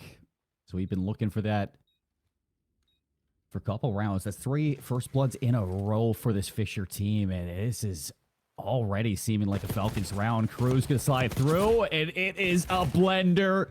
turned on. Nothing but red birds in the blend. These early stuns and nades, both sides of the stage are just not finding information defensively. Offense are just throwing out just random executes. You know, that is the byproduct of what you do have. Top challengers players playing on a stage with a collegiate team. They don't have sound strategies. They're not playing with the team that they scrim with every single day, let alone play with every single day. But throughout this weekend, these strategies have been developing themselves, whether it's the hotel room, the hotel lobby, or even when they're waiting for their next matchup there in the venue itself. It's just going to be continuous efforts and guessing. You're tied up again. Round number 7 is going to have Oklahoma Christian. We saw this effort round 1. The delay push through P1, trying to get that B bomb down. Well, they're going fast. Brack's going to be here, see what damage he can do. He gets blooded again. And the B site has fallen. Dark side, he is close by, but not sure what he's going to be able to do. It's down to Phantoms to draw that kill back, and it's actually slowed this bomb plant from going down, completely halted it, in fact. That man, he couldn't lay the rock down. And now you guys try to adapt. Guys, through the elevator? Excuse me? Is this the floor you've been trying to get to, sir? Excuse you. Only Numbers one way. now for Fisher, but the bomb's still going to go down. And it is an elevator to death. Bomb planted. Product has to get 1, maybe 2. And they're going to be right there. Good damage. Plays his life. Gets away. Sliding back around. And maintaining these close angles. The other side, he loses Cruz, and it's 1 versus 3 now. 27 seconds. Prod on the full flank. Does he re-clear his corner? He does not. And for the first time, the Falcons have soared into a lead here. Yeah, finally a defensive effort comes through. They're going to break the mold. They're going to win back-to-back rounds and put themselves up at least by 1 with an offense on the horizon. Things starting to buzz there, specifically in the trade, starting to have that communication. It's just a veteran play coming through from Phantoms there, knowing that Brady in the 1v odd had to go check the bomb to at least make sure that nobody was sticking it. Everybody looking at Carson Brack there on the stage as well. I mean, he has been around the block. He's coming up with something strange. I can only imagine for this offensive effort to maybe put the Falcons up on map point. And they've been doing a lot of just holding irons, top trips, and top grandmas, and that seems to be the same idea. Brack is playing over by that courtyard area column. Maybe try to find some information for that execute to get over towards courtyard again where Gus is watching. It's slow this time for both sides. Nobody wanted to give up that first blood. And here you have that rotation away from P2. Prada's going to get no information inside that elevator, and this is going to be a crossover towards B. Cruz is the only one here. Manny, is he getting the information? It doesn't seem like he is. And Cruz might be in trouble for this one, but he's playing an odd angle and is not done just yet for the attack. Can he get this one underneath the staircase? The trigger discipline from Rory. And up he pounces. The Kiwi takes the first. Staying alive now, calling for help. Do they get here in time? Gus gets damage away. Bomb's gonna get dropped. 23 seconds. They might have to double dip. They're thinking about going all the way back over towards courtyard. And he's got to go for the reload. He might have heard the audio cue, but he might be late for this rotation. He's laid down. Bomb getting laid. Manny, does he slide it? He gets seen. Brack's gonna find the second one. Bomb doesn't get planted, but it doesn't matter. Fisher Falcons, they are adaptable in the moment. And as soon as they lose that first blood battle, what a call to go to B. Yeah, the help was there, right? Gus was playing all the way back over by Lamar, and when he's in that area, you're expecting the help to come off of Cruz, who finds first blood, stops the bomb plan from even happening. But because I think he gets headshot, damage was sufficient enough that he has to give up the angle. Cruz is then isolated. Manny's top trips. He doesn't get the damage. I think he was shooting at Phantom's top grandmas, and it's just all just gone south so quickly. Just sub 30 seconds, enough time. Now Fisher up on map point. Fisher for a chance to equalize in the series. They don't want to let this one slip through their fingertips. Bomb has made it to A for free, Andy. He's supposed to retake this. Any late util, you can see Bull Cut Matt still has full on his end, but a lot of guessing game. Nobody dropped out into these corners. So much to check, so much to clear. The First contact's going to be Matt. Does he get traded? Well, it's there, and it's a 2-for-1. Here's the trade. 2v2 now. Fisher in 21 seconds to make it happen, and the slide out. Darkseid now watching the flank, and they read it to the T. Fisher claw back, and they tie this grand final up. Leave it to Timmy Phantoms to end it on a 6-free, 10 kills there as well. I believe that was for Brack. Wow. I mean, where they lost out on the hard point, they still remain true. Oklahoma Christian cannot convert a protocol search and destroy on this weekend versus the top 2 team, and whatever that may be. I don't even know anymore, but yeah, 6-3 there at the end. Everything being called besides the first 3. And you saw right there, I mean, we have 5 straight rounds where we were constantly getting read after read, retake after retake, ending things and kills. But first bloods be damned. It was those 4 that went through. And I really got to tip it to Bracky. He was the one every single time we went towards the cameras for the Falcons call it Motormouth City Carson. He was calling plays, calling shots, the adaptations galore. And you'd like to imagine it all start with the adaptation, the Oklahoma Christian, just their biggest play, getting aggressive in the middle of the map. Fisher, they just had to make sure that nobody was flanking the courtyard. They had to put Phantoms either in a contest spot, top grandma's, top trip windows, make sure that nobody was getting pushed all the way through off of the alarm bells, and just react soon afterwards. That's what they did for 4 rounds on both sides of the bomb, and it was so effective. Anything to get Timmy into a position to trade. He's a straight shot indeed for the Falcons, but man, that battle was one for the ages, I'd say, for a protocol search and destroy. There's so many times where, you know, a team would get the first blood, still lose the rounds. And you got to tip it, especially towards the middle portion of this protocol. You saw the issues coming out from Matt and what he was trying to deliver. And this guy was the first one into this A site so often. And he's just allowing his superstars to play exactly the way they need to. Oh, yeah, man.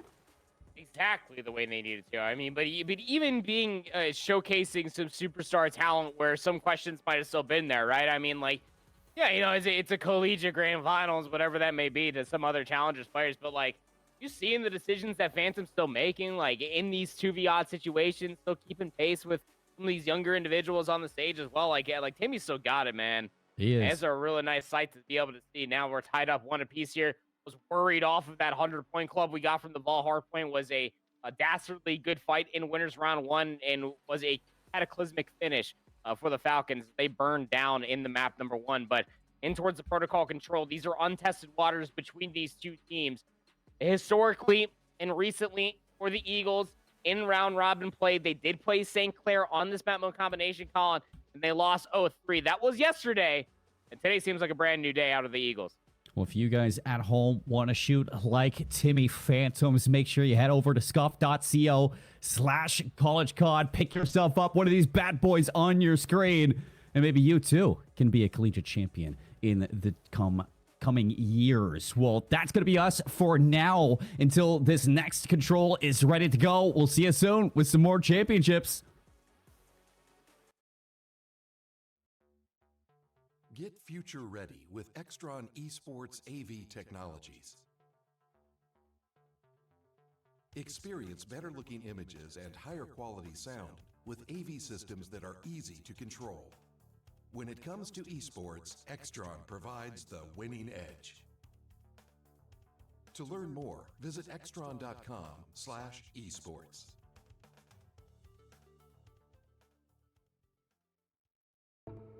You'll still have common days. But this is not one of them. A few weeks a year and you'll discover the most uncommon time of your life.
You'll still have common days.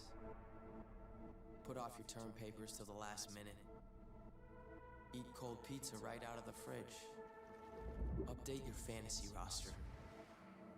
This is not one of those days. A few weeks a year and you'll discover the most uncommon time of your life.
In a 3-0 sweep all weekend long.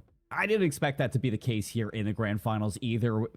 Oklahoma Christian, they came out with the fire, 250 to 81. The 100-point club, the hard point. You go into the search and destroy. You expected Fisher to bring it back, and they did in the exact way we would have thought. Yeah, in the dissection of the protocol search and destroy was the way they were doing it. I mean, big stuff coming through out of the representatives for Fisher Falcons for the Call of Duty College COD Championship, of course. Given the fact that they just got obliterated in that map number one, like it wasn't even close, like a 100-point club in our esport. If you're watching from that stage, waiting for the next one to go down, that's not normal for the team that is waiting in grand finals that have been slaying everybody throughout the day. Like Colin was saying, they've been to map 5 every single time. I would have expected them to maybe put up more than 81 points, but was not the case. Yeah. And now we're tied up going in towards this protocol control. I don't know, man. It should be a good one because the adaptations for the Falcons have been really good for map 2, but the slaying capabilities out of Manny had just been at an all-time high. And I feel like that if Oklahoma Christian get like a grip on the pace of a round here, it could fall by the wayside for the Falcons. Fun fact for all you stats fans out there. This isn't stats. I know you like stats. I'm sure there's somebody in the chat who likes it as well. Not the first time Fisher's been 100-point clubbed in a hard point this weekend. It happened on the Hacienda versus Northwood in the round robin yesterday, 250 to 69. So it was even worse in that game as well. Yeah, not nice if you're the Fisher Falcons, but they're still able to bring it back and win in a game 5, of course. But not the first time they've been 100-point clubbed. And I'm sure it's not the first time that they've been 100-point clubbed in their careers of Call of Duty, so pretty easy to shake off at this point. Getting extenuation off that fun fact. Every single time they've gone the distance today, they have obliterated their opponents. 6-1 on the rewind search and destroy versus Oklahoma Christian to start off their playoff bracket endeavor. We'll see that for the map number 5 in this series, and then the dealership search and destroy. We will not see what they desecrated North. But here we go, opening break off for Oklahoma Christian. It's not good. No, it's not good. It's not good. It's even worse now, somehow. Matt's going to go up the zip. Gus, here's the audio cue. He's going to turn around. Finally, a kill for the Eagles. And now you're on spawn breakout duty across the board for the rest of this team in red. So they get the kills. Brack, next one up. He's just going to post up in the corner. Slide out, good clearance. And it looks like Oklahoma Christian starting to get out of the spawn for a moment, but they're right back into the trap. Yeah, I mean, like, this is just the hardest thing to do. Control already is a fickle mistress when it comes down to the opening breakoffs, but if you lose it here on protocol, you're basically stuck inside the spawn trap. Already a minute has gone by. Bruce is able to slip on, get over towards that A control zone, but thought maybe a player was going to jump out of trips. Nope, it's just dark side from P1. Clock ticking down again. Protocol is just one of those maps, not an easy one to walk away with these offensive rounds, but Eagles are going to extend over towards the Z zone for a second. It stops the clock, but immediately it goes straight down. Fisher able to reply. They get the kills. They clear the zones. Now 20 seconds for Oklahoma Christian to put anything together, and it looks like it's going to be an audible hit over towards this B zone. Matt's going to recognize that, and you already have the clearance here for the Falcons, finding these kills, getting it done, and trying to put this one away as clean as they can. Kill around the corner. They clear the B zone, and only 10 seconds left for Oklahoma Christian to get anything done. Nice shots out of Gus, but he's too low HP. Phantom finds the kill inside the zone. Might be able to get over towards this A zone desperately, but you got to win the kill, Manny. Able to convert off of that 3.3 seconds. He does need that help. Proto, he's got his sub. He's going to get top tripped, maybe control for an AR to press forward, but Manny dies on the zone. That help never arrives. And I don't think that segment ever got locked in today as well. What a defensive hold coming through out of the Fisher Falcons. But that's protocol control, right? The benefactor of round number 1 defense. No trophy systems. Oklahoma Christian, they go for the day 1 break off through the P1 in ring control. Much like how we saw in the protocol search and destroy, it doesn't work out. It had to have been a very simplistic read out of the Fisher Falcons to get top trips control, to watch all of that divergence, or to get top grandma's control, excuse me, just to watch all of it go south and get some nades on that zone. Stop it right in its tracks. This is where we put a little magnifying glass on Bowl Cut Matt, because the offenses of Hacienda versus this Oklahoma Christian team, he's only able to put 6 kills together in the 2 offenses that we saw. So you look at him to see if he can keep this success marker forward for the Fisher Falcons. And, well, when Phantoms is shooting like that, he's got a little bit extra help to get it going. And the read, too, on the flank. Timmy's doing it all. He's going to go down, but he has rolled out the red carpet to the zones. Hey, I mean, you're just hoping for like one of these desperate 2 pieces to actually be converted for Oklahoma Christian. Trying to touch one of these 2 zones are the Fisher Falcons. They don't want to get put in one of these spawn traps either, which is why you're seeing all the focus go over towards that north lane where both Manny and Cruz are located at, trying to get top zips control. Are the Eagles to enact that spawn trap, but you're saying Phantoms is shooting, double positive for Timmy. That A zone is still being worked on. A minute still being stalled on the clock. He's making moves. He knows his cousin's in the league right now. No. And he wants to be there alongside him. Matt's going to finally go down. He's on 3 in a row in the spawn of Oklahoma Christian, and he has given this A zone up. So another minute for the attack of Fisher. They're looking to steal this one away, go 2-0 up in the control. Got those 3 segments already. Want to get that segment advantage if things do go south and it reaches towards a round number 5. But you got a 5 life lead for the Falcons, trying to convert this over towards some courtyard pressure. Phantoms, even a sub in hand, is able to win a big one up top. And he's just trying to keep the flank secure. Manny will find that kill. They'll have an angle on this B zone. It's being worked on, but he needs his teammates to win things from the front. Cruz looking for an angle, finally finishes off that player in B. Trying to get full clearance, and he gets it. Double kill from Cruz. That's going to hold on to that solo tick at B. It seems like he's recognized Darkside as well. Cruz is on a tear right now, clearing his own. First segment still not locked. I need somebody to deplete that. We got a minute to work if you are Fisher, and got a life advantage to maybe play a little bit of TDM, but you might have to work some of the zone as well. And one angle does get given up, and Cruz is able to find an angle, but just playing the trade game, it ain't gonna cut it for Oklahoma Three Christian. down. You're already down in lives. 3 dead to your point. Darkside trying to get bumped out of the zone, but Manny slips the net. Might be able to make a play. Manny with the Kobe nade. He's looking to take a couple of these players off the respawn. He's in behind, subs out, and he cuts the first one back in over towards Spiral.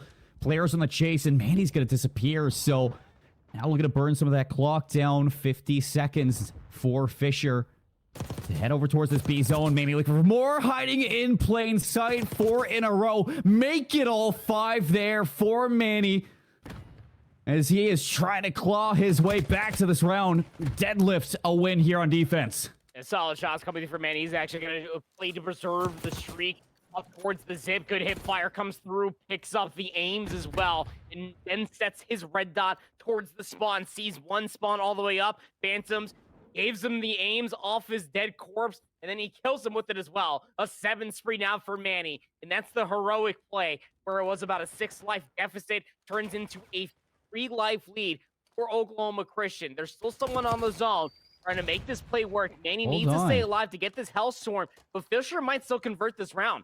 Fisher still have a chance. No more respawns left, but they get that segment over towards B. Manny gonna drop off that streak, so no Hellstorm now for Oklahoma Christian. Looking towards those heroics yet again. 5 seconds. Somebody's got to touch the zone. Matt on the approach. He's cut down. And Phantoms as well. Nobody's going to get there. The defense goes to Oklahoma Christian, but when you're looking at this from the perspective of Fisher, it is still a solid attack. 4 segments. Yeah, no, it really is. I mean, the 4 comparatively to the 0, and all the way down towards the lives, but it shows you the fighting heart there for the Eagles out of OC. And they were certainly down, and that's why I kept on calling. Like, the heroic play needs to come through, and why I called continuously one player's name, and that's Manny. Thought Cruz able to find those pathways, but if there's anybody that's going to be able to find value in one of those different paths, it'll be Manny. Up to 17 and 9. He may not have gotten the Hellstorm, but now Fisher going to have to think twice about the flank. How do you put together a better attacking round is, I think, the question for Oklahoma Christian. Trying to dissect this one. Losing these opening tools isn't going to do you any favors, as you can already see. Fisher looking to get back into the spawn trap that they had back in round 1 for their defense. Matt's going to tuck himself into a corner, but Oklahoma Christian do a great job at finding all these members. 3 go down, and it looks like they're trying to head over towards A and stack this baby. Yeah, look at that stack coming through. 2 players on. 1 player going to be bumped out. That's going to be Cruz trying to get all of them to the backside of Grandma's. You might need to get into a little bit quicker because it's still dark inside of Top Trips. He is able to convert a double kill, but there comes the long con for Cruz top side of Grandma's. Finds himself the kill, but his teammates are still struggling inside of the Trips building, finally able to unearth those players towards the front side of their spawns. That second segment is locked at A. And so should be the entire zone. Oklahoma Christian coming out with some fire here in round 3 for their offense. Matt's going to go right back in towards this flank, taking his time and finding another corner. See if he can get a couple of these kills. Put this spawn trap into effect. Darkside gets his trade, and here it is. Gotta try to find where some of these players are located at. Right behind you, Darkside. He's running routes. Not even up towards the top side of the Zeb. Manny knows that he needs to start pushing a little bit further forward. Oklahoma Christian need to start converting some of these segments. You know that 4 seems to be the benchmark. If not, maybe a full hold for this offense. That would be dope. They'll lead by a handful of lives. All 4 players are so far forward for the Falcons. If really you lose your gunfights, Manny can just hop the zone. So it's important to play your life right now. Brack knows that, and he's doing one better. He's got 5, now 6 in a row. Taking a page out of Manny's book for this round. Defense, a minute on the clock, 13 lives each. He's got a trophy system now for early utility. Cruz aims up top. Brack, he's got a double up instead of slides on him. Now able to get up to 7 in a row. Gus just holding on the trigger. Darkside was going to get that elimination, but Brack got to be desperate. Wow. Just so close to getting that Hellstorm missile. Loses that one as well at range. Brack now up to 9 in a row. Just a mustachio's hair away from the Hellstorm missile, and that clock is just being whittled down. 11v6. Good lunch. Have fries for Oklahoma just to try to get out of their spawn. Yeah, what are you going to do for a Jamison. Hellstorm? Brack says, I'll go on 10 in a row. Hellstorm's locked in. Falcons have completely diced up the Eagles. Only moments away from going up 2-1 here in the control. See if they can put themselves on map point. What does Oklahoma Christian have left in their tank? 13 seconds. Manny got the zone, drops down almost the second. Cruises there, and they're in. Second zone for a segment. Gonna get worked on. Nobody can bump forward. 3v5. Gus is playing this long cross, but nobody's gonna be crossing his angle. You see the flank. Dark side zone lines him up, and he's got help. Snappy. 3 down, just like that, Andy. It doesn't get easier for Fisher. And I mean, able to again convert the life lead. Did they get that segment locked though? Like the mark was hit for Oklahoma Christian. I'm pretty sure they would get that fourth segment, so it should be all tied up. 4 segments apiece. If my eyes do not deceive me, and I'm wearing my glasses, you can not only just call me old, but my vision is still pure via the spectacles. You know what I'm talking about. You're a ball knower, but Oklahoma Christian fought valiantly until Brack just said, "Nah, I got you." But most importantly, the ace or the Hellstorm missile up rack sleeve, should it fit, it is certainly there because it was a massive spree inside of the Trips building to convert all that pressure that was being manifested from Oklahoma Christian off of the A zone being converted. And now they have a leg up in this map number 3. The opening breakoff is everything. Cool. First blood there for Oklahoma Christian, but a quick 3 dead in response for the Falcons. I want to give my flowers to Manny, 24 and 14, but this guy needs help. And he needs it fast if Oklahoma Christian want to contend with this protocol. Gus up top, finishes off Phantoms. Full line of sight under the 3 players for the zone. And Oklahoma Christian going to be able to clear that before a segment is locked. So now on the depletion, Prada's going to fly forward. Wraps back around to the left. Just dunked on, though, by Darkside.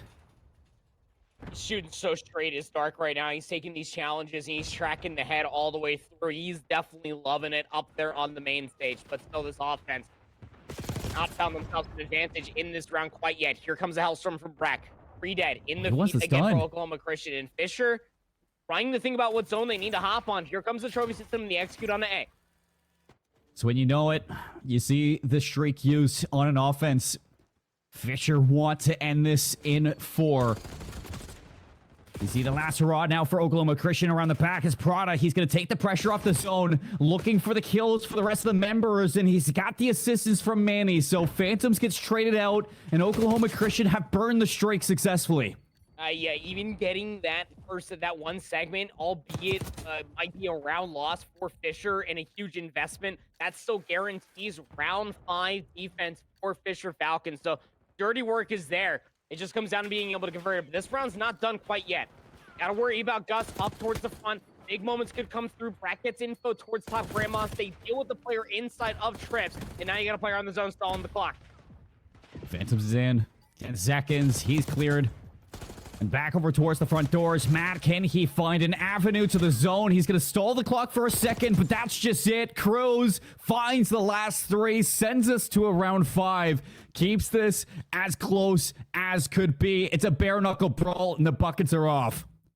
I see them a little bit of small talk right there, trying to just math if there's any sort of time when your college education needs to be coming through. It's taking off your socks there on the main stage. Please actually don't do that. And then being able to do the quick little maths, be able to see if you're tied up in segments, it goes down to eliminations. But I'm pretty confident saying that Fisher had done more than enough, albeit the wildly investment for the Hellstorm missile for Brack should be a round 5 defense, and it is for the Fisher Falcons. And if you can tell by the canter in my voice, it is control. Pretty defensive-sided, if you ask me. If you can get inside one of those spawn traps, Oklahoma Christian got to do the damn near impossible, convert an offense. They've only converted 4 segments the entire map number 3. There's only one player on the stage, or one person on the stage who's been warned for having their socks off. And that's Lord Punked. He's not even playing right now, so. God bless. Fisher looking to put this one away, see if they can keep their protocol control streak going. Oklahoma Christian looking to keep their lead in this series for the grand finals. Darkside out the front doors. Heading over towards B, up the ladder. His teammate Brack with the pistol out is going to clear the zone for a second. And you still see Oklahoma Christian have some bodies all over the place. You saw that flash him towards the top center of the UI, right? Cruz was up on that 5-3. How massive would that have been if he could have been able to go on a 8-3 or whatever it might have been on top of the score there for a Hellstorm missile here on the round 5 offense. But trades for trades, 24v24, live still at a stalemate. The biggest problem for Oklahoma Christian right now is going to be the clock. You got to somehow get these players out from top trips, and it's another 3 dead, orchestrated wonderfully after the dust had settled from the previous gunfight. B-zone's getting depleted. 27 seconds, and Fisher in full form. Darkside paving the way forward. 29 and 23, just continuing to keep Oklahoma Christian on the back foot, and it doesn't stop there. You got Phantoms in the windows, the ARs sharp as could be. Manny's got to make the play, and he's around the back, but there's only 10 seconds. Somebody has to touch Andy. I don't think anybody's going to be able to get there in time. I mean, Manny, desperate as ever could be, gets some good damage, but he's got to stay on the zone, gets the kill, but where's his help? Let's see here. Manny's on 3, 4 down. Oklahoma Christian, they're not done just yet. So the stack comes in, and they have the kills. Fisher, do they just give this one up? Well, it has to be over towards B, the double progression. Prada's going to draw some of the attention away from this A zone, and a team nade, another 3 go down. Double progress. And he's on a 3 spree. He's generating score off of the zone capture well. He's going to get bumped out to get inside of Grandma's. If you get this Hellstorm, would actually be massive. 15 plays 11. Barreling through the doors. Manny flying forward for Oklahoma Christian. Another 3 down. And he slides right through the double stack. And the Eagles take the map from out of nowhere. The protocol control, and you see it on the faces. They can't believe it. Whole main stage shaken because Lord Punk is absolutely pumped for his boys.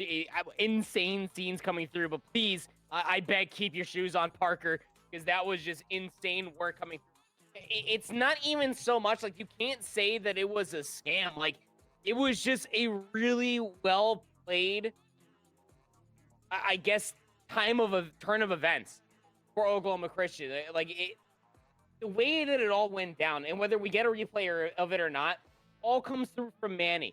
He gets that damage. I don't remember who it was against, but he gets that 1v1 win. And then by staying on the zone, calls everybody's bluff from the Falcons. There's nobody to bump him out. They're spawning parallel towards the courtyard, and they're thinking we can maybe cut off the respawns, but everybody on the opposite side for the Eagles, they spawn right behind Manny, and they start flooding in numbers. Top Grandma's goes to the AR lineup.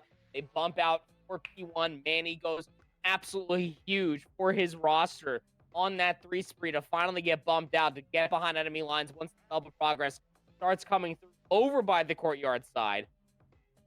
And Oklahoma Christian just completely pick up the spaghetti that was just dumped all over the floor for the Fisher Falcons. They never got their feet back underneath them, albeit being able to trade out that final round. And it's the biggest trope of control we've ever had, Colin. Round 5 finally been an offensive round win. 34 and 21 from Manny. 31 non-traded kills. Sub 4K damage, but he had 3,995. Ridiculous game 3 from Manny for Oklahoma Christian. Single-handedly at times, breaking those spawn traps that Fisher were so furious in grabbing.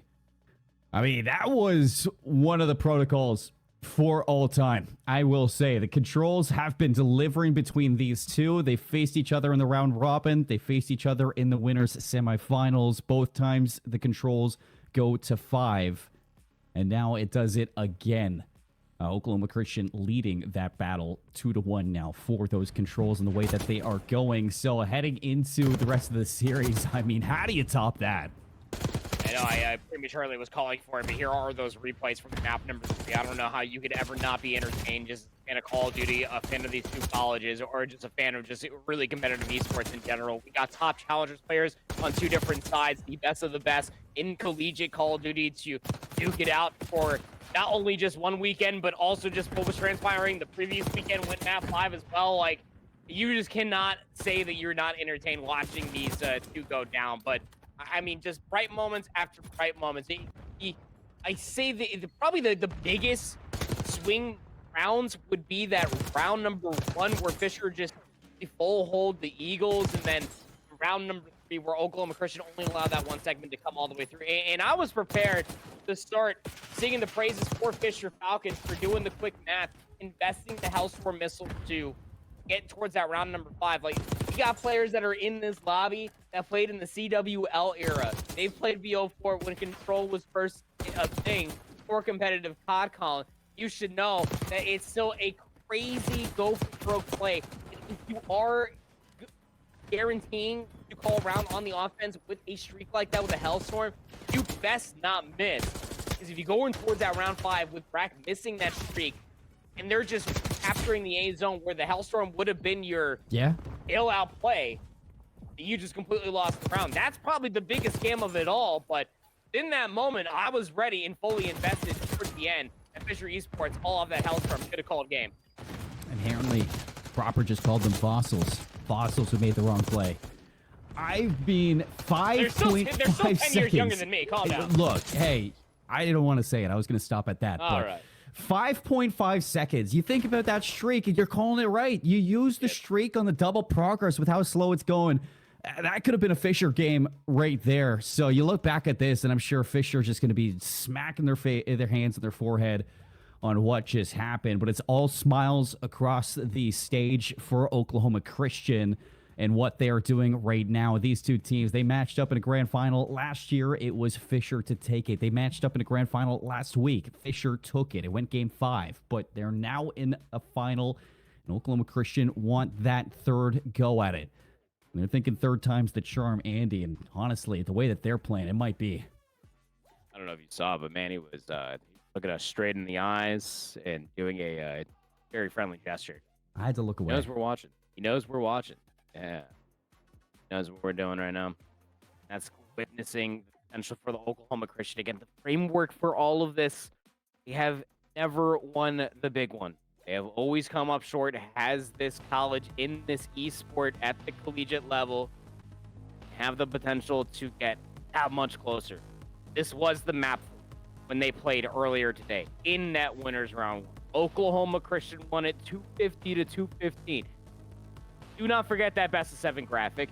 It was not a typo. 100-point club in that map when the Gunnies are warm. Oklahoma Christian just bamboozled Fisher Falcons and unearthed them from what was supposed to be an easy swing map mode combination win on the protocol control. And now Oklahoma Christian, they have a map advantage and a lead into this Hacienda map number 4. Should be a banger. I said it earlier. I mean, you lost this to Oklahoma Christian last time, but you also were a 100-point club by Northwood on this map. It hasn't been kind to the Falcons this weekend. So Fisher want their revenge, and they're happy to go to Hacienda. Prada around the back, though. That is good clearance of the time. 3 down. They're in.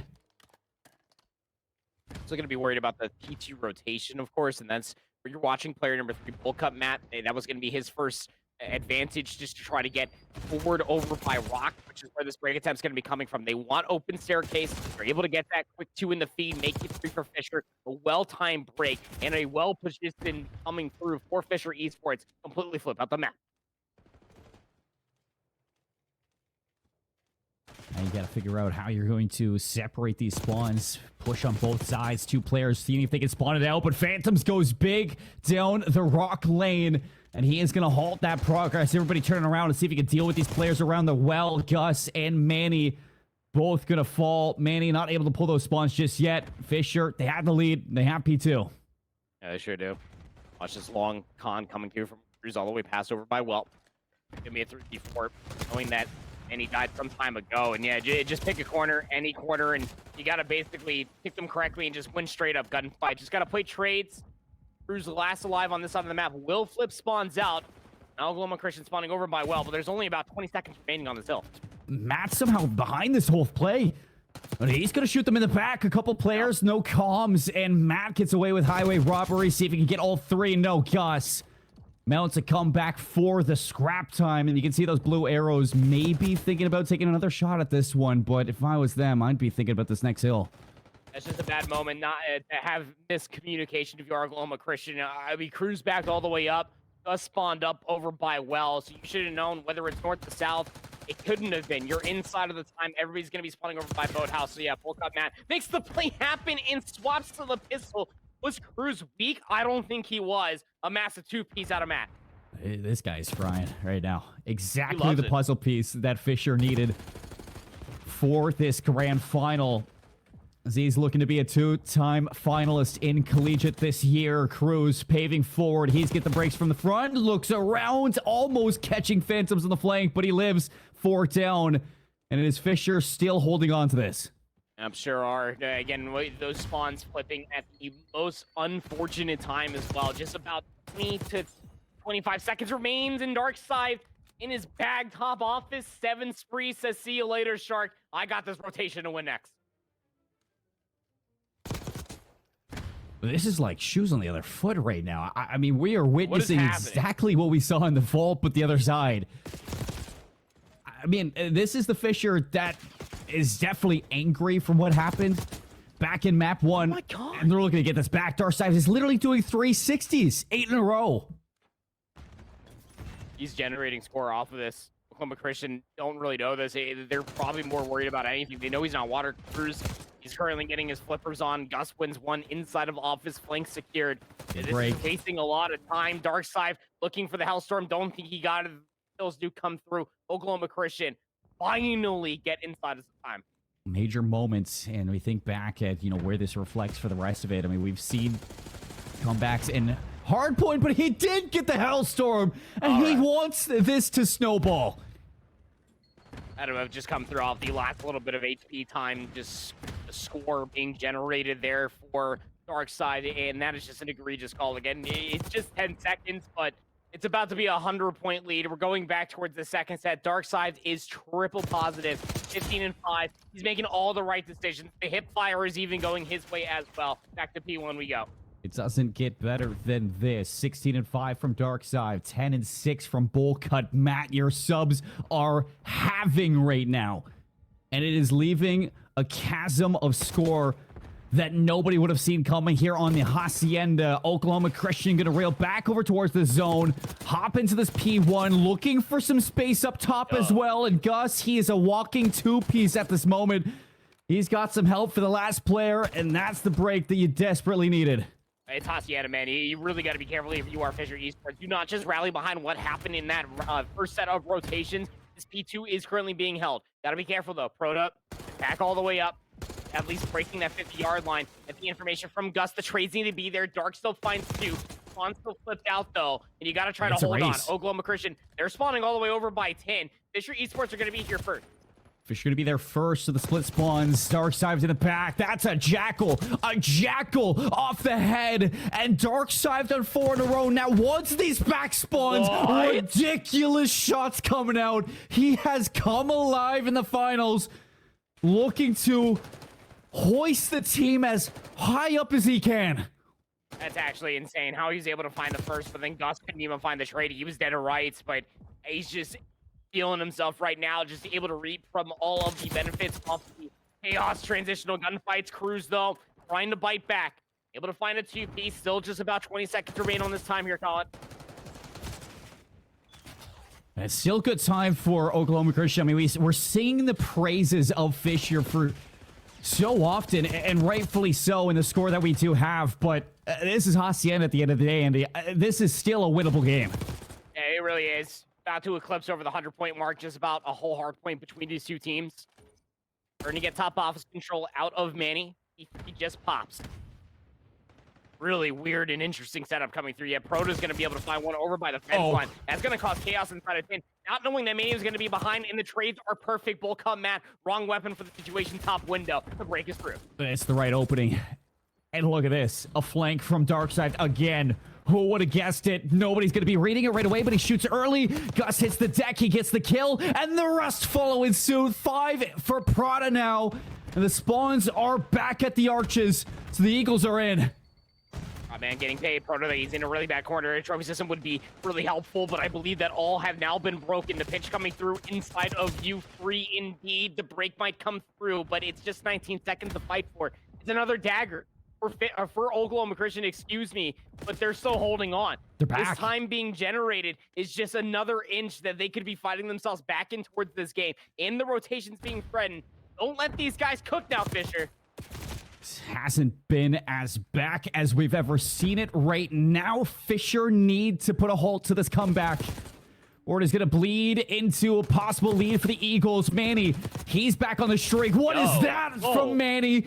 2 for the hill, and Fisher hold on. Back onto the rock heady. Brack trying to hold back these players. A team kill from Gus. And it is going to spell trouble now for the Eagles, trying to get over towards this P4 hill. Still kills going blue for the Falcons. And not much you can do there from Gus. Gonna be getting stunned up. The impossible head glitch dark. You're gonna get stunned up. Finally traded. The break comes through. Players still flooding through inside of open, but it's just one. Brack's gonna get isolated. Finally, you can stabilize if you're Oklahoma Christian for this back 20. Still a close game. Heading into the third set. 5 seconds before we rotate. Look at the spread from the Falcons. You have spawns over towards Boathouse. You have Darkside in secret. Still Oklahoma on the hard point time. But Fisher have the players in their position. In the span of 2 different hard points, we had a 100-point lead for the Falcons. Got whittled down to 60, then to 20. It is currently a 19-point lead for the Fisher Falcons. Oklahoma Christian are fighting. There's still so much time left on the game clock, but just how many times both of these two teams have been teeing off. Darkside, 34 and 14, still battling from upper hills. Gus has been showing up, albeit having that TK. Danny is trying his best to will his team forward, and they're still holding on to this rotation. Oklahoma Christian looking great in towards the third set. Fueling with the rage to no longer be the Chromatic Herald. Oklahoma Christian find themselves a lead on the Hacienda hardpoint. They want a 3-1 lead in the series, and they are strapped in for the long haul, Andy. The rotation over towards P2. A couple members here. It's a little bit disconnected for the setup of the Eagles.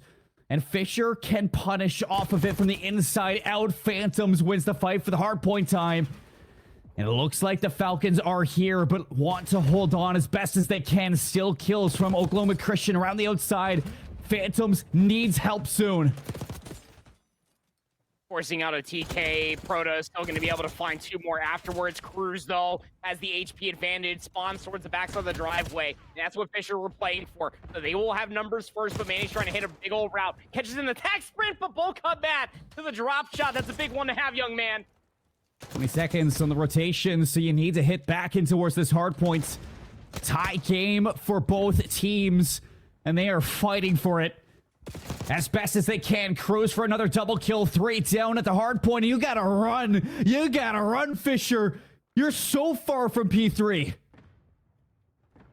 Lapping is going to be there. Rotation over towards New. Held for Oklahoma Christian. Spawns over towards the back for Phantoms. It's not a part of this play, but it's basically a 3v2 over here. Now that Cruz is dead. He should spawn over towards the backside of Office, but Fisher had broken from the front already. Prada slides. Big kill there. 2 for 1, so still Fisher feeling good for the hard point. Cutting down the small marginal lead, and Prodigy's just going to drop on down. See if he can set up a flank. Is anybody going to read this? Has a little bit of help, and there it is. 2 for 1. Back in the turnaround. Prada for 6. And it's a lead back for Oklahoma Christian. 30 seconds away from a 3-1 lead. Gus to the pistol, gets the headshot, but overwhelmed by the aims out of Phantoms. 230, 215. 15 seconds remain on this time. Fisher knocking on the door. We're going to go new once again. 16 seconds. That's all you need. 5 seconds on the rotation of 4, and you can see a race coming out from Darkside up top. He's going to force Manny away, but still staying alive is the name of the game, because you look at the reposition, they get the kills. They're posturing all the way around the upper halls. It's a spawn over by the boathouse. They just got to kill it through the upper halls, and they're watching over by Lambo. Big wrap out of Manny. He's watching all this play develop. Nobody's here on the front. Prada, he's calling game. 2 seconds. No contest. Oklahoma Christian up 3-1 in the best of 7. 1 away from a collegiate championship that they've been chasing for years. Oh, they are so locked. Look at how locked they are. Just the fist bumps galore. Just immediately talking about what's in the future, what's coming down the line as well. Fisher Esports, they drop the ball all over Hacienda, man. It is the playground for Oklahoma Christian this entire weekend for a collegiate championship, Colin. That was insanity. A 100-point lead, then down to a 60-point lead. 40, then 20 for a lead flip for Oklahoma Christian to finally gain the edge to win 250 to 229. It was closer than the last time they played on this fine day, but they will not go down without a fight.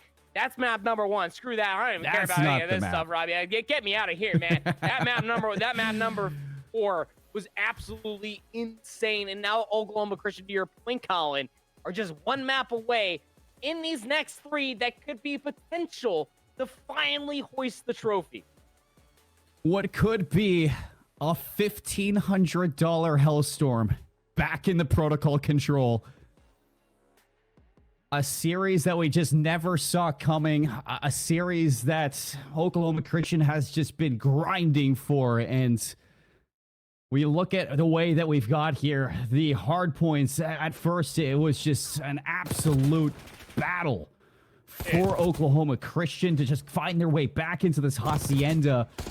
We said it as well. As good as you're playing, if you're dark sides, this game was still close. They weren't turning it into time. And the flip of the switch when it comes in towards those P3, P4s, Oklahoma Christian were so good at maintaining time in those hills. I bet you there were probably tons of people that were watching the stream from home that were like, oh, you know, the Fisher Esports, we're going to guarantee ourselves, like, we're going to be tied up and going into the rewind search destroy. I got plenty of time to go make myself like a ham and cheese sandwich. Wrong! Absolutely wrong. Like, look at the scoreboard right there. That's where the 100-point lead started getting dented into for Oklahoma Christian. Gus was winning big pieces up top, and although the TK does come through, it was an unfortunate stun that does hit him. It was just the ability for Oklahoma Christian to fully rally behind. And he started taking so many routes to the middle of the map, and so did Proto. And once you're starting to fill all of these routes and timings for Oklahoma Christian, Fisher Esports could not get set up. Their ARs were constantly getting killed, and albeit sometimes their SMGs were finding the trades, they were spawning in both. Dark side, yeah, great KD ratio. He had to sometimes find 3 because he was the last alive. And he was getting it so often. Manny and Prada are playing their hearts out right now.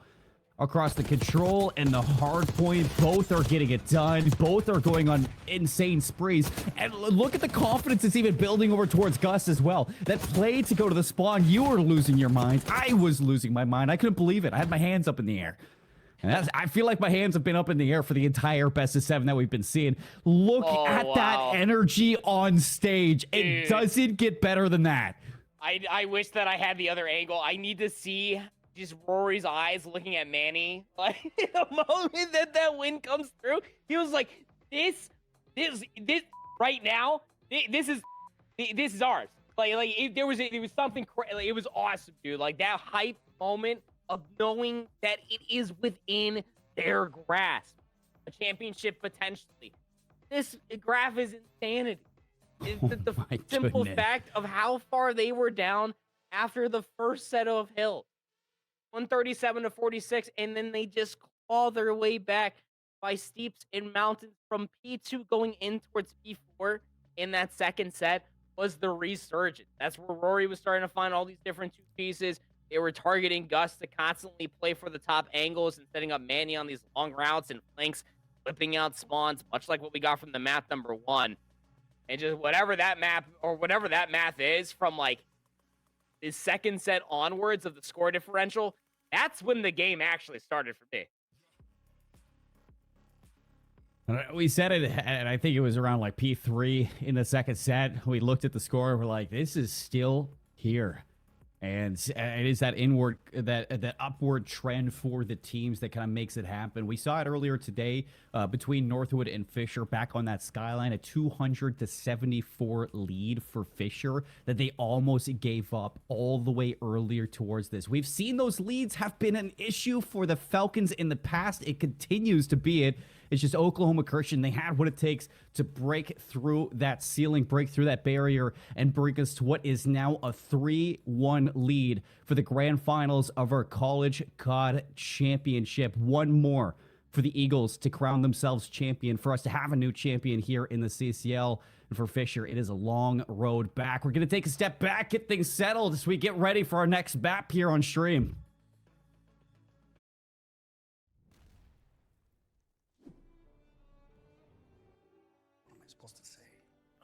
It doesn't matter. He ain't listening to you anyway. I'm hungry.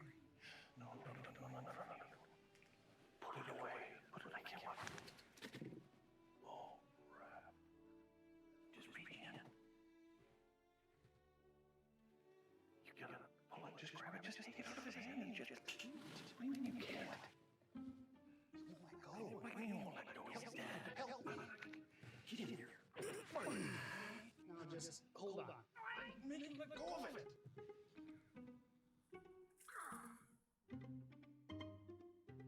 No, just not yet, Joe. Just go in for a hug. Go in there. Just head loss. Yeah, hug him up. Just hug him up. Other side. Go. Yeah, Just I can't do it.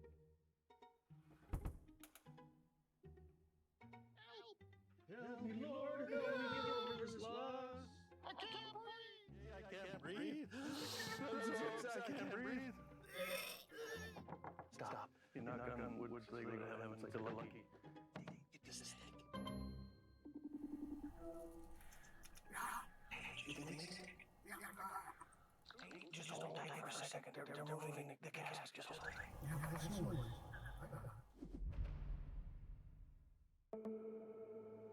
You'll still have common days. Get caught in traffic during your commute.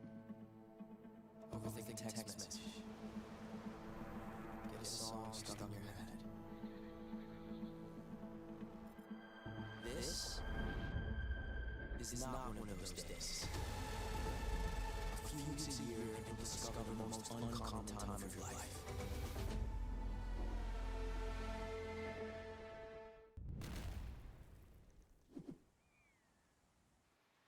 Oh man, this is incredible. Huh? Yeah, it's cool. It is pretty cool. Hey man, grab me a meat stick.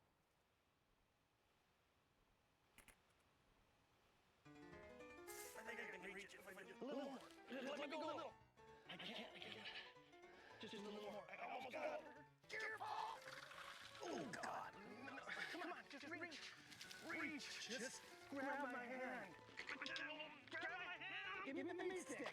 This other hand's closer. The one with the stick is. Oh!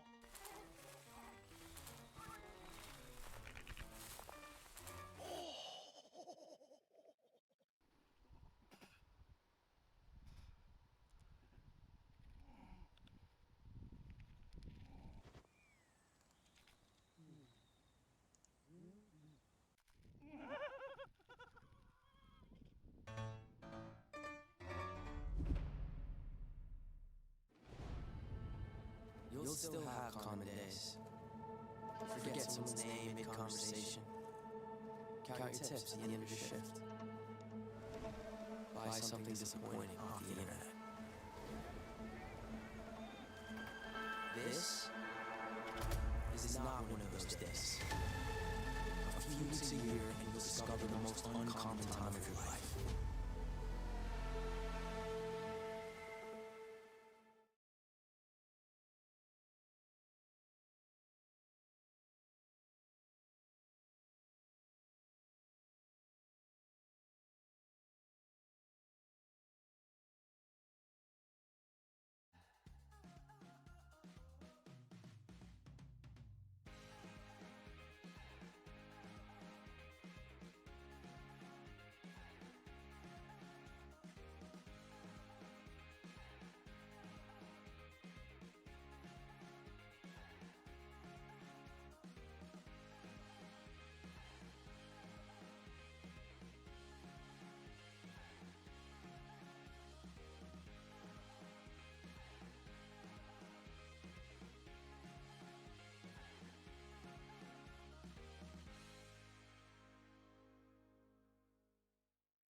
And Cruzy must have walked in today with the All Blacks jersey on, with the haka going around his team. They are fired up on stream. It is incredible to see the energy coming out from Oklahoma Christian after what is a long journey that hasn't even just been, this year alone. It's been years coming to find themselves in a moment like this. 3-1 up versus the Fisher Falcons, the team that has just constantly had their number, Andy. Just one away from having that opportunity to hoist a trophy.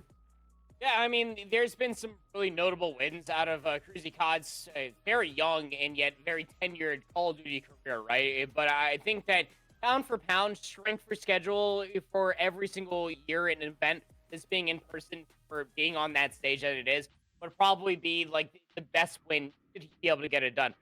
But let's not count our eggs before they hatch, right? I mean, like they may be up on championship point, but they still got to close it out. And that's one thing that they have struggled with in recently is just being able to finally close the door.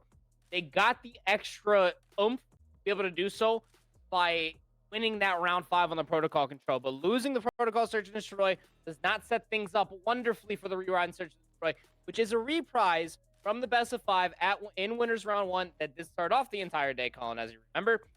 And, OC only put up a single round. It was 6-1 for the Fisher Falcons. Bada bing, bada boom. They were in towards the winter semifinals next. But momentum is a hell of a thing. And OC just might be riding off of it. And this is that map that has been the bread and butter for Fisher for the entirety of this weekend. They beat Northwood here. They beat Oklahoma Christian earlier, like you said. They even beat St. Clair yesterday on this map. The only two that they actually won against St. Clair in that day one was the rewind search and the rewind hard point. So this has been very, very favorable towards our Falcons. And going into it again, I mean, you just look at the players who are playing well. Yesterday, it was Phantoms and Brack. Today, it's kind of shifted over towards Bullcut, Matt, and Darkside. They've just been running all over the place in the faces of these Eagles. And it's been great to watch. But going into a rewind, you have to look over towards these ARs to be as dominant as we saw in day one. Sure do, man. You know, I have a lot of conversation points with the way that they were able to dissect and adapt to the Saints all the way back in that opening series before we went on our very long hiatus, you and I, Colin, of the round 11 searches around rewind on this very Matmo combination. And then their 6-2 win versus Northwood in their round robin match. Wow, that was about to sound really strange. But you get my point, is that it's an AR's land. So long as those crossfires over by Berger are being won by either Timmy or Carson, Dark's going to be set up for freedom. And usually it is Timmy. In his position, he called game against St. Clair on this map, and let's see if he can keep the ball rolling for Fisher here in the CCL Finals 2025. Cruz getting aggro out towards Berger, and he is all the way through. No information on this play, but from Fisher, they're in. Trying to get that bomb planted. Worried about the timing. Darkside Spidey sense is tingling, and it was all riding off of Proto. He needed to win that one all the way through Jenny's. No trophy system, no entry for stuns or nades. And yeah, big first blood, big swarm over by the A-bomb. Mr. Falcon strike first here in the offense. It's just what they needed to rally back after what is that fumble on Hacienda and protocol control. So closing out the games have been quite difficult for Fisher in the past 2 maps, but Search and Destroy has been bountiful for you the past couple of days. And it's exactly like you kind of expected from this team. They walk in, they clear those first bloods, Darkside pops a 3K, and the round is done. And that's kind of what he's been doing all day. What do you do now for the offense for Oklahoma Christian? They love this fast pace. They did it all throughout protocol. They're looking to bring it here, Frank. Darkside's looking for number 4. Sitting in the closet. Lots of information towards these Eagles and the approach over towards this A site. A shoulder thrown as well. So you know Prada's going to be inside. And there's that crossfire. Number 4 found for Darkside. It's bombed down in the A site. I just don't like Proto being the only player to push up right there. Just knowing that right angle needed to be checked. Proto doesn't expect for that early angle to be played for Darkside. He's now up to 4 in a row. It is a recon mission. Brack stops it. A quick trade from Oklahoma Christian keeps them in the chance for this round, and Gus is going to take this opportunity to hit the full flank, but I love that call from Darkside. He is just getting the information, and they're not giving him any chance to get these kills. Full bring back. Gus makes it a 2 versus 1, but he has a lot more to do. 25 seconds over the wall. They see him turn around and keep it going. Timing would have been tight right there for him to be able to slide all the way through, but it was still being crossed. Falcons off of the break between 4, now in towards 5, seem to be a lot more tentative. Heads are on an absolute swivel. Oklahoma Christian got to go back to the drawing board, got to rethink some of these adaptations. Already been talking about it, and well, both sides have already seen it. It's that long con play. Is that AR 1v1 on the Burger Town side? You know the Phantom's going to be playing. We know that Brack loves to late execute all the way through in these later rounds, especially now the trophy systems are online. They're going to get this B execute early. Dark off this 5-3's got a card to back it up. Just use the tools you have, but it, don't know if he was able 3 to out of 10 driving. Get anything. Yeah, I mean, he might still need to learn how to cut those corners a little bit better, but deducted time, and Prada deducts them lives. 3 down right away. Phantoms 1v4. 3 out of 10 timing, 8 out of 10 timing, and shooting for Proto. Timmy, gonna get that door angle. Contact's gonna come through, and I think, yeah, on the slide. Probably ended up seeing him. Pre-fire is gonna be good, and Oklahoma Christian finally get themselves up on the board. And, you know, as good as the car can be, it just obviously, for layman's terms, gotta get it off on from where you spawned it in, and without being able to get that pressure forward, that then means that Dark is late, but has been his normal timing. All it is. And yeah, here's Proto's perspective. Is able to find that first timing on the second for Dark, where he's normally pushing all the way up, right? You're not expecting Proto to be playing that dumpster angle, because in the previous time that you were on that side of the bomb, you didn't get to see that execute from Proto's side. Did we just get an instant replay mid-search? Yeah, it was hot. Shut up, Prod. CCL to the moon right now. Back onto the attack for Oklahoma Christian. Bomb in the hands of Manny. Prada fishing over towards the outside Burger. See if you can find a lane kill against the ARs, but it is all green to go towards this A side. It is going to get mixy here. The door opens. Fisher's not home, so Manny's going to get into this one, but they are trapped right now. They still get first blood in the secondary. Not too sure. I mean, what happened over by that Burger Town cross might have been trying to look at that angle inside of blue, but plus 1v3, easy reads once you clear all of blue, and you know they kill that player over by Burger, so yeah, timing was just strange. Where we saw that last executed attempt was the opening offense for Oklahoma Christian. It was Dark playing that corner, found Proto, who was the bomb carrier at the time. This time it was Manny. Didn't immediately plant the bomb, and it allowed the rest of Fisher Falcons to work the map a little bit further forward. Get that angle for the first blood. Player playing all the backside of the Burger Mart gets pieced up, and it's just really, really hesitant on what the execute might be. And Fisher, albeit not major adaptations, starting to play with the heads of the Eagles. It was a weird round. Weird round for the attack of Oklahoma Christian, and it doesn't look like it's going to get any easier now. First blood again. Coming out this time, bull cut. Matt, quick trade from Cruz, and there's the lifeline from Manny. It's a life lead now for Oklahoma Christian. Hopefully not going to throw it away. That trade was everything. It caused a lot of honesty for Fisher Esports. Didn't want to plant the bomb. Bull cut Matt, though, under pressure. Here comes the push all the way from the B Street. Matt's in trouble. Good adaptation from Manny. The reposition out to A, and he gets an angle. Bomb down. No eyes either from Timmy on where these players are. And you look at the setup from the Eagles inside. Well, they're going to wrap over towards B. They have the read on this one, and there is nowhere to go for Phantoms. That is good comms.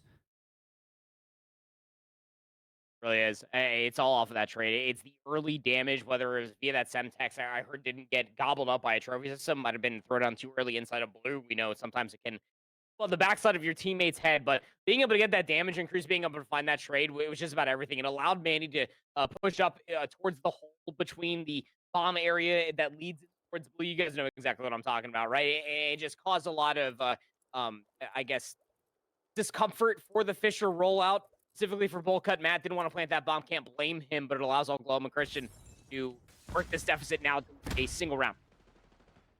It's all gas, no brakes, but the brakes are provided by Fisher themselves. It's all steam forward towards this B site, and they have been stopped in their tracks. Cruz up the regen. He's trying to bring this into a 1 versus 1, but Darkside does a great job at not giving his life up, and he's actually going to wait for the regen, and he's even going to re-clear that corner. Mark up on 2, just playing for the slide and peek. Yeah, Cruz gets the information. Snappy as ever, needed just to rip the first and then get over towards the second. Not going to be a dark looking twisted so far with those slide peaks, at least cornering for the angle and stopping it slowly in its tracks. It's still that 2-round lead from the first 2 that the Falcons will maintain for themselves, but will not be caught by surprise all off of these B Street executes. It just, the difference is going to be Dark being pressed up. Got a lot of good nades early for the information. I mean, this isn't day 1 BO6 anymore, Colin. So you're going to expect for that nade to come through all the way from the defensive side to clear that B Street. As long as Dark is getting that communication, being up to now 10-2, by the way, he's going to start pressing all the way through those advantages, 4-2. Yeah, I was getting deja vu from our series yesterday with St. Clair. They had issues trying to get to that B site on attack. And Fisher starting to run away with things back into a 2-round lead. Easy plant over towards A. 4-4 for the retake. Oklahoma, they need a first blood, and Prada, he delivers. Phantoms quick in the trade, and it's a double down from Bowl Cut Matt. Life advantage for the Falcons, and they are dug into this site. No way out for Oklahoma Christian. When Fisher needed a way back into the series, they had a rewind on the horizon. 1v odd for Manny. Isolate the information. A lot of info's coming through all of every single door. Beam pop. The anxiety for me, and I'm not even playing the damn game. Golly. Here we go. That point now for the Fisher Falcons. See the business as usual face.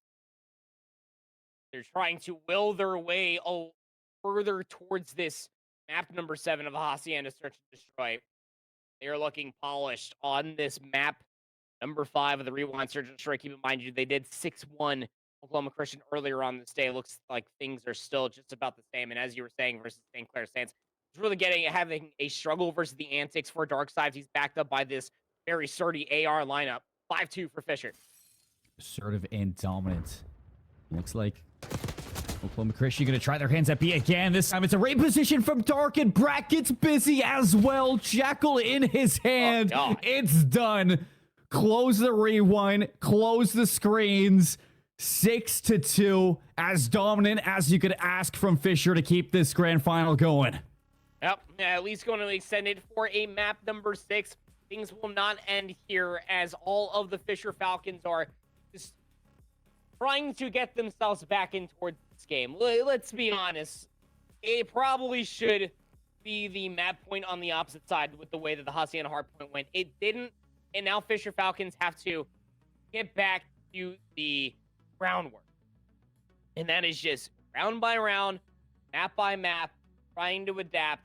That's exactly what we got here in the Rewind Search and Destroy. There was only a handful of rounds that Oklahoma Christian kind of got the better of them and were able to at least exist in the clutch, but even through the early salvo, you got to see the hard reads, and that's all off the sudden the utility. Those were always the biggest adaptations. I mean, the weirdest round of it all was probably the RC car play out of Darkside that misplayed his timing, but it was always Darkside playing a lot of these different corners. Round number 1, round number 3, being able to press all the way up after the RC car incident, constantly being that thorn in the side for the Oklahoma Christian side that made you think there was something different happening over on the side of the streets. No, it's always been the same. Bracken Phantoms are just going to be waiting for you to cross to play for that trade against Darkside. More often than not, was like getting that first blood for the Falcon.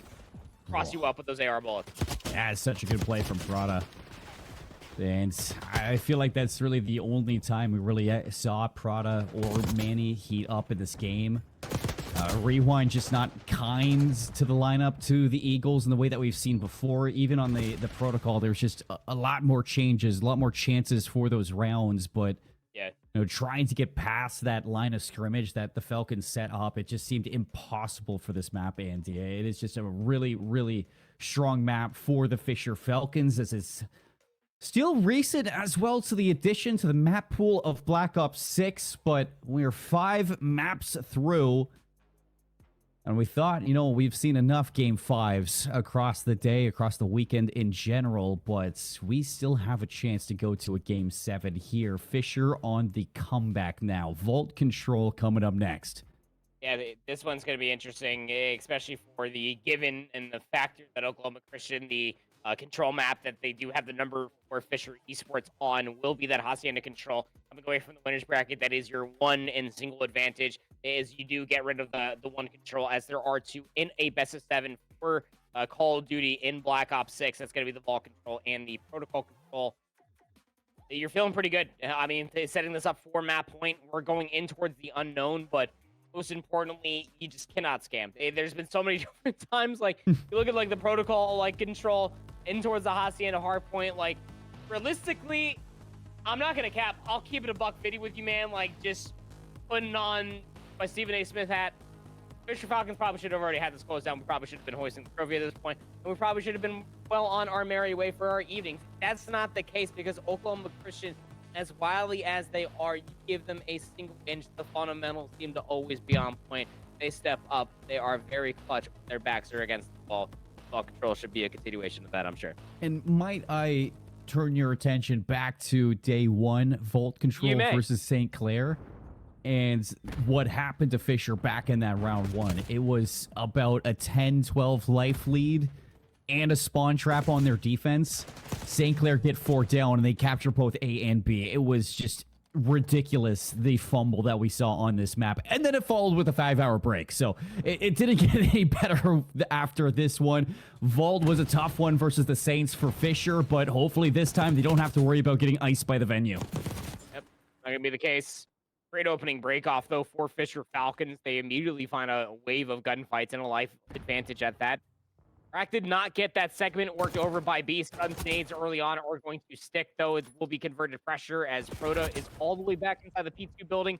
Second segment will be locked at A, and it seems that that's going to be Oklahoma Christian's choice. They're trying to get the lives back in order. Well, 25 playing 24. Manny already inside top gold. He's going to be an issue, and you can see that Fisher putting a lot of focus to remove him from there. Brack finally getting that kill, but you've made really no moves over towards this B zone, and you might start thinking that this should be a clearance over towards this ace, but they're giving B a chance. They're pushed all the way forward. Trying to get inside of Art. How important is that control? Just try to get that B zone converted for your team. Is the harder of the 2 zones to capture. That's why you're seeing this flip from Fisher. Players off the respawn get immediately hop back over towards A. They'd lock that first segment. That is as big as a dagger as you can. No, they did not get that first segment. They haven't even to get that third segment. Oklahoma Christian, again, you give them an inch. They got a 3 life lead and full on map control. Fisher Esports, the go for broke play, blows up in their face. Sub 30 seconds. 2 segments at A, 23 seconds. It's an all-out battle. You can see Bolcut Matt looking to set up for a burst onto the zone, but he's losing his teammates. He's losing them fast. Sooner or later, you have to make a play for the zone, but the Eagles are giving you absolutely no chance. Prada watching the flank. Everybody inside. Cruz finds a kill. He's got the sub out, and he is denying this drop down. The damage is in. The rest finish off. 0.6 seconds, and there it is. Oklahoma Christian taking round 1. But started off as an opening breakoff W for Fisher Falcons, only edited in 2 segments and losing out by 4 lives. Now, correct me if I'm wrong, but that's not very Vault Control-y of the Fisher Falcons. But all good, I guess. I really thought that Brack maybe could have gotten a little bit more off of that play. I thought he was maybe could have found the timing to get inside of Art, but that feels like eons ago with the way that round did devolve. But really got to think that go for broke play goes any differently. Anybody else across that stage besides Oklahoma Christian that are able to call the ball for the Fisher Esports that trying to convert that over towards B. Maybe they could have been able to convert that offensive round, maybe get a little bit more segments, but big conversion of events for Oklahoma Christian. Now it's their offensive turn. Immediate 3 down. Oh, that is great. 4 down for Fisher. Off the respawn for Oklahoma Christian, you can see that Darkside already looking to set up over towards P2, force these back gold spawns, and create some damage towards that life. Trying to clear all of their spawning. Remember how well they did this back on Protocol. Esports were able to put Oklahoma in the spawn trap continuously. Sub 60 seconds now. Work out from their spawns fully. Know that they might be missing Dark, or do they? Yeah, he finally just counts back up. 3 in the feed. Last is Cruz. 4 dead. Wow. Back you go. This time, P2 spawns Gus. 6 and 5. He's going to battle out Manny, his second one. So 13 and 5 out of himself. He is going to have a chance now to get over towards this A zone. A flank developing. It's Darkside again, and Cruz is going to get caught in the line of sight. So, couple moments here. Manny snaps on to Brack. He is going to get cleaned up by Matt. 31 seconds. No chances over towards this A zone. Not even a segment, it looks like. The first one at A is not fully capped. Might be now. Yeah, there it is. They finally get that first segment. Gonna get locked today. Gusto. What a veteran maneuver. Good shot out of the pistol, but in favor to play his life. 3-for-1 trade. 12 seconds remain. Players closest over towards A. Here comes the sack for the second. Darkside snaps 6 in a row.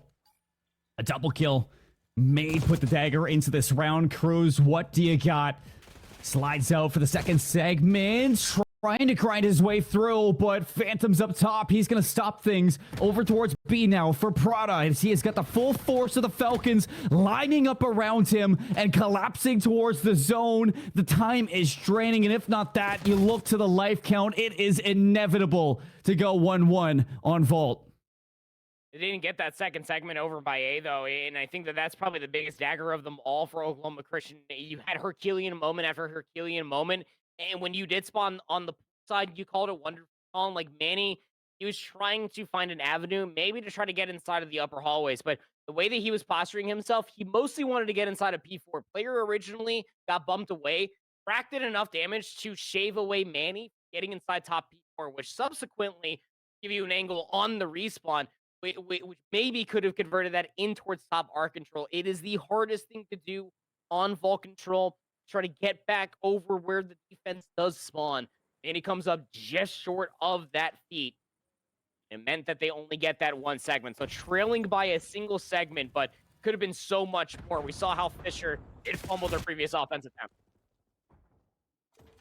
Oklahoma Christian can dig deep to see if they can go back and forth with these shutdown attempts on defense.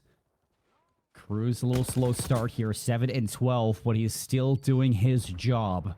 Over towards B, the attempt is slumped. And Phantoms has got to finish this kill. He's going to slide forward. That's 5 in a row for Phantoms. He's onto this A zone, and he's got backup. How many submachine guns are actually on the point now for Fisher? 5 spree for Timmy, to your point. Oklahoma trying to find where he's located at. He's completely fallen away. I think that Fisher want to try to play to get Timmy closer towards the Hellstorm. Could be a potent one, given the venue that we are playing on, but now sprawling all the way across the map, clock being sold out, second segment being worked. Volca Matt up top. He is just a problem. Dances around, plays his life. Keeping the attention on himself, and he still snaps around, dancing circles around the Eagles, and the A zone is captured, Andy. This could be a snowball. Yeah, it's looking likely. A big 1v1 for Phantoms. He's still on this 5 spree. It's a combined 12 between Bullcut, Matt, Dark, and Phantoms. Look at Gus. He's got to find the kill. He has to make a move at some point because his team is pinned down. If not Gus, then who? The two trade. Bracto. He was so low, but he needed that timing to work out to maybe try to get inside of Art.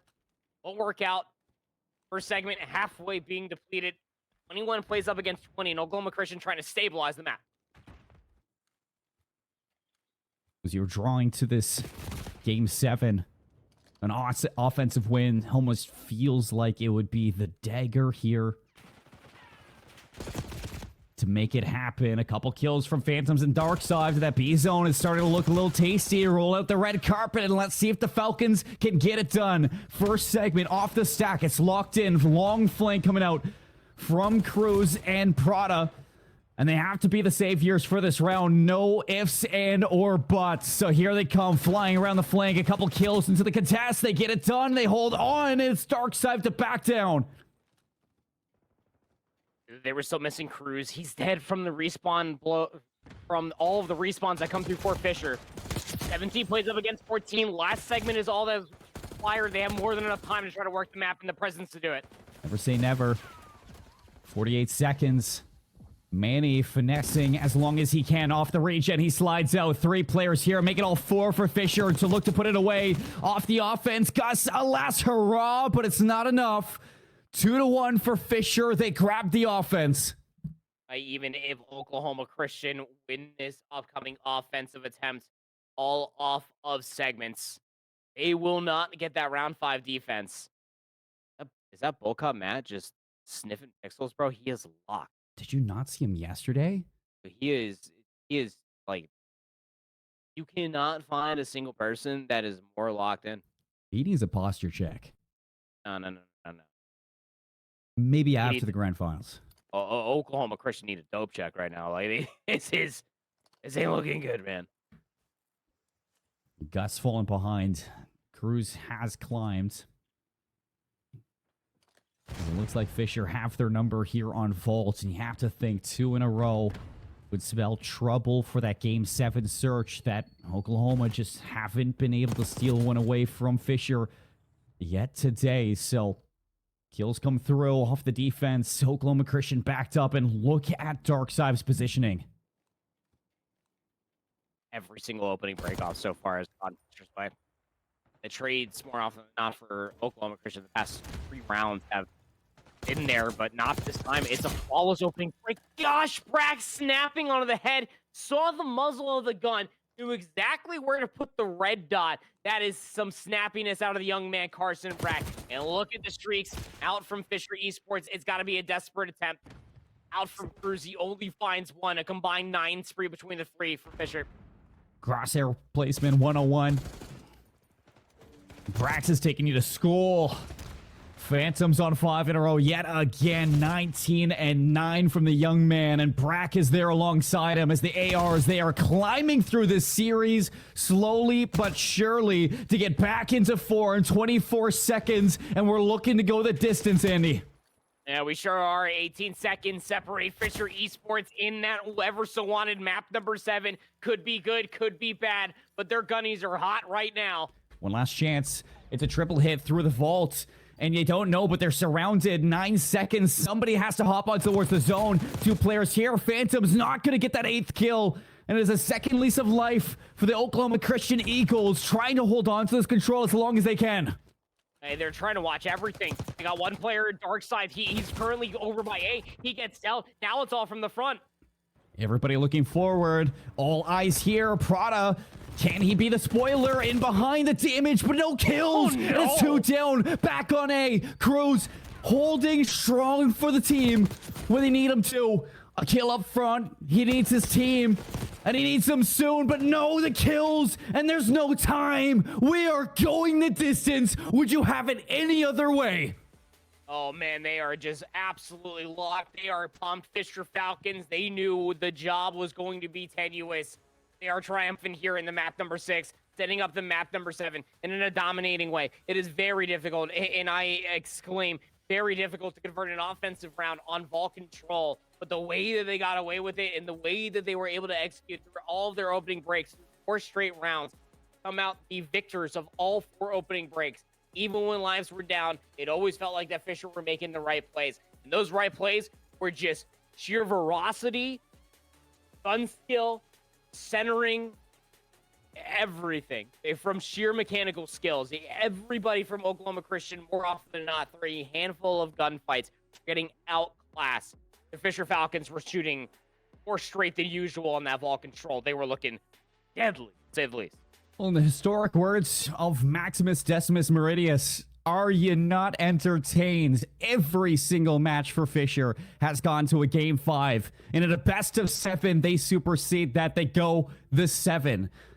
A Hacienda search stands between them and an upset now against Oklahoma Christian, who had 2 and now 3 chances to lift that trophy, Andy, for them to have the opportunity to steal it away. This is the most Fisher Falcons thing I've ever seen. We're going to take a step away from the stream, get set up for the Hacienda Search and Destroy. We will be back to crown a champion very soon. You'll still have common days. Get caught in traffic during your commute. Overthink a text message. Get a song stuck in your head. This is not one of those days. A few weeks a year and you'll discover the most uncommon time of your life.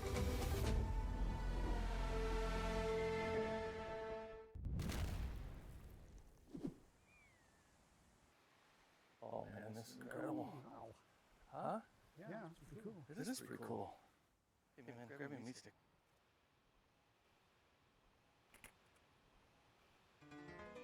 I think I can reach it if I just a little more. Just let me go a little. I can't. Just a little more. I almost got it. Careful!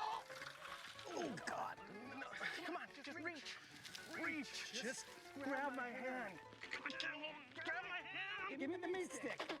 This other hand's closer. The one with the stick is. Oh!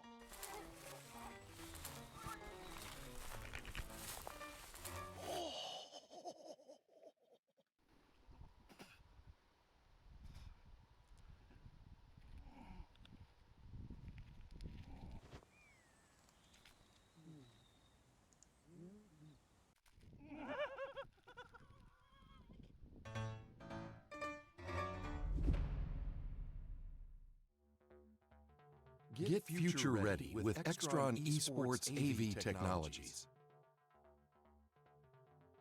Experience better looking images and higher quality sound with AV systems that are easy to control. When it comes to esports, Extron provides the winning edge. To learn more, visit extron.com/esports.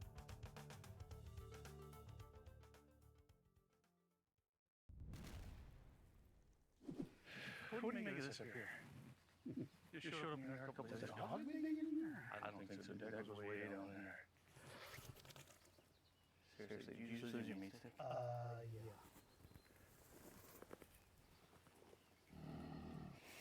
No. There's something in there, dude. Just leave it. Are you kidding me? Let's just hit this. Let's just leave it. The hell with that?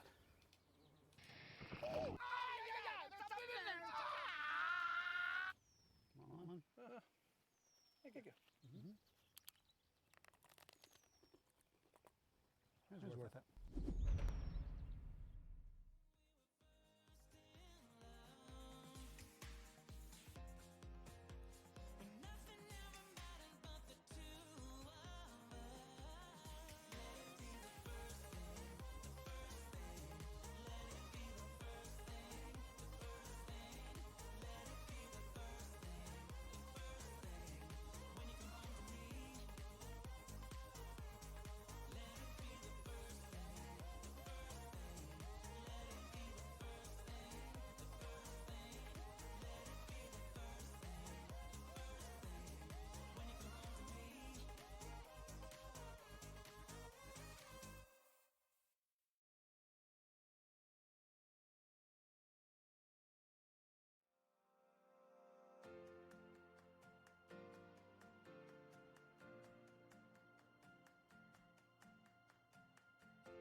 Hacienda Search and Destroy. It stands between two teams and a trophy for the 2025 College COD season. My name is Seymour. Alongside me, Proper. We've been taking you guys through this entire grand final.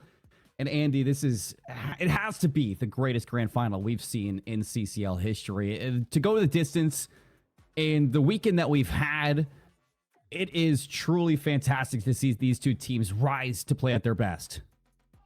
It's definitely up there, man. I mean, like the Concord Maroon versus Tamu back MW 2019 was a banger. We got the Ottawa War, like that was a banger. I mean, we had so many good grand finals, and this one's definitely up there, right? For their grand finals moment, the Fisher Falcons versus the Oklahoma Christian. Hacienda Search and Destroy. This is going to be their best shot.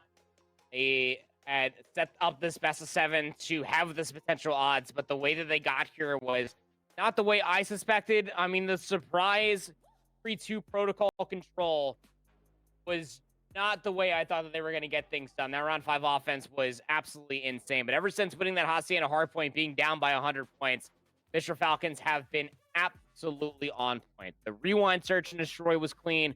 6-2 there. Hacienda Search and Destroy on this weekend has not been as kind in that map mode combination. They lost at 0-6 back in round robin. It was against St. Clair. Very different of a beast. St. Clair ain't even here against the stage. I'm just simply saying Oklahoma Christian on Hacienda have been very, very good this weekend. Yes, they have. And you look at the perspective here. Fisher, everybody turned over towards Brack to hear what he has to say for this one. Coach out, talking through the strategy as we take one last look at the stage that is set for this final. And it has been a long, arduous journey to get here through CCL in the 2025 Renaissance. 16 weeks, 126 schools, 4 conference finals, and a regional playoffs to get to this moment. Top 4 across the weekend has narrowed down to Oklahoma Christian and Fisher Falcons, going all the way to a Game 7 Hacienda S&D. I think Stuns nades there for Gus over by Well. He's going to get overwhelmed with some pressure, but the offense is trying to go for this quick plant over by B. Bullcut Matt's going to get slided on, and big trade. Plant that bomb. Try to set up a post-plant scenario, but the quick rotation, the pressure flip, Fisher got numbers. Phantom's out. Good read there. 1 versus 3 for Goss. He's going to pivot all the way around. We saw the same play yesterday out of Mercules in a round 11 versus Boston. See if he can isolate any of these fights. Gus not going to win the first one, and immediately he gives himself away, so he's got to reposition again. 43 seconds. Lots of time to pull something off. They know they got bombed down, though. Bottom office. Gus, the first person he sees, he's going to have to rip because the trade would be imminent. Drops down P1. He has 14 bullets, not enough to be able to get 3 kills, let alone the second, I'm sure. Upper hallways will be where he will die. And the opening round will be won. Again, the opening setup was to make sure that quick rotations could be there. Get 2 players over by 10 over past P3. Stuns nades, you get Gus immediately off of that well section, but no more pressure was over there. Stuns nades come through. Bullcut Matt has to completely give up that area, and it was the quick rotation bottom office to be able to get that numbers back into the favor for Fisher. If Phantoms doesn't make that quick decision, all goes awry for Oklahoma, and Matt goes untraded potentially. Round 1 win on the board. So now the Eagles got to figure out a way to answer this one back. It looks like they're going for the hard read up top, but it is a fast break at B for a free plant.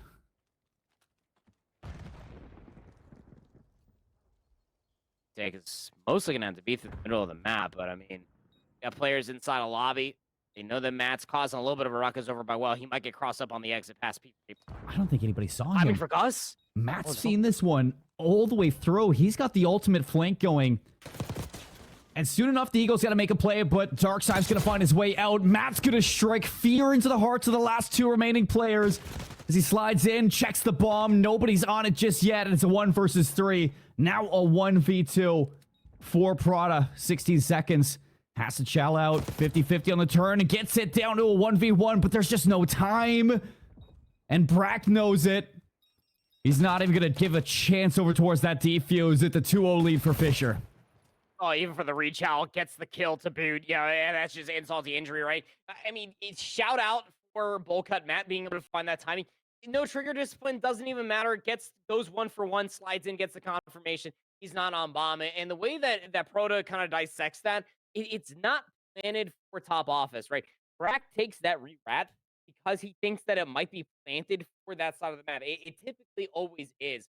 That execute does come through. So credit to Brack for being able to re-clear top side of the office, but timing there still on Fisher's side. They take the first 2 rounds off of a quick execute after stopping Oklahoma's in the opening round. This time, the Eagles are going to take their virtues over towards A, but it's the same 2-2 split of the Fisher Falcon, this opening defense. There's been doom and gloom so long now for the Eagles against Fisher in the search and destroy. Brack is going to continue these issues. Manny slides through. He's going to spot the close angle from Darkside. It's a double kill for the Eagles to bring this into a 3-on-2. Manny looking to push some pressure out to see if they can get this bomb down. It's a flank from Phantoms. Gotta be careful here. Isolated play for Phantoms. He lives for it. He gets it. Trying to clear towards the back. 13 HP. Phantom just barely hanging on to life. Bomb's getting a planted regardless. They have no idea where Matt's located at. The flank is going to be the immediate look at. Matt just playing a corner. The trigger discipline's not there again. He's got to get out. He could have been a 3-prong post plant, but Phantoms brings it down to 2. And look to see if he can get back into position alongside Matt for this one. And yeah, Manny gets the information. Matt does too. Slides out early. It's a 2v1. And Oklahoma Christian, they get their round. They put themselves on the board. It is the first of what could be many. That's just got to slow down ever so slightly here in these very tense moments, right? I mean, the slide out, maybe you did have Timmy was all the way through the top side of open. And just, old man Carson Breck just calling to play. I don't know why I gave him that accent, but like, could you imagine you imagine like Carson like almost like cosplaying like Paul Bunyan? I could. That'd be dope. You know, I surprisingly I could see that. Surprisingly, I could. I don't know why you gave him like the True Grit accent. Paul Bunyan knows a hard day's work. All right, here we go. As I was just like, I was like, where's the gameplay? But very fast and furious round. Mandy finds 2. Chops him up. And it is dicey for the Falcons now. 2v3. Bomb for Matt. Where does he opt in to go? And I think that right now, Phantoms is just hoping somebody scams a kill. The rounds that we actually got to see victorious back on the protocol search and destroy for Oklahoma Christian, they did showcase a generous amount of pace. They give it up. And that opening breakoff was a lot more of a tip of the cap to it, and they're looking to continue on with it. It just 3-man stack over by A. You got numbers. Worst comes to worst, you play for the trade. Cleared all of A. Know that you can play for the retake over by B. Matt's still feeling really anxious about this, and the timing isn't great because his teammates were right on top of him. Phantoms gets the kill top office, should plant the bomb now. Yeah, this is where the bomb needs to go down. Matt's taking a sweet old time. You've loud Oklahoma Christians and I'll readjust, and Prada's going to slide around. He's in behind. No information on the flank, and Prada has everything bombed down. Looking for both. No. That is a generational misplay now. Yeah, no, that can't be good. I mean, someone's got to be telling everybody on the team, you got to get that bomb planted. You found the kill top office, and maybe they go for the egregious play. Like that's it. That's a really dumb play if they try to go for the reach out top office for the trade. You know that it's potentially going to be coming back to the open staircase, and Proto plays for the timing so wonderfully, Colin. He just plays for about 5-7 seconds worth of time. Nobody pushes through open staircase.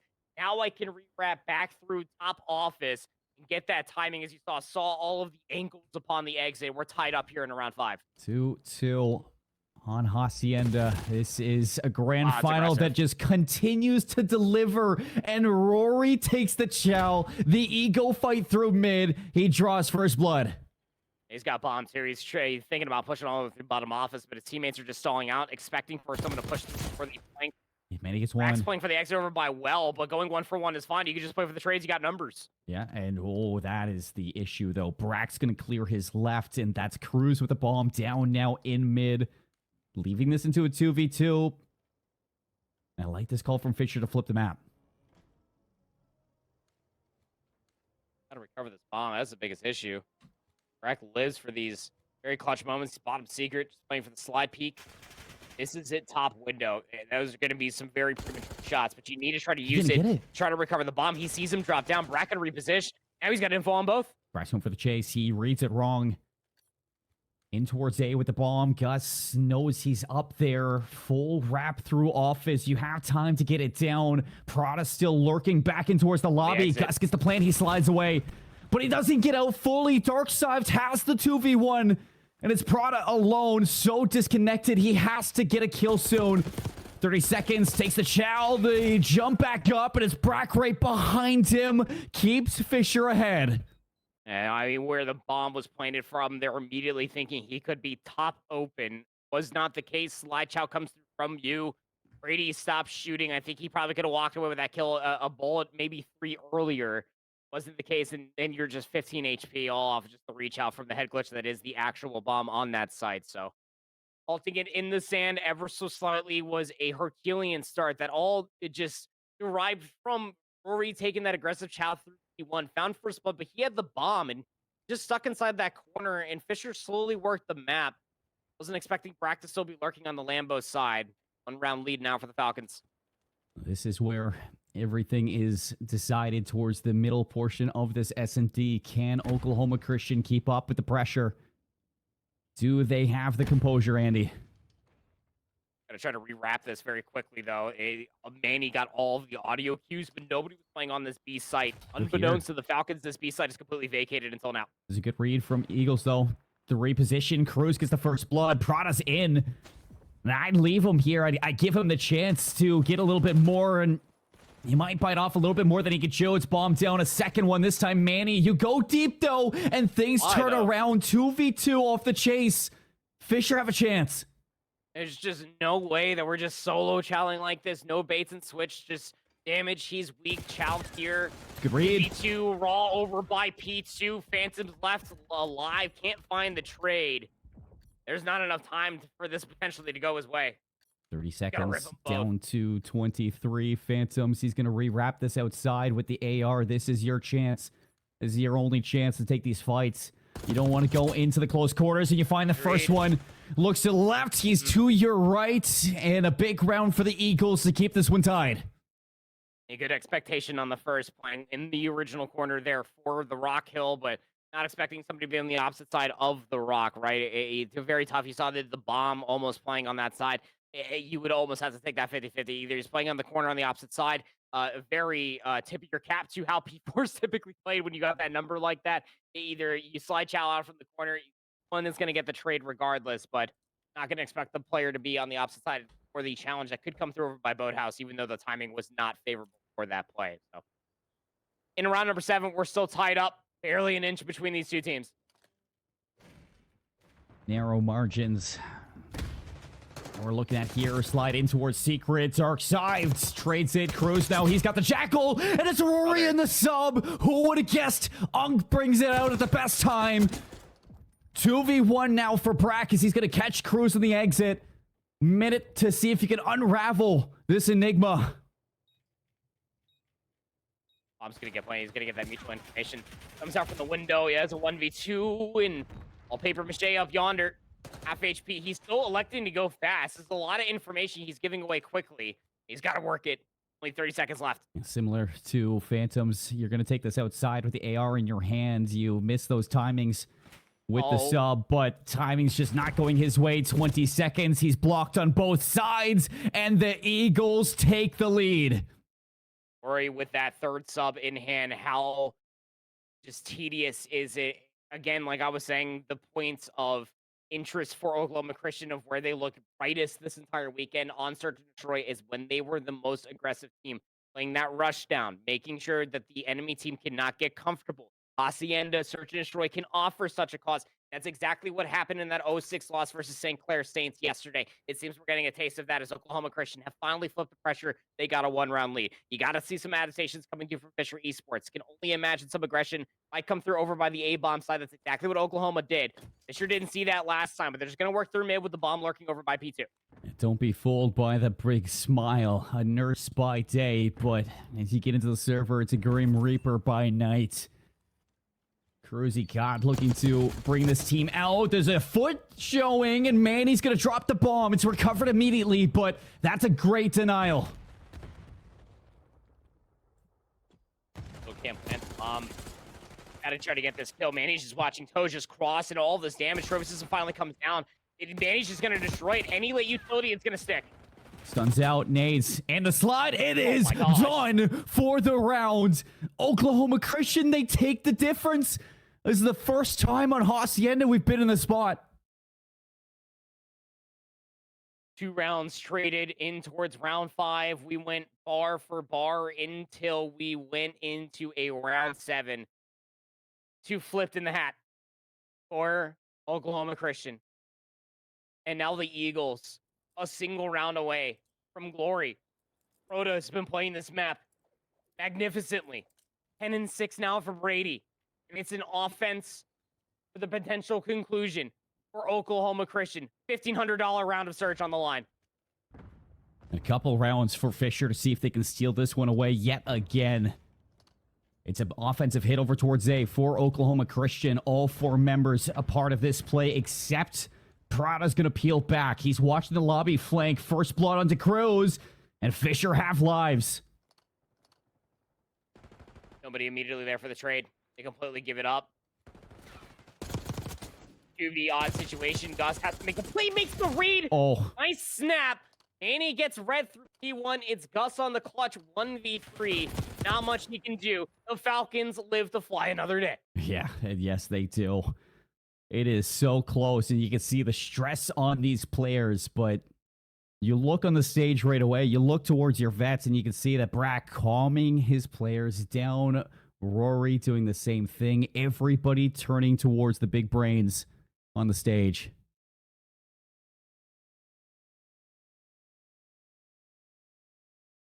Gus even getting into the communication. And he's maybe the replacement for Spart for this roster, who's really been an impact for this team. But Gus has been here realistically since day 1. Part of the core 3 alongside Manny and Cruz. Single round away between round 11. Single round away from Oklahoma Christian winning all the entire kit and caboodle. They go back towards the same defensive measure. Clear cut all the way through A. Hard clear it. Then get back through mid and play retake over by B, but the bomb's planted this time. And Matt's just playing coy. He is lurking. Cruz is going to go up top in the ladder. Matt waiting for this flank. I thought I heard an RC car, but I'm not quite sure. Matt now in behind everything. He's flanking all the way through Fireplace, and he's going to get the double kill. 3 down. It's going the distance to around 11. Wipe the sweats off your brows. On your butts. This one's going the distance, because of course it is. Every single series with the Fisher Falcons gone the distance. It's just you can't make it up. It's the first time that they've reached the conclusion of their series, and it hasn't been a blowout. The 6-1-6-0 on the day for their map 5s, or 6-2, excuse me. Just not there this time. Round 11. This time a guaranteed $1,500 search and destroy, and it's offense for Oklahoma Christian. They're barreling it down towards A. 3 chances in maps, 3 chances in rounds. Surely the Eagles have one more in the Manny leading first blood for Oklahoma Christian, and it is a bare knuckle brawl for this A site control. Prada's going to be sliding out over towards the fences, and you can see that it is very tempered from the Eagles to try to make any play here. Phantom's just giving up the angle. He's gone all the way back over towards the boathouse. A red dot does come. That alerts him to go back over towards top office. And all of Oklahoma Christian, they're thinking about going back over towards B until Cruz finds another. Everybody's back down. The damage is here. And here come the Eagles. Manny's going to lay the rock down. One last chance for Fisher as they're going to come through. Rory has them pinned. And Phantoms is reeling. 9 HP. Has to escape. A 1 versus 3. Could this be your moment? He's got the full wrap around. He's going to get the info into 1. A 2v1 for Phantoms to get this done. Cruz wanted it, but were his eyes too big for his stomach? Phantom's trying to survey the situation, has time to work it. Early shots, and he's damaged. Split on both sides. He should have the read. 22 seconds. Phantom's going to slide out, and that's it. The Falcons fly high, but Eagles soar higher. Years of chances, 3 grand finals, and Rory hoists his trophy with 3 kings at his side. The Oklahoma Christian Eagles, they've done it. For the first time, they're champions in College COD. Rory finally gets his. Do not doubt Gus, the last call substitute to fly to San Antonio, Texas for a date with destiny. It has been a stretch of a month and a half for the Oklahoma Christian Eagles, but when push comes to shove, when nursing needed to be put on hold, there was a championship to be won, and the Oklahoma Christian Eagles will get that bag secured. It was a $1,500 game, a round 11 to boot, but when it all mattered most on Championship Sunday, Oklahoma Christian, champions. Champions indeed. And they join a star-studded roster at that. Fisher, MW3. Northwood, MW2. Northwood back-to-back after the Vanguard year. Ottawa Braves back in Cold War. Texas A&M in Modern Warfare 19. And Humber College all the way back in BO4. Lots of teams, lots of history, lots of greatness. But let's take it to the stage to crown our brand new champions. All right, all right, all right. Thank you so much for that, casters. Let's go ahead and give it up for Oklahoma Christian, your college Call of Duty grand champions. It's a monumentous occasion, I know, right? Very, very big deal. First of all, who am I talking to? I'm Gus. Nice, listen. Okay, you had me on the edge of my seat there, buddy. Okay, like, all right, that was a crazy series. You were up, then things got even, then things went all the way on the final map. And I think the crazy part too was like Fisher had that 2-round lead on you in the final map. What does it take when you have to rally the team together, when you had to get everyone back together, when you had to get all the mentals correct, when you've been on match point for so long to finally close it out? We knew we had that shit. We played them yesterday, and we won the same map. You know, it always gets interesting versus those guys. You know, map 7 is what it is, but, you know, wanted to get the most on the main stage, this wonderful venue in here. Wanted to play as much as we could, honestly. Hitting that content farm. I appreciate that. I like that. Now, grand champions. Yes, sir. I've been hearing that this has been a title that's been eluding your team for years. I'm looking at are you seeing the relief right here on these faces? Brother, you have no clue. You know what? I may not have a clue, but I want to try and get a clue. I want to try and get from your mouth how it feels right now. Honestly, it's surreal. We've been, you know, so close so many times. Like, something small happens. Like last year, we had to play with a substitute player, like in finals. You know, thing after thing after thing, just overcoming adversity. I mean, even this year, like I retired this year. I was a substitute player. I only started playing the game like a month and a half ago. So it feels great, honestly. Final year, huh? That's amazing. You made it. You were able to do it. Let's go ahead. You know what? Let's give a big round of applause yet again for a squad that made it at the finish line. So now, you know, now that you're going to be going away, what's the future of this squad looking like? It looks bright, man. Best #1 school, in-person school. I mean, year after year after year, we have excellence here at OC. It's a great school, beautiful university. I can't wait to see what the future holds, honestly. You need to see what the future holds. Now, I've been told I need to come over and talk to you. Cruisify, right? Cruise, yeah. Oh, sorry, I'm going crazy with the names right now. But I was told I need to come over and talk to you real quick. I feel like you got some words for me over here. I mean, thank you to everyone for supporting us. It was a great series against those guys. They were a great competition, but I don't know, the lights were bright, breakers were breaking, and we did our thing. I'm proud of my team. These guys worked so hard. Gus didn't play the game all year, came back, did his thing, proved that he is better than almost anybody, and I'm really proud of these guys because we worked really hard for this, and yeah, shout out to my teammates. Shout out. You know what? Let's just go down the line one now. Let's go ahead. Let's go ahead and hit everybody. Let's give everybody a moment. Who am I talking to here? Manny. Manny? Yeah. All right. Give me some words, Manny. Give me some shout outs. Man, I don't know. That was hard, bro. Every series with them is a grueler, bro. And Game 7, Round 11, there's no better way to go, bro. I got the blood Round 11. He got another pick. I was like, we won, bro. I was like, I know we won, bro. You locked in. You locked in. I love that. I love that. All right, now who am I talking to here? Proda. Broda. All right, give me some of those words. Honestly, I'm just feeling good. This is my first real CCL because I came to school last year, but it was online. And like they said, we had some small things that happened, and so I'm just happy to be here, honestly. Heck, I'm happy to have you here. All right, we'll hit up you as well. Who are we talking to? Parker. Yeah, this is my third CCL national championship. First year with OC. I'm very proud of these guys. They worked hard all year, and to finally win this, I know it means the world to them. So it's huge. But shout out SMBUM. All right. Final one, went all the way down the line here. You got your work cut out for you. Yeah, you know what? No, yeah. Watching this game, I thought I might have had high blood pressure. I'm not gonna lie. This was my first COD LAN, so to be on stage with these incredible guys, just absolutely killing it, has been a really special experience for me. Just being in a director role, so new to this. So they said they could do it, and they stayed true to their word. So. I love that. I love that. All right, another round of applause, everyone. Oklahoma Christian, Call of Duty grand champions. And look at that. We even managed to grab a sneaky little trophy right here. Look at that behind the back. You know what? I'm gonna pass things over real quick to Jacob for some closing remarks. Thanks, Sam. Guys, outstanding weekend. Obviously, outstanding season. And it was awesome to watch throughout the course, and thrilled for all of you. I know this has been a long journey, and to finally get to the top of the mountain, this is yours, gentlemen. Congratulations.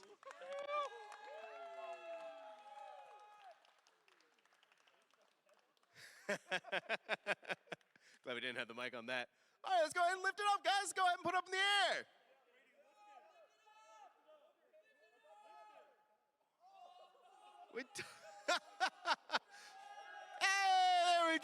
There we go. All right. Now we're going to go ahead and throw things back over to our casters for some of their final thoughts on this matchup.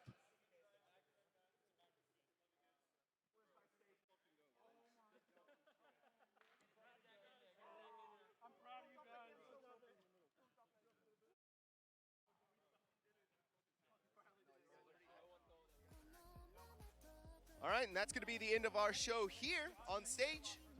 I want to say a big thank you, though, to everyone who was out here, who came out and watched the show for today. A big thank you, of course, to our amazing sponsors. We do want to thank Extron, ASUS, Port San Antonio, Winzells Farm, the United States Esports League, and Addis. We also do want to say a final thank you to the Boeing Center and Techport. A reminder of what our schedule is going to be tomorrow. Starting at 9 o'clock is going to be Overwatch 2 into Rocket League, Valorant, then Halo Infinite, and right back into Rocket League into the Valorant Grand Final. So we already had an amazing action-packed day of some of the best high school and collegiate esports that you can expect, and it's going to be even more tomorrow at the Rally Cry Scholastic Esports Championship, presented by the Army National Guard. But until tomorrow, everyone, thank you all so much for watching, and we'll see you then.